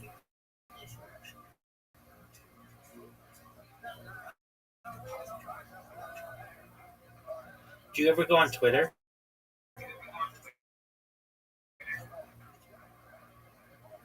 Yes, I have a Safe for Work account and a not Safe for Work account. Both are furry. Oh, cool. Okay. Do you do? Well, I mean, like.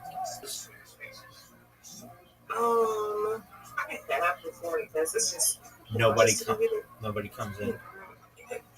Not enough people are. I've gotcha. But I'm not against it. If you ever want to invite me. Yeah. Well, I've been live streaming in there, so you can do. You beat me again. Okay, good job. You can do video calls in there with an iOS device. I know it's a lot to wear your furry stuff, but that would make you really popular. Oh, So basically, you know what Twitter Spaces is, right? Yeah. So if you have an iOS device, you could be on camera, and that would immediately bring people in if you were, in costume. And Yeah. and there are a lot. There are a lot of there are a lot of guys in there who I bet would be interested in that. Fair. Definitely. Okay. And I would join mostly for you. Oh, wonderful. Yes. I like supporting my friends. I like stepping for friends. Just for the heck of it. They deserve it. You're a sweetheart. All right. Don't leave me yet. Let's find another game. That Alright, a new game. All right. You choose. 8 ball. As long as it's not shooting and stuff. I don't like shooting games. Sure. 8 ball pool. Is that okay? I'm sorry, what did you say? 8 ball pool. Yeah, okay. Oh, it's like 4 rounds. Excellent.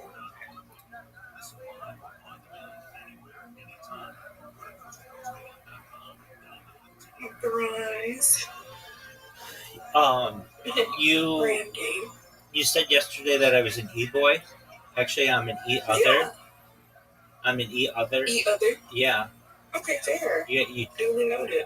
Yeah, well, no. I didn't know how I was categorized in there, but apparently, I don't know. I just picked things, and so I thought it was interesting that you were like, "Oh, I think you're an e-boy," and I'm like, "I didn't remember doing that.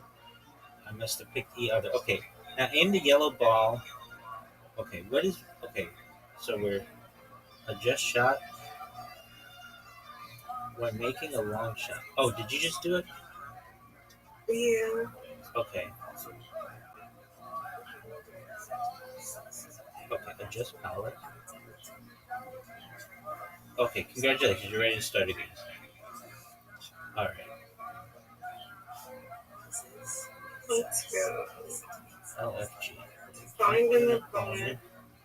Create game. Okay, I'm going to create a game. Okay. And then, after completing your first competition with friends, you'll receive 500 coins. Okay.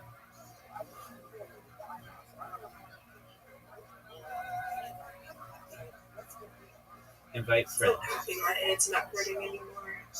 That's wonderful to hear. All right, so puppy. Invite friends. Cool. Puppy. Do you know what your username is? Wayne. Oh, I found it. Invite. Did you get an invitation? I'm looking. It's a lot of stuff on the screen. I agree with you. Free screen. Okay. Invite friends to 8 ball pool. I don't know why they make this so complicated.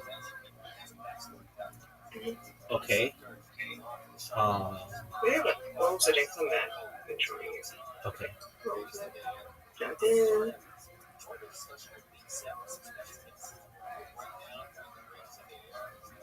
Invite. Okay, I'm trying the same thing. I'm still here.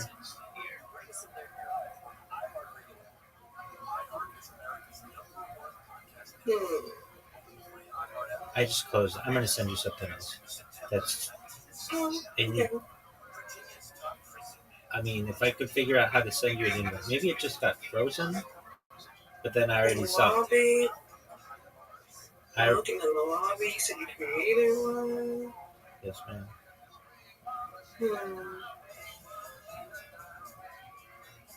It says create a room to invite friends.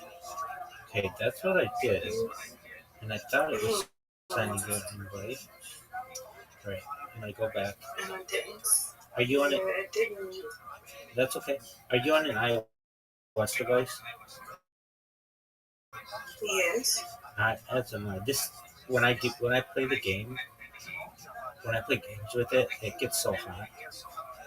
Oh gosh, tell me about it. Yeah. Okay. Yeah.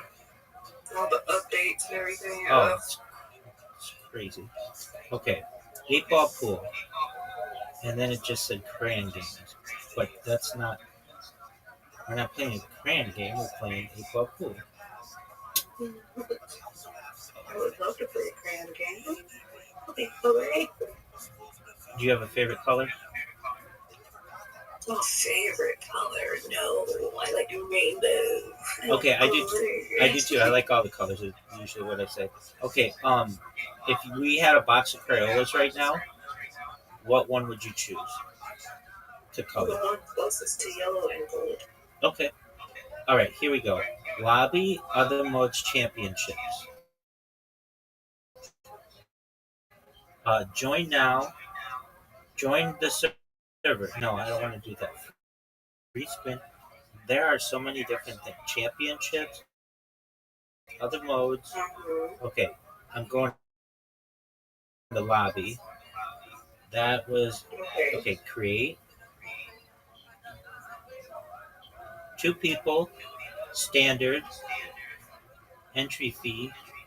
Want Or that? maybe we just join the other people playing. I don't know. 2 versus 2. Okay, I'm gonna. I don't want to. You don't want to join other people. No, Understandable. not what I was saying. Apologies. No, it was saying like recharge. I want to play for free. I don't want to buy anything. Okay. Create a new room. Entry fee. I guess the lowest is 50, but that should not have to do that. Other modes. Let's see what other modes. Practice play one on one. Oh, I found play one on one. Okay. Matching. Okay.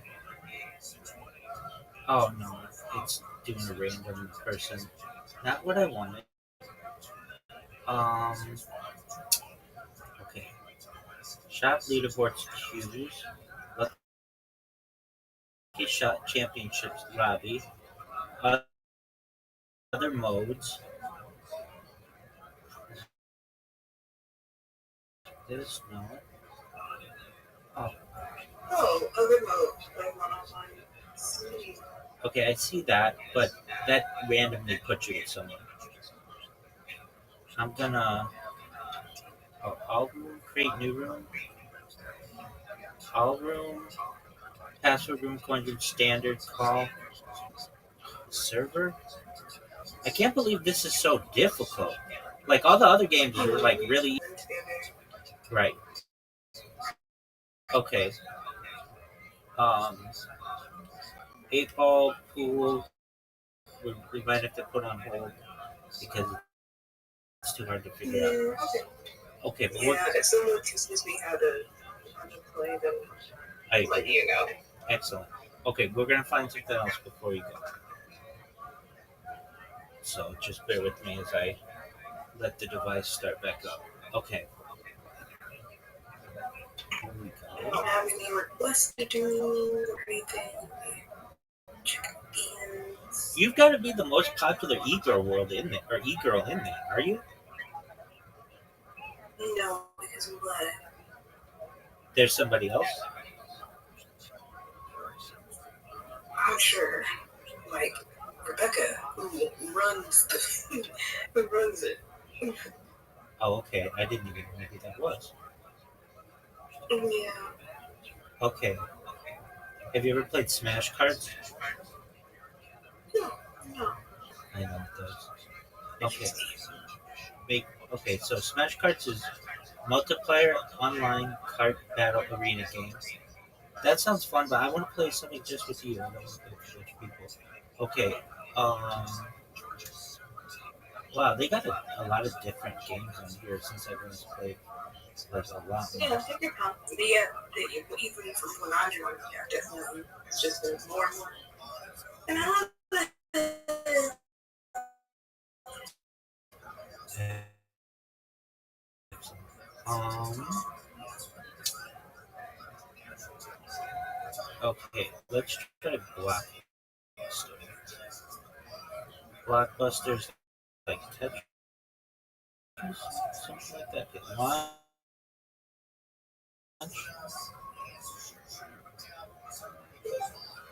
All right. Do you see Blockbuster? See it. Excellent. Oh. Oh. Oh, I'm so excited. Oh, yeah. I have this literally on my phone. Hey. I don't think we can play it together though. I think it's gonna, yeah, it's not gonna have our screens next to each other. No, we're not. Okay, we'll get something else. Missed opportunity, right? Absolutely. Okay. I want to play with you. That would have been so fun because this is definitely one of my favorites. That's why I have it on my phone. I don't think I have any other game. One of these days, I'm going to convince you to download an app called Play-Doh. That's what Miss Aquarius and I play. That's what Brandon and I play. It's much easier to play, and they have every kind of game you'd want on there that's like a board game. They've got chess, checkers, Monopoly, Scrabble. They've got mini golf, all kinds of stuff. You don't have to do it now. But Yeah, I just had to factory reset my phone because it was burning up. I understand. Okay. To be very choosy with what I download. I understand. All right. They used to have a game on here. I don't necessarily want to play it, but welcome. How are you? Is that you? Is that your friend? Did you know? Because their name is Mr. Puppy. Oh, that's his gamer tag. Oh, cool. Yeah. Yeah, sweet photo. Welcome. How are you? I'm good. How are you? I'm very well, thank you. I'm sure that Coco is amazed that you're a real person. Oh yeah, I'm 100%. To be honest, I thought it's just a bot. Everyone does. Yeah. No, I'm a real person. Okay. Let's play Pup Party with Mr. Puppy. Are you playing anything else, Coco? Are you playing some other game or something? Yeah. Oh, you are? Okay. All right, we'll just like. Maybe after the game. Fair. Okay. Yeah, I love having Mr. Puppy in the stream with me because if I'm not like on camera or whatever, it's nice to have someone on stream. Absolutely. Okay.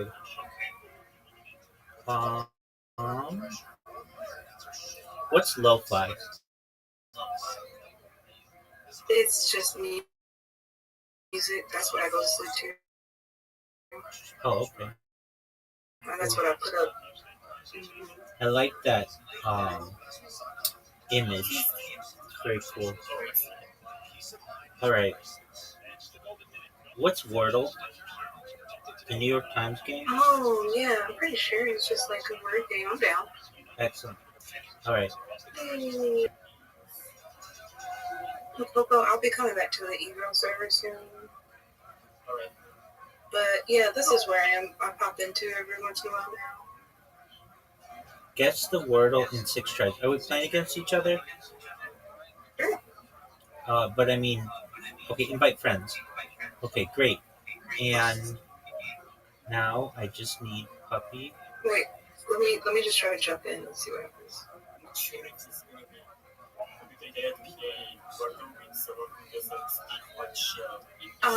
I understand. It's okay. You can play your game.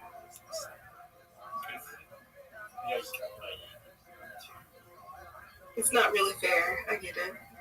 Not at all. Just I don't know much English words. You're I good. know. How many times I can ask you for some words? I don't Yeah, know. I know. I understand.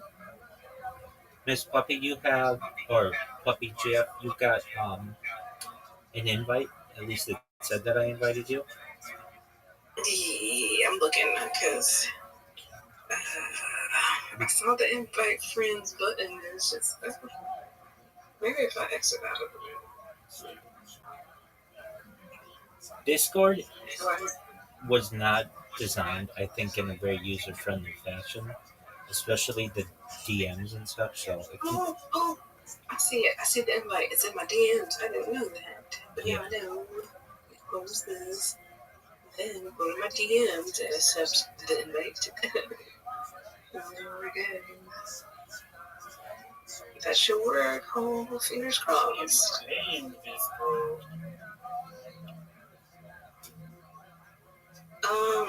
I clicked it, so maybe. did you accept the invite? Yeah, Okay. I put words up there. Did it show you anything? No. No, weird. So I did. I exited out of it and I clicked the invite in DMs. Okay. Yeah, and I can't send it to you again. Okay. Do you see anything being typed on your page? No. Oh, no wonder. I think we both play and enter, and then I don't know. Let me see. How to play. That's a good thing. Each guess must be a valid 5-letter word. The color of the every guess can word in the correct spot. The new puzzle of this day. Oh, okay. So this is one of those games you can only play once a day, and yeah, you're supposed to try to figure out what the word is for the day. The 5-letter word is for the day. I do believe something like that. It's really odd. Yeah. Okay. So I think If you look at the how to play rules. I'm gonna find something else because that is too complicated. They used to have a game on here that was like oh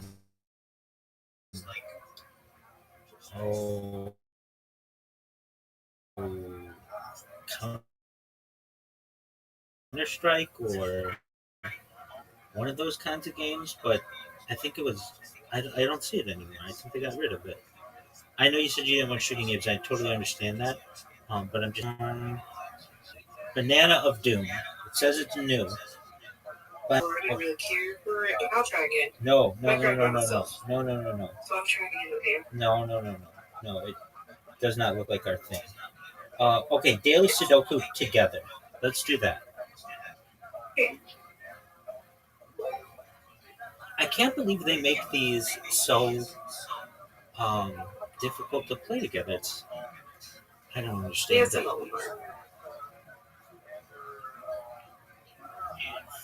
It's funny. What's funny? There is a new game mode in the game that I just wanted to play, so I just started the game. Okay.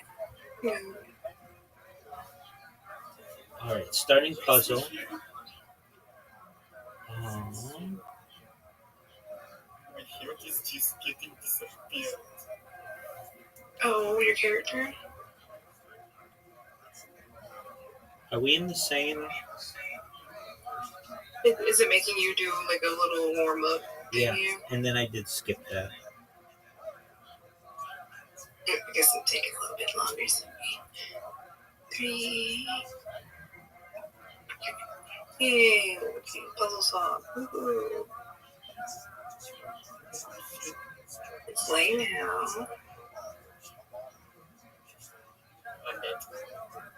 Oh no! Yeah, I don't think this is one that you actually play together, even though it gave you the options, you said? Yeah. Well, it said play together. I see you. I see you on here. Okay. Started playing Daily Sudoku together. Can you join it? Started playing. I'm clicking on you.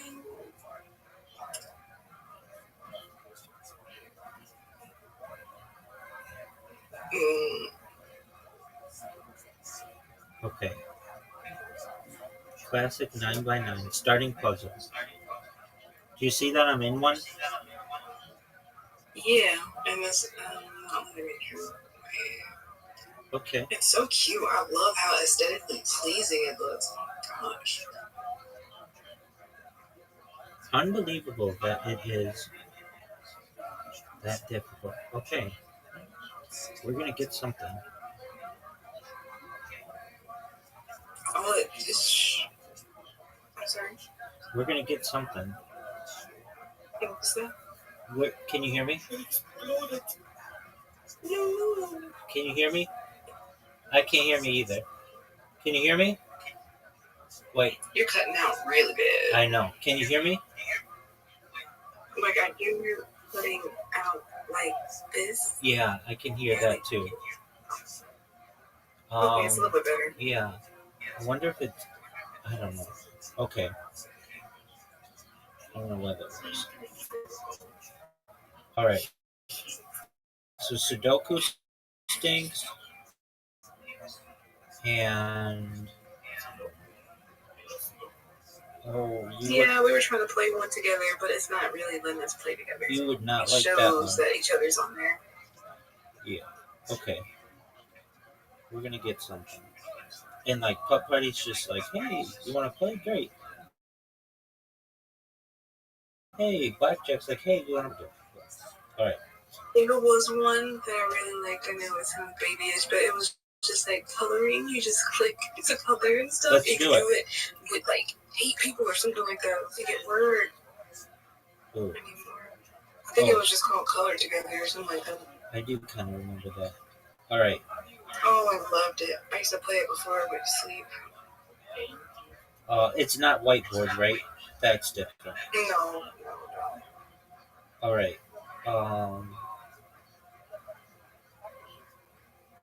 It's literally called Color Together, but I don't think it works anymore. They got rid of. They said 1 through 100 people can play together. Do you remember Yeah, that? no, it's just a gray screen. No way. Okay, how about Quiz Planet?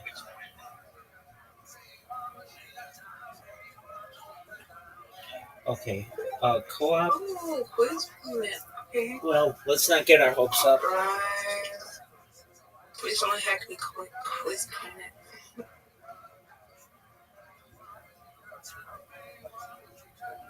Alright, I'm in. My screen is just dark. Co-op. Let's do co-op. My screen for Quiz Planet is just dark. Oh no. That's okay. Back out and try again, because I'm in there. Yes, and ma'am. it says you're in there. So, but Okay. yeah, back out and try again.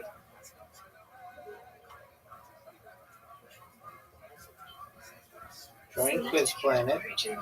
Oh, categories, yes. Let's do that. Oh, okay. Oh, great hiccups. Okay, here we go. Oh, I had to authorize it, which I don't understand. Yeah, me too. That's why I was like, please don't hack me. Quiz Planet. Okay, so are we doing co-op? Yay! Okay, so I hit play. Join. Okay, hey, this one looks like we're on the same team. Oh, it's like Who Wants to Be a Millionaire. I'm a little dumb. Okay, here we go. Which of these athletes is Oh no. probably LeBron James? You know what? Probably. Because it definitely ain't Mike Phillips. And I think David Beckham is a football player. I only don't know that Roger person. Okay, so Roger Federer was who was an NBA something 2K something. Haute Couture designers are registered and recognized officially. Which of the following is not a Haute Couture brand? Bench, Chanel, Christian Dior, Givenchy. I think it's Bench. Yeah, I ain't never heard of that.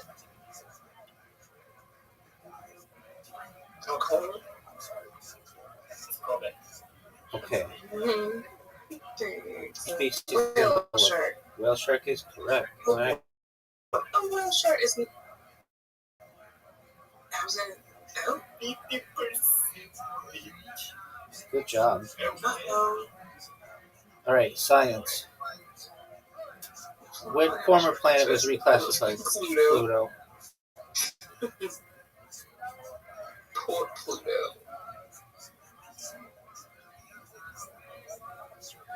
Animals and plants. Which of these is not a breed of U.S. dairy cow? Oh, okay. So I think Holstein is. I think Jersey is. A steer's like a boy, isn't it? I thought a steer was a boy too. If I'm wrong, you blame it on me. Okay. Excellent. Sports. Which Pittsburgh? Oh, you know? Yeah. Do you want me to click it? Okay, go off. Okay. Go off. Okay, go ahead. All right. Here we go. So far, so good. Don't give up. Geography for 1,000. Which of the following is not the name of a glacier? Vesuvius is a volcano. Oh. So I'm Well, gonna. Hubbard Glacier is a Right. I'm gonna go with Vesuvius. Field sounds like, I guess, Perito Burrito.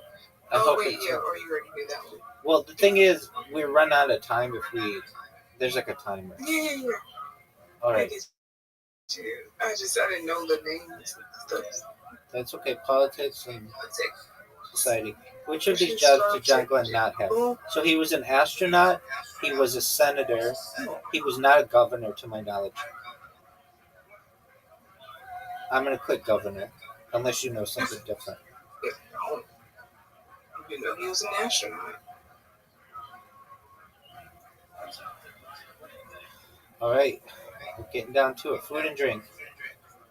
What's the original name? The Vietnamese baguette. Oh man. Well, I know that Bond. What? Never mind. I was gonna say I'm pretty sure Bond is Brit. Bond But me. now I don't know anything because Do that. Click it. Click it. Chop suey, especially. We've got to do it. Good job. It's also money. There you go. Bread, money. Games for 10,000. Which of the following is a series of platform and first-person shooter games? Duke Nukem is.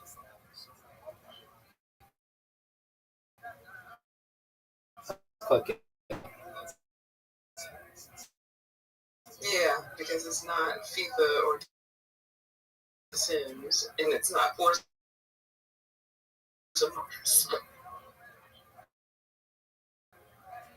All right, here we go. Music. Who released a studio music to be murdered by in 2020? Jesus. Oh man. Christ, I guess Snoop Dogg. Jesus, I don't know. I'm gonna go with Kanye West because Kanye West. We'll try it. Me neither. But Eminem sounds like it would be funny. So, whoops. Oh, I blew it. Okay. Well, we did really well. Yeah, we should have known that the most ridiculous title belonged to the most ridiculous rapper. Word. Okay. But at the same time, big respect to Eminem. I just love it. But yeah, that was funny. You want to play against me? Again, this one? Well, but against me, so not on the same team. Oh, you're definitely gonna beat me, but okay. Okay. Versus it is. Get it. And then notice at the top they have duel and party, which I don't know what that is. Which lead singer has 8 children and 5 women, along with grandchildren? Oh man, I don't know. What is it? Good job. Did you know that? No, I just know that he's famous for being a lover boy. There you go. How many hours of the day is the average? Oh man.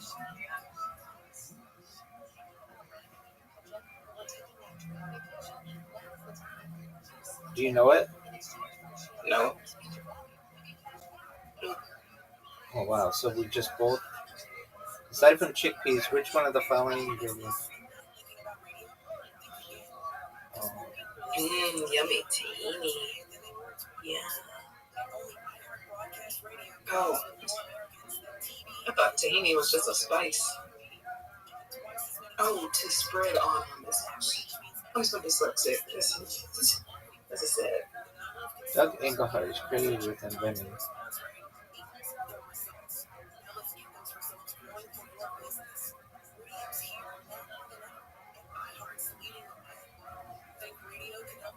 Are you playing, Coco? Your time ran out. Oh, a mess. Which video game console game? My commercial's very loud. My commercial?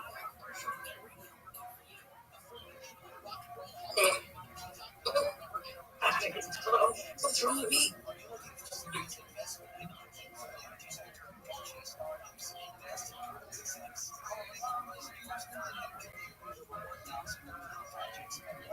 Oh boy.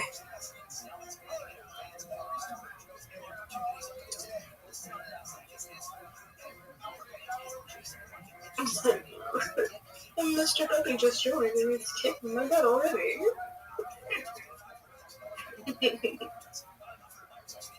Oh shit.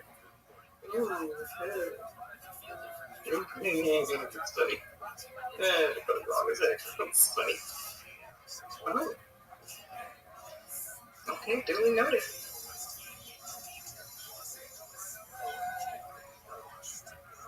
Ooh. Ooh.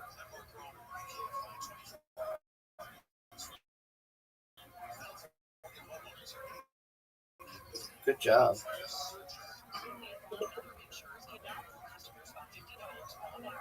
Oh god. Oh no. Yeah, right? Me too. Same thing. I did the same thing. It's there's a lot of Americanized stuff. You want to do it again one more time, Rabbi? Yes, ma'am. One more.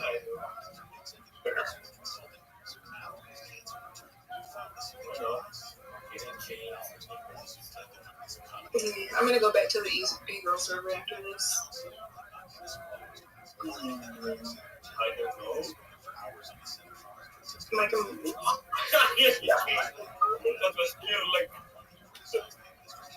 that's right, though.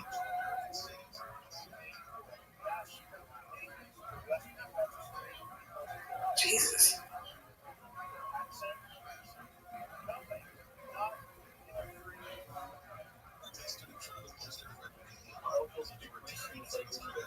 Yeah, I think astigmatism's in the eyes. Oh.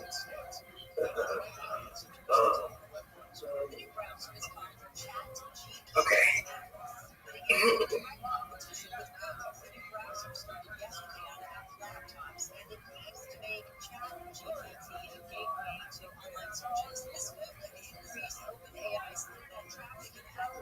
Ooh.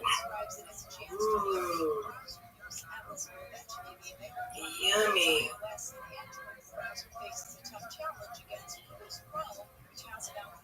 Nutella.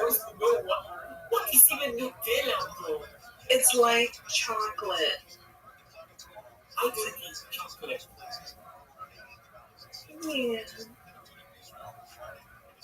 No idea what the heck. Oh, ambulatory. I knew it wasn't orthopedic. Even though this would be, but still.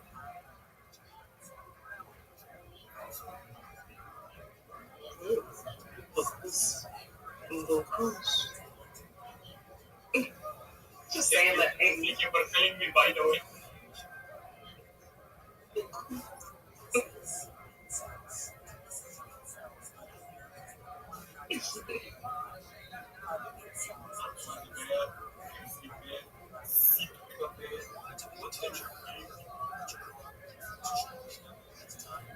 Yeah, I ain't never heard of it. Like, I ain't never heard of beer. I only knew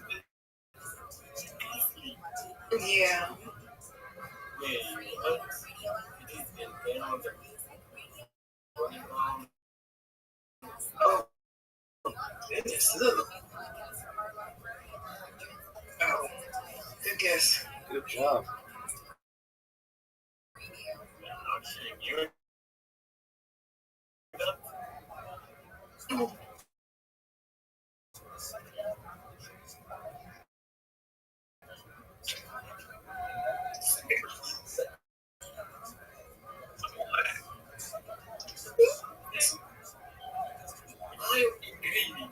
Fiberglass is in Melbourne towns. Yeah. Excellent, guys. Well, thank you for coming by. Excellent. Bye. Don't be a stranger. Hey, before you go, best wishes with your event. That's okay. Take care, big.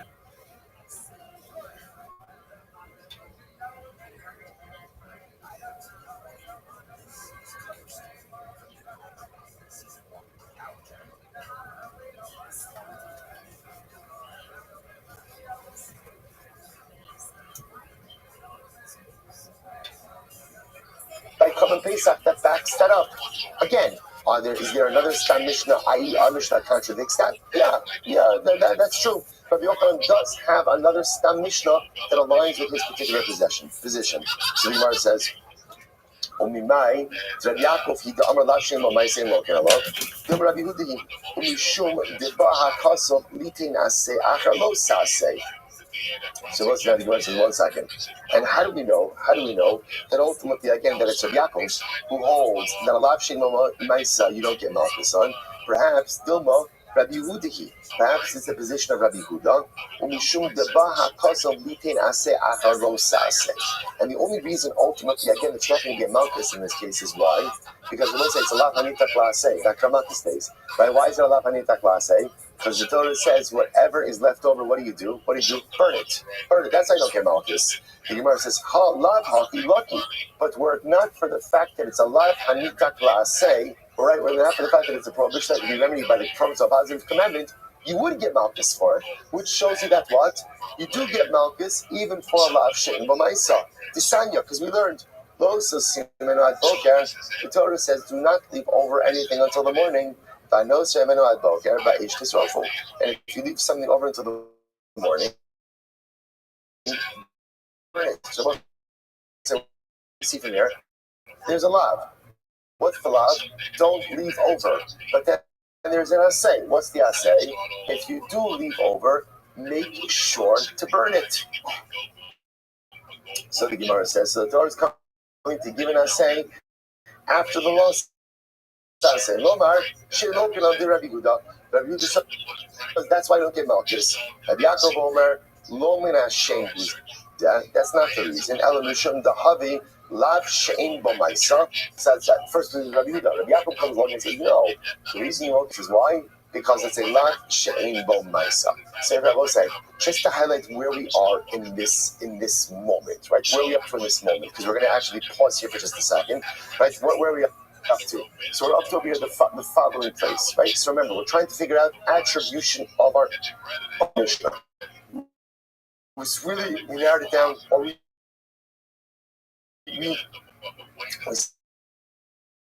said off the bat, it can't follow two opinions, Rabbi Akiva and Rabbi Shmuel. Rabbi Akiva, because again, Rabbi Akiva only holds that it's only a lapse of awareness of Tumah that makes you chayav a carbon. But a lapse of what we'll call a lapse of locational awareness, right?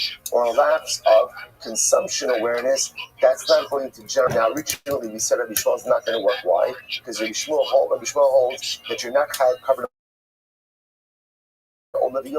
for future oriented Shvuas B'Tui. And the Mishnah says you are liable. To which the Gemara answers, no. Rabbi Shmuel holds you chayiv a carbon, but ultimately, again, you are going to be chayiv. You're going to be chayiv Malchus, and therefore, again, the Mishnah of Malchus liability. Now, interestingly enough, the reason why this brought up an interesting case is because how can you be chayiv Malchus? How can you be chayiv Malchus in the case of right? I swear I will eat, and I didn't end up eating. After all, again, isn't that a lav she'ein bo? Get malchus for a lav she'ein bo myself. Okay, so if you paused over there with that, the beauty of that was, now, okay, the Mishnah's like Rabbi Shmuel and myself. The problem is now that triggered a whole other storm. What storm did it trigger? Because that means that our Mishnah, which is a Stam Mishnah, Paskins, you get Malchus for a lav she'ein bo myself. Here's the problem. Enter Rabbi Yochanan, right? Rabbi Yochanan holds that the Mishnah Halacha always follows the Stam Mishnah, which would seem to indicate then that what? The Halacha follows our Mishnah, which is you get Malchus for lav she'ein bo myself. What was the problem? Rabbi Yochanan himself holds that you don't get Malchus for lav she'ein bo myself. So how do you reconcile the personal position of Rabbi Yochanan with the fact that Rabbi Yochanan holds that you always hold like a Stam Mishnah? To which the simple answer the Gemara gave was, because Rabbi Yochanan has a different Stam Mishnah that he aligns himself with. And that Stam Mishnah ultimately says you don't get Malchus for lav she'ein bo myself. What's the problem? The problem is we just effectively deconstructed that second Stam Mishnah. We effectively deconstructed it, which then leads us back to our original question, or our question, which is, how do we reconcile Rabbi Yochanan's statement that the halacha follows Stam Mishnah, which in our context now means you get Malchus for lav she'ein bo myself, with Rabbi Yochanan's personally held position that lav she'ein bo myself ein lokin alav. So I'm going to say this is where we're stopping. And now again, that's why I just want to show you how the next line picks up. We leave for tomorrow. Ella, hi stama ashka. We're going to see the next stage in this journey is Rabbi Yochanan himself actually found another Stam Mishnah. So I just want to tell you, it's going to be okay. It's going to be okay, right? And I promise you, we're going to work it out. I see like some of this like a little existential angst over here. But it's going to be okay. We're going to work it out. Like I was saying, like a lot of things in life, we're not working it out today. Not right. Sometimes I know the problem is going to get solved. I can't necessarily solve it on the timeline that I want, right? That's part of what we learned through Gemara as well. So rest assured, go with confidence that Nirot Hashem come tomorrow, we're going to work it out. Today I'm going to have to live with a little bit of ambiguity, but the Nirot Hashem resolution comes in tomorrow's daf. I want to wait to start the week. All right, everyone's have a great day, everyone.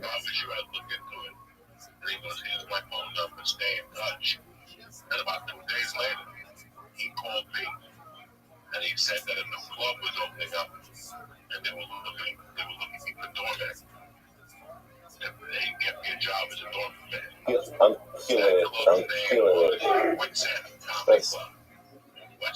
All right, everyone say good morning, welcome, Baruch Hashem, to the last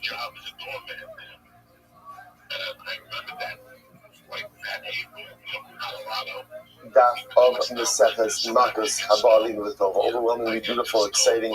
Begin by thanking all of our sponsors for this morning's shir. To thank our annual Talmud Torah sponsor, the Pilsen Mishpach HaMaaritzah, for dedicating all their shurim and drashos this year as a zchus for Besoros Savos for Ad Yisrael. Our Talmud Torah sponsors for the month of Iyar.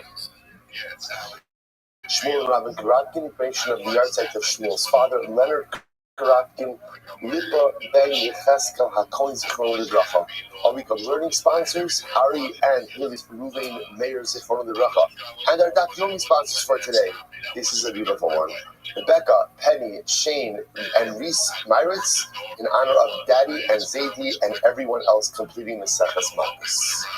So beautiful. Mazel tov to Daddy, Mazel tov to Zaidi, Mazel tov Baruch Hashem. Really beautiful coverage. Just know, sometimes we don't necessarily appreciate the full impact that our learning has on those around us. Obviously, we recognize the impact that our learning has on us.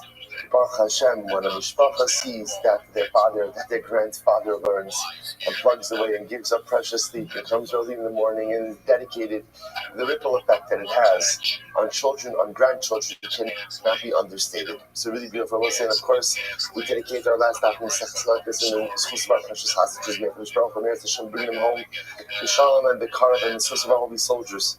May they be successful. say Yedeim as they wage on Yisrael and Eretz Yisrael's war, and Eretz shall come back to their families, B'Shalom and B'Karav. Let's do that. Let us begin. We've got a lot to do today. Today's daf is Chaf down 24, last daf of Masechtas Makkos. We are picking up at the Gemara on Chaf Gimel on the base 23b, fourth white line in. Let's go. I'm Rabbi Yochanan. Chalukin Lav Chavera Rabbi Hanani ben Gamliel. Rabbi Hanani ben Gamliel's friends were Choligan. They disagreed. Now, what did Rabbi Hanani ben Gamliel say? In Mishnah, he said that if a person is Chai Kares and you get Malchus, so ultimately the Malchus absolves you of the Kares. So a dramatic statement. So the Gemara says, but his friends disagree with him. We learn this.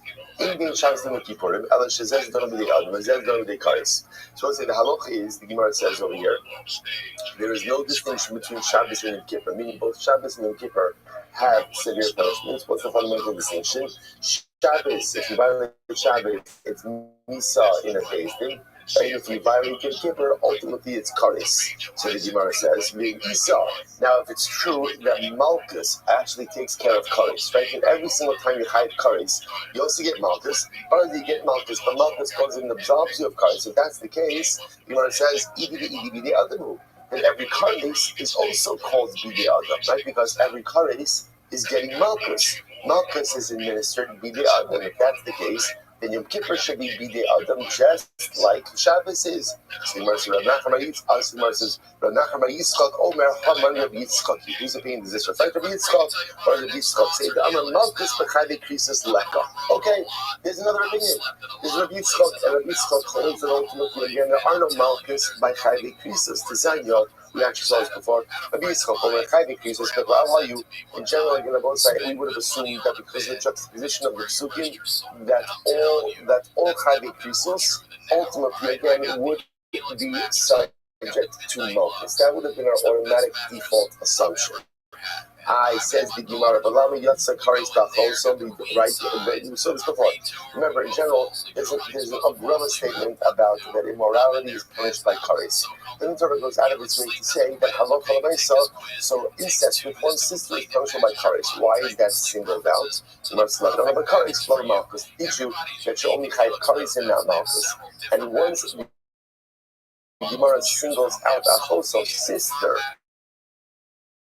for Kares and no Malchus, what does that teach me?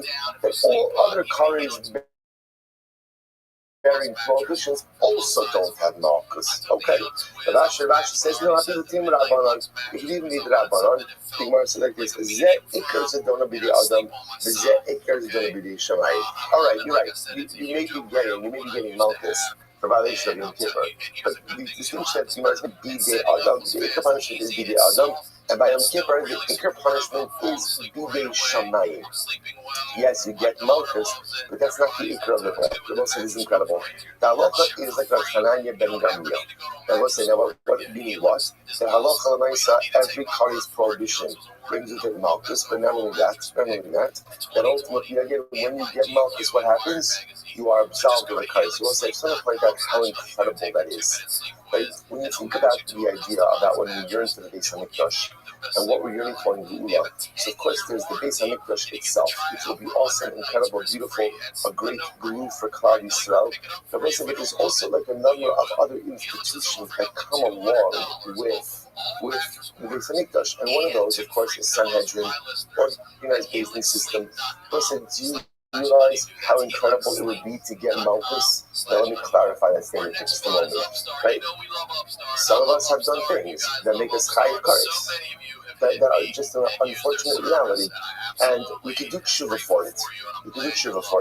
But at the same time, I may not know if I'm absolved or not. How do I know if this is in general? Let me again clarify that. Part of the process of tshuva is believing that your tshuva has been accepted. There's an emunah in tshuva itself. And if you don't believe, shalom, I have to leave that for Baruch Hu accepts it. But still, like, there's some of that lingering doubt. Imagine for a moment a person gets something that is Kares bearing prohibition. You go to Beis Din, you give my Malchus, and I walk out. I guarantee you, how do you walk out of Beis Din? Smiling. I'm not saying, yes, sir, may I have another, right? But I guarantee you, absolutely walking out smiling. Because there's no in life than absolution. There is no greater simcha in life than forgiveness. The same way that when you walk out of Yom Kippur, you're exhausted, but you're smiling ear to ear, the neshama smiling ear to ear, because I know that I've been forgiven. That's malchus. That's malchus. You also say, imagine that. No matter how severe the sin, you go in, you get your punishment, and then Baruch Hashem, you're good. Incredible. Incredible. Something for us to look forward to. Again, not to look forward to doing something that is a kares-bearing prohibition and in chayiv malchus, but if I have some of that already on my shoulders, the ability to be cleansed by getting those punishments, part of Geula as well. Incredible. So Rabbi Yossi, so this is great. Rabbi Yossi says, right? Says, if you did a kares prohibition, right, you ate on Yom Kippur, and then you got malchus, you're forgiven. So this is Rabbi Yossi says, I don't understand. It's kares. Who went up to Shamayim, conversed with God, and found out that that's true? Kares is death at the hands of heaven, right? Unfortunately, again, loss of future generations. So that's in God's hands. You could, if you want to tell me that if you get malchus takes care of Misas Pezdin. Okay, I can be success. Rabbi Yossi says, who went up to Shamayim, conversed with God, and heard from God that yes, if you get malchus, you're absolved from kares. So the Gemara says, I'm really about it. And Hadar and Rishon lady, Shosha Dvarim Asu Beis Shamata. Rabbi said, well, a second, what about the point? So Shimon said there are three things that were done by Beis Shamata, right? The Beis Din here, Chazal, and HaKadosh Baruch Hu agreed with them. So again, Rabbi says, Man Smukti again found out that Shamayim agreed with what they did here in Beis Din on this earth. Ela Krai Kardashinan, Hachanami Krai Kardashinan, that malchus atones for kares is not just simply a beautiful conjecture, it's a drasha on psukim. So just like these three things that Beis Din did, they knew that HaKadosh Baruch Hu agreed with them. Why? Because they darshan psukim. So to Rabbi Hanan ben Gamliel also darshans the psukim. Now the Gemara is intrigued. What are those three things that Beis Din Shalmata did, that Beis Din Shalmala agreed with? Is beautiful. Gufar Rabbi Shimon Levi. Shosha Dvarim Asu Beis Din Shalmata Nishkin Beis Din Shalmala Al Yadam Elohim. These are the three things. Number one, it's a beautiful Gemara. Mikra Megillah introduced by Beis Din Shalmata. Baruch agreed with it. Sheilas Shalom B'Shem, greeting each other with the name of God. And lastly, Havas Meiser. The beginning of my say now, Havas Meiser, Rashi points out, really refers to three things. One done by Ezra, two done by King Chizkiyahu. The one done by Ezra is that when the Leviim did not go ahead and come back for the second night, the Leviim on Mass did not come back with the Jews to rebuild the second temple. As a result, Ezra went ahead and penalized them and took away their Meiser Rishon and gave it to the Kohanim. That's one. Number two, a little earlier in history, Chizkiyahu told the people, bring your Meiser to the Beis HaMikdash. Even though you don't have to, right? You can bring your Meiser, you give your Meiser whatever you want. He said, let's create the Lishka chamber and have all of the Meiser of Klal Yisrael deposited there. And number three, Chizkiyahu decreed that you should have to give Meiser on vegetables also. Even though, again, the Daraisa, you don't have to give them vegetables, Chizkiyahu said give them vegetables. Those are three things. So the Gemara says like this. So now these are three things introduced by Beis Din Shalmata, and HaKadosh Baruch Hu agreed with them. So the Gemara is going to go through all of them. Mikra Megillah, so I'm going to say, Kimu v'kiblu ha'Yehudim. The pasuk says, Kimu v'kiblu is beautiful. In the heavens, they accepted that which was accepted down here on the earth. Beautiful. Sheilas Shalom, greeting each other, because we must remember again, greeting each other with the name of Hashem, or for that matter, saying things like Baruch Hashem, really shouldn't be done, right? If you think about it, because at the end of the day, it's usually done some reverence and respect. Part of the way we do that is not just like bantering it around. Yet again, it was introduced. It said, "When's one of the first time you see it? One of the first time you see it is Boaz comes from Beis Lachem. Right? He comes to his field. He sees his workers working, and he says to them, "Hashem imachem." Hashem is with you. And let's say it's the first times you see someone greet other people with the name of HaKadosh Baruch Hu. Furthermore, the pasuk says, Hashem imcha gibet.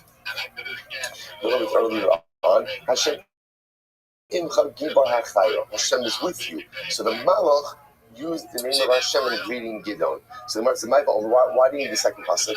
If Boaz did it, that's enough of a proof. So the Gemara says, V'chitema Boaz with the other nidaite, u'mishmayim lo askim lo ayado. Maybe you think, well, Boaz just did this on his own. But Lav Dafka that HaKadosh Baruch Hu agreed with it. Boaz decided to do this. Shma va'omer Hashem im va'omer Hashem imcha gibar achayim. So pretty much here's one thing you can count on. If an angel does it, pretty much you know God's on board with it. Right? So therefore, again, if Boaz would have done it, okay, so Boaz did it. But who's to say that Boaz had divine permission?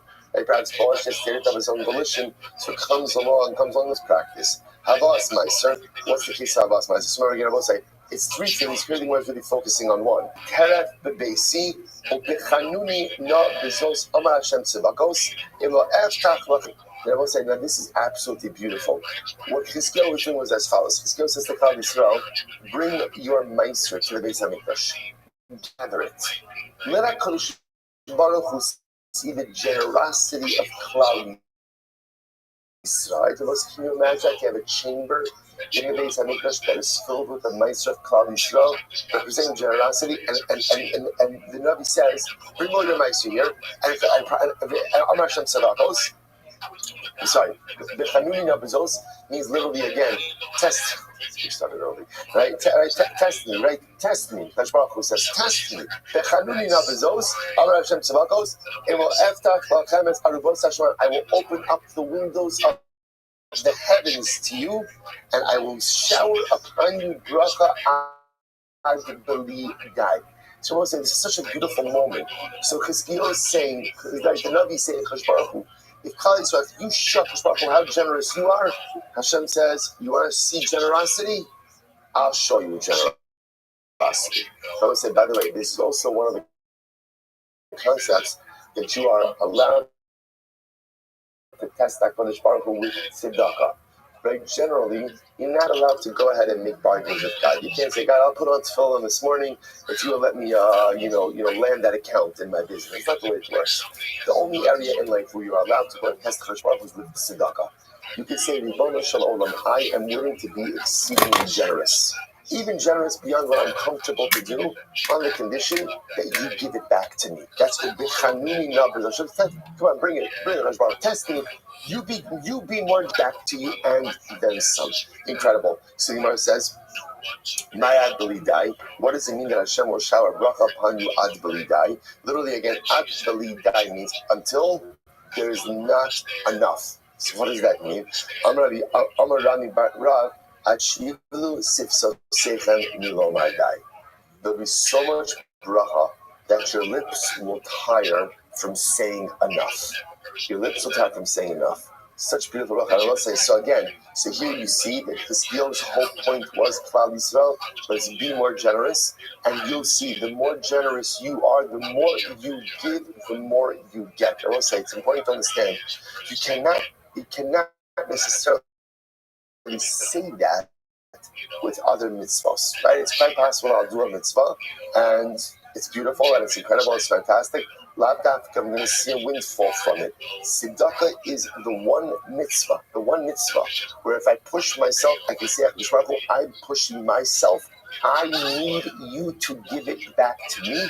And then some, and HaKadosh Baruch Hu says, okay, it's a divine promise. Test me, and you will see I will open up the windows of Shemayim. I will give you bracha ad blidai, ad sheshivah sesosech lo adai. Not a lot, so much abundance that you'll say too much. Incredible.